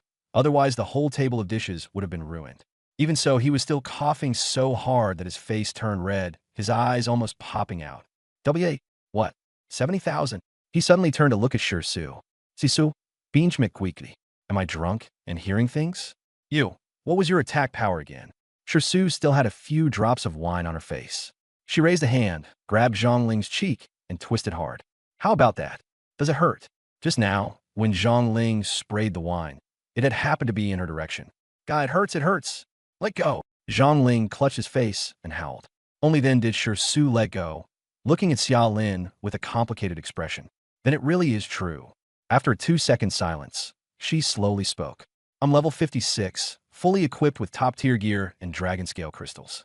My attack power is 38,000. Dead silence. The entire restaurant fell terrifyingly quiet in an instant. Even the air seemed to freeze. Only a few people's breathing remained, growing heavier and heavier. After quite a while, Qinbai finally sucked in a sharp breath, barely suppressing the shock in his heart. He looked at Xiao Lin, his voice trembling slightly. Xiao Lin, with your current combat strength, in this year's National Fate War, Dragon Country, may truly be about to witness a heaven-shaking reversal. What do you mean, May boss? Zhongling was instantly excited, his fist swinging through the air. Isn't that way too conservative? What does 70,000 attack power even mean? I'm a level 53 Xuanwu battle shield, and I only have 120,000 HP. In front of him, that's just 2 arrows. In the National Fate War, they're all newly awakened rookies. If Xiao Lin goes in, isn't that just an adult beating up a kid? If we still can't turn this around, I, Zhongling, will write my name backward. Qinbai opened his mouth, then closed it.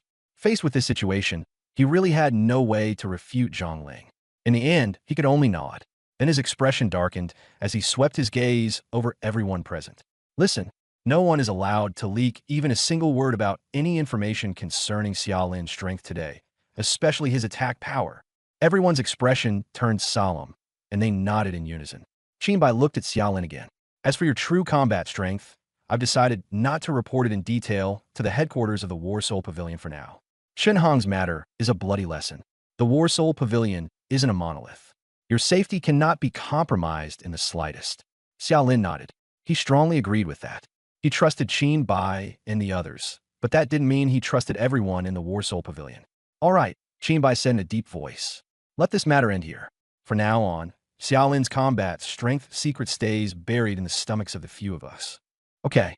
Zhang Ling suddenly stood up, raised his glass, and shouted loudly, "Come on," to Xiaolin, and to the hope of Longhua, another toast. Cheers. The next morning, a rugged heavy-duty off-road vehicle quietly drove into the teleportation center parking lot. Xiaolin got out of the car and headed straight for the special dungeon teleportation area. Today, he had only one goal: challenge the Bone Pass. Meanwhile, at this very moment, the atmosphere in Qin Bai's office on the top floor of the Longting building was clearly tense. Qin Bai, Shi Su, Zhang Ling, and Qin Xinxue were all sitting on the sofa. On the wall in front of them, a holographic projection was continuously updating the global Bone Pass rankings in real time. Unlike their tension, Xiaolin himself, standing in the teleportation array, looked relaxed, even a little leisurely. He didn't look at all like someone about to challenge an unknown dungeon. He embedded the instant scroll into the special device beside the teleportation array. Soon, a system prompt popped up. Ding! Data for the Bone Gulch instance has been successfully read. Please set whether to display personal information on the rankings. His information was clearly displayed on the screen. Name, Xiaolin. Class, Archer locked. Level, 18. Nationality, Dragon Nation locked. Among these, the name and level could be hidden. The class and nationality were grayed out and locked, clearly impossible to change. Without hesitation, Xiaolin directly hid his name and level. Low-key, he had to stay low-key. Though no matter how you looked at him now, he really didn't seem low-key at all. There was nothing he could do. His strength simply didn't allow it. Ding! Please set your challenge alias. An alias too? Xiaolin immediately understood. No wonder the rankings were full of names like Ghostblade and Thunder, such embarrassingly edgy names. He simply entered the code name assigned to him by Zanhong. Deep Abyss. Ding, codename set successfully. The next second, the confirm teleport button lit up. Ding, teleport to the Skeleton Pass dungeon requires payment of 10,000 gold. Teleport. Damn. Xiaolin couldn't help but curse under his breath. 10,000 gold? Wasn't that teleport fee way too ruthless? But since he was already here, he could only grit his teeth and press confirm. A flash of white swallowed him instantly. When his vision returned, he was already standing inside the dungeon map. The overall terrain of Skeleton Pass looked like a funnel. He was standing at the narrowest part of the pass. 50 meters behind him was the glowing blue end core. The pass was only about 10 meters wide. On both sides were 10-meter-high platforms, making it impossible to kite the monsters by circling around. Ahead was a large fan-shaped plane. The monsters would charge in from there. This dungeon was actually fairly safe for challengers. There were some protrusions on the platforms on both sides, and the rules allowed challengers to climb up there to avoid the monster tide. But doing that was basically the same as conceding outright. Because once you leave the pass, the monsters will no longer pay any attention to you and will head straight for the core at the finish line. First wave preparation, countdown, 10, 9, 8. The system voice rang out. Xiaolin calmly took out the willowwood bough and flexed his fingers. Top floor of the Longting building. Zhang Ling stared at the light screen and couldn't help asking, "What wave do you think Xiaolin can get to?" Qin Bai's eyes lit up. With his attack power, 40 waves shouldn't be a problem. Shi Su, however, shook her head. Don't underestimate the strength of the later monsters. After wave 30, every wave is a qualitative leap. I myself got stuck at wave 35. For an archer, endurance is a fatal weakness. You can't just brute force through the monster's damage. And right now, Xiaolin only has split arrow as a group skill, and its duration is only 30 seconds. Even if he can one-shot monsters, whether he can hold the pass during the skill's downtime is the real challenge. After hearing this, Qin Xinxue smiled slightly. Shi Su's analysis was correct, but she had overlooked one thing. That was that besides attack power, Xiaolin had one other extremely outrageous trait: attack speed. In the graduation dungeon, she had personally seen that scene of golden arrow shadows filling the sky. That was not something a normal person could ever produce. Inside the dungeon, the countdown hit 0. A vast plain ahead was instantly covered by white light. The next second, countless bone-pale skeleton warriors appeared out of thin air. Like a flood of bones bursting through a dam, they came pouring toward the pass in dense hordes, accompanied by the sound of grinding bones. In the blink of an eye, the entire field of vision was filled with a sea of bones. Faced with such a scene, Xiao Lin raised his longbow, his eyes turning cold. He did not stand guard at the pass. Instead, he stepped directly into the sea of bones ahead. Split arrow. He let out a low shout. The bowstring was drawn taut in an instant. Swoosh, swoosh, swoosh. In a split second, hundreds of arrows turned into a golden rainstorm, tearing through the air with shrill, piercing whistles. Puff, puff, puff, puff, puff. Each arrow accurately pierced the skeleton's skull. One shot, one kill. Congratulations on killing a level 1 skeleton. Gained 100 EXP. Congratulations on killing a level 1 skeleton. Obtained 83 gold. Congratulations on killing a level 1 skeleton. Gained 100 EXP. Congratulations on obtaining equipment. Fine iron boots. System prompts poured out densely, like rain. Right now, Xiao Lin's attack speed has already reached 27.8 arrows per second. With the split arrow effect added, he can actually fire 83 arrows per second. In theory, clearing out 1,000 monsters would only take 12 seconds. Of course, that's only in theory. After all, he still had to move and keep close to the monster pack. The top floor of Longting Building. A few people were still discussing how far Xiao Lin would be able to get. After hearing Shi Su's analysis, Qinbai nodded. You're right. Xiao Lin lacks AoE, so he is at a disadvantage in this kind of dungeon. Zhang Ling also nodded. The Mang Dragon ring Shi Su gave him can make up for that weakness. Too bad, he has to be level 20 before he can wear it. Just as Shi Su was about to respond, Qin Xinxue suddenly spoke. Dad, what was the codename the War Soul Pavilion gave Xiao Lin again? Qinbai was stunned for a moment, then replied, Qian Yuan. Qin Xinxue immediately pointed at the light screen. Look, is this Qian Yuan on the leaderboard? The others all looked over at the same time. Sure enough, a new line of data had appeared on the leaderboard. Rank 2,685,694. Codename, Qian Yuan. Class, Archer. Nationality, Dragon Country. Wave 1. Time taken, 31.7 seconds. Holy shit. Qinbai, who had always been steady and composed, lost his composure and blurted out an expletive, his eyes almost popping out of their sockets. And Zhang Ling, who was usually the most boisterous of them all, now seemed as if he had been struck dumb. His mouth hung open wide enough to stuff in a duck egg, staring fixedly at that 31.7 seconds, his mind completely blank. Monstrous! Shi Su cursed under her breath, her eyelashes trembling faintly. 31.7 seconds. How on earth did he do that? Dragon Country. Archer, codenamed Qian Yuan. There was no way anyone else could be Xiao Lin. Qin Xinxue's eyes lit up instantly. For this usually proud young lady, it was the first time she had ever shown such obvious admiration on her face. Sister Shi Su, you may have forgotten. Xiao Lin isn't just absurdly strong in attack power. His attack speed is also ridiculously high. In the graduation dungeon, when he used split arrow, the arrows turned into a whole sheet. You couldn't even see how many there were. Attack speed. Shi Su stared at the screen and murmured softly. Can it really be that fast? What did 31.7 seconds mean? Among challengers in the same wave, the ranking was determined by clear time. The 2,685,695th ranked challenger behind Xiao Lin had also only cleared the first wave. But his time was 1 hour 33 minutes 27 seconds. This was no longer just a gap. This was pure dimensionality reduction. Shi Su suddenly turned to look at Zhang Ling. Brute, I remember you also cleared the first wave back then. Zhang Ling nodded, his old face burning a little. How long did you take? Shi Su continued to ask. Zhang Ling glared at her. I don't want to answer that question. As a pure defense shield warrior, back then he had relied on his super thick HP and pitiful scratch damage to grind through the monster pack for a full 8 hours before finally wearing down the last skeleton to death. Others run dungeons and nearly get beaten to death by monsters. He, on the other hand, nearly starved to death that time. Inside the dungeon, Xiao Lin stood in the open area in front of Skull Pass. Congratulations, you have successfully cleared the first wave of challenges. Congratulations, you have received 100,000 experience points.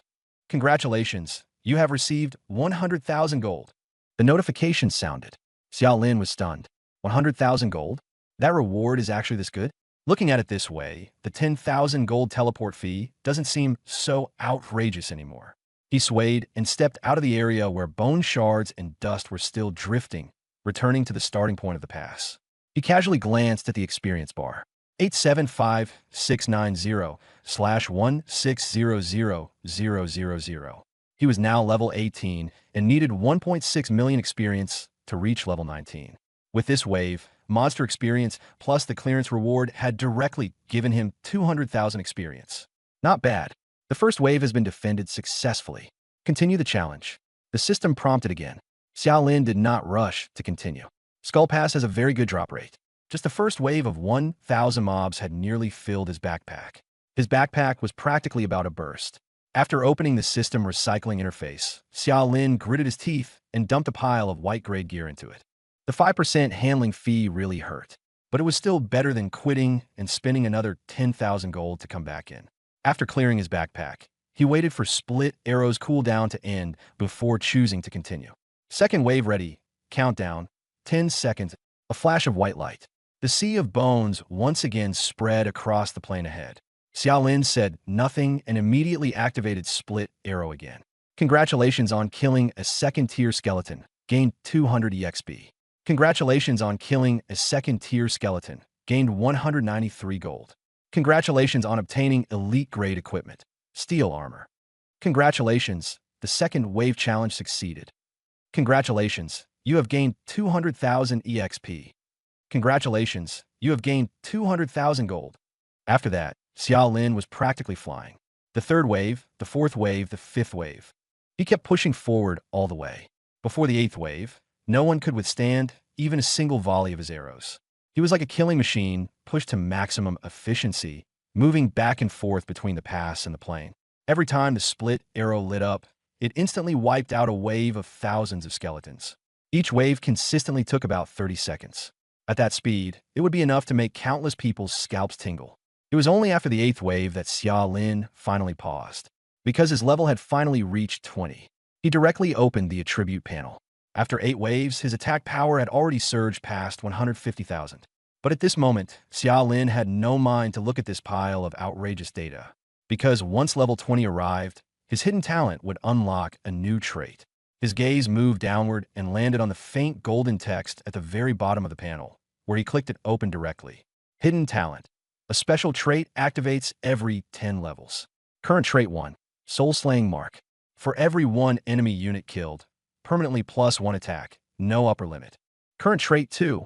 Battle flow barrier. After being out combat for 5 minutes, gain a shield with a value equal to attack. When the shield breaks, deal damage equal to 100% of attack to all enemies within attack range. Current trait 3. Origin severance. After killing an enemy unit whose level is higher than your own, there is a 30% chance to strip 1 random point of one of the target's 4 attributes and convert it into your own corresponding permanent attribute, with no upper limit. The instant the description of the third trait entered Xiaolin's eyes, he sharply inhaled. Strip. Convert. No upper limit. Put these 3 words together, and it was no longer enough to call it heaven-defying. This was absurd. Stripping the enemy's attributes meant that his own 4 attributes could be slowly built up over time, even if the chance was only 30%. But with his current monster farming speed, that probability was already outrageous enough. This trait could directly erase his frail weakness little by little. So this is turning a glass cannon around and developing into a hexagon warrior. Xiaolin stared at the panel, unable to stop himself from grinning. But very quickly, he felt that something was still off. With the first affix in place, this hexagon was highly likely to be irregular, but would definitely be outrageously large. Thinking of this, he directly took out the Monglong ring given by Shirsu from his backpack and put on. His HP instantly surged. It shot straight up to 9,435. At the same time, the skill attached to the ring's second affix also lit up in the skill bar. Once activated, the skill adds 30% explosion damage to basic attacks. His monster clearing efficiency could go up another level. Tisk, it's just too mana hungry. Xiaolin clicked his tongue. This skill burns 100 mana per second, and he only had 1,490 mana in total right now. At best, it could only last 14 seconds. For someone like him, who always treated intelligence as trash to be discarded, this was the first time he had ever felt the annoyance of not enough mana. By then, on the Skeleton Pass leaderboard, the name Yuan Yuan had already shot up to rank 8,762. Keep going. Xiaolin's eyes narrowed.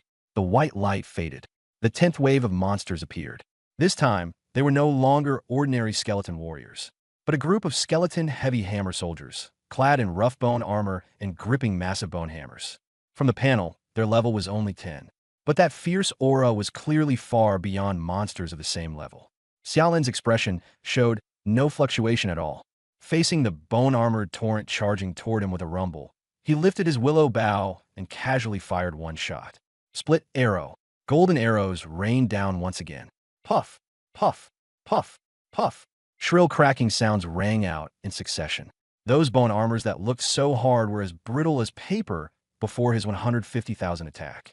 The arrows easily pierced through the bone armor, smashing even the skeletons inside to pieces. Rows upon rows of skeleton heavy hammer soldiers fell like wheat. Congratulations, you have successfully cleared the 10th wave.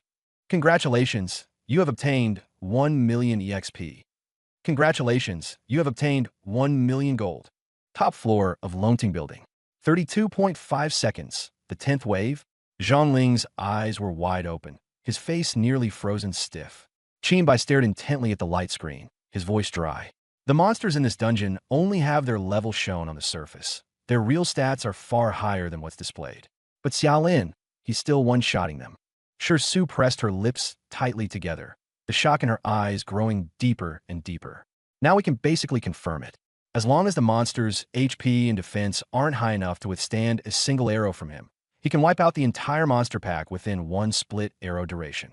With that kind of attack power, plus that attack speed, she looked at the leaderboard and slowly let out a sentence. This dungeon is basically tailor-made for him. Xiaolin's current state could be described in 2 words. At ease. The 11th wave, 31.9 seconds. The 12th wave, 29.1 seconds. The 13th wave spawned Skeleton Spearman, a ranged monster. To play it safe, Xiaolin didn't dare rush straight into the monster horde. He could only honestly hold the choke point and wait for the monsters to flood in on their own. So this wave was quite a bit slower.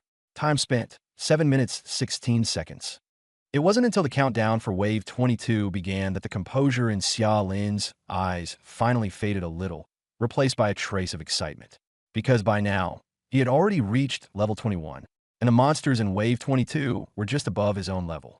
This meant that the 3rd trait, Origin Stripping, could finally be triggered. A white light flashed. In the open area, a dense swarm of abyss bone demons spawned. Their skeletons were pitch black, wrapped in crimson demonic runes, with claws that gleamed with a ghostly light. They looked ferocious beyond measure, although the panel only showed level 22. But this level of strength was absolutely already at the same tier as a level 30 elite monster. Split arrow. Xiaolin let out a low shout. A shower of golden arrows burst out again. Puff, puff, puff, puff. Still, there was no suspense at all. In the face of nearly 170,000 attack power, a level 22 bone demon simply couldn't withstand even a split arrow.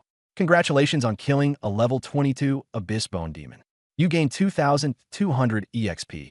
Stripped 1 point of strength from the target, converted to your own strength attribute. Congratulations on killing a level 22 abyss bone demon. You gained 2,876 gold. Stripped 1 point of intelligence from the target, converted to your own intelligence attribute.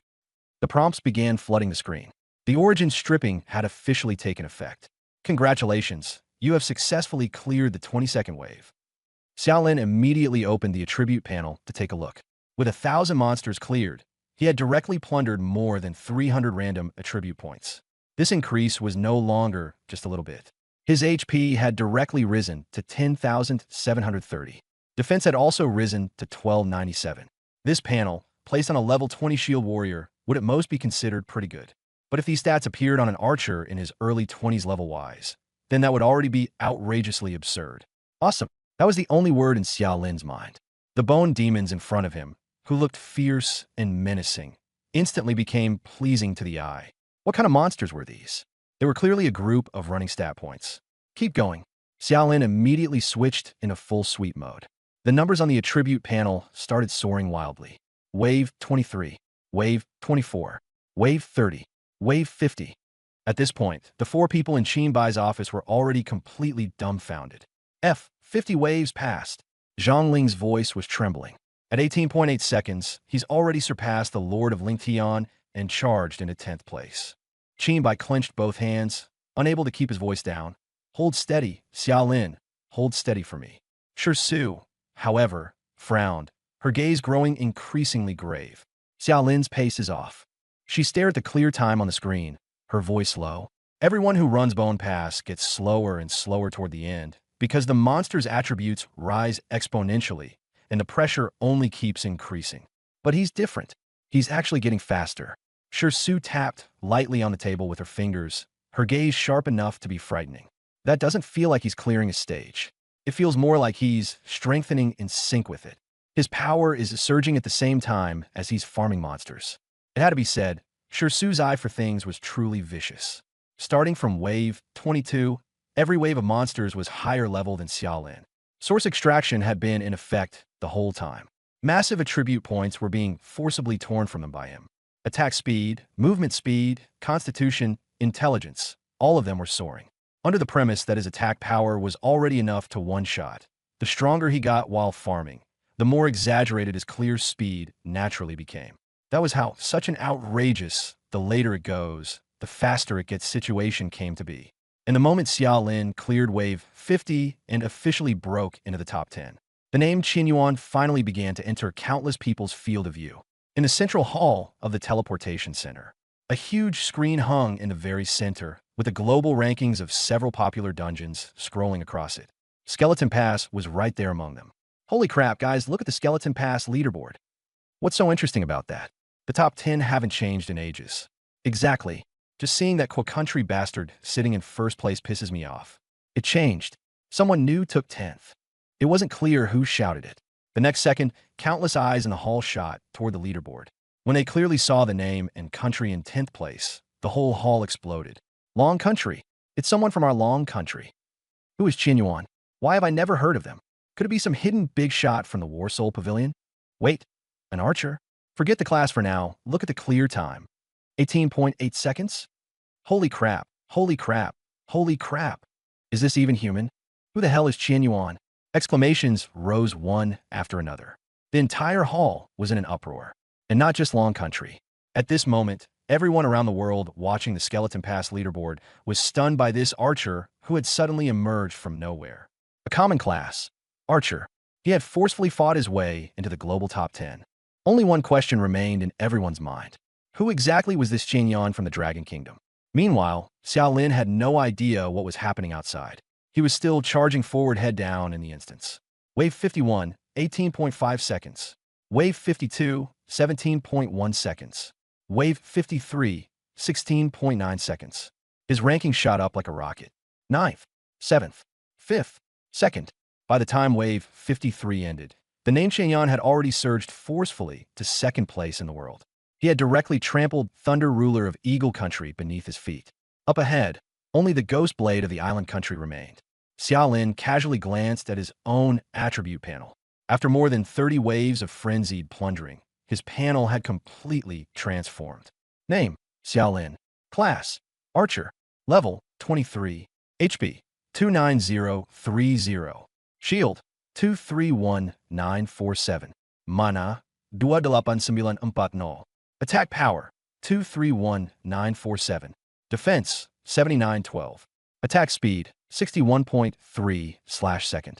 Strength, 2742. Intelligence, 2894. Constitution, 2623. Agility, 2503. Free attribute points, 20. Experience, 3652987/6500000. After his constitution surged, his HP had already climbed to nearly 30,000. His defense was also close to 8,000. As for his attack speed, it was even more outrageous. 61 arrows per second. Compared to before entering the dungeon, he was now a completely different person. The 54th wave, Xiaolin looked up at the spawn point ahead, his gaze icy. Ghost Blade, right? Your top-ranked player is going to be left with a memory he'll never forget today. 54th wave preparing. Countdown. 10, 9, 8. The countdown hit 0. Blinding white light flashed. 1,000 Doom Reapers appeared at the same time. Each one stood over 3 meters tall, clad in bone armor etched with flowing lava-like patterns, and wielding a massive bone scythe. Standing together, They gave off a terrifying sense of oppression. Too bad. To the current Xiao Lin, that bit of pressure was practically nothing. He calmly raised his bow. Buzz! The next second, a golden torrent exploded forth. With a base attack speed of 61 arrows per second, combined with split arrow, it instantly surged to nearly 200 arrows raining down per second. This was no longer an arrow shower. This was an arrow tide. Puff, puff, puff, puff, puff, puff, puff. A relentless push forward. The Doom Reaper's seemingly indestructible bone armor was like paper before this golden torrent. The arrows pierced straight through, shattering both the armor and the skeleton within. Congratulations on killing a 54th floor Doom Reaper. Gained 188,000 EXP. Origin Severance activated, stripping the target of 1 point of vitality. Congratulations on killing a 54th floor Doom Reaper. Gained 188,000 EXP. Origin Severance activated, stripping the target of 1 point of intelligence. The golden torrent gradually came to a stop. Bone dust drifted down from the sky. Xiao Lin lowered his bow and casually brushed the dust off his shoulder. But the next second, the prompt for challenge success still didn't sound. Xiao Lin looked up. At the farthest distance, there was still one last Doom Reaper left. And this thing was charging straight at him with surprising tenacity. On the top floor of Longting Building, the office was dead silent. Qin Bai and the other three were all staring fixedly at the screen. Time passed bit by bit. Half a minute. 1 minute. 5 minutes. Half an hour.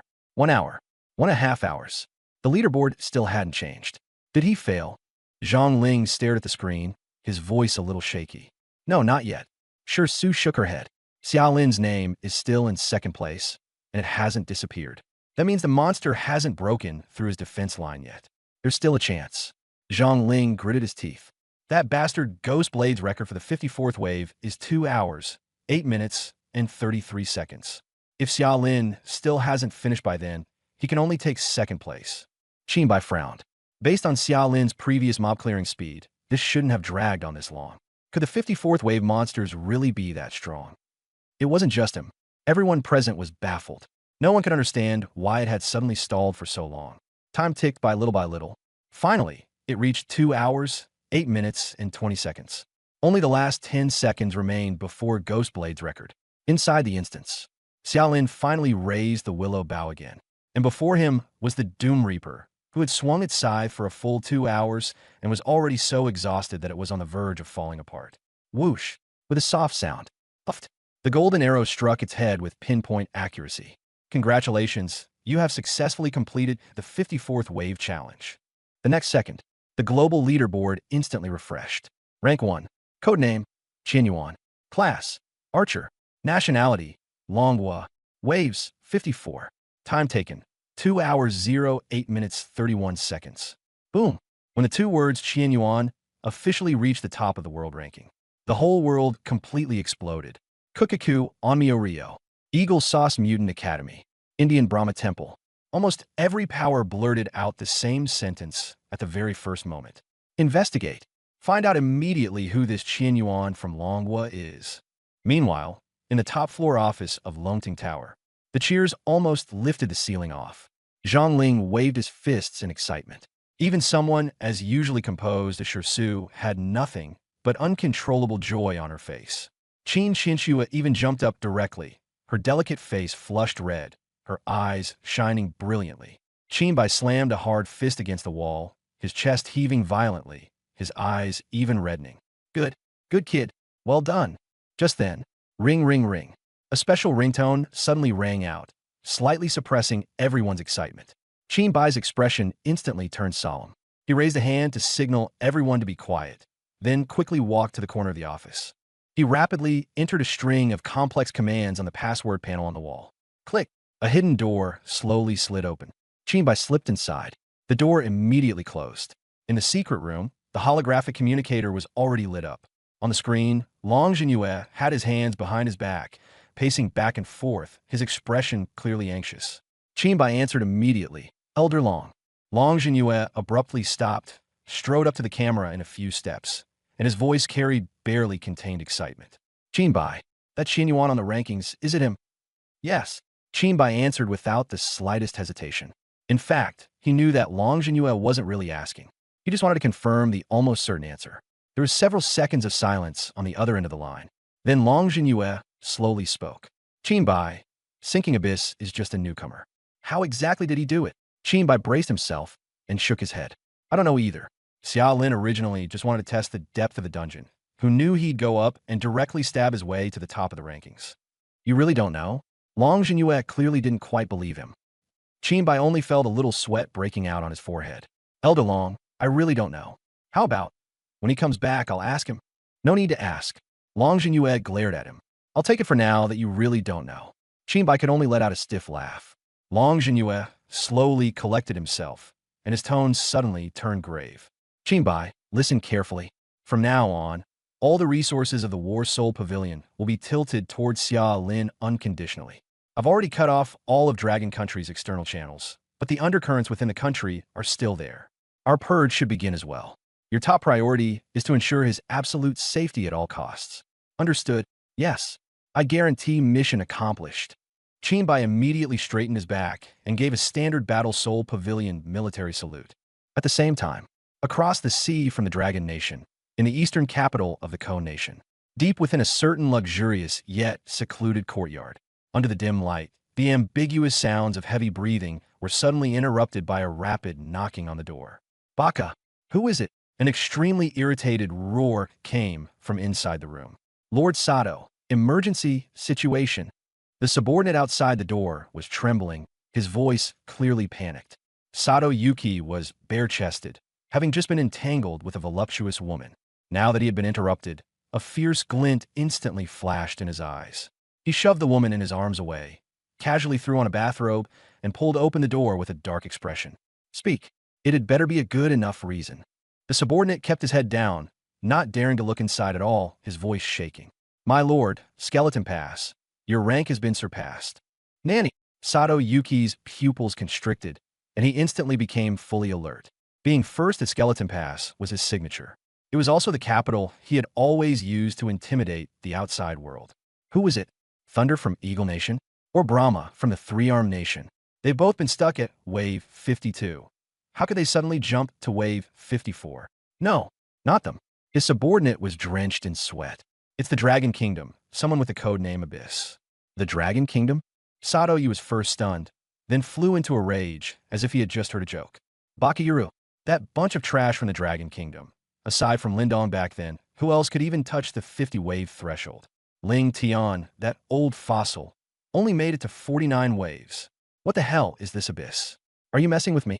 As he shouted, he brought up the global rankings. But when those two characters at the top of the list truly entered his eyes, Sato Yu froze completely. Abyss. Dragon Kingdom. Archer. An archer. Sato Yu was stunned. An archer, that garbage class. How could he possibly surpass me? The next second, he kicked his subordinate square in the stomach and roared in fury. Investigate. Find out everything about this Abyss right now. I want to know who he is. What methods he used. Only after he finished shouting did he notice Abyss's clear time. 2 hours 0, 8 minutes, 31 seconds. Then he looked at his own. 2 hours 0, 8 minutes, 33 seconds. 2 seconds. It was just 2 seconds short. PFF. Sato Yu only felt a rush of blood surge straight to his head. He was shaking all over with rage, his entire face twisted like a demon's. Bakayuru, Dragon Country bastards. A Dragon Country that he had never taken seriously at all. An archer class he regarded as trash. Had actually stepped on him and gone up. And by exactly 2 seconds. Those 2 seconds, whether coincidence or intentional, felt like a fierce slap right across his face. His face was practically swollen from the blow. Check it. Sato Yu's eyes were bloodshot as he roared at the subordinate. Use all our covert assets in the Dragon Nation. At any cost. I want Yuan's true identity. And I want all of his information. The subordinate flinched at the shouting and could only brace himself before speaking. And Master, we can't get in touch with the covert assets on the Dragon Nation side. What? Sato Yu's voice cut off abruptly. He whipped his head around, his gaze instantly turning as sharp as a blade. What did you say? Can't get in touch? What do you mean? The subordinate stammered. Since yesterday, the Dragon Nation suddenly unilaterally cut off all external conventional communication channels. Not just encrypted lines. Even civilian networks, satellite communications, and even access to submarine cables have all been strictly controlled. And they also shut down all external ports and suspended all international flights and shipping. The entire Dragon Nation, it's like it suddenly locked itself inside an iron barrel. Our people, they've all lost contact. Not a single message can get out. A blockade. Sato Yu froze. His eyes narrowed slightly, and his entire demeanor suddenly became calm. 龙国突然封锁自己，这绝对不正常. And yet, on the very day after the blockade was imposed, Longwa produced a Qianyuan who shot to the top of the rankings. How could there possibly be no connection? That Qianyuan, what exactly is his background? Could actually make Longwa achieve something like this? At this moment, for the first time, Sato Yu felt a truly bone-chilling aura emerging from the fog in the east. He knew very well, 30 years ago, in order to crush Longwa, what it's only a price his predecessors had paid. Investigate. Sato Yu's voice was so cold it was terrifying, and his killing intent was almost impossible to suppress. Use every means to investigate. Longwa has sealed off the ports. Even if you have to swim, you'll swim there for me. I must know who Qianyuan is. And also, what exactly Longwa is hiding. When Xiao Lin reappeared in the instant's teleportation hall, he let out a soft breath. The surge of power after his attributes skyrocketed left him very satisfied. This feeling was indeed exhilarating. Just then his phone rang. He took it out and saw that it was Qinbai calling. Hello, Uncle Qin. As soon as the call connected, Qinbai was so excited that his voice even sounded a little off. Xiao Lin, you brat. Well done. That was incredibly satisfying. First place in the world. Do you know what's going on outside right now? The whole Dragon Nation is practically exploding, and everyone's asking who Qianyuan is. After all these years, someone from our Dragon Nation has finally stood at the top again. So satisfying, just too satisfying. On the other end of the phone, Zhang Ling could also be heard shouting in excitement, along with Qin Qinshui's cheers. Xiao Lin smiled. Just luck. The instant's mechanism happened to suit him perfectly. Bullshit, what luck? That's strength. Qinbai corrected him without hesitation. Then he asked, where are you now? Still in the teleportation hall, getting ready to head back to Yunxi. All right, see you in Yunxi. After hanging up, Xiao Lin walked outside. The hall was buzzing with voices. Almost everyone was talking about Qianyuan, guessing who this suddenly emerged Dragon Nation archer really was. But no one knew that the person who had just created a miracle had quietly walked right past them. Xiao Lin went all the way into the underground parking garage. The huge garage was a little empty, the lighting somewhat dim, and the sound of engines occasionally drifted over from afar. His steps were steady, the soles of his shoes hitting the ground with clear, crisp echoes. When he was still some distance from the car, several strands of cold, killing intent instantly locked onto him. Xiao Lin's eyes narrowed slightly, but his steps never stopped. More than a dozen black shadows flashed out from behind the support pillars, as if they had been peeled straight out of the darkness. In the blink of an eye, they had completely blocked off his retreat. Not a single one of them spoke. Every one of them was carrying a fierce, killing aura, and more than a dozen pairs of icy eyes were fixed on Xiao Lin. All dressed in black, faces covered. The weapons in their hands were all different. Poisoned short blades, hook claws, shuriken, all glinting with cold light. The leader was a short, stout man with a sinister gaze. He stepped forward and spoke in stiff, strange dragon country language. Xiao Lin, countryman.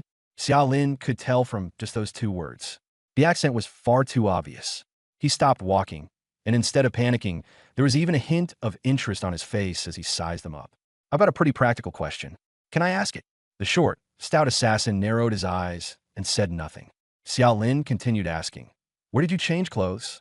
As soon as those words came out, the short, stocky assassin was stunned. What did he mean? What did he mean? Where did they change clothes?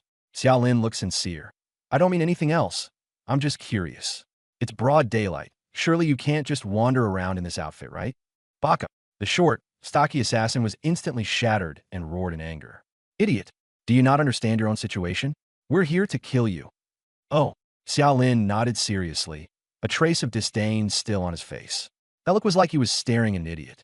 Xiao Lin, the short, stocky killer, had veins bulging at his temples, forcing himself hard to suppress the rage. The order above is, if you can win them over, do so. Killing them is only a last resort. Clenching his teeth, he spoke in a low voice. You were able to take in no Wakeman's spear of burning worlds head-on and survive. With such defensive power, you have already made the Empire uneasy. Someone like you will surely become a grave threat to the Empire in the future. Xiao Lin nodded with feigned seriousness. What you said makes sense. The short, stocky assassin nearly lost his breath. At a time like this, shouldn't this kid be nervous? Shouldn't he be scared? From beginning to end, the reaction was just like that of a lunatic. First, asked them where to change clothes, and now they're putting on such a serious expression. What is this if not an idiot? He took a deep breath and forcibly continued the mission. Xiaolin, the Dragon Nation's border closure this time, is because of you, right? Xiaolin shrugged and did not answer. The short, stocky killer was grinding his back molars almost to pieces, still forcing himself to hold back his fury. A talent like you, staying in the Dragon Kingdom would only be a waste of your gifts. Our empire values talent. As the saying goes, those who understand the times are exceptional men. Puff. Before he could finish speaking, Xiaolin burst out laughing. This internet catchphrase coming out of his mouth was just way too absurd. Bakairu, the short, stocky assassin, really blew up this time. Even with death at hand, you still dare act so cocky. You ignorant Dragon Nation pig. The smile on Xiaolin's face vanished in an instant. His gaze also turned cold. TCH, if you can't take it, then stop running your mouth. His arm shook, and a willowwood bow appeared directly in his hand. The short, stocky assassin glanced at that novice bow, his eyes full of contempt. Looking for death, he abruptly waved his hand. The killing intent of more than 10 assassins behind him erupted at the same time. Just then, a sudden change occurred. Whoosh, whoosh, whoosh. 3 black shadows, fast to the extreme, like lightning tearing through the night, appeared without warning outside the encirclement. They appeared too fast. Who knew how many times faster than this group of Koku assassins they were? A far colder aura of death instantly pressed down. Clear the field. A voice without the slightest emotion rang out. The next second, the 3 black shadows moved at once. There was no deafening explosion, no flashy special effects, not even the sound of weapons clashing. What rang out in the garage was only the poochie sound of blades slicing into flesh and the crack of bones breaking. Those 3 figures moved like ghosts, flashing in and out among more than a dozen assassins. Their movements were chillingly clean. With every flash, someone fell, clutching their throats, clutching their chests. They collapsed to the ground with terror in their eyes. This so-called Imperial Dark Unit was nothing but shit in front of these 3. Baka, who are you? Fall back. Form up and defend. The short, stocky leader's face went pale as he shouted desperately, trying to organize the last bit of resistance. The poison-coated short blade in his hand glowed with a faint blue chill as he drove it with all his strength toward a black shadow that had rushed up to him. But what answered him was only a blade flash, so fast it was almost impossible to see. Whoosh! A cold gleam flashed. The short, stocky leader froze instantly. The short blade in his hand clattered to the ground. He looked down and saw that his chest had already been slashed open by a horrifying wound, cutting diagonally through him and nearly splitting his whole body in 2. Blood sprayed everywhere. He opened his mouth, wanting to speak, but only let out a wheezing ha-ha sound. His eyes quickly dimmed. With a thud, he fell to the ground. He died with his eyes still open, crushed, in less than 10 seconds.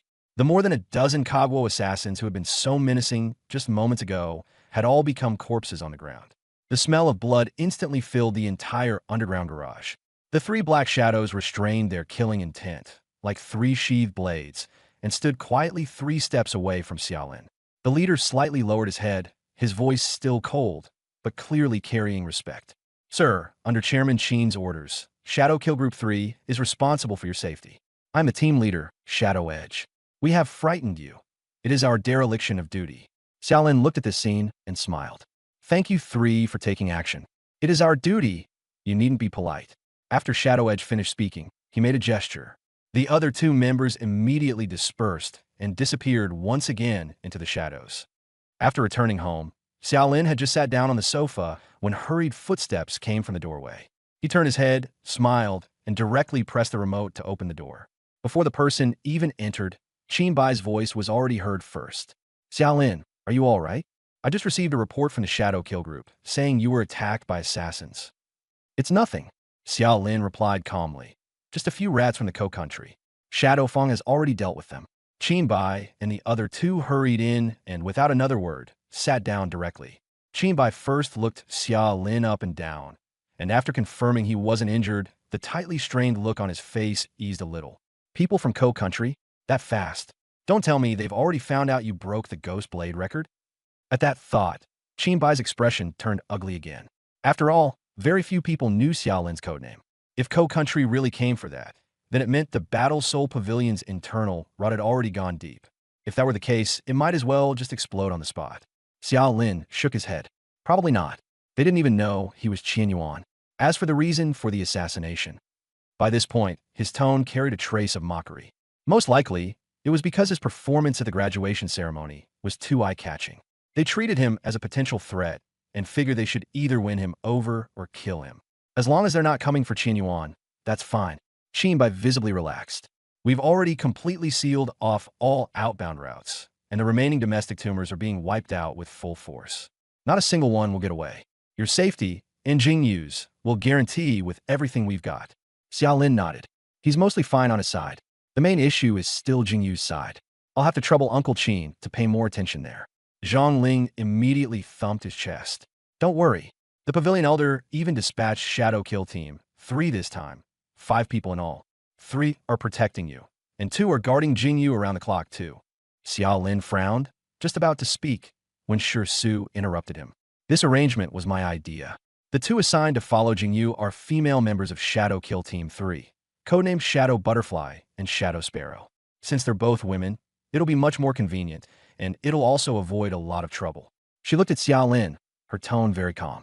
You wouldn't want your little sister eating, sleeping, or even changing clothes with several grown men standing around her, would you? Xiao Lin froze for a moment. His expression visibly softened, but he was still a little hesitant. Shi Su added, don't worry, I'll also be staying close to Jingyu all the time and providing personal protection. Hearing this, Xiao Lin finally felt completely reassured and quickly stood up to express his thanks. All right, enough with the formalities. Zhang Ling pulled him back onto the sofa. The few of them smiled and looked at Xiao Lin, making him feel a little creeped out. Qin Bai sighed and said with a smile, Xiao Lin, today Longwu really let out a huge sigh of relief. From now on, you're already a hero of Longwu. Uncle Qin, he's also a Longwu citizen. Being stared at made Xiao Lin a bit uncomfortable, so he could only quickly jump in. Aha, well said. Qin Bai's smile widened even more. Then, he suddenly changed the subject. By the way, you kid, what happened in Wave 54? You dragged it out for more than 2 hours. You nearly scared me into a heart attack. At your pace before, there was no way it should have taken that long. Hearing this, the corners of Xiao Lin's mouth slowly curled up. Nothing. I just figured I should leave a little hope for that Koga guy named Ghost Blade to overtake me. Hope to overtake you. Qin Bai was first stunned, then suddenly realized what he meant and drew a sharp breath. This, you little rascal, were you fishing? You deliberately stalled for those 2 seconds because you wanted to bait him into going all out for Wave 55. Xiao Lin's tone was very calm. He's been at the top of the world for so long, and then suddenly gets knocked down by some nobody by just 2 seconds at that. He'd probably be very unwilling to accept that. Ha, good, good. Qin Bai burst out laughing as soon as he heard it. Luring the tiger out of the mountains, you've really figured out how to play this. As long as he fails one challenge, all the results he's accumulated before will be wiped clean. By then, let alone first place, he won't even be able to hold on a second. He'll be kicked straight off the leaderboard. He was laughing out loud, but the hatred in his voice was completely unconcealed. For the Ko Kingdom, Qin Bai carried a real blood feud in his heart. So looking at it this way, you probably won't be pushing through any more stages for a while, right? Qin Bai asked. Xiao Lin nodded. Yeah, I'm planning to give Ghost Blade a little time to take the bait. Qin Bai nodded. According to the requirements you mentioned yesterday, I've already had people collect level 30 reincarnation altar scrolls nationwide. They should be arriving one after another over the next 2 days. Even if you temporarily stop farming Skeleton Pass, you won't be short on monster resources. After hearing this, Xiao Lin's eyes lit up, and he was just about to thank him. Qin Bai waved him off immediately. No rush to thank me yet. As for gear, do you need anything? Just say the word. Xiao Lin fell into thought for a moment. His attributes were indeed absurdly high now, but the equipment on him was in truth a little shabby. Besides the epic willow bough in his hand and the Mang Dragon ring given by Shi Su, the rest was basically just barely serviceable. After thinking it over, he said, Uncle Qin, he does need to replace a few pieces of equipment. See if you can help him find something suitable. No problem. Qin Bai replied very simply. What does he need? Tell me. Xiao Lin said, besides the weapon and one ring, the other gear should basically all be replaced. Oh right, one glove is still pretty good too, so that doesn't need to be changed. He was naturally referring to the Wolf King's grip drop from the newbie dungeon. The stats were average, but the charge skill attached to it was still somewhat useful to him. Qin Bai nodded. What are your requirements? Xiaolin thought seriously for a moment. In terms of stats, what he needs most is a percentage increase in attack power and HP. Percentage bonuses will benefit him the most. Second, it'd be best if it comes with some skills suited for an archer, like increased range or area damage skills. The equipment level doesn't matter. As long as the affixes are strong enough, he can use it. For him, the base stats of the equipment were actually not the main point. The affixes and bonuses were the core. All right, got it. Qinbai nodded. I'll bring it to you tomorrow. After saying that, he seemed to remember something else. Oh, right. I also gave you the highest level auction privileges at the Nanshur Trading Hall. If you ever get top-tier gear you can't use yourself, you don't need to make a trip to the trading hall anymore. You can list it for auction directly on the system panel. Xiaolin was silent for 2 seconds, then asked weakly, Is the handling fee expensive? Qinbai grinned. Not expensive.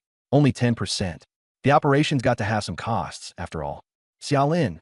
After seeing Qinbai and the others off, Xiaolin quickly filled his stomach and then went out again. Teleportation Center. The lobby was bustling with people coming and going. As soon as he stepped inside, he heard a familiar voice. Lin Yi.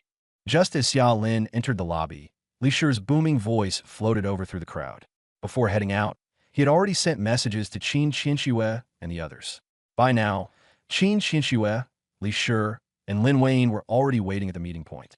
The moment they saw him, they immediately gathered around. Seeing that the three had waited quite a while, Xiaolin apologized first. Li Shi rubbed his hands together, his round face full of excitement.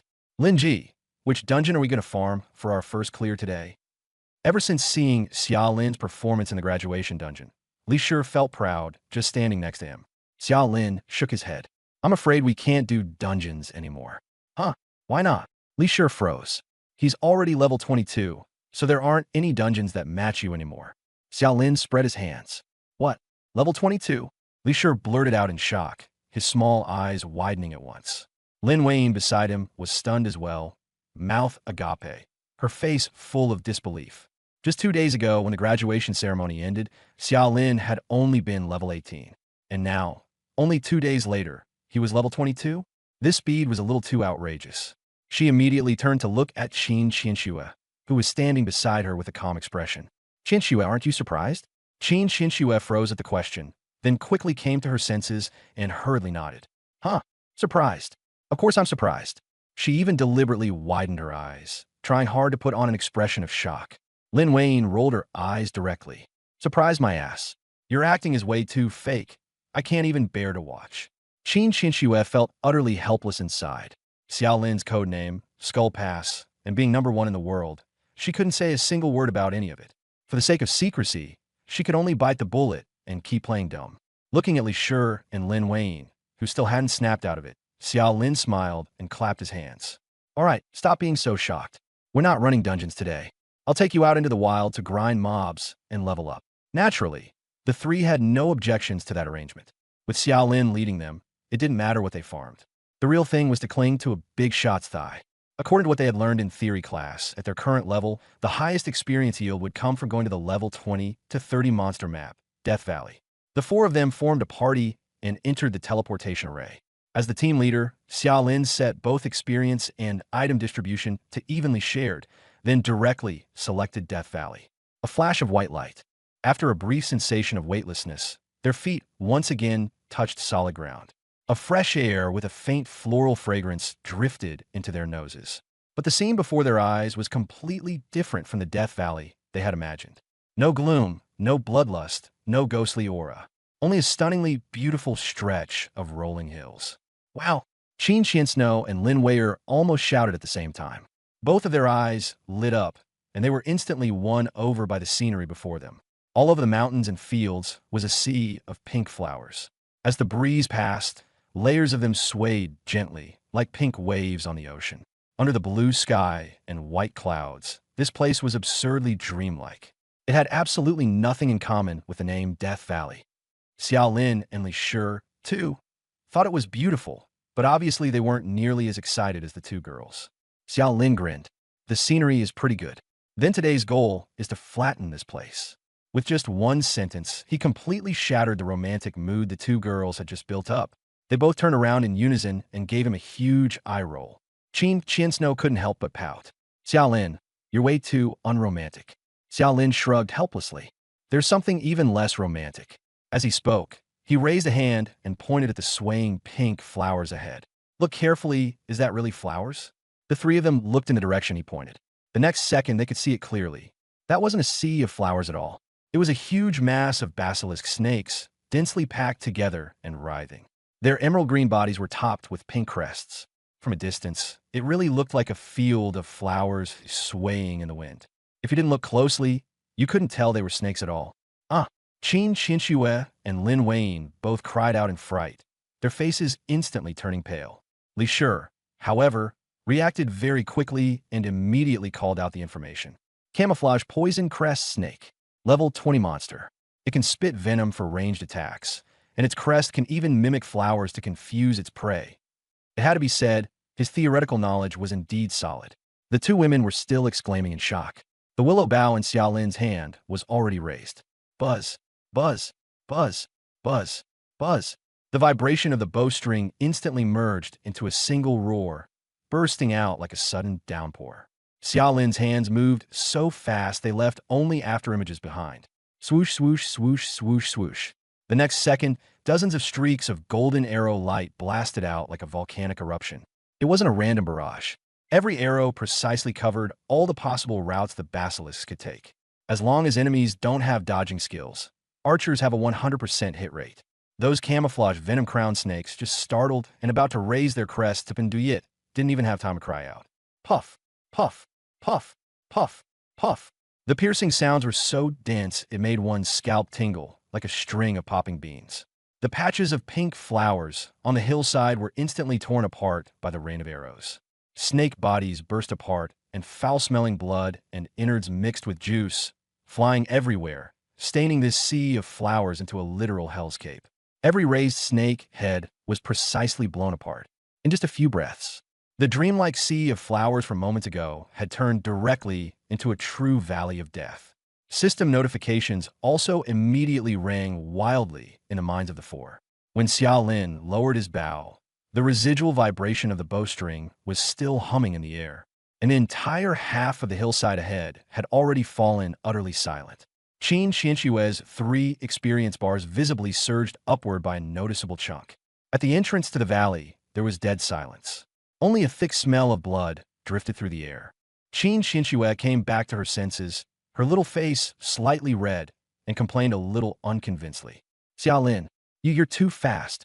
Xiao Lin froze for a moment, his expression turning a little strange. Li Shi and Lin Wayne finally snapped out of their shock as well. Li Shi chuckled, wiggling his eyebrows. Qin goddess, you can't just say things like that. Fast, which man could handle that? Only then did Qin Qinshu realize how badly her words had come out. Her face instantly flushed red, both embarrassed and annoyed. Fatso, what nonsense are you spouting? Hey, Lin Wayne immediately cut in with a smile, clearly enjoying the chaos. Qinshu, I've got to say something here. Men need some dignity when they're out and about. How can you shout something like that in public? Li Shi broke into an even wider grin the moment he heard that. You guys. Qin Qinshue's face was completely red, and she stamped her feet anxiously. I'm at his monster-clearing speed was too fast. I hadn't even summoned my dragons yet. They didn't get to eat a single bit of experience. Only then did Xiao Lin understand, and he scratched his head. Oh, so you were just summoning too slowly. The moment he said that, Qin Qinshu nearly passed out from rage on the spot. Lin Wayne and Li Shi both face-bombed in unison. That straight man trait of his was truly hopeless. Let's go. This way is cleared. On to the next point. Xiao Lin called out and headed straight into the valley. The terrain inside Death Valley was very complicated. There was often a considerable distance between monster spawn points. The four of them moved forward along the path. The pink sea of flowers slowly disappeared, replaced by strange rocks and black shrubs. At last, it had a bit of the eerie feel a Death Valley should have. Traveling was boring enough as it was. At that moment, Lin Wayne nudged Li Shi with her elbow. Fatty, you think this year the War Soul Pavilion is only recruiting 3 people. Xiao Lin and Qinshu are definitely in, so for the last spot. As soon as she said that, the atmosphere grew a little subtle. Xiao Lin and Qin Qinshu didn't stop walking, but their ears were clearly pricked up. Li Shi frowned with his chubby face and rubbed his hands together, looking a bit awkward. By the rules in previous years, they definitely look at potential and level. Lin Beauty, You're an ice mage. Your output is steady, your control is strong, and your potential is high. As for me, a sigil mage, I'm okay at support, but when it comes to one-on-one combat. He stopped there and gave a dry laugh, his meaning already very clear. Warsoul Pavilion was the only official Awakener organization in Longwa. Its resources and opportunities were nothing an academy could compare to. It was the place countless Awakeners dreamed of entering. But there were only 3 spots in Nan City. Xiao Lin and Qin Qianxue had already secured 2 of them. For the remaining one, the choice could basically only be between Li Shi and Lin Wayne. By their original standards, neither of them was necessarily qualified. But because they had teamed up with Xiao Lin during the graduation assessment, their levels had pulled far ahead of a large number of their classmates. So the last spot would most likely be decided between the 2 of them.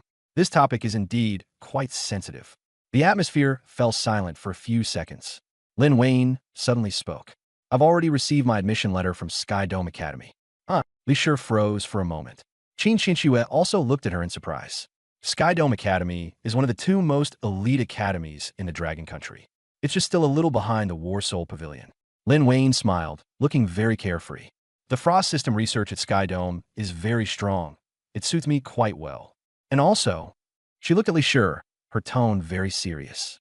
Your curse seal ability would be more helpful to Xiao Lin. I won't compete for the Warsoul Pavilion spot anymore. Fatty, you should go. Li Shi was completely stunned.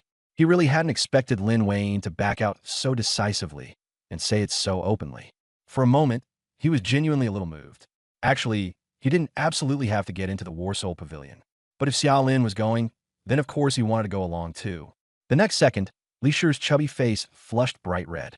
Miss Lin, for your great kindness, I have no way to repay you. This humble one can only offer myself in marriage. Get lost. Lin Wayne waved her hand with a look of disgust. Quit with that crap. Just work hard to improve yourself. As long as you don't get into the Battle Soul Pavilion and embarrass our South City.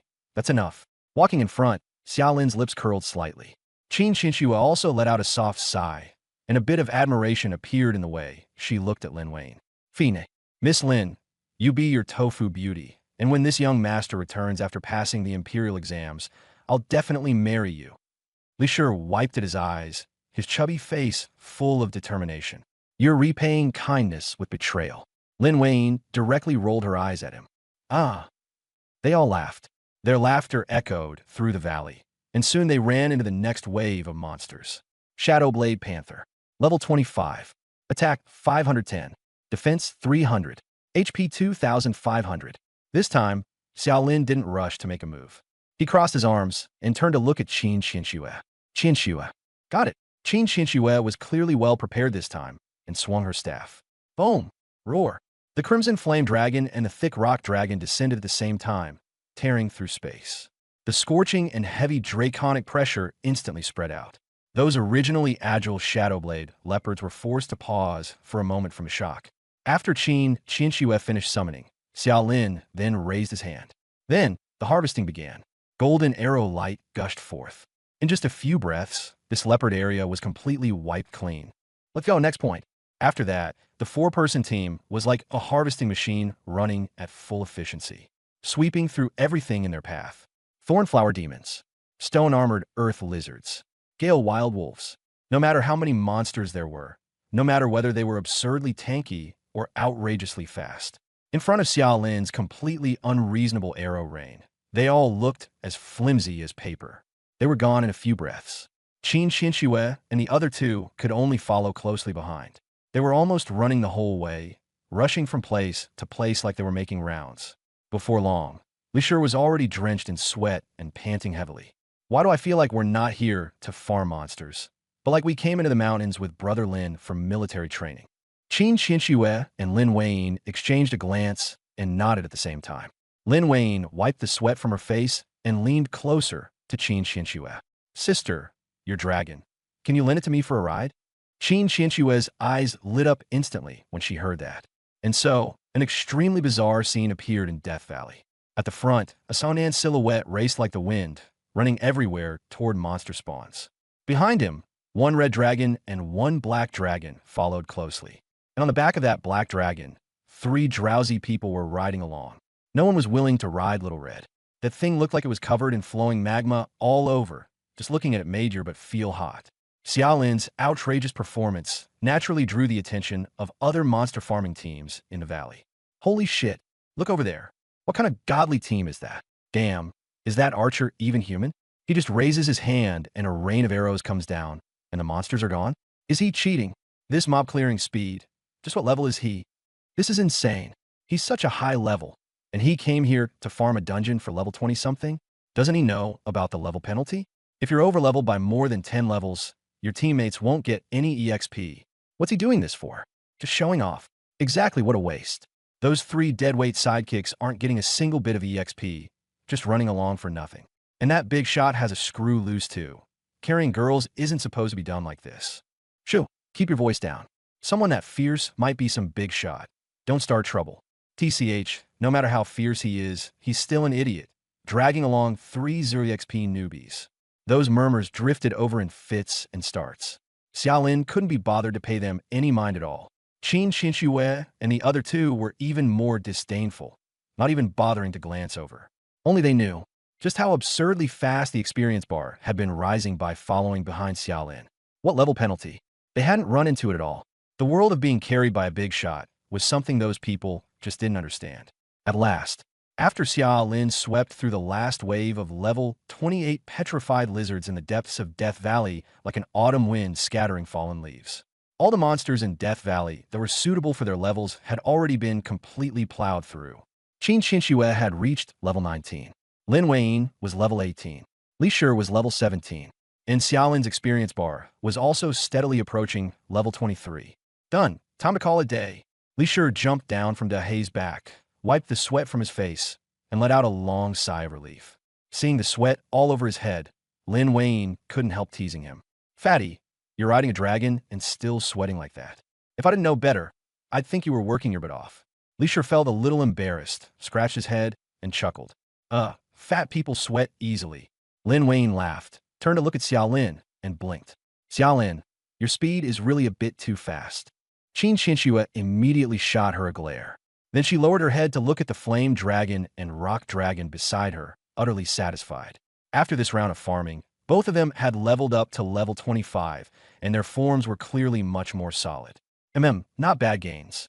Xiaolin naturally pretended not to understand Lin Weiyin's meaning, nodded, and casually swept a glance over the cleared valley. After this wave, he had also accumulated quite a lot of experience and attribute points. Let's go back to the entrance teleport point for another round. Naturally, no one had any objections. They turned around and were about to head back the way they came. But just as they were about to return, rumble, rumble, rumble, the entire Death Valley suddenly shook violently without any warning. The ground trembled and cracked like an earthquake. Massive boulders on the mountain walls on both sides alone crashed down, and dust and smoke surged into the sky. What's going on? An earthquake? Li Shi cried out in alarm, slipped underfoot, and nearly sat down on the ground. Be careful, it's not an earthquake. Xiaolin's gaze instantly sharpened as he fixed his eyes tightly on the center of the valley ahead. The ground there was bulging wildly, as if something was about to push up from underground. Qin Xinxue reacted just as quickly. At a thought, Xiao Hong and Da Hei instantly moved in front of the 4 of them, letting out low growls in their throats as they stood fully on guard. Roar! The next second, an extremely savage roar erupted from deep underground. Within that sound was an endless aura of destruction, blasting into everyone's ears like thunder. Immediately after, a terrifying pressure, so suffocating it made it hard to breathe, swept across the entire valley like a tsunami. Crack! Boom! Ugh. The ground at the center of the valley suddenly exploded into a huge crater dozens of meters in diameter. Scalding waves of heat, carrying a pungent sulfur stench, burst out in an instant. Under the shocked gazes of the 4, an enormously exaggerated figure slowly pigned its head from the shattered rock layers. That head was hideous beyond measure. The monster had finally emerged completely. Its entire body was covered in dark crimson rock armor, with magma-like patterns flowing across the surface. Its back was hunched high like a small mountain, covered all over with sharp bone spurs. Its limbs were terrifyingly thick. With every step it took, the ground trembled along with it. That tail, covered in barbs, casually lashed out, and several boulders the size of houses were instantly smashed to pieces. The next second, a system notification sounded simultaneously in the minds of all awakened ones in Dragon Nation. BOSS announcement. Level 40 Field Lord Boss. Molten Crocodile. Saldos has appeared in Death Valley. Effective immediately. Teleport access into Death Valley will be closed to awakened ones above level 50. The announcement was broadcast 3 times. In an instant, the entire Dragon Nation exploded. A wild level boss above level 20 is guaranteed to drop 1 golden legendary piece of equipment. Just this one rule was enough to drive all Awakeners crazy. In Kyoto, at the headquarters of the War Soul Pavilion, the order was issued immediately. Notify all War Soul Pavilion Awakeners from level 30 to 50 right away. Stop everything you're doing and head to Death Valley at once. Although a level 40 wild boss wasn't considered especially high tier, legendary gear was far too precious. Especially if it dropped an accessory, it was basically a national treasure. In an instant, all Awakeners in the Dragon Nation below level 50, whether they were fighting desperately in dungeons or sleeping in bed, upon hearing the announcement, all rushed toward the Death Valley teleport point like mad. And in Death Valley, Xiaolin raised his head and looked at the mountain-like monster before him. Molten Lava Crocodile, Sardwa. Boss. Level, 40, Lord Grade. Attack, 26,000. Defense, 9,000. HP, 50 million. Skill 1. Soul-Shattering Roar. Stuns all enemies within a 50-meter radius for 3 seconds. Cooldown 1 minute. Skill 2. Slaughter Feast. Each time it kills an awakened, it restores 1% of its own HP. As expected of a Lord tier boss. With these stats and skill combination, is practically invincible to ordinary awakened below level 50. Not to mention that 26,000 attack power. Just 50 million HP alone is enough to make one's scalp tingle. Add in the second skill, and it's nearly impossible to die. No wonder back then, in order to kill a Lord boss, South Korea mobilized the entire nation and still had to fight for a full week before taking it down. By then, the molten giant crocodile had already completely crawled out of the fissure. Its wheel-sized vertical pupils instantly locked onto the 4 of Xiaolin's group. Sticky saliva dripped from the corners of its mouth, corroding the ground into hissing white smoke. Run! Xiaolin's pupils contracted as he bellowed at Qin Xinxue and the other 2. The 3 reacted quickly enough upon hearing this. They hesitated not at all and turned to flee. But it was still too late. Roar! The molten giant crocodile suddenly threw its massive head up. Soul-Shattering Roar activated. A terrifying sound wave exploded like a tangible force.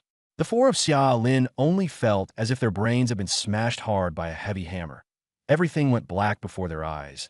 The world spun wildly, and their bodies instantly froze in place, completely out of their control. With one successful strike, the molten giant crocodile did not pause even for a moment. The huge tail came down like a battering ram, whipping through the air with a shriek as it fiercely lashed toward Xiaolin, who was closest to it. At this moment, Xiaolin was still dizzy. Even though he knew the tail was coming down, his body couldn't move at all. Boom! A dull boom exploded. A transparent shield instantly lit up around Xiaolin. Countless hexagonal crystal grids flashed by. Shield 231153/247953. That strike directly knocked off more than 10,000 shield points. Xiaolin's current HP was nearly 30,000, and his defense was over 9,200. But without the war-spirited barrier shielding him, he absolutely wouldn't be able to withstand 3 hits from 26,000 attack power. The 3-second stun ended. Xiaolin's eyes immediately cleared, but the molten lava crocodile opposite him was a little baffled. It clearly couldn't understand. Why had this little bug taken its tail strike and still not been smashed apart? However, it was ultimately just a monster driven by the instinct to kill, and it couldn't be bothered to think too much about it. After a roar, its tail rose up again. But this time, its target was no longer Xiaolin, but the 3 of Qin Xinxue, who were about to run out of attack range. Watch out! Xiaolin's expression changed, and he immediately shouted. With 26,000 attack, he can still endure it with a shield up. But if Qin Xinxue and the others take even 1 hit, they're done for. The 3 of them instinctively looked back, just in time to see that tail, like a gigantic steel whip, carrying a world-destroying momentum as it slammed down fiercely from the sky. The 3 of them were instantly terrified out of their wits. Dahi! Block it! Qin Xinxue's face turned pale, but her mind was still fairly clear. She immediately shouted coldly. Dahi suddenly turned around and roared as it charged forward. Boom! A deafening crash. Dahe's massive body collided with the giant tail. The next second, its rock-like body was instantly covered in cracks.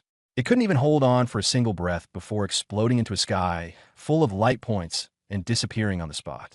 Although it didn't manage to block it for long, it still managed to stop that tail strike. Qin Xinxue felt a sharp pang in her heart, but she didn't have time to grieve. She dragged Lin Wayne and Li Shi and desperately kept running outside. But in that glance back, she noticed Xiaolin was actually still standing where he was.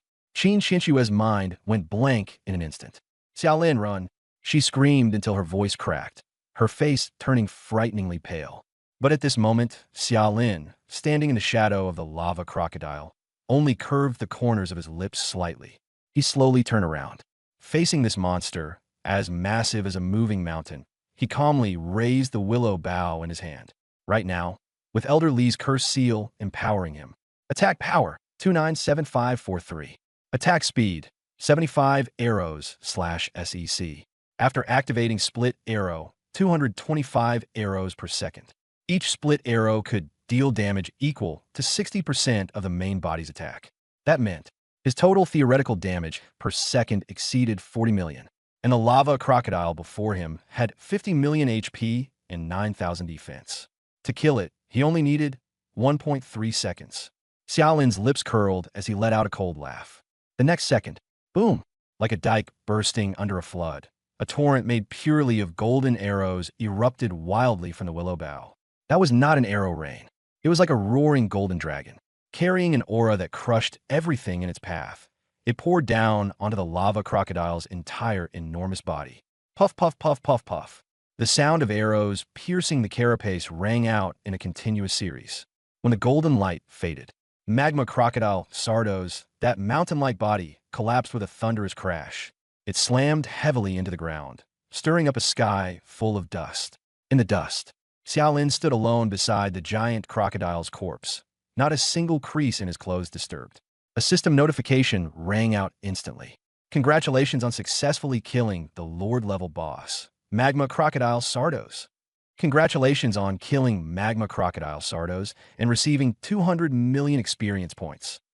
Congratulations on killing Magma Crocodile Sardos and receiving 30 million gold coins. Congratulations on obtaining a legendary item, Purple Cloud Wings, legendary. Congratulations, you have leveled up to level 23. Congratulations, you have leveled up to level 24.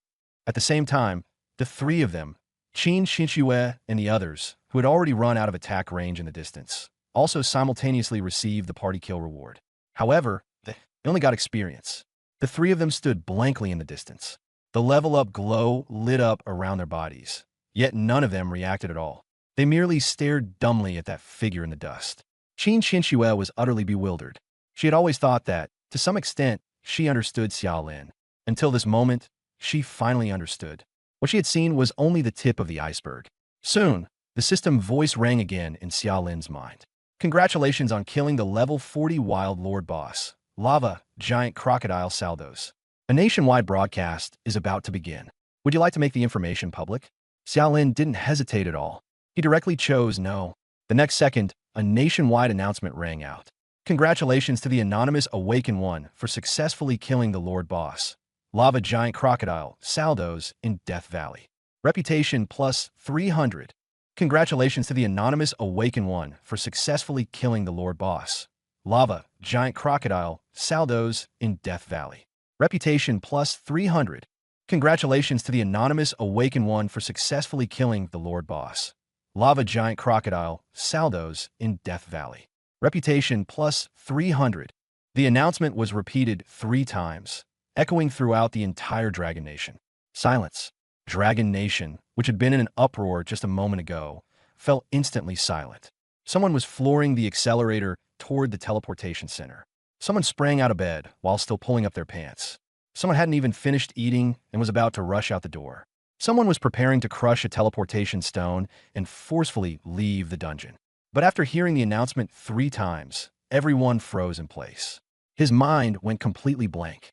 Near the entrance to Death Valley, the people who had just been mocking Xiaolin's team were all frozen there as well. Each of them wore only a blank look on their faces. It was as if the whole world had been hit with the pause button. After a brief silence, boom, The entire dragon nation instantly blew up. What happened? Who did it? Instant killed a level 40 lord boss.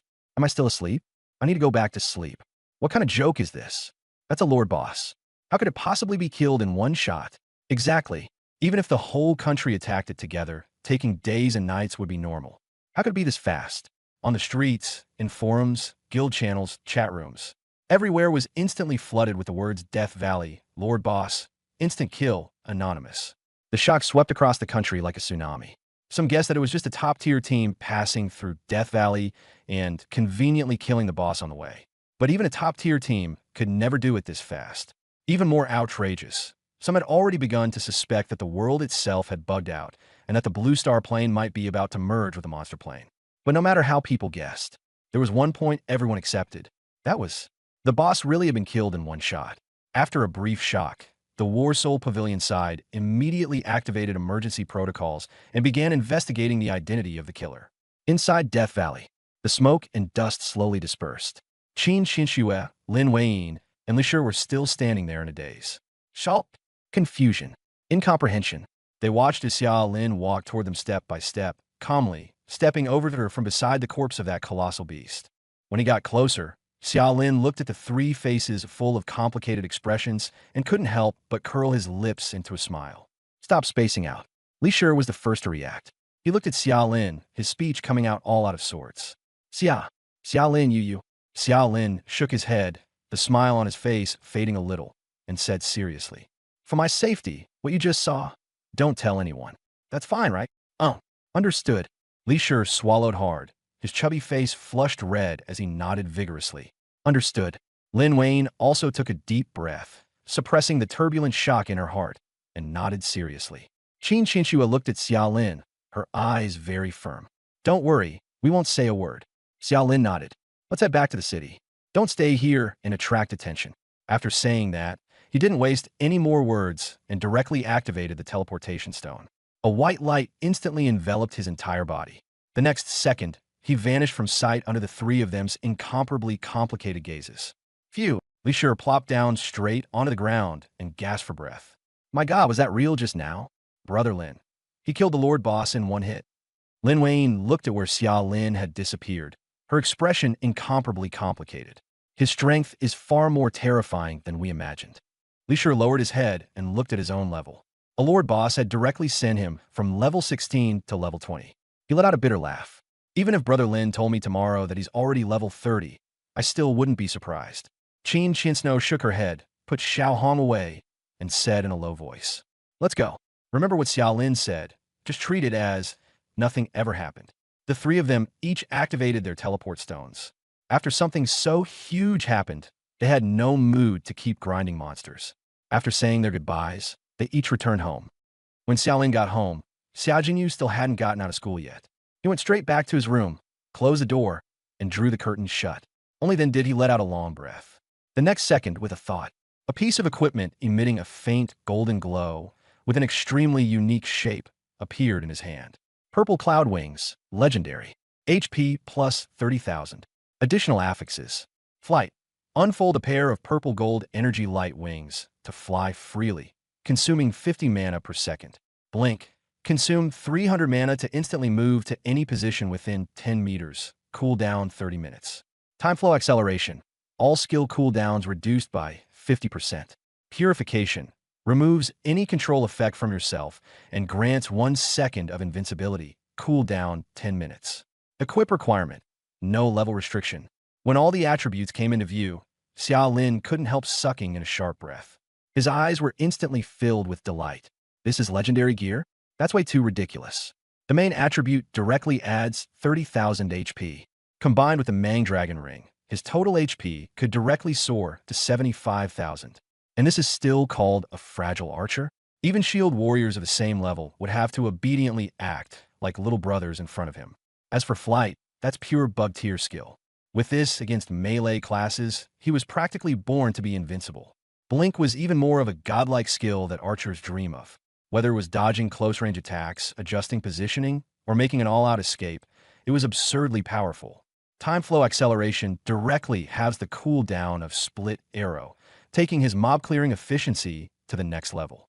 As for purification, for a range class that fears being crowd-controlled to death the most, this is basically a second life. Perfect, Xiaolin said only 2 words. With this piece of equipment, his combat power had just jumped by a huge margin. Suppressing the excitement in his heart, Xiaolin directly equipped the purple cloud wings. When the equipment attached to his body, there was almost no sense of foreign object at all. It was as if another invisible layer of energy had been added to his back. Xiaolin's thoughts moved. Whoosh! A pair of purple gold light wings, with a wingspan of more than 3 meters, instantly spread out from his back. Completely formed from energy, with tiny streaks of starlight flowing along the edges. An incomparably light sensation instantly surged through his entire body. He tried gently flapping them. His whole body immediately left the ground and floated up. Although the room wasn't large, this feeling of escaping gravity still made him feel incredibly refreshed. After a moment, he slowly landed. The light wings then folded back in. The purple gold glow gradually drew inward, and in the end seemed to wrung into his body, leaving only a very faint ripple of energy behind his back. And just as Xiaolin equipped the purple cloud wings, the global equipment rankings have changed. This list is automatically generated by the world rules, updated in real time, and cannot be interfered with by anyone. Almost all top powerhouses and major factions keep their eyes on it, because this ranking only includes equipment of legendary tier and above. The ranking changes dynamically according to the overall value of the equipment. Originally, the third place was the legendary breastplate held by the top powerhouse Musk of the Eagle Country, Titan's Heart. With its terrifying defense and one-time resurrection ability, this equipment had an enormous reputation. It was also one of the Eagle Country's important deterrents. But at this very moment, the name Titan's Heart was directly pushed down. A new third place appeared brazenly. Purple Cloud Wings, legendary. Holder, Anonymous. Nation, Dragon Country. Boom! The entire blue star trembled instantly.